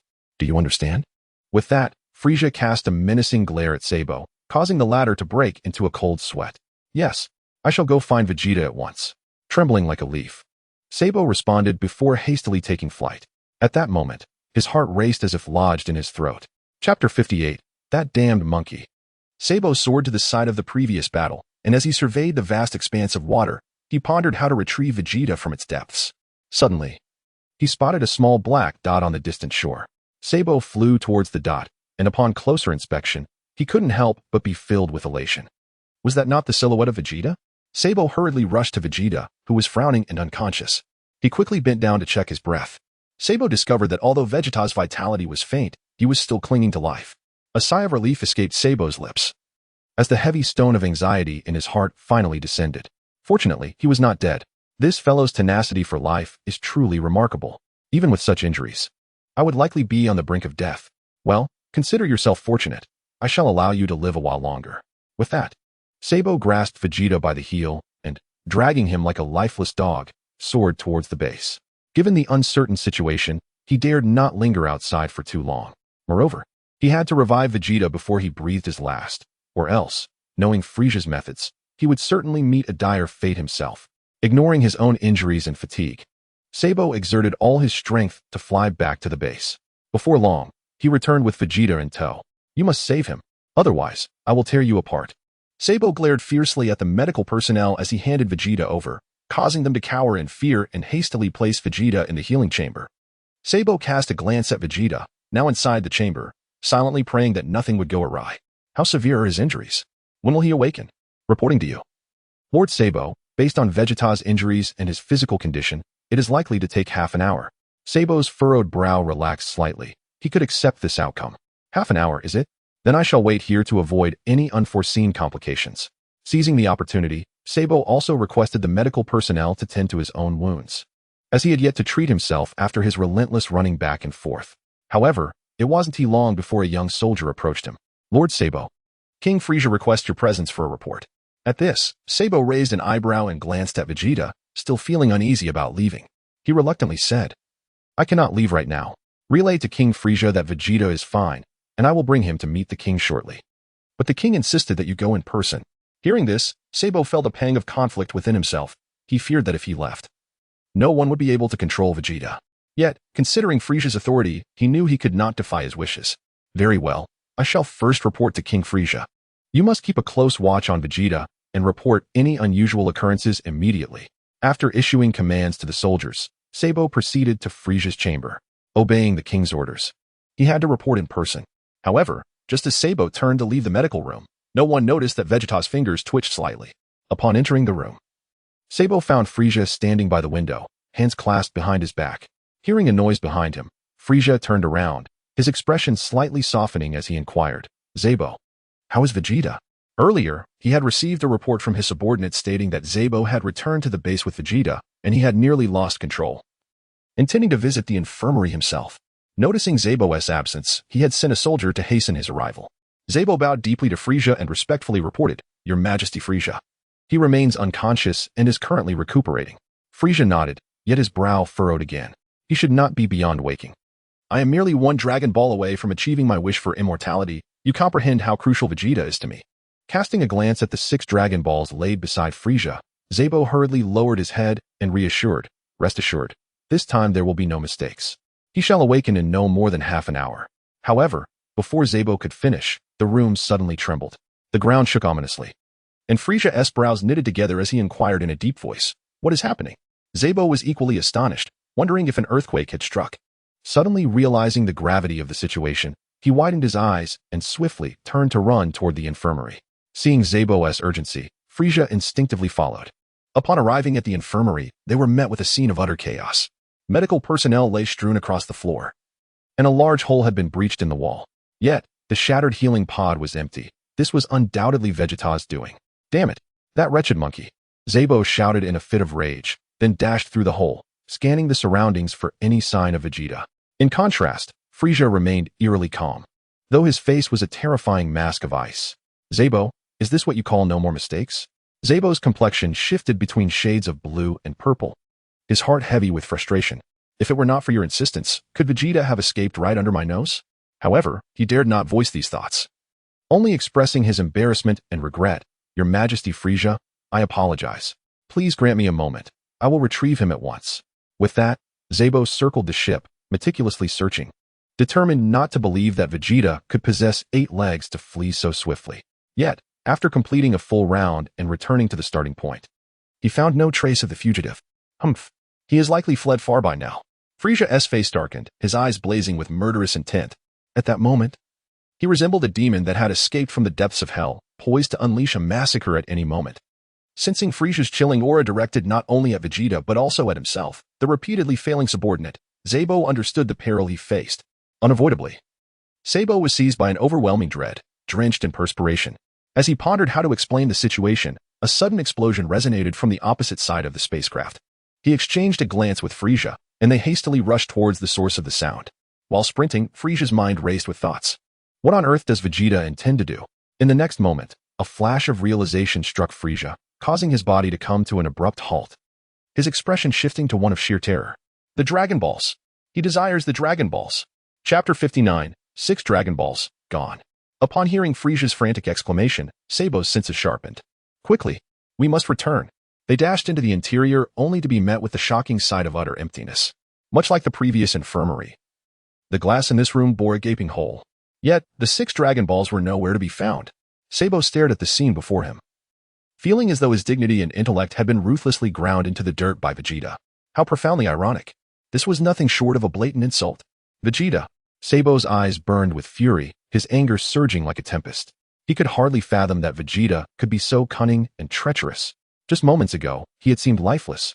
Yet in an instant, he had turned the tables and seized all their hard-won achievements. Sabo had believed this would be his moment of redemption, only to find himself thwarted. Not only had Vegeta escaped, but he had also absconded with the 6 Dragon Balls. In his mind, Sabo cursed Vegeta's ancestry countless times. Frieza, surveying the desolate room, trembled with rage, his diminutive form casting a shadow that darkened the skies for miles around. The mighty Cosmic Emperor, toyed with by such a small monkey. In that instant, the entirety of Namek was engulfed in a tempest of thunder and lightning, as fierce winds and torrential rains erupted unexpectedly. Countless low-pressure zones appeared spontaneously, and all beings on Namek felt an inexplicable sense of oppression. Sabo, gripped by fear, knew he had to flee immediately, or else. Instinctively, he erupted in a furious shout, "Damn you! I will tear you to pieces." With that, Sabo bolted from the opening. Scanning the surroundings, he found no trace of Vegeta. Just as he was about to set off in search of him, a remarkably calm voice suddenly pierced the air, echoing in Sabo's ears. "Sabo, this is your final opportunity. Do as you see fit." At these words, Sabo trembled, lowering his head in resignation. The icy calmness of Frieza's voice sent chills down his spine. It was evident, this was truly an ultimatum. Gritting his teeth, driven by an inexplicable instinct, Sabo chose the direction opposite the opening and flew forward at breakneck speed. Meanwhile, in a certain body of water, a figure suddenly leapt forth from the depths. The figure emerged, his hair drenched and his body bearing wounds, yet his spirit remained unbroken. This individual was none other than Vegeta, having escaped from Frieza's stronghold.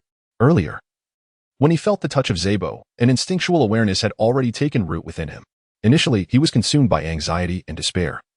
Returning to Frieza would surely mean his demise. However, in his severely injured state, with only a flicker of consciousness, he was unable to resist Zabo in the slightest. Ultimately, he realized he still possessed a Dragon Ball, which sparked a crucial revelation. With the Dragon Ball in his possession, he held the leverage to negotiate with Frieza. Zabo would likely return to him, possibly seeking the very Dragon Ball Vegeta clutched. Both Frieza and Vegeta coveted the immortality promised by the Dragon Balls, each unwilling to forfeit the chance to gather them. Thus, he pondered, how can one capture a tiger without entering its den? This time, he might face complete annihilation. Yet there existed a chance for fortune amidst adversity. Zabo, rather than striking him down, might even endeavor to save him. Embracing this mindset, Vegeta allowed himself to be taken back by Zabo. True to expectation, he was placed into a healing pod. In that moment, Vegeta's thoughts ignited with vigor. Shortly after Zabo departed, and with his condition slightly improved, he burst forth from the pod, eliminating the medical personnel before executing a clever ruse. He successfully lured Zabo and Frieza to the medical room, and as Zabo circled the ship, he unleashed another energy blast, diverting them to the most secluded chamber. Seizing this opportunity, he infiltrated Frieza's quarters and forcefully cast out all 6 Dragon Balls. Subsequently, in a bid to evade Sabo's pursuit, he submerged himself in the depths of the water. This was the ingenious plan he had devised in a moment of urgency, without exaggeration. Vegeta felt this operation was nothing short of flawless. With a smug glance over his shoulder, he noted Frieza's stronghold lay merely miles away. Who would have imagined that he had cunningly submerged himself, and even angled his throw of the Dragon Balls to mislead Frieza's forces? He intended to sow confusion, leading them into a labyrinth of fruitless searches. With a cold chuckle, Vegeta was confident that Frieza and his minions would fail to locate him. Securing the Dragon Balls was of paramount importance. They must be nearby. Vegeta scanned the ground, deducing that, based on the force of his earlier throws and their trajectory, the Dragon Balls should be within reach. After a thorough search, he indeed spotted several golden orbs scattered not far away. Exhilarated, he rushed over and counted them. Indeed, all 6 Dragon Balls were present. Frieza, what does it matter if you arrived on Namek first, or if your power is formidable? In the end, you merely crafted my attire. Vegeta laughed heartily, his heart brimming with joy. If he could also retrieve the Dragon Ball from beneath the water, he would have gathered them all. Upon reaching this realization, Vegeta concealed the 6 Dragon Balls and hastened towards the location of the 7th. Fortunately, the distance between the 2 places was not great, and soon, Vegeta had gathered all 7 Dragon Balls together. Gazing at the orbs beneath his feet, he was suddenly filled with an overwhelming sense of exhilaration and pride. I, Vegeta, am undeniably the strongest. No one can impede my progress. Yet, as he boasted, images from his past surged into his mind. The times he had bowed before Frieza, the ridicule from his peers like Zarbon, the brutal beatings from Kakarot, and the scorn from King Cold. Each memory was painfully vivid and heart-wrenching. Surprisingly, this proud and formidable warrior felt an overwhelming urge to weep. Though he constantly proclaimed himself the prince of the Saiyans and the mightiest among them, only he understood the profound loneliness and desolation that dwelled within his heart. The titles of prince and strongest were merely self-aggrandizement. Who truly cared about them? Who comprehended the anguish and sorrow he bore? Suddenly, Vegeta raised his gaze to the heavens. His fist clenched tightly, and with a voice strained from emotion, he shouted, "All my enemies, prepare yourselves. Once I, Vegeta, attain immortality, you shall all perish at my hands." After uttering this declaration, he exhaled deeply, eager to utilize the Dragon Balls to fulfill his desires. Just then, Vegeta's expression froze, his demeanor becoming utterly vacant. After a lengthy pause, a soul-piercing scream erupted into the sky. How am I supposed to use the Dragon Balls? In the Elder's chamber, King Cold was acutely aware of the situation outside while succinctly relaying the news of Vegeta's clever acquisition of the Dragon Balls to the Elder and others. Upon hearing the account, disbelief washed over the faces of those present, their expressions a mixture of astonishment and shock. None had anticipated such a drastic and rapid twist in the narrative. Krillin, stroking his chin, despite his aversion to Vegeta, could not help but express admiration. That guy Vegeta is truly clever. Not only did he escape dire circumstances, but he also turned the situation to his advantage right under Frieza's nose. Nappa nodded, his tone revealing a complex mix of feelings. Upon their first encounter, he had deemed Vegeta arrogant and insufferable, yet he was surprised to discover the Saiyans' cunning and intelligence. King Cold found no surprise in their astonishment. In the realm of Dragon Balls, Vegeta was evidently more astute than Goku. Had he not possessed a profound depth of cunning and a sharp intellect, how could he have thrived under Frieza's watchful eye? However, even the wisest are prone to error. While King Cold could not witness Vegeta's current plight, he could envision the scene. Perhaps Vegeta was currently grappling with despair and frustration over how to wield the Dragon Balls. Unconsciously, a slight smile crept onto Wang Luan's lips, a semblance of amusement. It was not surprising that Vegeta possessed exceptional talent, capable of achieving such feats. However, I suspect that fellow must be questioning his very existence now. After arduously gathering the 7 Dragon Balls, he ultimately discovered he had no idea how to utilize them. Upon hearing Wang Luan's words, everyone exchanged glances and soon could not contain their laughter. Few things in this world are as frustrating as possessing a great treasure yet lacking the knowledge to wield it. After the laughter subsided, Gohan tugged at Wang Luan's sleeve, curiously inquiring, "Uncle Wang Luan, what do you intend to do next?" Wang Luan pondered for a moment before softly replying, "I plan to absorb Sabo first. You all stay here and don't move." In his perception, Sabo was currently in a state of frantic urgency, desperately searching for Vegeta's whereabouts. Unfortunately, Vegeta was cunning enough to leave no trace behind. At this moment, Sabo was akin to a headless fly, pitifully scouring Namek in blind pursuit. In the original narrative, Vegeta had just escaped from Frieza's clutches when he encountered Krillin, who was hurrying back with the Elder's Dragon Balls. Subsequently, Sabo spotted Vegeta in pursuit of Krillin. Thus, the three embarked on a comical chase. You chase me, and when you catch me, I'll let you have your fun. Ultimately, the enraged Sabo, upon catching up to Vegeta, was eager to engage in battle. Yet, alas, after recovering from his injuries, Vegeta's power soared beyond 30,000, and with a little trickery, Sabo met his demise. Although the storyline has diverged significantly, the likelihood of Vegeta and Sabo encountering one another remains slim. Nonetheless, Wang Lun dared not delay. What if the system decided to play a cruel trick, causing their paths to cross? That 28,000 power level would be squandered in vain. At that moment, Nero interjected. Do you need me to accompany you? That individual possesses considerable strength. Since Wang Lun had not disclosed his own power, the others, including Gohan and Krillin, remained unaware of his true capabilities. Wang Lun gratefully glanced at Nero but shook his head with a smile. Thank you, but while my strength may not be formidable, I can certainly handle Sabo. Had this been 2 days prior, he would have indeed found Sabo to be a challenge. However, now, even without utilizing his berserk skills, he possessed a base power of 56. Defeating Sabo would be a delightfully effortless task. Wang Lun bid farewell to everyone and then instantaneously vanished. Damn it, that cursed Vegeta. He has left me in this predicament, Sabo thought, racing through the skies while continuously searching for any suspicious signs. His heart was filled with rage and resentment, and his lips were laced with curses. At that moment, he was nearly at his wit's end. Taking another step would lead him into an abyss of despair. The misfortune that befell him today was nearly all Vegeta's fault. Naturally, Sabo's animosity toward Vegeta had escalated to unfathomable heights. His eyes glinted with malice, and his handsome face contorted into a grimace of fury. Do not let me catch you, or I shall surely flay your skin, extract your tendons, and grind your bones to dust. Just as he uttered his furious curse, a calm voice suddenly resonated from behind him. Do not harbor any delusions.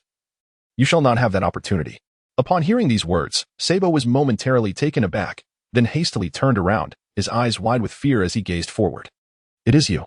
Recognizing Wang Lun's visage, Sabo swiftly recalled that this was the individual who had confronted Dodoria in the presence of King Frieza just days prior. Ignoring Sabo's astonishment, Wang Lun coolly remarked, Transform now, perhaps you might stand a chance of resistance. In regard to Sabo, Wang Lun was less interested in his combat power of 28 than in his ability to transform. Although the increase in power may be modest, Wang Lun had no aversion to enhancements. He welcomed such skills, believing that the more, the better. Sabo was already seething with rage, and upon hearing Wang Lun's condescension, his fury intensified. How dare you? Do you truly believe anyone can bully me? Without further contemplation, Sabo bellowed in wrath and promptly transformed. His energy surged, and he raised his hand to unleash a shockwave nearly 10 yards wide. In response, Wang Lun merely lifted his eyelids, activating his full combat power of 58, and effortlessly dispersed the approaching attack with a casual wave of his hand. Witnessing his full force strike obliterated in an instant, Sabo's pupils dilated in shock as the realization dawned upon him. This individual before him was likely the one lurking in the shadows. He was the one who had slain Dodoria. Sabo silently cursed his misfortune, and just as he contemplated fleeing, Wang Lun's figure abruptly appeared in front of him. Sabo staggered back a few steps. A look of desperation etched on his face. My lord, I beseech you, spare me. I will be your loyal servant. Though he uttered such sycophantic words, Sabo was surreptitiously gathering energy in his hands. This trivial ruse, however, did not escape Wang Lun's perception. Wang Lun cast a disdainful glance at Sabo, his expression icy. I have no need for a dog that would betray its master. Before Sabo could react, Wang Lun lunged forward in a flash, delivering a powerful punch to Sabo's abdomen. The impact resounded with a thud. Enduring Wang Lun's heavy blow, Sabo's plump face turned crimson, his eyes nearly bulging from their sockets. The excruciating pain made him feel as if his internal organs had been violently displaced. He was utterly devoid of strength, unable even to cry out. Wang Lun cast a brief glance at his adversary, devoid of any mercy. This lackey had trailed behind Frieza, committing numerous vile acts. This pain would serve as penance for the malevolent deeds he had sown. Grasping Sabo's feeble head, Wang Lun summoned the system. Absorb. Ding. Villain Sabo detected. The system commenced the collection of the antagonist. After a brief moment of 10 seconds, Sabo's dazed pupils finally began to gather focus. Just as he was about to plead for mercy once more, an inexplicable sense of crisis abruptly surged within him. In the next instant, Sabo's form vanished from Wang Lun's sight. Simultaneously, the system's calm voice resonated once again in Wang Luan's mind. Ding. Congratulations, host, for successfully collecting the villain Sabo. Your current points total 1470. Wang Luan nodded in satisfaction and subsequently accessed the system panel. Name, Wang Luan. Combat power, 84. Skills, energy wave, double-handed ki blast.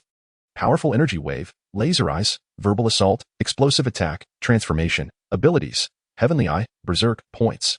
1470. Wang Luan reviewed the values and noted that indeed, a new skill, transformation, had been added, while the changes in combat power and points were rather minimal. For Wang Luan at this moment, his foremost desire was to see Frieza fall for his bait and mobilize an army to Namek to search for the Dragon Balls. The mere tens of thousands of combat power no longer piqued his interest, for with his current power of 84, he could easily overpower all of Frieza's minions. Furthermore, with the addition of the Berserk skill, he could effortlessly subdue the Jinyu Force member with a combat power of 12. However, against Frieza's staggering combat power of 1.2 billion, 84 was utterly insignificant. Only by absorbing thousands of lesser soldiers and triggering a qualitative change through quantitative accumulation could he hope to possess the foundation to confront Frieza. Otherwise, under his current strength, it was absolutely impossible to suppress Frieza. He would leave it to fate. If all else failed, he would initiate his contingency plan. With a heavy sigh, Wang Luan had no choice but to temporarily set aside his thoughts. In his strategy, if Frieza did not heed his advice and summoned countless subordinates, he would find a way to swap bodies with Jinyu. Through Jinyu's identity, he intended to counsel the tyrant, imploring him not to emulate Frieza's nature too closely, reminding him that one must not always act alone and should offer their subordinates a chance for survival. At that moment, Wang Luan suddenly felt a stirring in his heart, and he abruptly raised his gaze to the heavens. There, he widened his eyes in astonishment and involuntarily exclaimed, "Oh my!" Just as I was thinking of Cao Cao. He has arrived. In his perception, thousands of unfamiliar yet feeble energies were rapidly breaking through Namek's atmosphere. This stroke of fortune had arrived far too unexpectedly. In Frieza's stronghold, the vast room was now occupied solely by Frieza himself. Frieza gazed darkly out the window, his countenance troubled. For some reason, he had felt increasingly restless in recent days. Was something ominous on the horizon? Yet, what in this world could possibly threaten him? Furrowing his brows in contemplation, Frieza concluded that the root of his unease lay not only with Vegeta but was also significantly tied to that mysterious figure. How could someone detected with a combat power of 15,000 simply vanish without a trace? Suddenly, he recalled the two individuals who had intervened to save the young Namekian a couple of days prior. One individual audaciously called out his name and even dared to dissuade him from pursuing the Dragon Balls, urging him to abandon planet Namek. Based on the earlier intensity of the attacks and the velocity of their flight, Frieza harbored no concern regarding the capabilities of his adversaries. However, the disappearance of Dodoria, who had been pursuing the two, sparked a troubling curiosity in Frieza's mind. Was there a connection among these three? If not, how could they all appear on the same day? If there was a link, who were they and what were they plotting? Frieza furrowed his brow, contemplating for a considerable time, yet he struggled to untangle the threads of his thoughts, primarily due to the scarcity of information at his disposal. In the past, he seldom had to engage in such mental exertion. Previously, if someone displeased him, he would simply dispatch his minions to eliminate them. If the threat was significant, he would take matters into his own hands, as he did with the obliteration of planet Vegeta. Yet now, he found himself lacking a scouter and insufficient minions. Not only had Dodoria vanished without a trace, but Zarbon had also encountered setbacks and had yet to return. At this moment, he felt akin to a formidable being rendered both deaf and blind, a most frustrating and infuriating predicament. Just as Frieza wrestled with his inner turmoil, Apulu dashed in with urgency. "Lord Frieza, a battalion of 2,000 soldiers has arrived at planet Namek, and you may issue your orders at any time." Upon hearing this, Frieza's spirits lifted. He had been vexed by his inability to discern the situation, yet fortune had smiled upon him at this critical juncture. "Oh, they have arrived?" he inquired. "Indeed. They await your command not far from here." Frieza waved a hand dismissively, issuing a different command to Apulu. "No rush. First, bring me a scouter. I must ascertain the condition of planet Namek." He needed to discern whether this planet was a den of dragons or a lair of tigers, for so many peculiar individuals and events had emerged. Moments later, Frieza received a scouter from Apulu, eagerly donning it and pressing a button. Beep, beep, beep. As he observed the data displayed before him, Frieza's countenance darkened immediately, and he exclaimed in astonishment and fury, "How is this possible? There are no Namekians left on this planet." To his surprise, Frieza detected no combat power readings aside from his own troops. Not even Zarbon or Vegeta's power levels could be found. This suggested that aside from his own contingent, no others inhabited this planet. This was utterly preposterous. Previously, Zarbon had mentioned seizing a Dragon Ball from a Namekian, yet he had released that Namekian to confront Vegeta. How could there be no trace of any information now? And what of Zarbon? Could he have perished as well? Frieza gritted his teeth, unwilling to believe such misfortune had befallen him. Let me try another scouter, he thought. However, the results yielded no new information. After attempting several scouters, Frieza was thoroughly disheartened, as the outcomes were consistently the same. In a fit of rage, he crushed the scouter in his hand and could not help but curse vehemently. Damn it. Earlier, could it truly be that the Namekians, as stated by Sabo, have perished? And what of those unfamiliar figures, Sabo and Vegeta? How could not a single one be detected? Where have all these individuals vanished to? As Frieza's fury escalated, akin to a volcano on the brink of eruption, Apura trembled in fear, mustering the courage to whisper, Lord Frieza, could it be that the scouter has malfunctioned? Frieza shot a cold glance at Apura, retorting, one malfunction, and do you presume they all would fail? Apura hesitated, momentarily at a loss for words. Unbeknownst to him, King Lon had long informed Krillin and the Elder to maintain suppressive control over their energy signatures. Vegeta, having mastered the art of energy suppression, would undoubtedly employ this skill as well. Frieza temporarily quelled his inner rage, averting his gaze and darkly proclaiming, it seems my greatest fears have indeed come to pass. Chapter 62. Initiating the scoring mode. Frieza's foremost concern had been the inability to locate the Namekians or the Dragon Balls.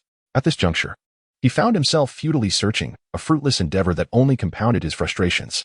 Not only had he failed to find the individuals, but the Dragon Balls he had hoped to acquire were also lost. The thought of his recent setbacks darkened Frieza's countenance. Dispatch all 2,000 warriors, he commanded. Even if we must dig 3 feet into the earth, we shall recover the Dragon Balls or trace the whereabouts of the others. Yes, Apura stood at attention, ready to heed the command, but Frieza interjected, additionally, summon the rest of the subordinates promptly, including the Ginyu Force. Have them bring the most advanced scouters available. Frieza was acutely aware that, for a planet of such magnitude, 2,000 personnel were but a mere drop in the ocean. Without the scouters, turning the planet upside down would require an army of at least 10,000.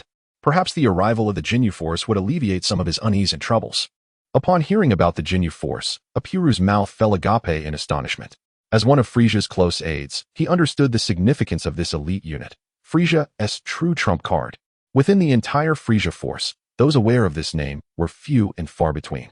Any individual plucked from their ranks could effortlessly overpower the likes of Sabo or Dodoria. In the next moment, Apura suddenly grasped the gravity of the situation. Otherwise, Frieza would not personally summon the Ginyu Force. Understood, I shall attend to it at once, he replied respectfully before turning to issue the orders. However, at that moment, Frieza rose, his tone heavy. Never mind, this matter is of great importance. I shall take matters into my own hands. With that, Frieza stepped forward. Upon reaching the exterior of the spaceship, he beheld a vast assembly of his subordinates gathered below. As soon as everyone laid eyes on Frieza's figure, they immediately stood at attention, respectfully shouting, Long live King Frieza! Long live King Frieza! In response, Frieza forced a smile, raising his arm, which instantly silenced the crowd. He then cleared his throat and spoke in a measured tone, Ladies and gentlemen, I trust you are already aware of the upcoming mission. I shall refrain from superfluous rhetoric. I, Frieza, hereby pledge that whoever discovers the Dragon Balls or the whereabouts of our enemies, upon reporting such information, shall be directly promoted to the rank of elite warrior. Upon hearing this, the crowd erupted in fervor, their spirits ignited as they raised their arms in unison, shouting, At your command. In the next moment, nearly everyone rushed eagerly in all directions. Observing his subordinates scrambling to take action, Frieza smirked with wicked delight. In his legion, warriors were classified into 5 ranks: low-level, mid-level, high-level, and elite warriors. The first group that arrived boasted battle powers averaging around 1,000, categorizing them as low-level fighters.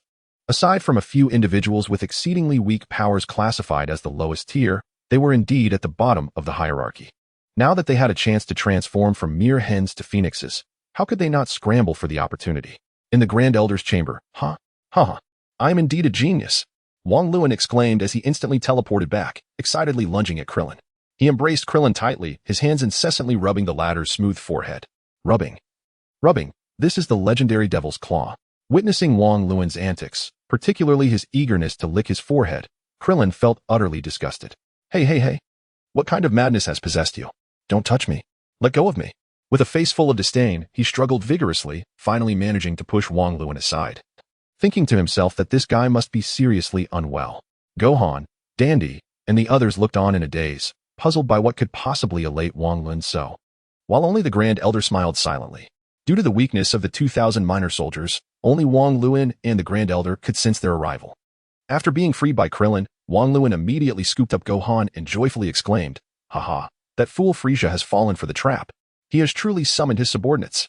My star-sucking technique can finally come into play." Previously, Wang Luan had felt a twinge of anxiety, as he had merely offered Frieza a few casual hints.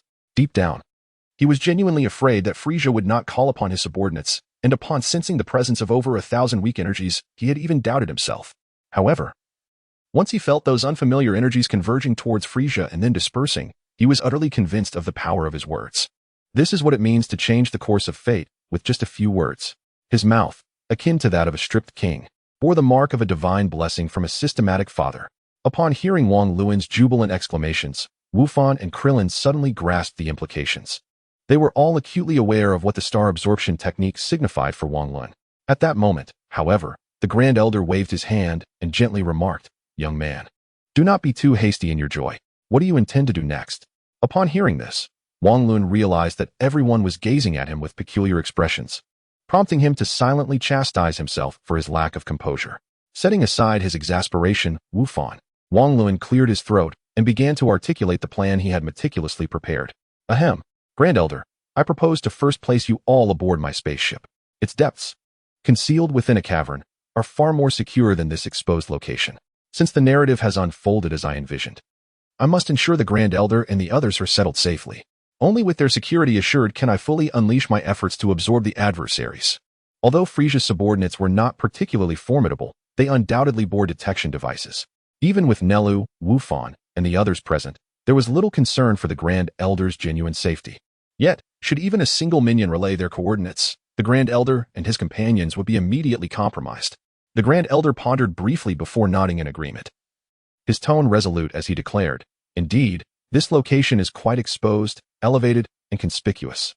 Very well, we shall adhere to your arrangement." Wang Luan smiled with relief and surveyed everyone present. He intended to teleport them all at once and then initiate the score-boosting mode. In the vast, boundless silence of the starry cosmos, a sleek, white, circular spaceship darted swiftly through the galaxy, in stark contrast to the resplendent brilliance and hushed tranquility of the cosmic void. The interior of the spaceship revealed a world of its own. The ship was awash in dark crimson hues, and two figures, one green and the other white, were suspended in midair. To be precise, they were inverted, dangling from the ceiling, their legs tightly bound by ropes, their bodies suspended, heads facing downward. The incessant sounds of their labored breathing, coupled with the sweat cascading from their heads and the slightly damaged walls surrounding them, left one pondering what had transpired here. These two individuals were none other than Goku and Piccolo.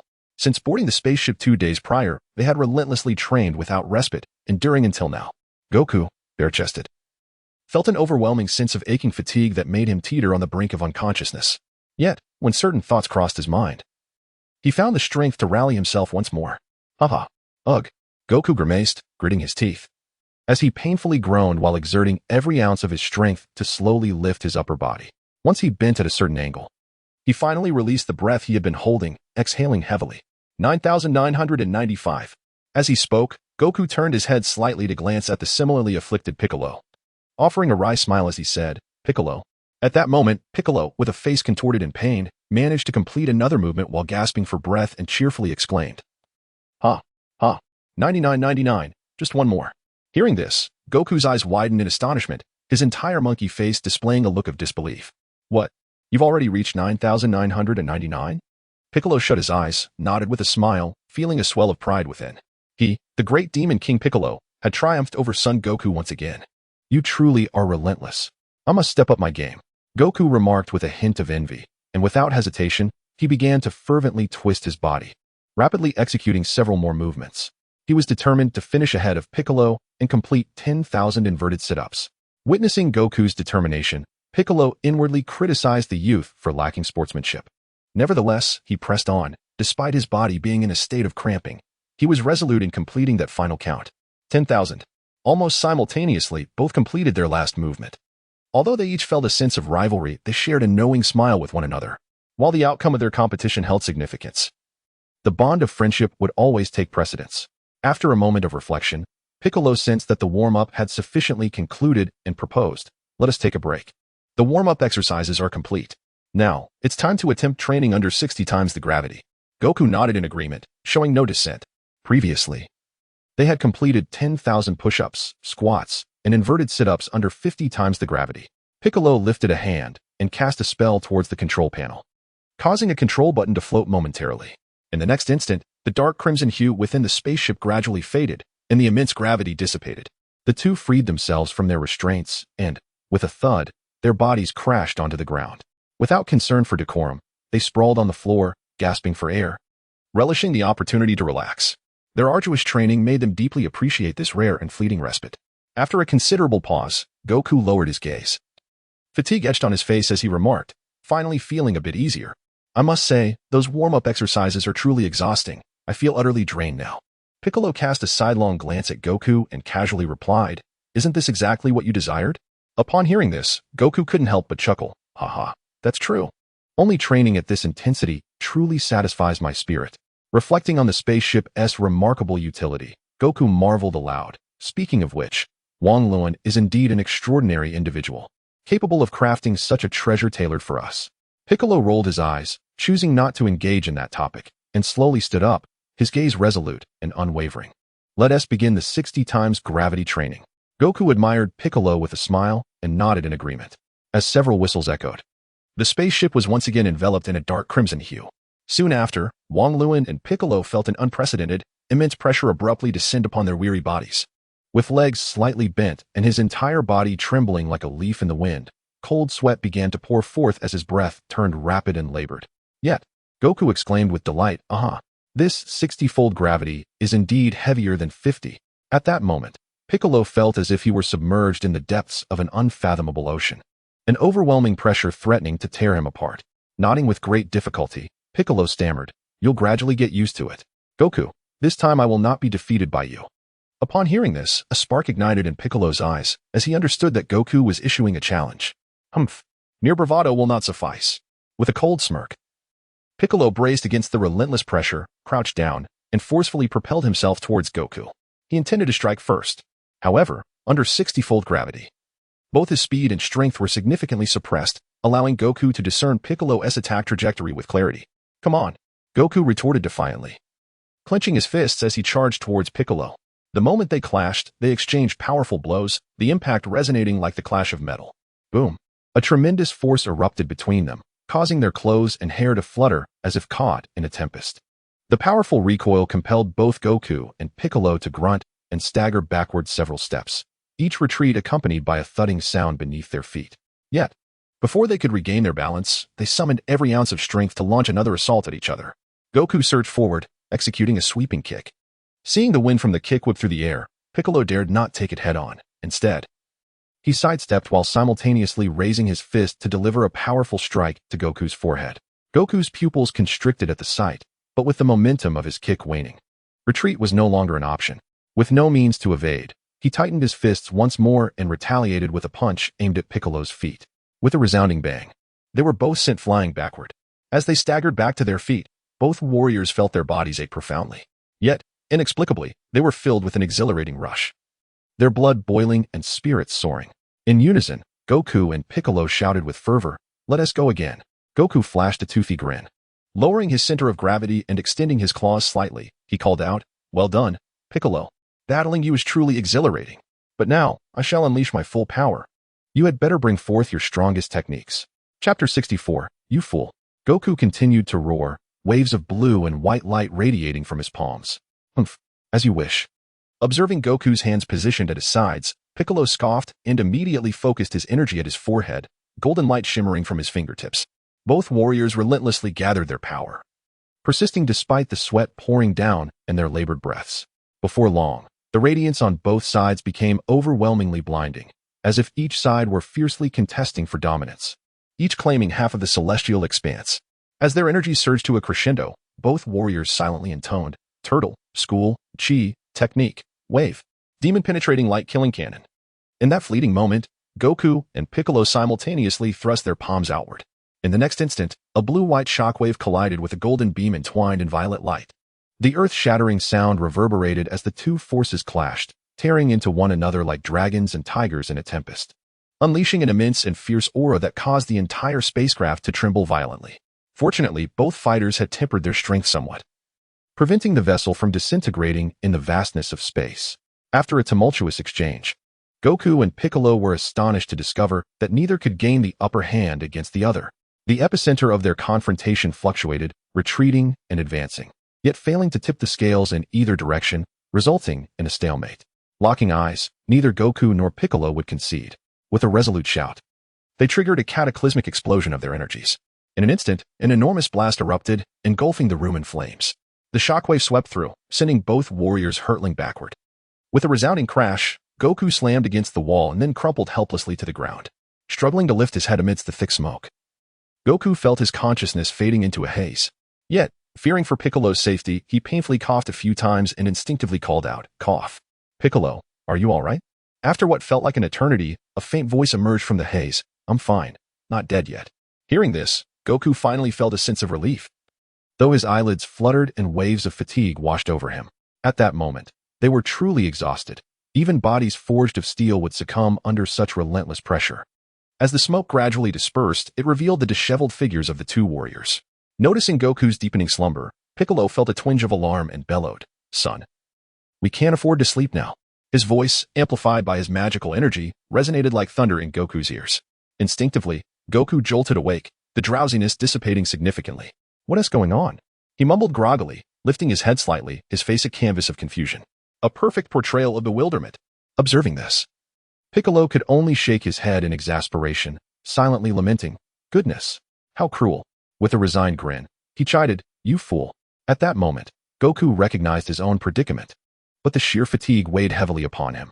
After enduring such immense pressure and training for an extended duration, anyone would struggle. Coughing as if invigorated, Piccolo was resolute in his determination to vanquish Frieza and avenge his kin. The monkey's face flushed with a rare shade of red, prompting Buu to hastily shift the topic. "We must consume a fairy bean. Otherwise, we may slip into a complete stupor, and that would be quite troublesome." Although they were all diligent, given the limited time, the prospect of actually succumbing to slumber was disconcerting. While their lives were not in jeopardy, time would be squandered. As long as their powers had not reached their zenith, they dared not relax even slightly.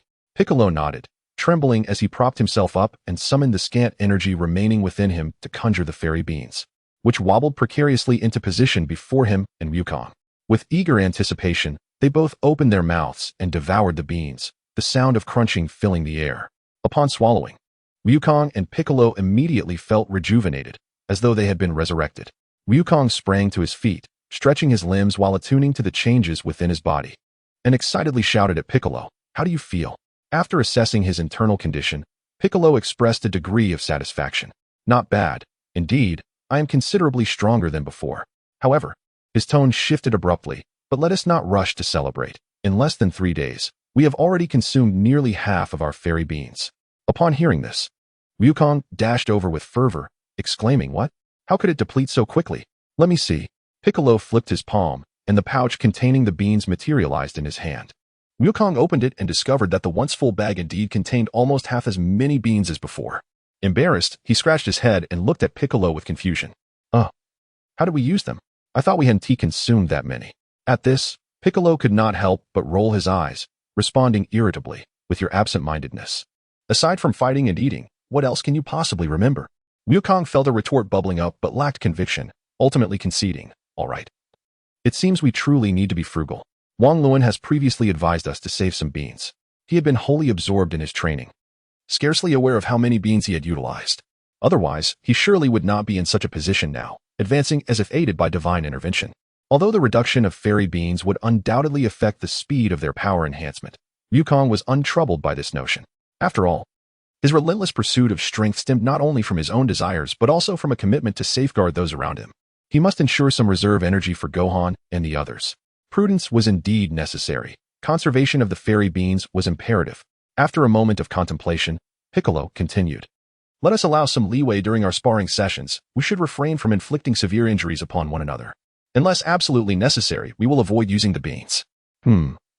For now, that is our only option. Wukong agreed with a nod, fully aware that Piccolo's intellect was far superior to his own. At that moment, Piccolo tilted his head and surveyed the surroundings, only then realizing that the room remained enveloped in a dark crimson hue. He had completely forgotten to deactivate the gravity at 60 times normal. However, upon further introspection at this moment, the pressure upon him seemed to have noticeably diminished. Vic turned to gaze at Goku, his brow twitching slightly, and uttered a cryptic remark. Goku's fists collided with a resounding force, igniting a fierce battle spirit within him. Continue. Chapter 65. No. High above the surface of Namek, two figures were slowly flying while meticulously scanning the ground below. Both donned uniforms of the Frieza Force, clearly indicating their allegiance to Frieza. One of them, tall and slender with ram-like horns and a mane of red hair, impatiently inquired of his companion, Domia. Have you detected any suspicious traces? The shorter, rotund soldier named Domia shook his head, his face a mask of exasperation. It's not that simple. We've been searching for several hours and found not a single clue. After venting his frustration, Domia quietly expressed his speculation. Jessica, do you think everyone here might be dead? Upon hearing this, Jessica hesitated, uncertain of how to respond. Initially, when they received the military orders from King Frieza to come here, they believed something monumental must have transpired. After all, why else would even a battalion of low-ranking warriors like them be summoned? Yet, upon witnessing Frieza's promises of lavish rewards, their excitement surged. If they could unearth a Dragon Ball or discover any suspicious signs, reporting it could elevate them to elite warriors. This was, without a doubt, a fortuitous opportunity for those living at the bottom of the hierarchy. However, it soon became apparent that this task was far more complex than they had envisioned. In such an immense planet, searching for a handful of Namekians or a few golden Dragon Balls was akin to finding a needle in a haystack. It was no wonder that, even with King Frieza personally overseeing the operation, alongside Dodoria and Zarbon, they still required the involvement of these lowly warriors.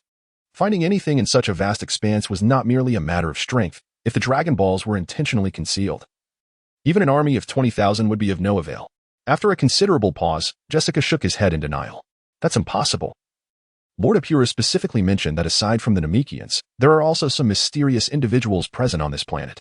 Upon hearing this, Domia threw up his hands in exasperation, unable to contain his retort, but we can't even. However, before he could finish, he was struck by a wave of terror as he noticed a shadowy figure ominously materializing behind Jessica. Instinctively, Domia let out a shrill cry, Jessica. As Jessica turned to look, the sudden apparition transformed its hand into a blade and struck swiftly at the back of her neck. What? Jessica exclaimed in shock, only to promptly collapse to the ground. As Domia sensed the dire situation, he instinctively turned to flee. Yet, before he could take even half a step, he, like Jessica, lost consciousness in the blink of an eye, observing the two individuals collapsed and unresponsive on the ground. The true instigator merely curled his lip and sighed with a hint of boredom, exclaiming, TSK, a bunch of weaklings, utterly devoid of challenge. This individual was none other than the fearless king of the underworld, renowned for his formidable prowess and vast capacity for ambition. Over 2 hours prior, Frieza had dispatched his minions to scour for the Dragon Balls. After ensuring the safety of the Elder and his companions, he wasted no time in activating his extraordinary ability to absorb villains. During this interval, countless feeble adversaries had been ruthlessly annihilated by the king. Crouching down, Wang Luan placed his hands upon the bodies of the two hapless foes and promptly summoned the system. Ding. System has detected a villain. Commencing absorption of minor adversaries. A mere 10 seconds later, Wang Luan's mind was graced with 2 consecutive system notifications. Ding. Congratulations, host, on successfully absorbing a villain. Host combat power has increased by 1,300, and points have risen by 130. Continue the commendable effort. Wang Luan, maintaining his composure, nodded appreciatively. Through relentless endeavor, he had successfully absorbed over 600 villains, augmenting his combat power by more than 600,000. Such figures were indeed somewhat gratifying. With an impassive expression, Wang Luan summoned the system interface. Combat power, 929. Skills, energy wave, double hand Kamehameha, powerful energy wave, laser eyes, verbal assault, explosive attack, transformation, special abilities, heavenly eye. Fury, points, 86. After perusing all the data, Wang Luan muttered to himself, not too shabby. Although the rate at which his combat power was escalating could be described as meteoric, did it bring him joy? Did it instill pride within him? Did it lead him to boast? Not at all. Just as he was about to let out a triumphant laugh, he forced himself to recall Frieza, recall Cell, recall Kid Buu. The nature of King Wang was impervious to such frivolities. Suppressing a flicker of joy, Wang Luan began to search for additional fodder. Fortuitously, his enhanced strength allowed him to effortlessly control these minor adversaries. Otherwise, it would have required considerable effort. Absorbing a villain took him 10 seconds. With 3,600 seconds in an hour, after accounting for some time spent searching and attacking, he could potentially absorb around 300 minions per hour. This meant that, if he maintained his current pace, within 3 days, his combat power could surpass 10 million. Of course, this was contingent upon avoiding any unforeseen interruptions. What Wang Luan feared most was that Frieza might suddenly cease dispatching troops to clear the area, which would directly jeopardize his endeavors. Regardless of what lay ahead, Wang Luan resolved to absorb all that he could in the immediate vicinity before anything else transpired. In the next moment, Wang Luan's figure vanished instantaneously. Simultaneously, not far from this location, a small soldier cast a puzzled glance towards his left front and then shouted to his companion behind him, "Mordo, did you feel anything just now?" Mordo lifted his head to look at his comrade Jibei, yet he was utterly bewildered. "What do you mean?" Jibei pointed towards the left front, his expression one of disbelief. "Just now, I noticed the detector marked that direction, and the readings suddenly spiked. But then they immediately returned to normal." Upon hearing this, Mordo followed Jibei's gaze and pressed the detector, only to find nothing amiss. "I think you might be imagining things. That area should be within Jessica and Domia's search zone. If anything unusual occurs, the detector would sound an alarm. Let us focus on searching for the Dragon Balls. Even if we find just one, we can turn our fortunes around." However, Jibei remained skeptical. After pressing the detector several times and confirming there was indeed no activity, he reluctantly set aside his doubts and nodded, "All right, I don't believe it's here. Let's search elsewhere." Yet, just as the two prepared to depart, Wang Luan abruptly appeared behind them, and with blinding speed, he struck each of them with a swift palm chop. Thud. As was customary, the two collapsed to the ground, unconscious, just like hundreds of their companions before them. What awaited them next was, of course, absorption by the system. Before long, a chilling report reverberated through Frieza's lowly squad. Instilling dread and fear, nearly half of the team members had gone missing, vanishing without a trace. An atmosphere of unease and agitation spread like a plague among the squad. Everyone's search efforts halted, with some even retreating in terror. Naturally, Frieza, who remained at the base, soon learned of this infuriating news. Chapter 66. The humiliation of the sovereign. In such a short time of searching, several hundred soldiers had inexplicably disappeared. Frieza maintained a stoic expression as he listened to Apru's report, yet his fingers cracked ominously, and his diminutive frame trembled occasionally. He was not concerned for his subordinates. Even if all of them perished, he would remain unfazed. However, it was intolerable for him to accept that someone dared to oppose him, the Emperor of the universe. What infuriated him further was that he had no means to address this adversary. He had yet to ascertain who they even were. Apru, trembling with fear, lowered his head and stammered, "Majesty Frieza, that is the situation at hand." Upon hearing this, Frieza slammed his hand upon the shaking barrel and slowly rose. His gaze icy as he fixed it upon Apru. "A bunch of useless fools. Are they all dead? Even if they cannot withstand an attack, can they not at least send word?" After a few furious exclamations, Frieza, still seething with anger, swept his hand violently, unleashing a powerful gale that swept furiously toward Apru. Before Apulu could utter a plea for mercy, he was violently struck by an invisible force, causing him to vomit blood and be propelled backward. With a resounding crash, Apulu slammed against the wall and immediately expelled a copious amount of blood. Yet, he remained oblivious to his own plight, as he could keenly sense the overwhelming intent to kill emanating from Frieza. Instinctively, he dropped to his knees and fervently bowed his head against the floor, the sound echoing with each desperate impact.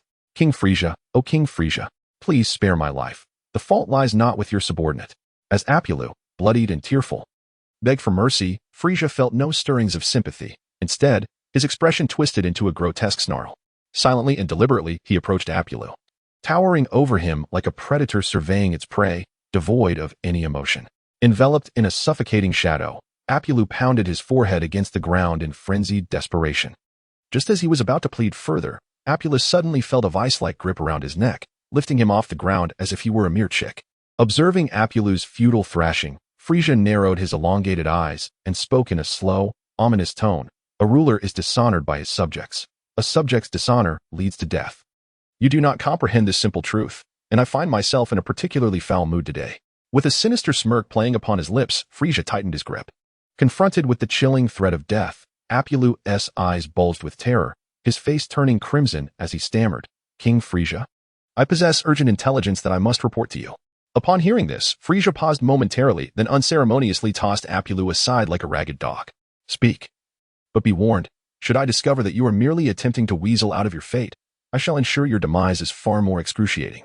Clutching his throat in fear, Apulu nodded vigorously and continued, My subordinates report that these soldiers often vanish without a trace. By the time their nearby comrades arrive to investigate, there is no sign of them. Here, Apula hesitated, and Frieza's brow furrowed as he coldly interjected, And what else? I beg your pardon, King Frieza? The issue is that the locations of these disappearances show no signs of struggle, and my men did not detect any significant fluctuations of battle. After processing this information, Frieza's eyes widened in disbelief. What constitutes urgent intelligence?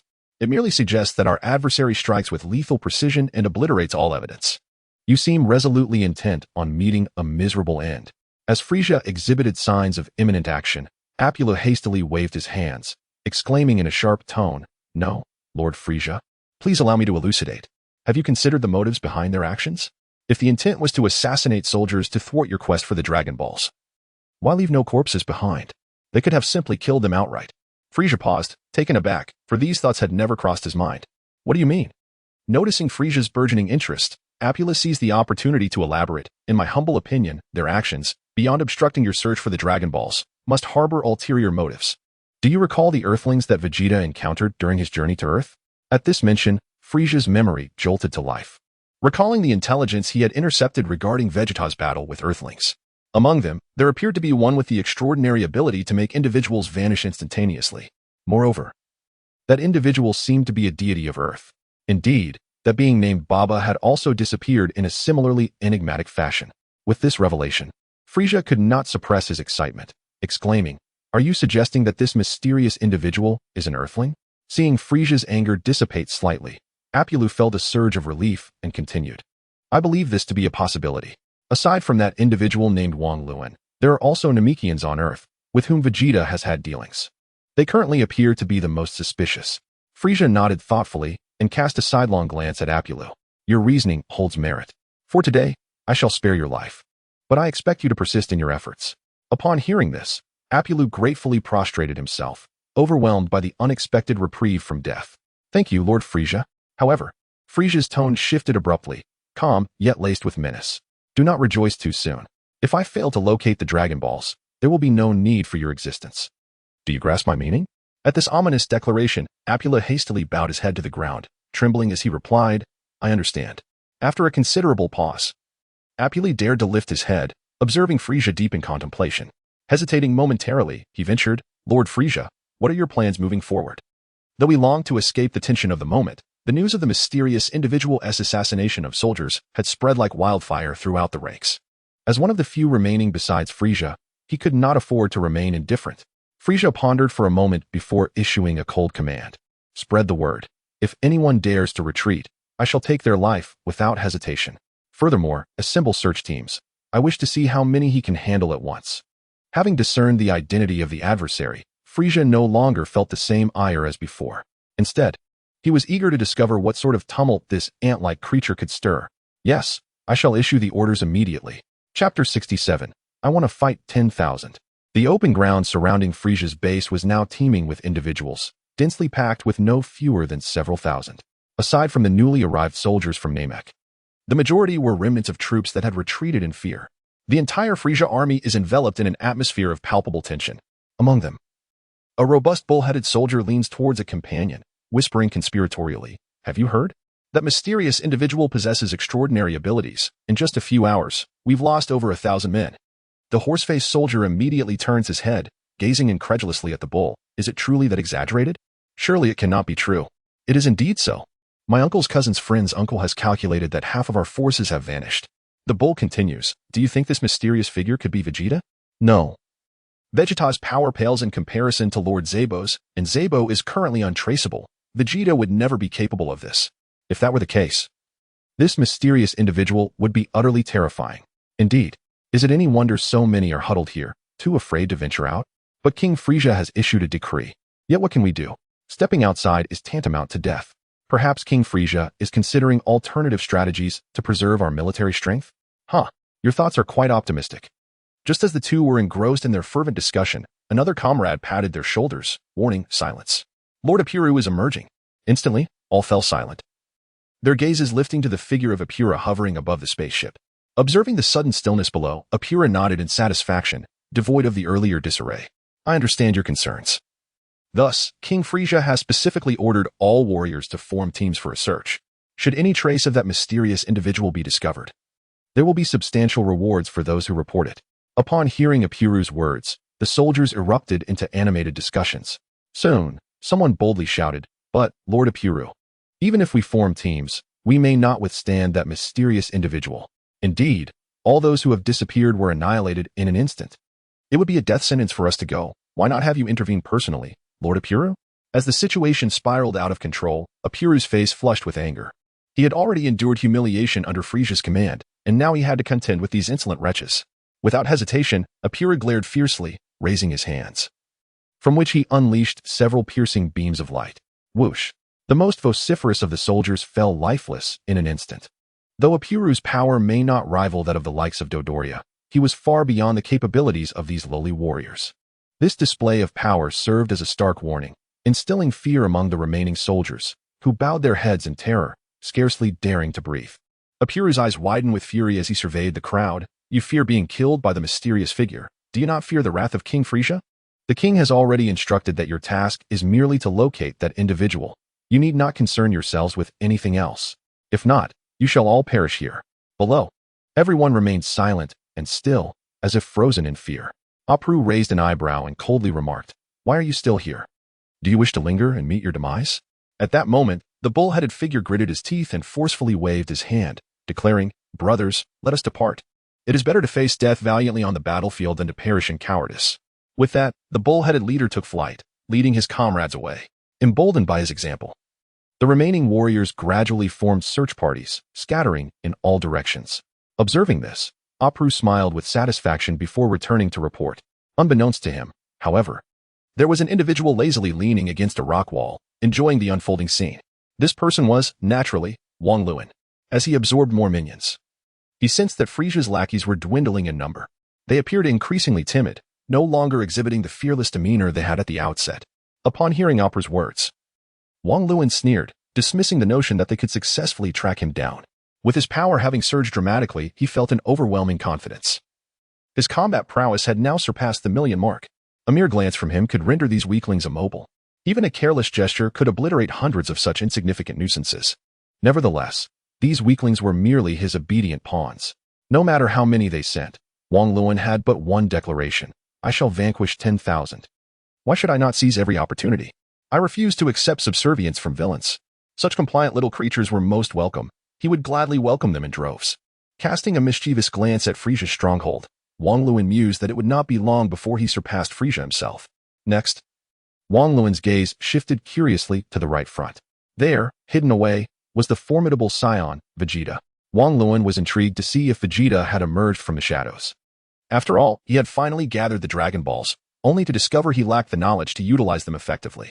Anyone in his position would be understandably frustrated. Wang Luan speculated that Vegeta had likely sensed the impending arrival of Frieza's forces and had come to scout the situation. Although he could suppress his own energy signature, Wang Luan was fortunate to possess the ability to see through any concealment. No one could hide from him. He hesitated, contemplating whether to confront Vegeta now. If all went as expected, the Jinyu Force would be troubling Vegeta within 3 days. At that time, he would undoubtedly need to enlist Gohan and Krillin to stand alongside Vegeta. If revealing the situation now would be advantageous to their cause, he pondered whether it might be wise to clarify matters. As for whether Vegeta would erupt in rage upon seeing him, that no longer occupied Wang Luan's thoughts. Why? The answer was simple. He would suppress any dissent with overwhelming force. The allure of 100 combat power is undeniable. However, Wang Luan contemplated for a moment and concluded that the timing was still not ripe. While he harbored no fear of engaging in a direct confrontation with Vegeta, he could not ascertain how this individual might react if his pride, arrogance, and temper flared, leading to a relentless struggle. Rather than hastily severing ties, it would be wiser to wait until Vegeta is thoroughly battered by the Jinyu Force before offering assistance in his moment of need. Yet, even without making things explicit, myriad opportunities abound. There are other endeavors to pursue. Chapter 68. We must not neglect our esteemed son. If Wang Luan's intuition served him right, Vegeta would undoubtedly conceal the majority of the Dragon Balls during his travels, opting to carry only one with him. Without embellishment, the prince indeed exhibits remarkable caution in his undertakings. However, when faced with a protagonist like Wang Luan, even the utmost vigilance proves futile. Raising his head slightly, Wang Luan mused for a moment, recalling that Vegeta had previously hidden himself in a certain valley. Amid his busy schedule, he had consistently monitored Vegeta's movements. With a sly grin, Wang Luan promptly teleported to the location. Meanwhile, Vegeta, who had been intently observing the direction of Frieza's stronghold, suddenly sensed something amiss. Furrowing his brow, he glanced towards the mountains on his right.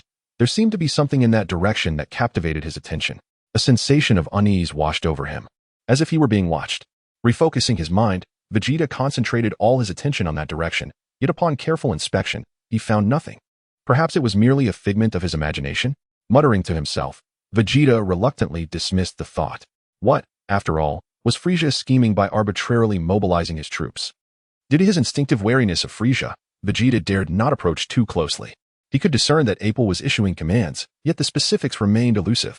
Nevertheless, based on his understanding of Frieza, Vegeta could surmise some of his ulterior motives. It appeared that Frieza intended to conduct a thorough search for the Dragon Balls. Yet, why did the soldiers seem as though they had encountered a ghost, retreating with such reluctance to seek out the Dragon Balls? Not long ago, Vegeta was ensnared in the torment of uncertainty regarding the use of the Dragon Balls when he detected numerous unfamiliar and faint energies within 1,000 miles around him. After a moment's contemplation, he grasped Frieza's intentions. However, recognizing the critical importance of the Dragon Balls, Vegeta refrained from moving about indiscriminately. Additionally, given the substantial size of the Dragon Balls, relocating them was impractical, so he remained hidden in the valley where he had previously concealed himself. Vegeta feared that this might be Frieza's cunning ploy to lure him out, a trap to provoke his emergence. Naturally, he would not fall for such a ruse easily. After sensing that all the minions had retreated, he stealthily emerged to assess the situation. To err on the side of caution, Vegeta also brought along one of the Dragon Balls. In his view, this precaution would ensure that even if someone took advantage of this opportunity to locate the hidden Dragon Balls, they would be unable to gather all 7. However, he did not anticipate that events would unfold in such a perplexing manner. Shaking his head, Vegeta felt a throbbing sensation in his mind, his entire being engulfed in a haze of fatigue. Ever since his arrival on Namek, he had scarcely closed his eyes, save for the times when he was gravely injured and unconscious. The relentless series of events had ultimately left him mentally and physically drained. Nevertheless, he resolved to find a way to inquire about the unfolding situation. Furthermore, he needed to locate the Namekians. Otherwise, he would forever be left staring at the Dragon Balls in vain. With a somber expression, Vegeta retraced his steps, for the Dragon Balls were his lifeline, and he could not afford to stray too far for too long. However, had he glimpsed the state of the valley at that moment, he would have likely been driven to fury. For the 6 Dragon Balls he had meticulously buried were now unearthed by another. Wang Luan clapped his hands together, casually picked up a Dragon Ball, shook his head, and sighed. Vegeta, my apologies. For the greater good, I must impose upon you a slight inconvenience. Wang Luan was in dire need of a Dragon Ball, although he could continue to absorb minor antagonists for the time being. He could not guarantee that Frieza would remain compliant indefinitely. Should his dear son discover that not only had he failed to retrieve the Dragon Balls, but he also vanished without a trace, it would lead to a cascade of despair, fury, lethargy, and ultimately abandonment. As a father, he simply could not stand idly by while his beloved child deteriorated. He must provide some semblance of reward. It would be unjust not to indulge him. What does the child desire most? The Dragon Balls. 1 ball could invigorate him, 2 could make him invulnerable, and 7 could grant him immortality. Thus, it was essential to offer a reward when necessary, ensuring that King Frieza remained steadfast and resolute in augmenting their power. As for Vegeta's potential reaction upon discovering his home had been ransacked, that was a matter beyond Wang Luan's consideration.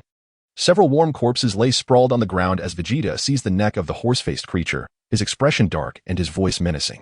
Tell me, what did Apulus say to you earlier? Grasping his throat desperately, the horse-faced creature struggled futilely, his legs flailing as he neared suffocation. Previously, he and his companions had been cautiously searching the area, yet instead of encountering the mysterious figure, they had stumbled upon the calamity that was Vegeta. Despite their fervent resistance, in a mere instant, his 10 comrades had perished, leaving him the sole survivor. The horse-faced creature gazed at Vegeta in terror, croaking, "Master Vegeta, I know nothing." At his words, a glint of coldness flickered in Vegeta's eyes, and he tightened his grip. "It seems you wish to meet your end." In that moment, Vegeta sensed the approach of numerous faint energies rapidly converging towards them. Within a minute or two, they would arrive. Earlier, while on his way back, he had noticed a squad of 11 and intended to capture one to ascertain the enemy's intentions. Unexpectedly, the moment I made a move, even the slightest fluctuation of my aura summoned all the nearby minions. How astonishingly quick their response is. When did Frieza's lowly warriors acquire such qualities? It is unwise to linger here, lest I fall into a trap. This urgency compelled Vegeta to inquire about the cause. However, since the other party was uncooperative, it seemed best to eliminate him. Sensing Vegeta's palpable murderous intent, the creature known as Ma Mian hastily exclaimed, "No. Please. I will speak." Vegeta slightly relaxed his grip, his gaze piercing as he fixated on Ma Mian. "Do not dawdle. Speak quickly if you wish to live." After a few coughs, Ma Mian hurriedly divulged, "Lord Apula commanded us to team up and trace the mysterious figure." Upon hearing this, Vegeta's expression momentarily faltered, filled with suspicion as he asked, "Mysterious figure?" Ma Mian nodded, glancing around furtively. "Indeed, it is said that this enigmatic individual has long opposed Lord Frieza, and we have already lost thousands of comrades to him." At this revelation, Vegeta's pupils constricted sharply. He could not fathom that, besides himself, anyone would dare to confront Frieza. Chapter 69. Who is the fourth party? This implies that on Namek, beyond himself, Frieza, his minions, and the native inhabitants, there exists a fourth party. Yet, despite having been present for so long, he had failed to detect this hidden mastermind. Who exactly is this mysterious figure? A sudden flash of insight struck Vegeta, and he glared at Ma Mian. "What of Sabo?" Ma Mian recoiled in fear, meekly replying, "Lord Sabo vanished while pursuing you, and it is rumored he has likely been slain by the mysterious figure." Upon hearing this, Vegeta instinctively shouted, "What?" He vaguely recalled that during his earlier confrontation with Sabo, the latter had posed some perplexing questions. Chio-E and Dodoria had seemingly vanished without a trace, leading Sabo to mistakenly believe he was the one who had struck them down. Who possesses such formidable power to eliminate 3 of Frieza's commanders right under his nose? Perhaps Chio-E and Dodoria were inconsequential, but Sabo was of similar strength to him. If someone had targeted him, could he not also meet a grim fate? A wave of doubt and shock surged through Vegeta's mind. After a moment's contemplation, he continued to question, "How did your thousands of comrades perish?" Ma Mian felt a twinge of resentment, while he lacked knowledge of how others had fallen. He could not forget that his close companions had been brutally slaughtered by Vegeta himself. However, he dared not express any dissatisfaction and simply shook his head.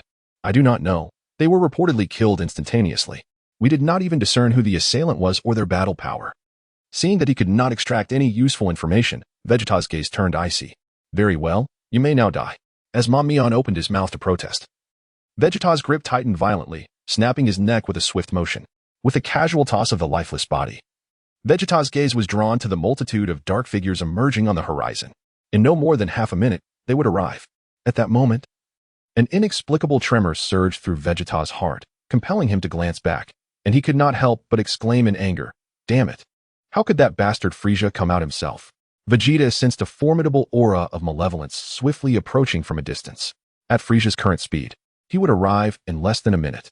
Glancing around in a panic, Vegeta realized that the area was nearly swarming with shadows, at least 1,000 strong. Escaping was not particularly challenging, but avoiding these minions was another matter entirely.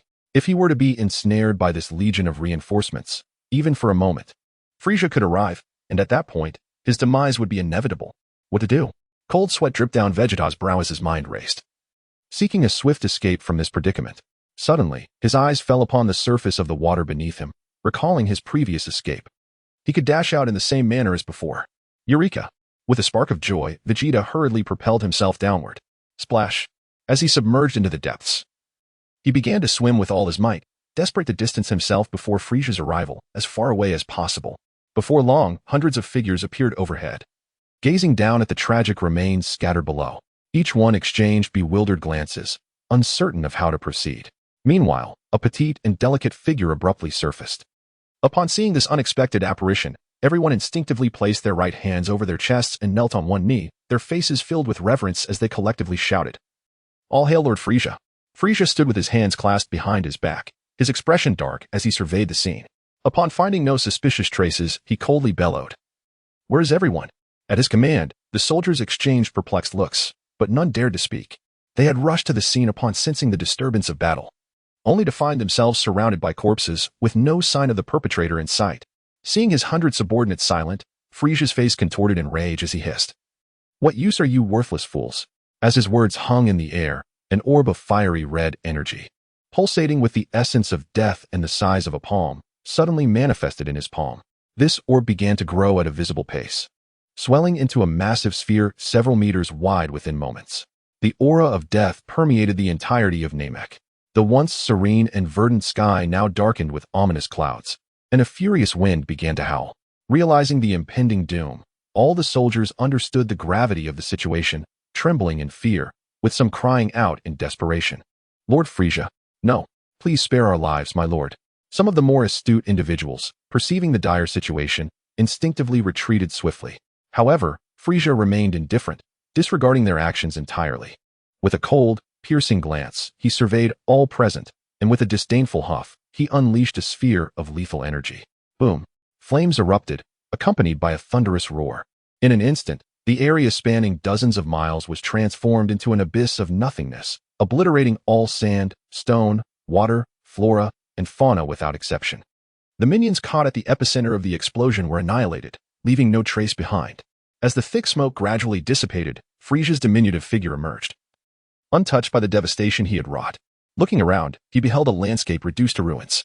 Cautiously scanning the surroundings, he noticed the distant sea converging towards him, swiftly filling the vacuum left in the wake of his onslaught. Frieza was acutely aware that his earlier ferocious strike had the capacity to annihilate everything in its vicinity. Yet, a storm of unease brewed within him, for he recognized only two possibilities. Either the individual had been utterly vanquished, or they had long since escaped. Given the current circumstances, he surmised that the latter possibility loomed far larger. He could not fathom that someone capable of effortlessly dispatching Zabon could truly be reduced to mere remnants. Out of caution, Frieza pressed the button on his scouter, but to his dismay, it yielded no results. Frustrated, he scowled, muttering resentfully, "How infuriating! Next time, you shall not be so fortunate." With that, Frieza vanished in an instant, teleporting away from the site. Chapter 70. Who dares to plunder my wealth? In the wake of Frieza's departure, the desolate landscape returned to its former silence.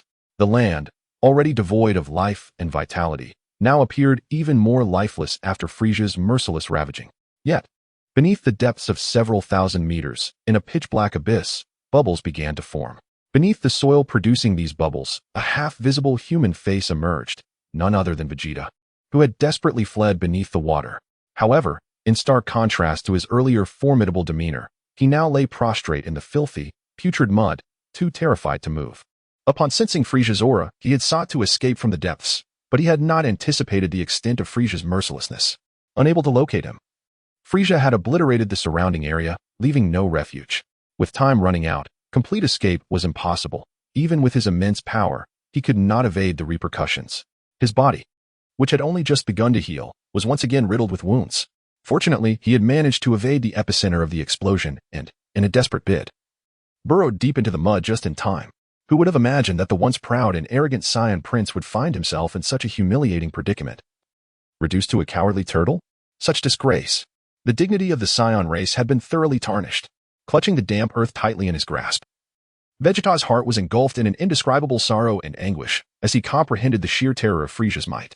What staggering disparity in strength could compel him to retreat in such a manner? Furthermore, the intense shame he felt was compounded by the fact that he was ensconced in this mire, unable to move even an inch. For, based on his understanding of Frieza, he knew that the ordeal was far from over.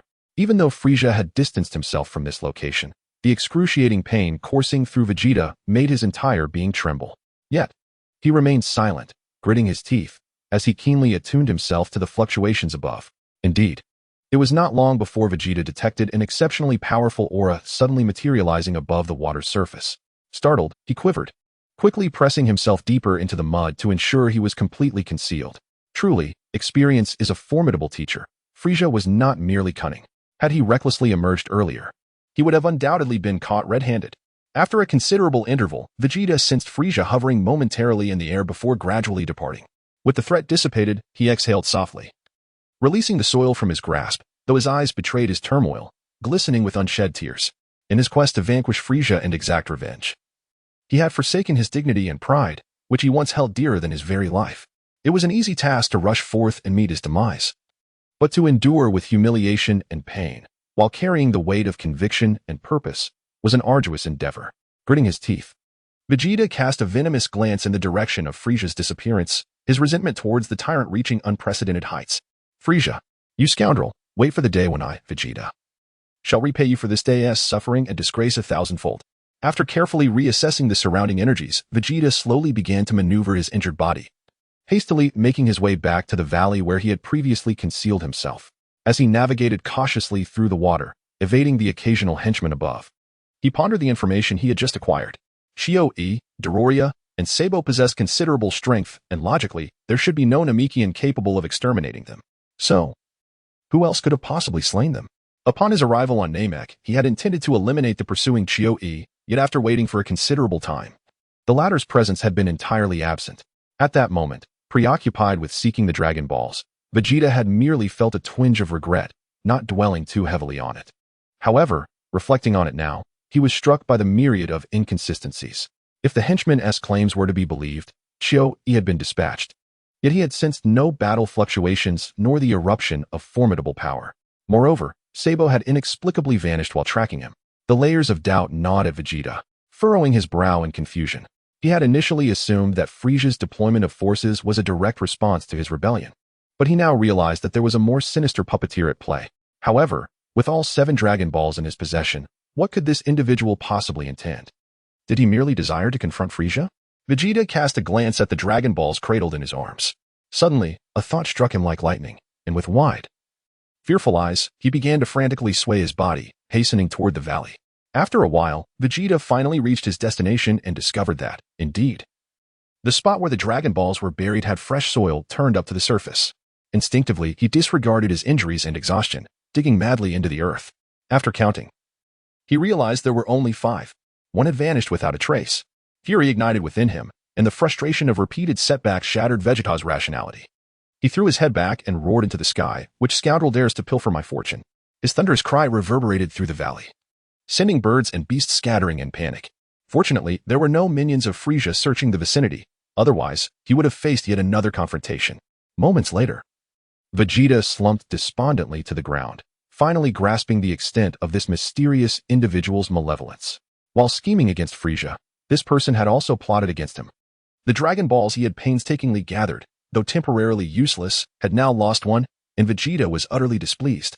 Who could this person be, who possessed such power to silently manipulate both him and Frieza?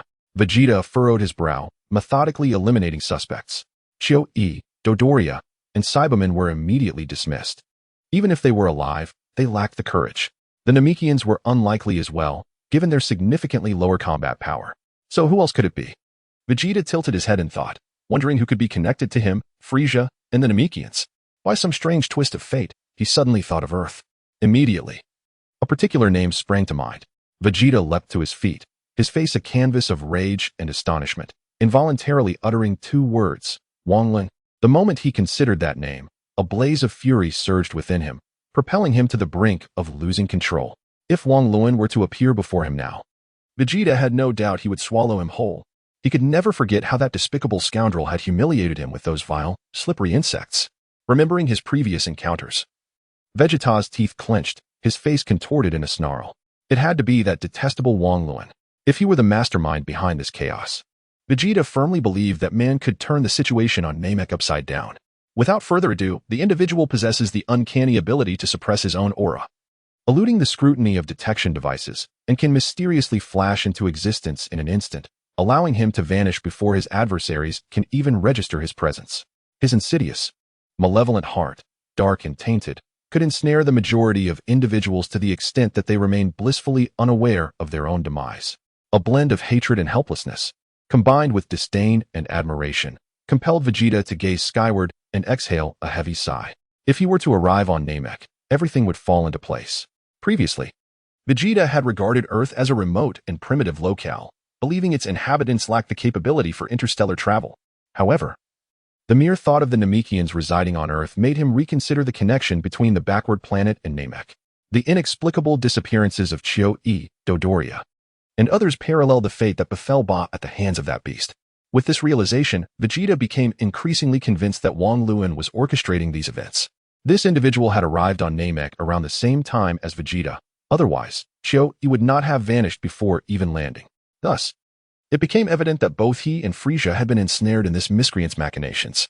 Upon seeing the final Dragon Ball, he had initially deemed the Namekian foolish for brazenly wandering about with the Dragon Balls during such precarious times. After pursuing him for a considerable distance, he fortuitously encountered Sabo. Reflecting on this, Vegeta was certain that Wang Luan was the puppet master behind it all. He had intentionally used the Dragon Balls as bait, drawing the Namekian to lead him and Sabo together, then observing the ensuing chaos from a distance. Everything, including his own assembly of the 7 Dragon Balls and the subsequent loss of one, was undoubtedly the result of this wretch's interference. Contemplating these matters filled Vegeta with not only anger and resentment, but also an uninvited sense of frustration, despondency, and loneliness. The true master was right beside him, while the fool was none other than himself. He shook his head gently, allowing self-doubt to creep in.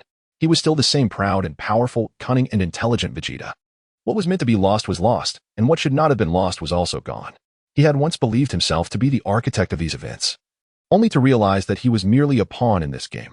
He had previously frolicked about, filled with joy, yet now he sighed heavily.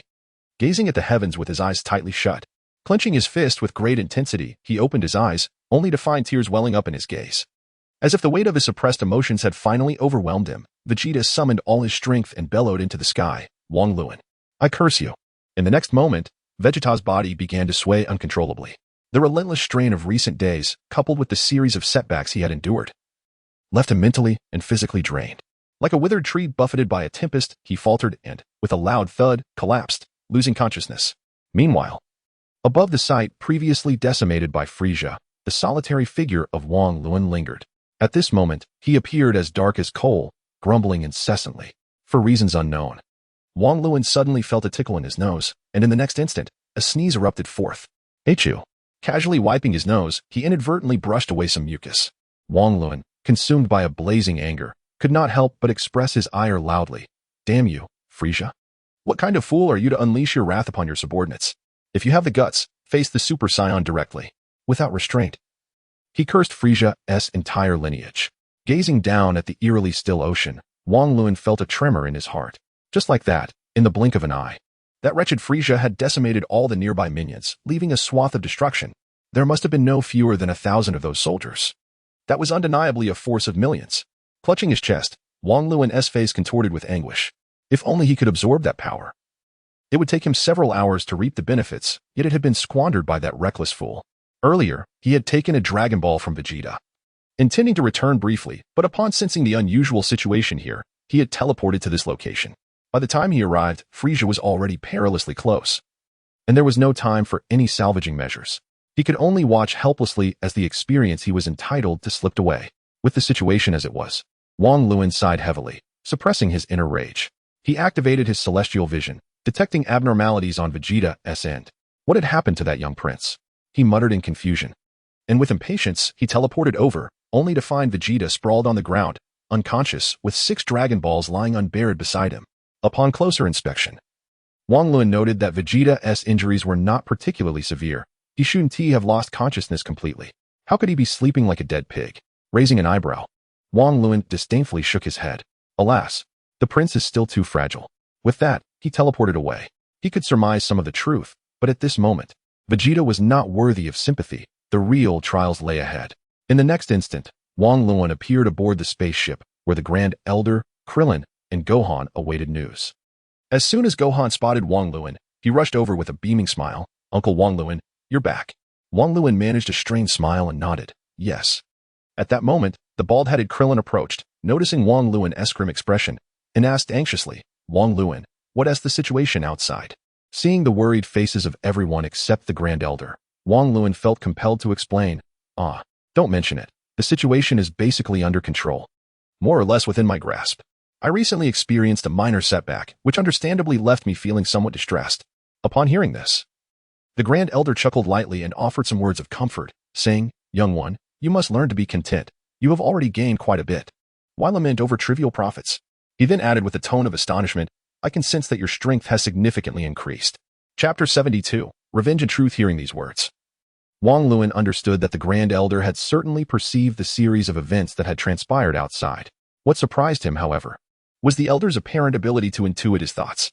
Reflecting on this, Wang Luan came to a realization. The Elder was correct. In the past few days, He had experienced an almost seamless flow of fortune, with circumstances unfolding precisely as he had anticipated. In this moment of minor loss, he felt a hint of discontent, forgetting that his combat prowess had undergone a remarkable transformation, achieving a qualitative leap. He had become somewhat greedy, akin to a snake attempting to swallow an elephant.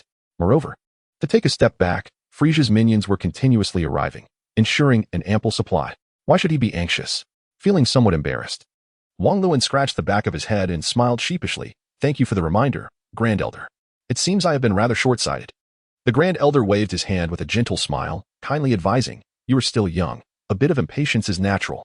Just be sure to pay more attention in the future and never sacrifice the greater for the lesser. Wang Luan respectfully nodded, indicating his understanding. At that moment, Nelu, gazing at the Dragon Ball cradled in Wang Luan's arms, inquired with curiosity, why have you brought the Dragon Ball back? Wasn't it supposed to be with Vegeta? Wang Luan gently set the Dragon Ball aside and explained to Nelu, just in case. If Frieza ends up with nothing, I fear he may give up. Should Frieza show signs of abandoning his search, I will present this Dragon Ball as a reward, encouraging him to continue working for us. As he spoke, Wang Luan recounted the recent events, including how Vegeta had nearly been killed by Frieza. Although the others present had gleaned some information about the outside happenings through the Grand Elder and their own senses, hearing Wang Luan recount the tale firsthand was still somewhat shocking, especially regarding Frieza's power. When Frieza had made his move, they had all sensed his terrifying strength. Nelu furrowed his brow in contemplation before gravely asking, is Frieza truly that formidable? Wang Luan shook his head, unusually candid as he replied, not even close. That was merely 1/200th of his power. At this revelation, both Nelu and Piccolo shuddered, while Gohan and Dandy's mouths fell agape in shock. Observing the solemn expressions of all present, except for the Grand Elder, Wang Luan remained silent. He was not merely an onlooker reveling in the chaos. He recognized that the time was drawing near. Their stay on Namek had already surpassed half the duration of the original narrative. With only 2 days remaining until the Ginyu Force would arrive, in no more than 3 days, they would engage in a genuine battle with Frieza. Previously, to alleviate the pressure on everyone, he had chosen to conceal the truth to some extent, but when it came time to admonish his comrades, it was imperative to deliver a thorough reprimand. After a brief moment, Wang Luan cleared his throat and said, do not worry. I have already devised a strategy to confront him. If all else fails, we still have Goku and Piccolo. Krillin and the others were naturally aware that Wang Luan intended to utilize the absorption technique to enhance his own power, which was no longer surprising. However, it dawned on them that Wang Luan was deliberately toying with them. Krillin cast a peculiar glance at Wang Luan, rose onto his tiptoes, wrapped his arm around Wang Luan's neck, and, with a hand covering his mouth, spoke in a mockingly mysterious tone, you are quite the schemer when it comes to others. However, I believe you will surpass Frieza, just as you previously surpassed Vegeta. Go for it. With that, Krillin couldn't resist a sly smile, and gave Wang Luan a thumbs up.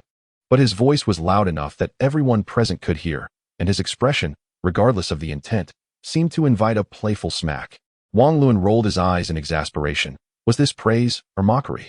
Surely, Krillin must be one to stir trouble if left unchecked. Just as Wang Luan reached to touzle Krillin's slick head, the latter nimbly dodged aside, whistling nonchalantly as if to say, not my concern. Wang Luan cast a knowing glance at Krillin, causing the latter to shiver slightly, before he remarked, I shall leave the Dragon Balls here, as long as you are safe. I will resume my work. With a smile and a wave, Wang Luan promptly vanished from sight. Upon Wang Luan's departure, Krillin breathed a sigh of relief, having been slightly apprehensive that the former might seek vengeance. However, at that moment, Gohan, with utmost seriousness, turned to Krillin and said, Uncle Krillin, how could you speak of Uncle Wang Luan that way? Since we arrived on Namek, we have hardly lifted a finger. It has been Uncle Wang Luan who has been tirelessly on the move. Feeling chastised by a younger generation, Krillin was left embarrassed, his face flushed, and he sheepishly waved his hand, stammering, I was just joking. Wang Luan surely wouldn't mind. Besides, there is a reason he brought us here. Just wait. We will undoubtedly be of use. Yet, in his heart, Krillin mused, who could blame him for teasing Wang Luan, who always seemed to pat him on the head as if he were a child. Unable to win a fight or a debate, surely a little banter was harmless? However, at that moment, Krillin suddenly felt a hand pressing down on his slick forehead. Instinctively, he sensed impending doom, and as he turned to look, he caught sight of Wang Luan grinning at him with an unsettling smile. Krillin's heart skipped a beat, realizing he had truly walked into a trap. Before he could plead for mercy, his eyes widened in shock as he and Wang Luan vanished in an instant. Immediately, Krillin felt a flash before his eyes. and to his astonishment, he found himself surrounded by hundreds of individuals clad in identical uniforms. These were not mere minions of Frieza. That scoundrel Wang Luan had thrown him into a den of wolves. What a narrow-minded, malicious, and vindictive individual. For a moment, Krillin stood there, utterly bewildered, uncertain of his next move. The 100-man squad, initially searching the area, were equally taken aback by Krillin's sudden and ghostly appearance. Clearly, they were at a loss as well. Noticing their confusion, Krillin managed a sheepish smile and attempted to stealthily slip away. Just then, one individual regained their composure and shouted, "Seize him!" The exclamation echoed like thunder, prompting all the soldiers to react, and the air was soon filled with a cacophony of shouts. "We mustn't let him escape, or we will face dire consequences. Quickly, inform King Frieza. Hurry, hurry." Chapter 73. Delivering people, not dogs. As Krillin turned to see soldiers swarming towards him like a horde of locusts, his face drained of color. "Oh my goodness!" he exclaimed in terror, pivoting towards the relatively sparse area and sprinting for his life. However, the moment he moved, the hundreds of soldiers launched their assault. Whoosh, whoosh, whoosh. As the chaotic sounds erupted, Krillin felt the atmosphere around him intensify with heat. Soon, he was bombarded by countless beams of various colors hurtling towards him. With no alternatives left, Krillin halted in his tracks and desperately sought to evade the dense barrage of fire. "Damn it," he muttered bitterly, filled with helplessness and resentment. Even though he was now encircled and under attack, there was still no sign of Wang Luan. Had he known, he would have never provoked that individual. Krillin had come to a stark realization about the harshness of society. It is wise to choose friends carefully and steer clear of treachery. Even though he understood that Wang Luan was merely toying with him and would not truly bring about his demise, he couldn't help but feel a twinge of annoyance. Was it such a crime to jest? If he couldn't confront them, he would simply avoid the petty and vindictive in the future. With no immediate escape in sight, Krillin shifted his focus to the soldiers before him.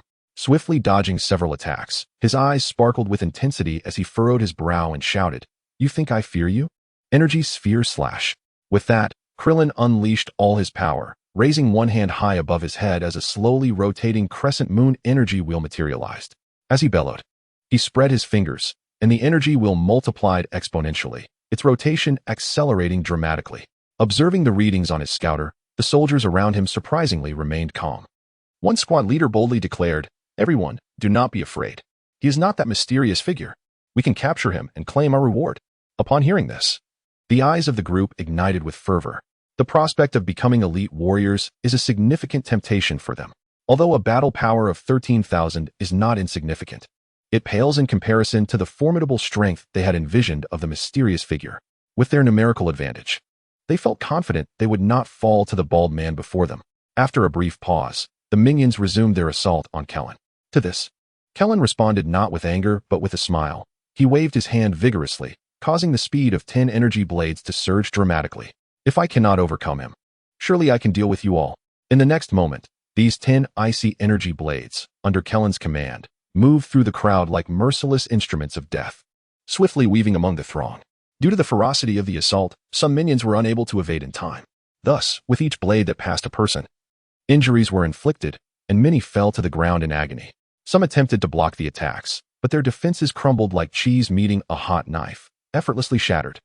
Those struck by the energy blades found themselves either severed of their arms or mutilated at the waist. While they did not perish immediately, they were rendered incapable of continuing the fight. Before long, over 20 soldiers were howling in pain as they retreated from the battlefield. Krillin was acutely aware of what these minions represented for Wang Luan. Though he played around, he understood the importance of the larger picture and could not let personal feelings interfere with public duty. Thus, he inflicted severe injuries without delivering fatal blows.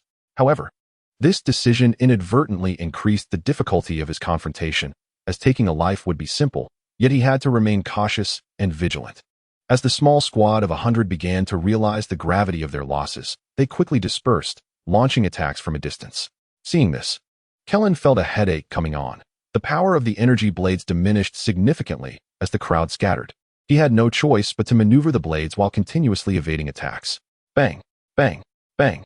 Despite Krillin's agile movements, numerous strikes landed upon him. Though ants may be weak and insignificant, when they swarm, they can indeed bring down an elephant, especially when that elephant cannot unleash its full strength.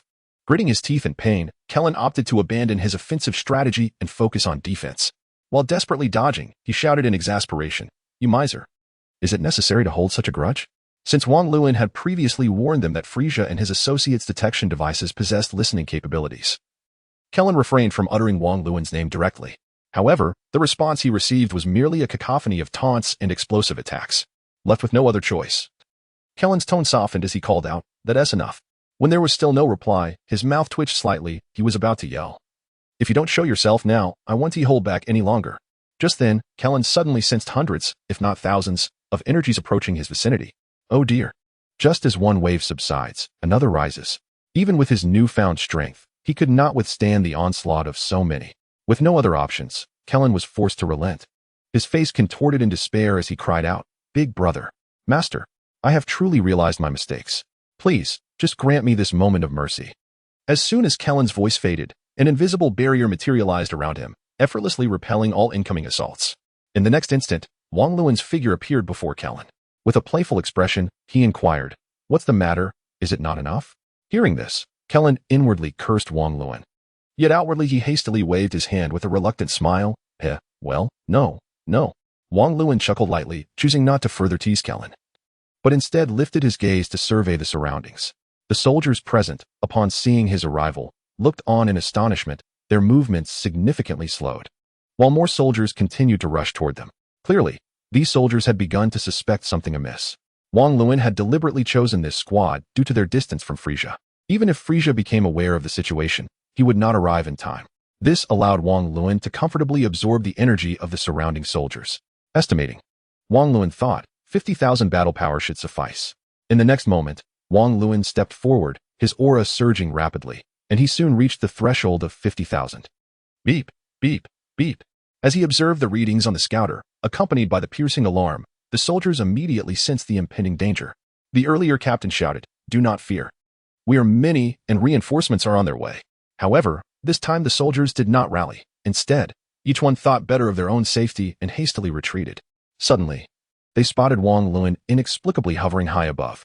With an enigmatic smile, he emanated an aura as heavy as a mountain, sweeping over them like a tidal wave. Simultaneously, the soldiers felt a constricting pressure in their chests, making their movements laborious. How could they possibly escape?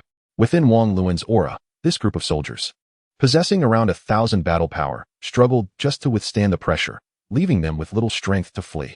Observing their plight, Wang Luan could not help but smile triumphantly. Krillin, with his 13,000 battle power, posed a challenge, but now, Wang Luan found it all too easy to handle them. Even with just 50,000 battle power, utilizing the trait of instantaneous movement, he could stealthily appear behind them, achieving the desired effect effortlessly, to suppress the squad before him with his own formidable presence.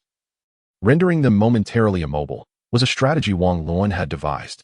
Since Frieza intended for his subordinates to form a squad to hunt him down, he was determined to find an appropriate countermeasure. Wang Luan, was now directly opposing Frieza. With a disdainful snort, Wang Luan began to dart among the crowd. As he initiated his actions, but the soldiers did not comprehend his intent, instinctively, they desperately retreated while fearfully exclaiming, "Damn it! How is this person so powerful? Why are we running so slowly? He must undoubtedly be the enigmatic figure. It is imperative to urgently seek assistance from King Frieza." However, no matter how fiercely the minions struggle, they are utterly incapable of halting Wang Luan's advance. With each step, Wang Luan seizes two individuals, and amidst their terror-stricken expressions, he summons the system and commands it to absorb them. Ding! The system detects the presence of villains and begins to absorb the minor antagonists. As 10 seconds elapse, Wang Luan's mind is filled with a series of system notifications. Ding! Congratulations, host! You have successfully absorbed a villain. Host combat power has increased by 100. And points have risen by 110. Keep up the excellent work. Meanwhile, Wang Luan remains undeterred. Having just absorbed one pair, he swiftly targets another two. The notifications from the system continuously resonate in his mind without pause. Before long, dozens of individuals abruptly vanish without a trace. The remaining minions, witnessing this bizarre occurrence, are struck with an even greater terror. The fear of the unknown is often the most paralyzing. Though they are unaware of their comrades' fates, it is evident that their outcomes are far from favorable. Consequently, the previously raucous scene falls into a profound silence, with most soldiers rendered mute, fearing that death may come for them at any moment. However, extremes inevitably lead to counteractions. Some, seeing no hope of escape and the looming threat of an unknown demise, develop a rebellious mentality. Rather than fleeing, they direct their fury towards Wang Luan. Let us not run anymore. Since escape is futile, we might as well fight him with all our might. A particularly fervent minion, eyes ablaze, fixates on Wang Lun and, with a fervent roar, unleashes a beam of light towards him, trembling as he does so. Seemingly inspired by this individual, the previously cowardly minions, who feared the enemy like a tiger, now grit their teeth and aim their attacks at Wang Lun. Noticing this, Wang Lun merely raises an eyebrow, displaying little interest in evading, and continues his absorption, allowing the myriad of attacks to rain down upon him. With a combat power exceeding 1 million, his defenses have naturally escalated accordingly. These feeble assaults feel akin to mere tickles. This is the so-called desperation of a cornered animal. With a scoff, Wang Lun turns his gaze towards Bald Lin, who stands idly by, wide-eyed and spectating. Without uttering a word, Wang Lun casually glances at Bald Lin before resuming his harvest of the hapless foes. Upon catching that glance, Lin's heart skips a beat, and he quickly comprehends the unspoken message, hastily pursuing Wang Lun with a sheepish grin, exclaiming, "Haha, I'm coming to assist." With that, Lin hurriedly outpaces Wang Lun, exuberantly joining in the fray of harvesting the minions. He genuinely fears that Wang Lun might seize the opportunity to torment him further. However, unlike Wang Lun's straightforward and reckless approach, Lin typically incapacitates the resisting minions first, tossing them aside for Wang Lun to absorb later. Gradually, the two create a striking spectacle of overpowering hundreds. As he observes his combat power and points steadily rising, Wang Lun feels an immense sense of joy within. Moreover, it is of paramount importance that numerous teams, having received notifications, are continuously converging towards this location. As soon as they step into this area, they often repeat the tragic fate of their predecessors, being ruthlessly subdued by Wang Lun, only to be unceremoniously tossed before him by Krillin. The duo, one tranquil and poised, the other bustling with activity, complement each other seamlessly, one methodically capturing foes, while the other simultaneously absorbs minions. In addition to monitoring the situation here, Wang Lun must remain vigilant regarding Frieza's movements. The moment the latter approaches, he plans to flee with Krillin. However, he is perplexed by Frieza's unusual stillness. It seems he has not departed from his base at all. Is he deterred by the distance, or is there another reason? Wang Lun furrows his brow, pondering this mystery.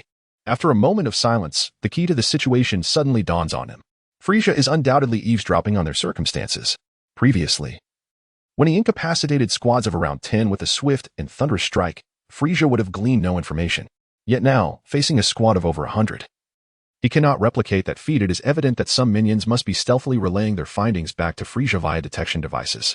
Fortunately, he had previously cautioned Krillin to speak carefully. Otherwise, they might inadvertently expose critical information. Regrettably, it is not feasible to eliminate all detection devices on planet Meat in one fell swoop. Wang Lun refrains from unleashing his full combat prowess, estimated at 1 million, along with his berserk skills, for he must remain discreet and continue his development. Presently, Frieza's Legion is equipped with detection devices. Should he reveal even half of his true strength, it could drastically alter the course of events. In the original narrative, when Vegeta and Frieza first clashed, the sheer release of their energy shattered Frieza's newly acquired detection devices into fragments. It is evident that, barring unforeseen circumstances, the maximum capacity of the devices currently wielded by Frieza's forces will not exceed 530,000. Should he unleash his full might, what would ensue? All of Frieza's detection devices would be obliterated. At that moment, Frieza would no longer hesitate to dispatch his minions. Wang Lun deliberately maintains his power at 50,000 to create an illusion for Frieza that the Jinyu force could handle him. After all, the likes of Rikuum, Guise, and Buddha all possess combat powers hovering around 50,000. If his capabilities surpassed the 120,000 threshold of Jinyu, Frieza might perceive a threat and immediately transform into his final form to confront him. Therefore, Wang Lun must adhere to the principle of cautious development, refraining from revealing his full potential until the very last moment. This is a necessity, after all. Wang Lun's Saiyan bloodline is not as formidable as that of Goku and Vegeta. Otherwise, his methodical approach would squander the Saiyan trait of growing stronger when faced with adversity, capable of breakthroughs in desperate circumstances. While it may be exhilarating to dismiss the value of life and confront challenges head-on, given his current limitations as a protagonist endowed with a system, he must leverage the advantages of the system to absorb the villains and thereby strengthen himself. As Wang Lun pondered over the pressing issues at hand, the number of soldiers before him dwindled. In stark contrast to the ease of Wang Lun's situation, Frieza's stronghold was in chaos. Abruptly, Appa burst into Frieza's chamber. Disregarding all decorum, brandishing a device in his hand, and breathlessly exclaimed, "Lord Frieza, we've just received word from a squad stationed a million miles away. They have encountered a mysterious individual." Upon hearing this, Frieza, who had been seated comfortably in his chair, instantly materialized before Aplu. "Hand me the device," he commanded sharply, snatching the apparatus from Aplu's grip and pressing it to his ear to listen intently.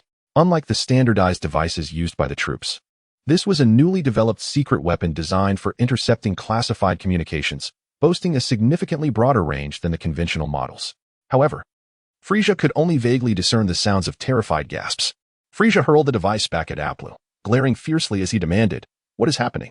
Aplu, trembling, lowered his gaze and recounted the earlier intercepts they had received regarding the dragon's whereabouts. "My lord, according to the soldiers' reports, there were 2 individuals present.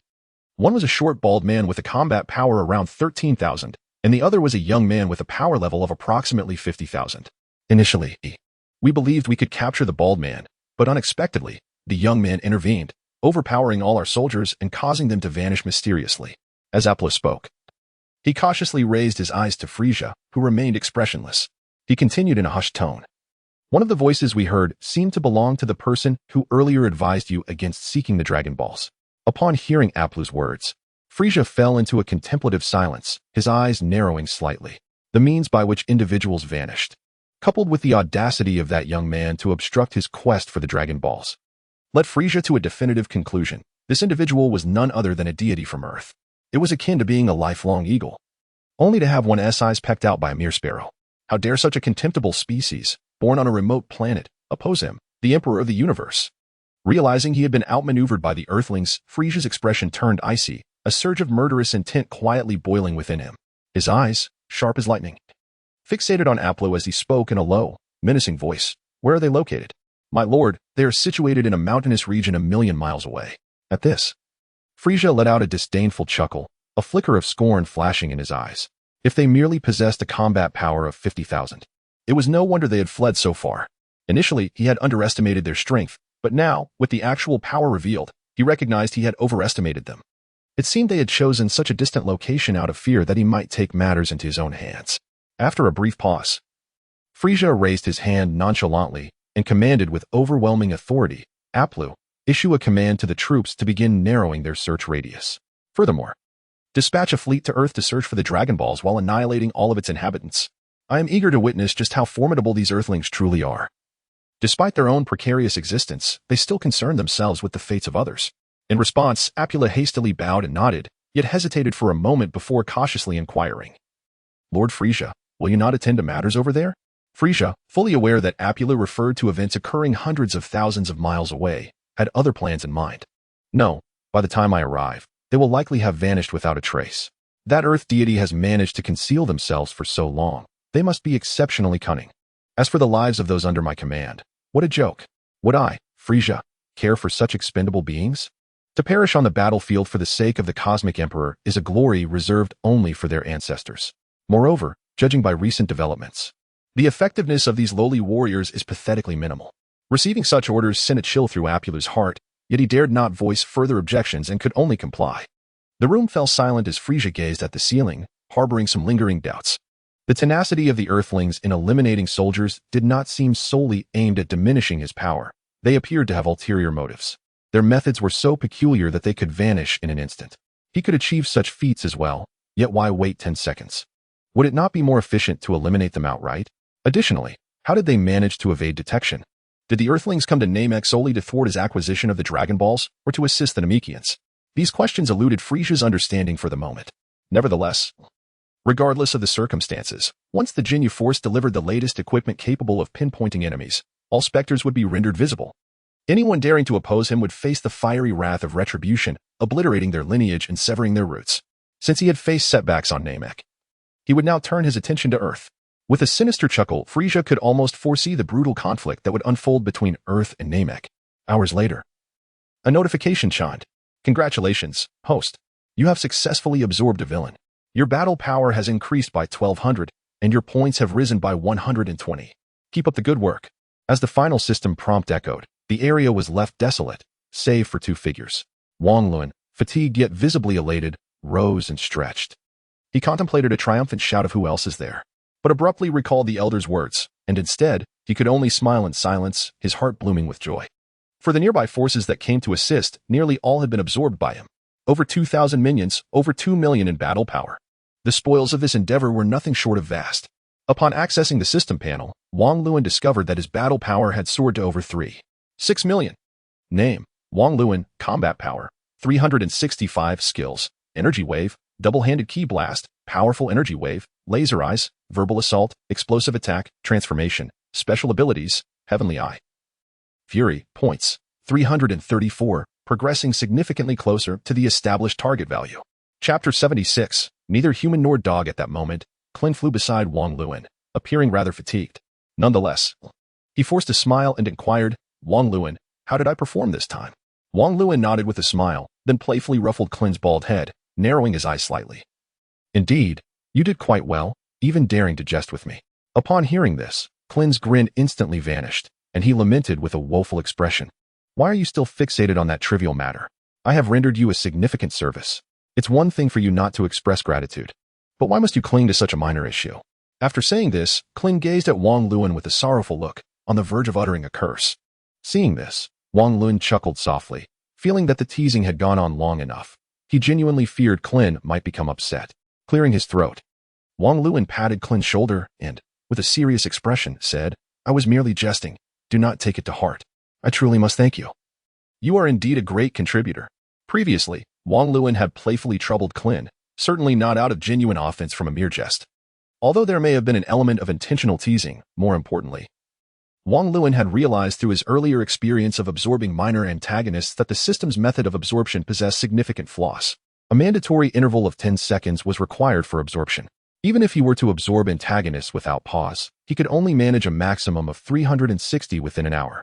When considering the time spent searching, teleporting, suppressing, or defeating enemies, absorbing 300 in an hour was already commendable. To enhance absorption efficiency, he had to enlist assistance. Naturally, the best candidate would be Naru, yet he had to ensure the safety of the Grand Elder and could not leave his post. Gohan, despite his immense potential, was still young, and it was preferable to avoid employing child labor whenever possible. As for Dandy, being a healing Namekian, he would be more of a hindrance than a help in battle. Thus, Wang Luan had no choice but to bring Krillin along to assist. As Wang Luan had anticipated, their collaboration significantly improved the efficiency of the system in absorbing antagonists. Without Klin's help, Wang Luan would have spent at least half again as long, only managing to surpass a combat power of 3 million. However, Krillin, in response to Wang Luan's gratitude, rolled his eyes, thinking, "This guy certainly takes advantage of me for his own amusement. Neither human nor behaving like a dog, yet he acts the part." With a resigned wave of his hand, Krillin added with a hint of melancholy, "All right then, your gratitude is more than I can bear. Please refrain from such antics in the future." To this, Wang Luan responded with a cheeky laugh, clearly not taking it to heart. Krillin shook his head, unable to suppress a faint sigh within. Wang Luan, that fellow, was astutely clever and possessed a profound depth of character that made it hard to believe he was merely 20 years old, a quintessential example of youthful maturity.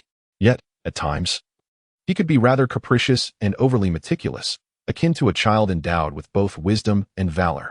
Reeling in his extraneous thoughts, Krillin lifted his gaze to Wang Luan and, feeling somewhat drained, inquired, "What do you wish to do next? Shall we continue seeking others to absorb?" Only then did Wang Luan lower his head, deep in contemplation. After a brief moment, he shook his head, dismissing the idea outright. "No. Let us return and take a moment to recuperate. We've both been tirelessly engaged for several hours, despite not being physically fatigued from the incessant absorption of adversaries." Both Wang Luan and Krillin felt an undeniable mental weariness. Krillin had no qualms about this. He truly felt exhausted after dealing with over 2,000 minions. As if every ounce of energy had been drained from him, Wang Luan placed a hand on Klin's shoulder, and in an instant, they teleported back aboard their spaceship. Upon their sudden appearance, Gohan approached them as usual.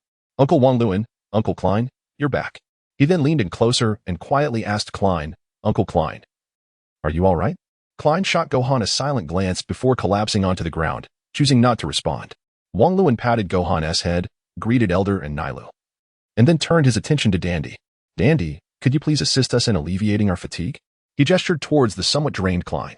Upon hearing this, Dandy beamed with delight, genuinely pleased to be of service. "Of course, Brother Wang Luan." He hurried over to Krillin, offering him a gentle smile. "Brother Krillin, please hold on for a moment."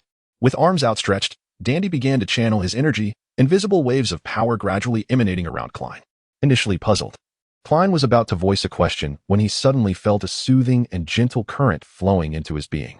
Before long, he sensed a resurgence of vitality coursing through him. Ecstatic, Klein leapt in place and then enveloped Dandy in a jubilant embrace, exclaiming, "Wow, Dandy, I didn't realize you possess such remarkable skills." Dandy's cheeks flushed slightly as he bashfully explained, "I'm a healing Namekian. I just happen to be particularly adept at this." Seeing Klein clinging to Dandy, Wang Luan shot him an exasperated glare. "All right, quickly let him go. I don't require any healing, do I?" Klein sheepishly complied, hastily releasing Dandy. As he received Dandy's treatment, Wang Luan felt a refreshing wave of comfort enveloping him. Since arriving on Namek, Vegeta had hardly rested, and Wang Luan was no different. Now that he finally had a moment to relax, he subconsciously felt the urge to succumb to slumber. Shaking his head vigorously, Wang Luan reminded himself that this was not the time to let his guard down. Forcing himself to sit upright, he then sensed the situation on Frieza's side. To his surprise, he found that Frieza was indeed remaining utterly still. That shouldn't be the case. Regarding Frieza's temperament, once his whereabouts are discovered, one must immediately rush forth to obliterate him. Furthermore, why has Frieza's army begun to retreat? Wang Luan observed that the tens of thousands of troops, once scattered across Namek, were now gradually converging towards Frieza's stronghold. What could this signify? Surely Frieza harbors some nefarious scheme. Narrowing his eyes slightly, Wang Luan temporarily set aside his suspicions and cast a glance at Vegeta, only to find the prince still in a state of unconsciousness. It appears that the psychological blow and physical injuries are quite severe. Otherwise, he would not have succumbed to slumber for so long. After a while, Wang Luan noticed Dandy retracting his hand, signaling that the healing was complete. Chapter 77. What is it like to escape the king? Feeling utterly exhausted, Wang Luan stretched languidly and then patted Dandy on the shoulder, his face aglow with gratitude. "Dandy, thank you." Dandy simply smiled and shook his head, indicating it was no trouble at all. Nodding in acknowledgement, Wang Luan turned his attention to Gohan. "Gohan, why don't you join me for some training?" Upon hearing this, Gohan leaped up in excitement, grasping Wang Luan's hand and exclaiming, "Yes, Uncle Wang Luan, you may not know, but I've been waiting for you to give me something to do." He then glanced over at Krillin, who stood nearby, arms crossed and feigning deafness.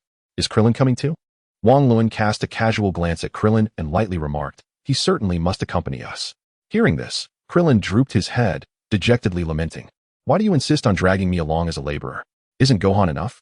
Wang Luan raised an eyebrow and replied with a hint of menace, "What? Are you unwilling?" Sensing Wang Luan's unfriendly demeanor, Krillin quickly waved his hands and earnestly replied, No, I'm more than willing. In fact, I was hoping you'd ask me." Wang Luan let out a light huff, exchanged farewells with the elder, and then instantaneously departed with Gohan and Krillin. Since Gohan had only faced off against Dodoria once, he had not made many appearances before Frieza and his cohorts. Wang Luan specifically instructed Gohan to refrain from speaking out of turn, especially not to utter names in front of the enemy. After locating a small team of around several hundred individuals, Wang Luan suppressed their energy, repeating the earlier steps, and the trio commenced their matching. Wang Luan chose this particular team because it was relatively close to Frieza's stronghold. He intended to test the waters on the brink of danger to discern Frieza's true intentions. Being so near, would he come forth to rescue? Or would he continue to act like a coward? At Frieza's stronghold, thousands of miles away, upon receiving Apura's report, Frieza furrowed his brow, a flicker of contemplation passing through his eyes. Why, this wretched earthling, why did he not select a distant team but rather opted for one so close? If he were to hurry, he could reach them in no time, perhaps even capturing this slippery creature. However, the latest information from the scanner left Frieza momentarily hesitant. After a moment of contemplation, Frieza resolved to take matters into his own hands. Casting a glance at his subordinates, he rose and commanded, "You shall remain here while I venture forth to ascertain whether he can truly elude my grasp this time. Stay vigilant and report to me immediately should any developments arise." Without waiting for Apulu and the others to acknowledge, Frieza swiftly exited the spacecraft. Upon leaving the cabin, Frieza unleashed his full power and surged toward the predetermined target at breakneck speed. Meanwhile, Wang Luan, who was delightfully absorbing the energy of the defeated foes, suddenly sensed Frieza's aura shifting and a flicker of inscrutable emotion crossed his eyes. He truly has come. Could it be that Frieza previously refrained from pursuing him too far? And now, with the distance shortened, he has arrived in haste? Contemplating this, Wang Luan chose not to flee just yet. He was determined to experience the thrill of evading the legendary cosmic monarch. As Frieza sped along, Wang Luan promptly called out to Gohan and Krillin, who were diligently engaged in support. He is coming. Run. Simultaneously, Wang Luan unleashed a battle power of 50,000. His form flickering rapidly as he swiftly obliterated the remaining minions.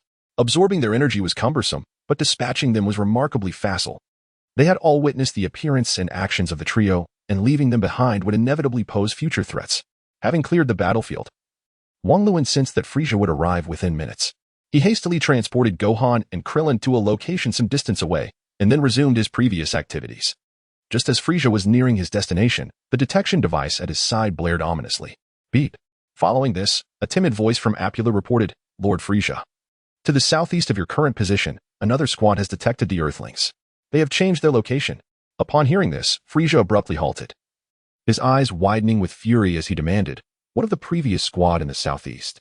After a brief pause, Apulu hesitantly replied, their battle power readings have all vanished. They are likely all dead.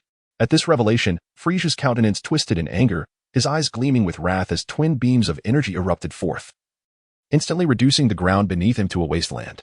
Suppressing his rage, Frieza barked, accursed beings, provide me with the Earthlings' current coordinates. Upon receiving the location, Frieza immediately propelled himself forward, resolute in his determination to capture this elusive foe.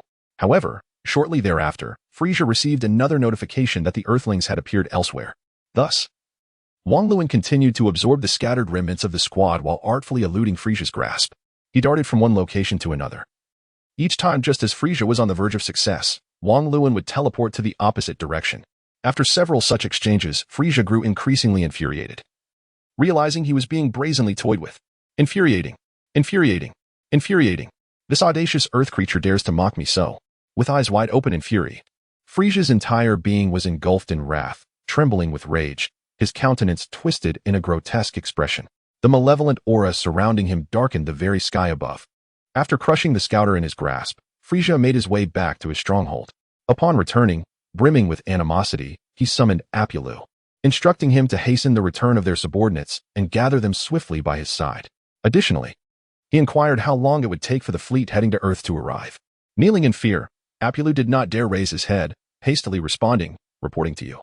Lord Frieza, they will arrive by tomorrow at the latest. Frieza's expression softened slightly as he nodded, urging them to increase their speed and eliminate the Earthlings at the earliest opportunity. I want those wretched Earth insects to pay an excruciatingly heavy price. After a moment's contemplation, Frieza added, furthermore, let it be known that we are aware of their identity as Earthlings. The annihilation of Earth is imminent. Taken aback, Apula hesitated and inquired, Lord Frieza, shouldn't such matters be conducted in secrecy? We must prevent them from being prepared. With a cold snort, Frieza retorted in a chilling tone. Do you truly believe we need to proceed covertly against such a wretched planet? He was eager to witness whether these insufferable Earthlings would continue to revel in their mirth once they learned of their impending doom. Chapter 78, Crisis on Earth. Why has he stopped pursuing? Wang Luan jested, sensing Frieza's sudden inactivity. Beside him, Gohan chuckled, unable to contain his amusement. Uncle Wang Luan, it seems Frieza has been driven to the brink of madness by you. You are truly wicked. Do not be complacent. Continue with your tasks. Shaking his head and murmuring softly, Wang Luan proceeded to absorb another small team along with Gohan and Krillin. As Wang Luan prepared to absorb the last member of this squad, unlike before, this soldier, struck by Krillin's palm, coughed blood and staggered backward. Yet, defiantly pointing at Wang Luan and the others, he laughed maniacally, damn Earthlings, do not take pride. Lord Frieza sends us to ask, have you completely disregarded the safety of your planet? The mention of Earthlings made Wang Luan's pupils constrict in astonishment. They had been exposed. How else would the soldier know of their identity? Suppressing his shock, Wang Luan swiftly moved to stand before the soldier. With a flick of his fingers, he unleashed a laser that obliterated the scouter worn by the soldier. Grasping the soldier's neck tightly, he lifted him effortlessly, his gaze icy yet composed as he queried, what do you mean? With death looming perilously close, the soldier instinctively clawed at Wang Luan's hand in an attempt to relieve the pressure while, with great difficulty, he mockingly retorted, cough. Frieza, the tyrant, had long since discerned your identities and has dispatched a fleet to Earth. As he spoke, he cast a provocative glance at Wang Luan, Krillin, and Gohan. Observing the shock reflected in Gohan and Krillin's wide eyes, he could not help but feel a sense of triumph. Just wait, by tomorrow at the latest, every last one of the wretched inhabitants of Earth will meet their demise. Upon hearing this, Wang Luan's expression darkened to that of coal black, and with a cold snort, he swiftly crushed the adversary's neck. At that moment, Krillin approached Wang Luan. Concern etched across his face, and inquired, Wang Luan, could what he said be true? Gohan, equally anxious, cried out, "Yes, Uncle Wang Lun, are we really in danger?" After a moment of contemplation with a serious expression, Wang Lun replied gravely, "There is a possibility. Given Frieza's nature, now that he knows our identities, he is likely to retaliate through an invasion of Earth." Upon hearing Wang Lun's words, Krillin, filled with rage, slammed his fist into the ground. Unable to contain his anger, "Damn it. How did that scoundrel Frieza uncover our identities? You and Gohan have only encountered him once. At this moment on Earth." Aside from Tien, Yamcha, and Kaiatsu, who possessed some level of combat power, the rest were largely defenseless lambs awaiting slaughter. Even Tien and Yamcha only boasted around 1,500 in combat power, barely enough for self-preservation. They were indeed the elite, yet who would safeguard Earth? Wang Lun shared their worries and confusion. Logically, they had taken sufficient precautions, continually avoiding direct encounters with Frieza, and even their conversations were conducted with utmost care. How, then? Did he suddenly deduce their identities as Earthlings? After a moment of thought, Wang Lun abruptly grasped the crux of the matter. It must be the detection device. Surely. It was the cause that led Frieza to uncover some clues. It was likely that during his absorption of the minion, someone had taken the opportunity to tip off Frieza. Furthermore, having previously eavesdropped on Vegeta, Frieza had acquired some information regarding Earth in them. When all this data was pieced together, it was only natural that flaws would be exposed. Moreover, given that Piccolo was a Namekian, following the trail could easily lead to the prime suspect. Indeed, the cosmic overlord was not to be trifled with.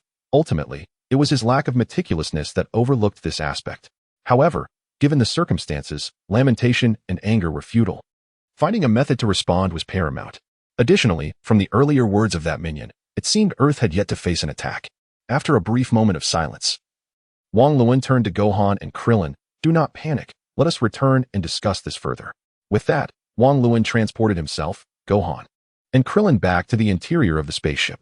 Noticing the urgent expressions on Wang Lun and the others' faces, Dandy and Nairo exchanged puzzled glances, while the Grand Elder appeared rather grim. With no time to explain to the Grand Elder, Wang Lun directly instructed Gohan and Krillin. "You must contact Bulma immediately and inquire about the actual situation." Observing that Wang Lun seemed to have deeper implications in his words, Krillin hurriedly asked, "And what about you, Wang Lun?" After a brief moment of contemplation, Wang Lun calmly stated, "I shall venture into Frieza's stronghold to ascertain the truth of the situation." Upon hearing this, Gohan immediately expressed his concern, exclaiming, that sounds exceedingly perilous." "No way. Uncle Wang Lun, I must accompany you." Gohan, being an innocent child, was understandably apprehensive at the thought of Wang Lun facing such danger alone, having already learned of Frieza's terrifying nature through Wang Lun's accounts. Noticing Gohan's unease, Wang Lun furrowed his brow and, unusually stern, admonished, "Gohan, this is not the time for recklessness. It would be far more convenient for me to go alone, and I will infiltrate stealthily, avoiding any confrontation with Frieza." Despite Wang Lun's assurances, Gohan remained doubtful and uneasy. However, before Gohan could voice his concerns, Krillin intervened, grasping Gohan's hand and urging, "Gohan, the situation is urgent. You must trust Wang Lun." Reluctantly, Gohan nodded in agreement, reminding Wang Lun, "Please, Uncle Wang Lun, do exercise caution." Wang Lun acknowledged the group with a nod before his figure vanished from sight. Meanwhile, within the main control room of Frieza's base, an operator monitored the data on the screens, chuckling as he remarked, "Hey, buddy, what do you think that Earthling would do if he knew his home had been destroyed?" The individual questioned pondered for a moment before retorting, "He might very well fly into a rage." Exactly. That would be splendid. Let him remain arrogant. Let's see if he still has the leisure to challenge us." Just as they were engaged in this banter, the door to the control room creaked open unexpectedly. They both turned to look, but saw nothing. Exchanging glances, one of them stood up, grumbling, who opened the door without entering. He approached the entrance and peered into the corridor, finding no trace of anyone. "Strange, is this some sort of ghostly occurrence in broad daylight?" he mused. "Perhaps it is merely a mechanical malfunction. It has happened before." At that moment, the two operators were oblivious to a shadowy figure that had silently appeared in a dark corner of the machinery. Wang Lun, utilizing his instant transmission, he searched the area without revealing his presence. Frieza was currently aboard the ship, exuding an immense aura and pressure, which Wang Lun was keenly aware of. Scanning the main control panel, he noted an overwhelming array of information and data. 3 particular locations were marked prominently in red: Planet Frieza, Namek, and Earth. The display indicated multiple fleets en route to Earth, with one ship poised to arrive within mere hours. Chapter 79, The Protagonist's Demise, The End of the Tale. Having instantaneously teleported to a small hillside, Wang Luan found himself in a state of distress. Given his current strength and perception, instant transmission alone was insufficient for him to reach Earth. After much contemplation, he devised a singular plan. Infiltrate the main base.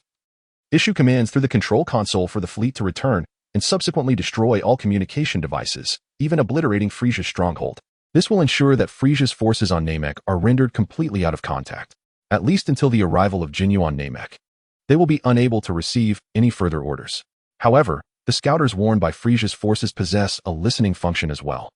Wang Luan cannot ascertain whether the fleet beyond Namek might receive Frieza's commands again through these devices.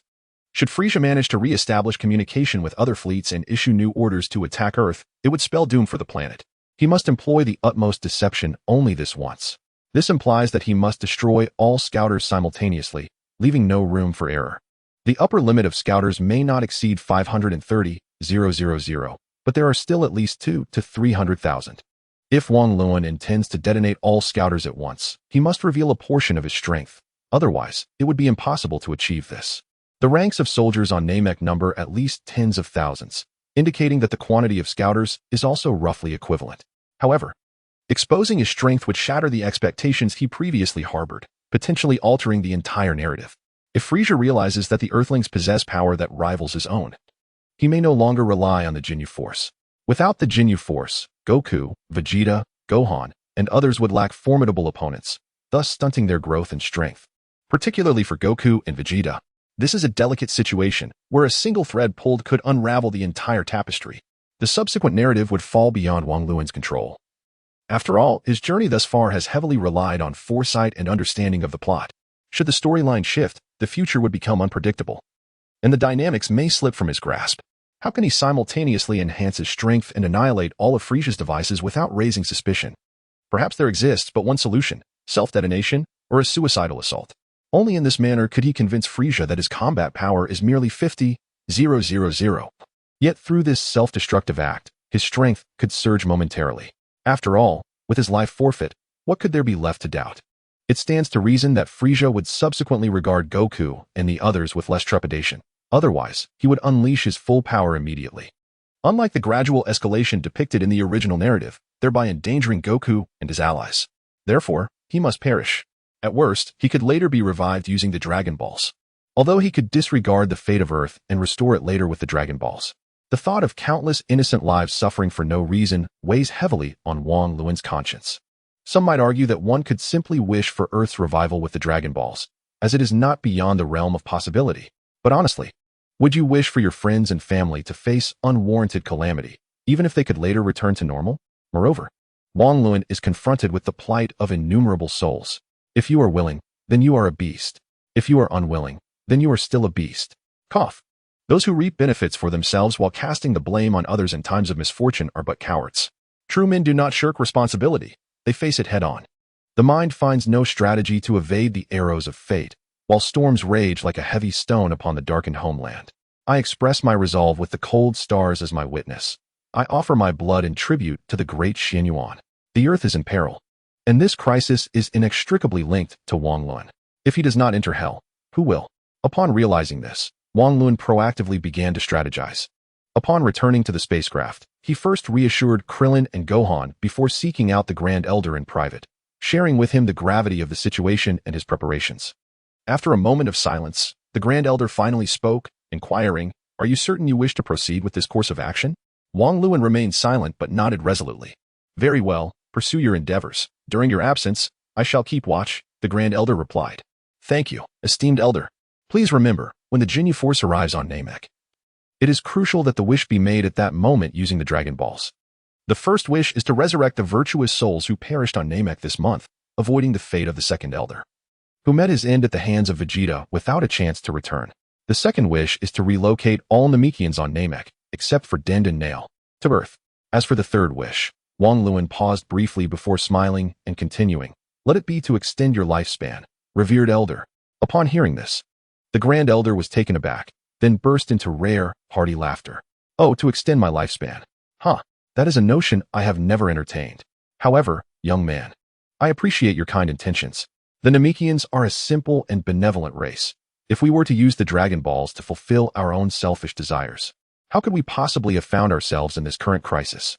Wang Luan felt a surge of admiration for the Grand Elder, who, true to his character, willingly accepted the call of destiny. In that case, let us set this wish aside for now. We shall determine the specifics based on the circumstances at hand. After explaining the rationale behind sparing Din and Nail, and glancing at Gohan and Krillin, Wang Luan teleported away once more.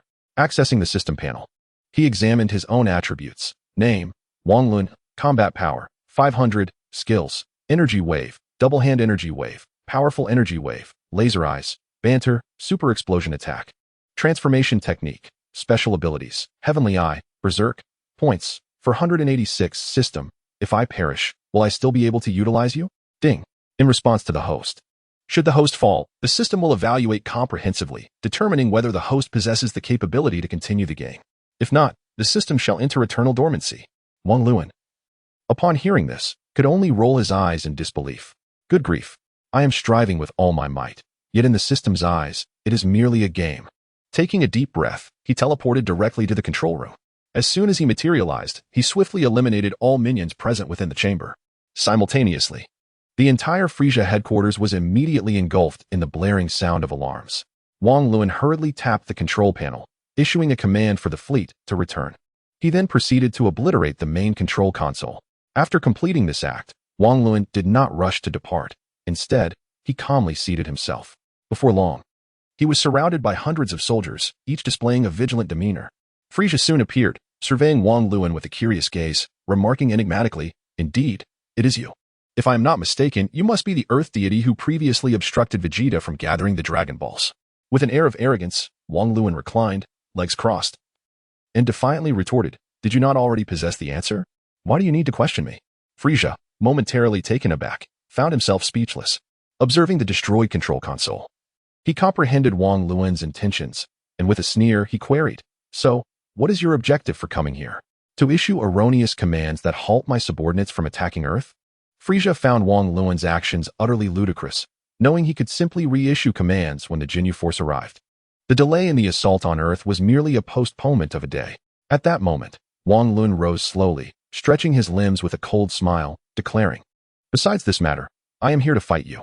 No sooner had he spoken than he lunged forward, raising his fist to strike Frieza's forehead. Frieza, unfazed, raised a finger and effortlessly blocked Wang Luan's aggressive blow. With a piercing gaze, he scrutinized Wang Luan, his expression twisting into a menacing snarl as he hysterically exclaimed, "Humph. I am genuinely curious, who bestowed upon you the audacity to confront me so brazenly?" With that, Frieza seized Wang Luan's fist and, with a powerful swing of his arm, sent Wang Luan hurtling through the air like a cannonball. Glancing at a distant star in the sky, Frieza swiftly pursued him. At that moment, the entire Frieza force erupted in fervor. The legendary mysterious figure had confronted King Frieza. Upon hearing this news, everyone rushed to witness the spectacle. High in the sky, Wang Luan beheld Frieza's diminutive figure, proclaiming, "Frieza, today I shall ascertain the true extent of your formidable power." With that, he unleashed a battle power of 50,000. Radiant halos of milky light swirling around him. In response, Frieza chuckled softly, feigning surprise as he exclaimed, "Oh my, a battle power of 50,000, quite impressive indeed. Were it not for the fact that you have thoroughly incensed me, I might have considered bringing you into my fold." As he spoke, Frieza extended a hand, a mischievous glint in his eyes, stating, "It has been quite some time since anyone dared to provoke me. Given your commendable courage, I shall grant you the gift of dismemberment." Wang Luan glared at Frieza, clenched his fists tightly, and with a thunderous roar, his physique suddenly swelled to an imposing size. This marked the first time he had utilized the saber transformation. In an instant, Wang Luan's power surged to an astonishing 80,000. The method he employed seemed to yield even more remarkable results. Observing this, Frieza furrowed his brow, his expression tinged with skepticism as he remarked, "Oh, your battle power has reached 80,000. This technique bears a striking resemblance to Zebo's transformation method." With a cold snort, Wang Luan refrained from elaborating further, instantly teleporting behind Frieza and unleashing a formidable energy wave. Countless blinding white rays erupted from the palm of Wang Luan, coalescing into a beam several meters wide that surged directly toward Frieza. Sensing the fluctuation of energy behind him, Frieza displayed a disdainful demeanor, too lethargic to even shift his stance. As the attack neared him, he merely turned slightly, and with a casual swipe of his palm, boom, The once mighty assault was effortlessly redirected by Frieza, reversing its trajectory and hurtling back toward Wang Lun. Realizing the impending threat, Wang Lun attempted to withdraw his hands and cease the energy flow, but was suddenly engulfed by a chilling aura. His eyes narrowed instinctively as he sidestepped. Yet his face was still grazed by a fierce gust from a punch. Bang! The impact struck him squarely, causing him to stagger several steps back. Lowering his gaze, he met Frieza's amused stare. "Is this all you can muster? I thought you were more spirited earlier." Frieza taunted, delivering a swift punch to Wang Lun's abdomen. The brutal blow elicited an involuntary grunt from Wang Lun, who staggered backward, feeling as though his very organs had shifted. Shaking off the sensation, he straightened up, only to discover that he was now surrounded by a throng of figures. Frieza's lackeys had all arrived, it seemed. "In that case, let the festivities begin," Wang Lun exclaimed. Feigning anger, "Frieza, is this truly your only skill?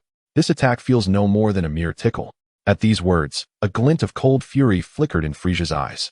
Without uttering a word, he unleashed a relentless barrage of attacks upon Wang Lun, akin to a tempest unleashed upon the unsuspecting. Wang Lun struggled to defend himself, but he was utterly overwhelmed by Frieza's onslaught, reduced to a mere human punching bag. Before long, Wang Lun was battered and bruised, bloodied and gasping for air. His eyes blazed with rage as he bellowed, "Frieza, I vow to ensure you find no rest in death."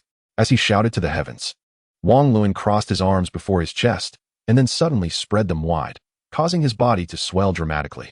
Frieza paused in surprise, momentarily halting his assault, only to quickly comprehend the situation. This impertinent fool, realizing he was outmatched, was resorting to the desperation of self-detonation.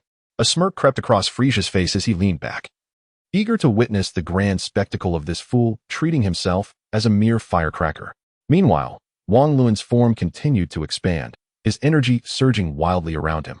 Countless winds and clouds swirled, and in the blink of an eye, Wang Lun's combat power surged to an astonishing 100,000. The surrounding soldiers gazed at the ever-rising figures on the detector, their expressions gradually turning grim. 130,000, 150,000, 300,000, 350,000. Bang, bang, bang. Almost simultaneously, the detectors of everyone present, including Frieza's, erupted in a cacophony of explosions. The multitude of blasts converged, creating a thunderous roar. In that moment, Frieza's countenance darkened. Just then, Wang Lun's form expanded nearly twice its size. Act! With a piercing scream, a torrent of flames erupted violently from his body, followed by a deafening explosion. Boom! Amidst the thunderous roar, an infinite blaze instantaneously engulfed the surroundings, smoke billowing. Yet Wang Lun's figure vanished from sight. Thus, the protagonist perished, and the curtain fell on the tale.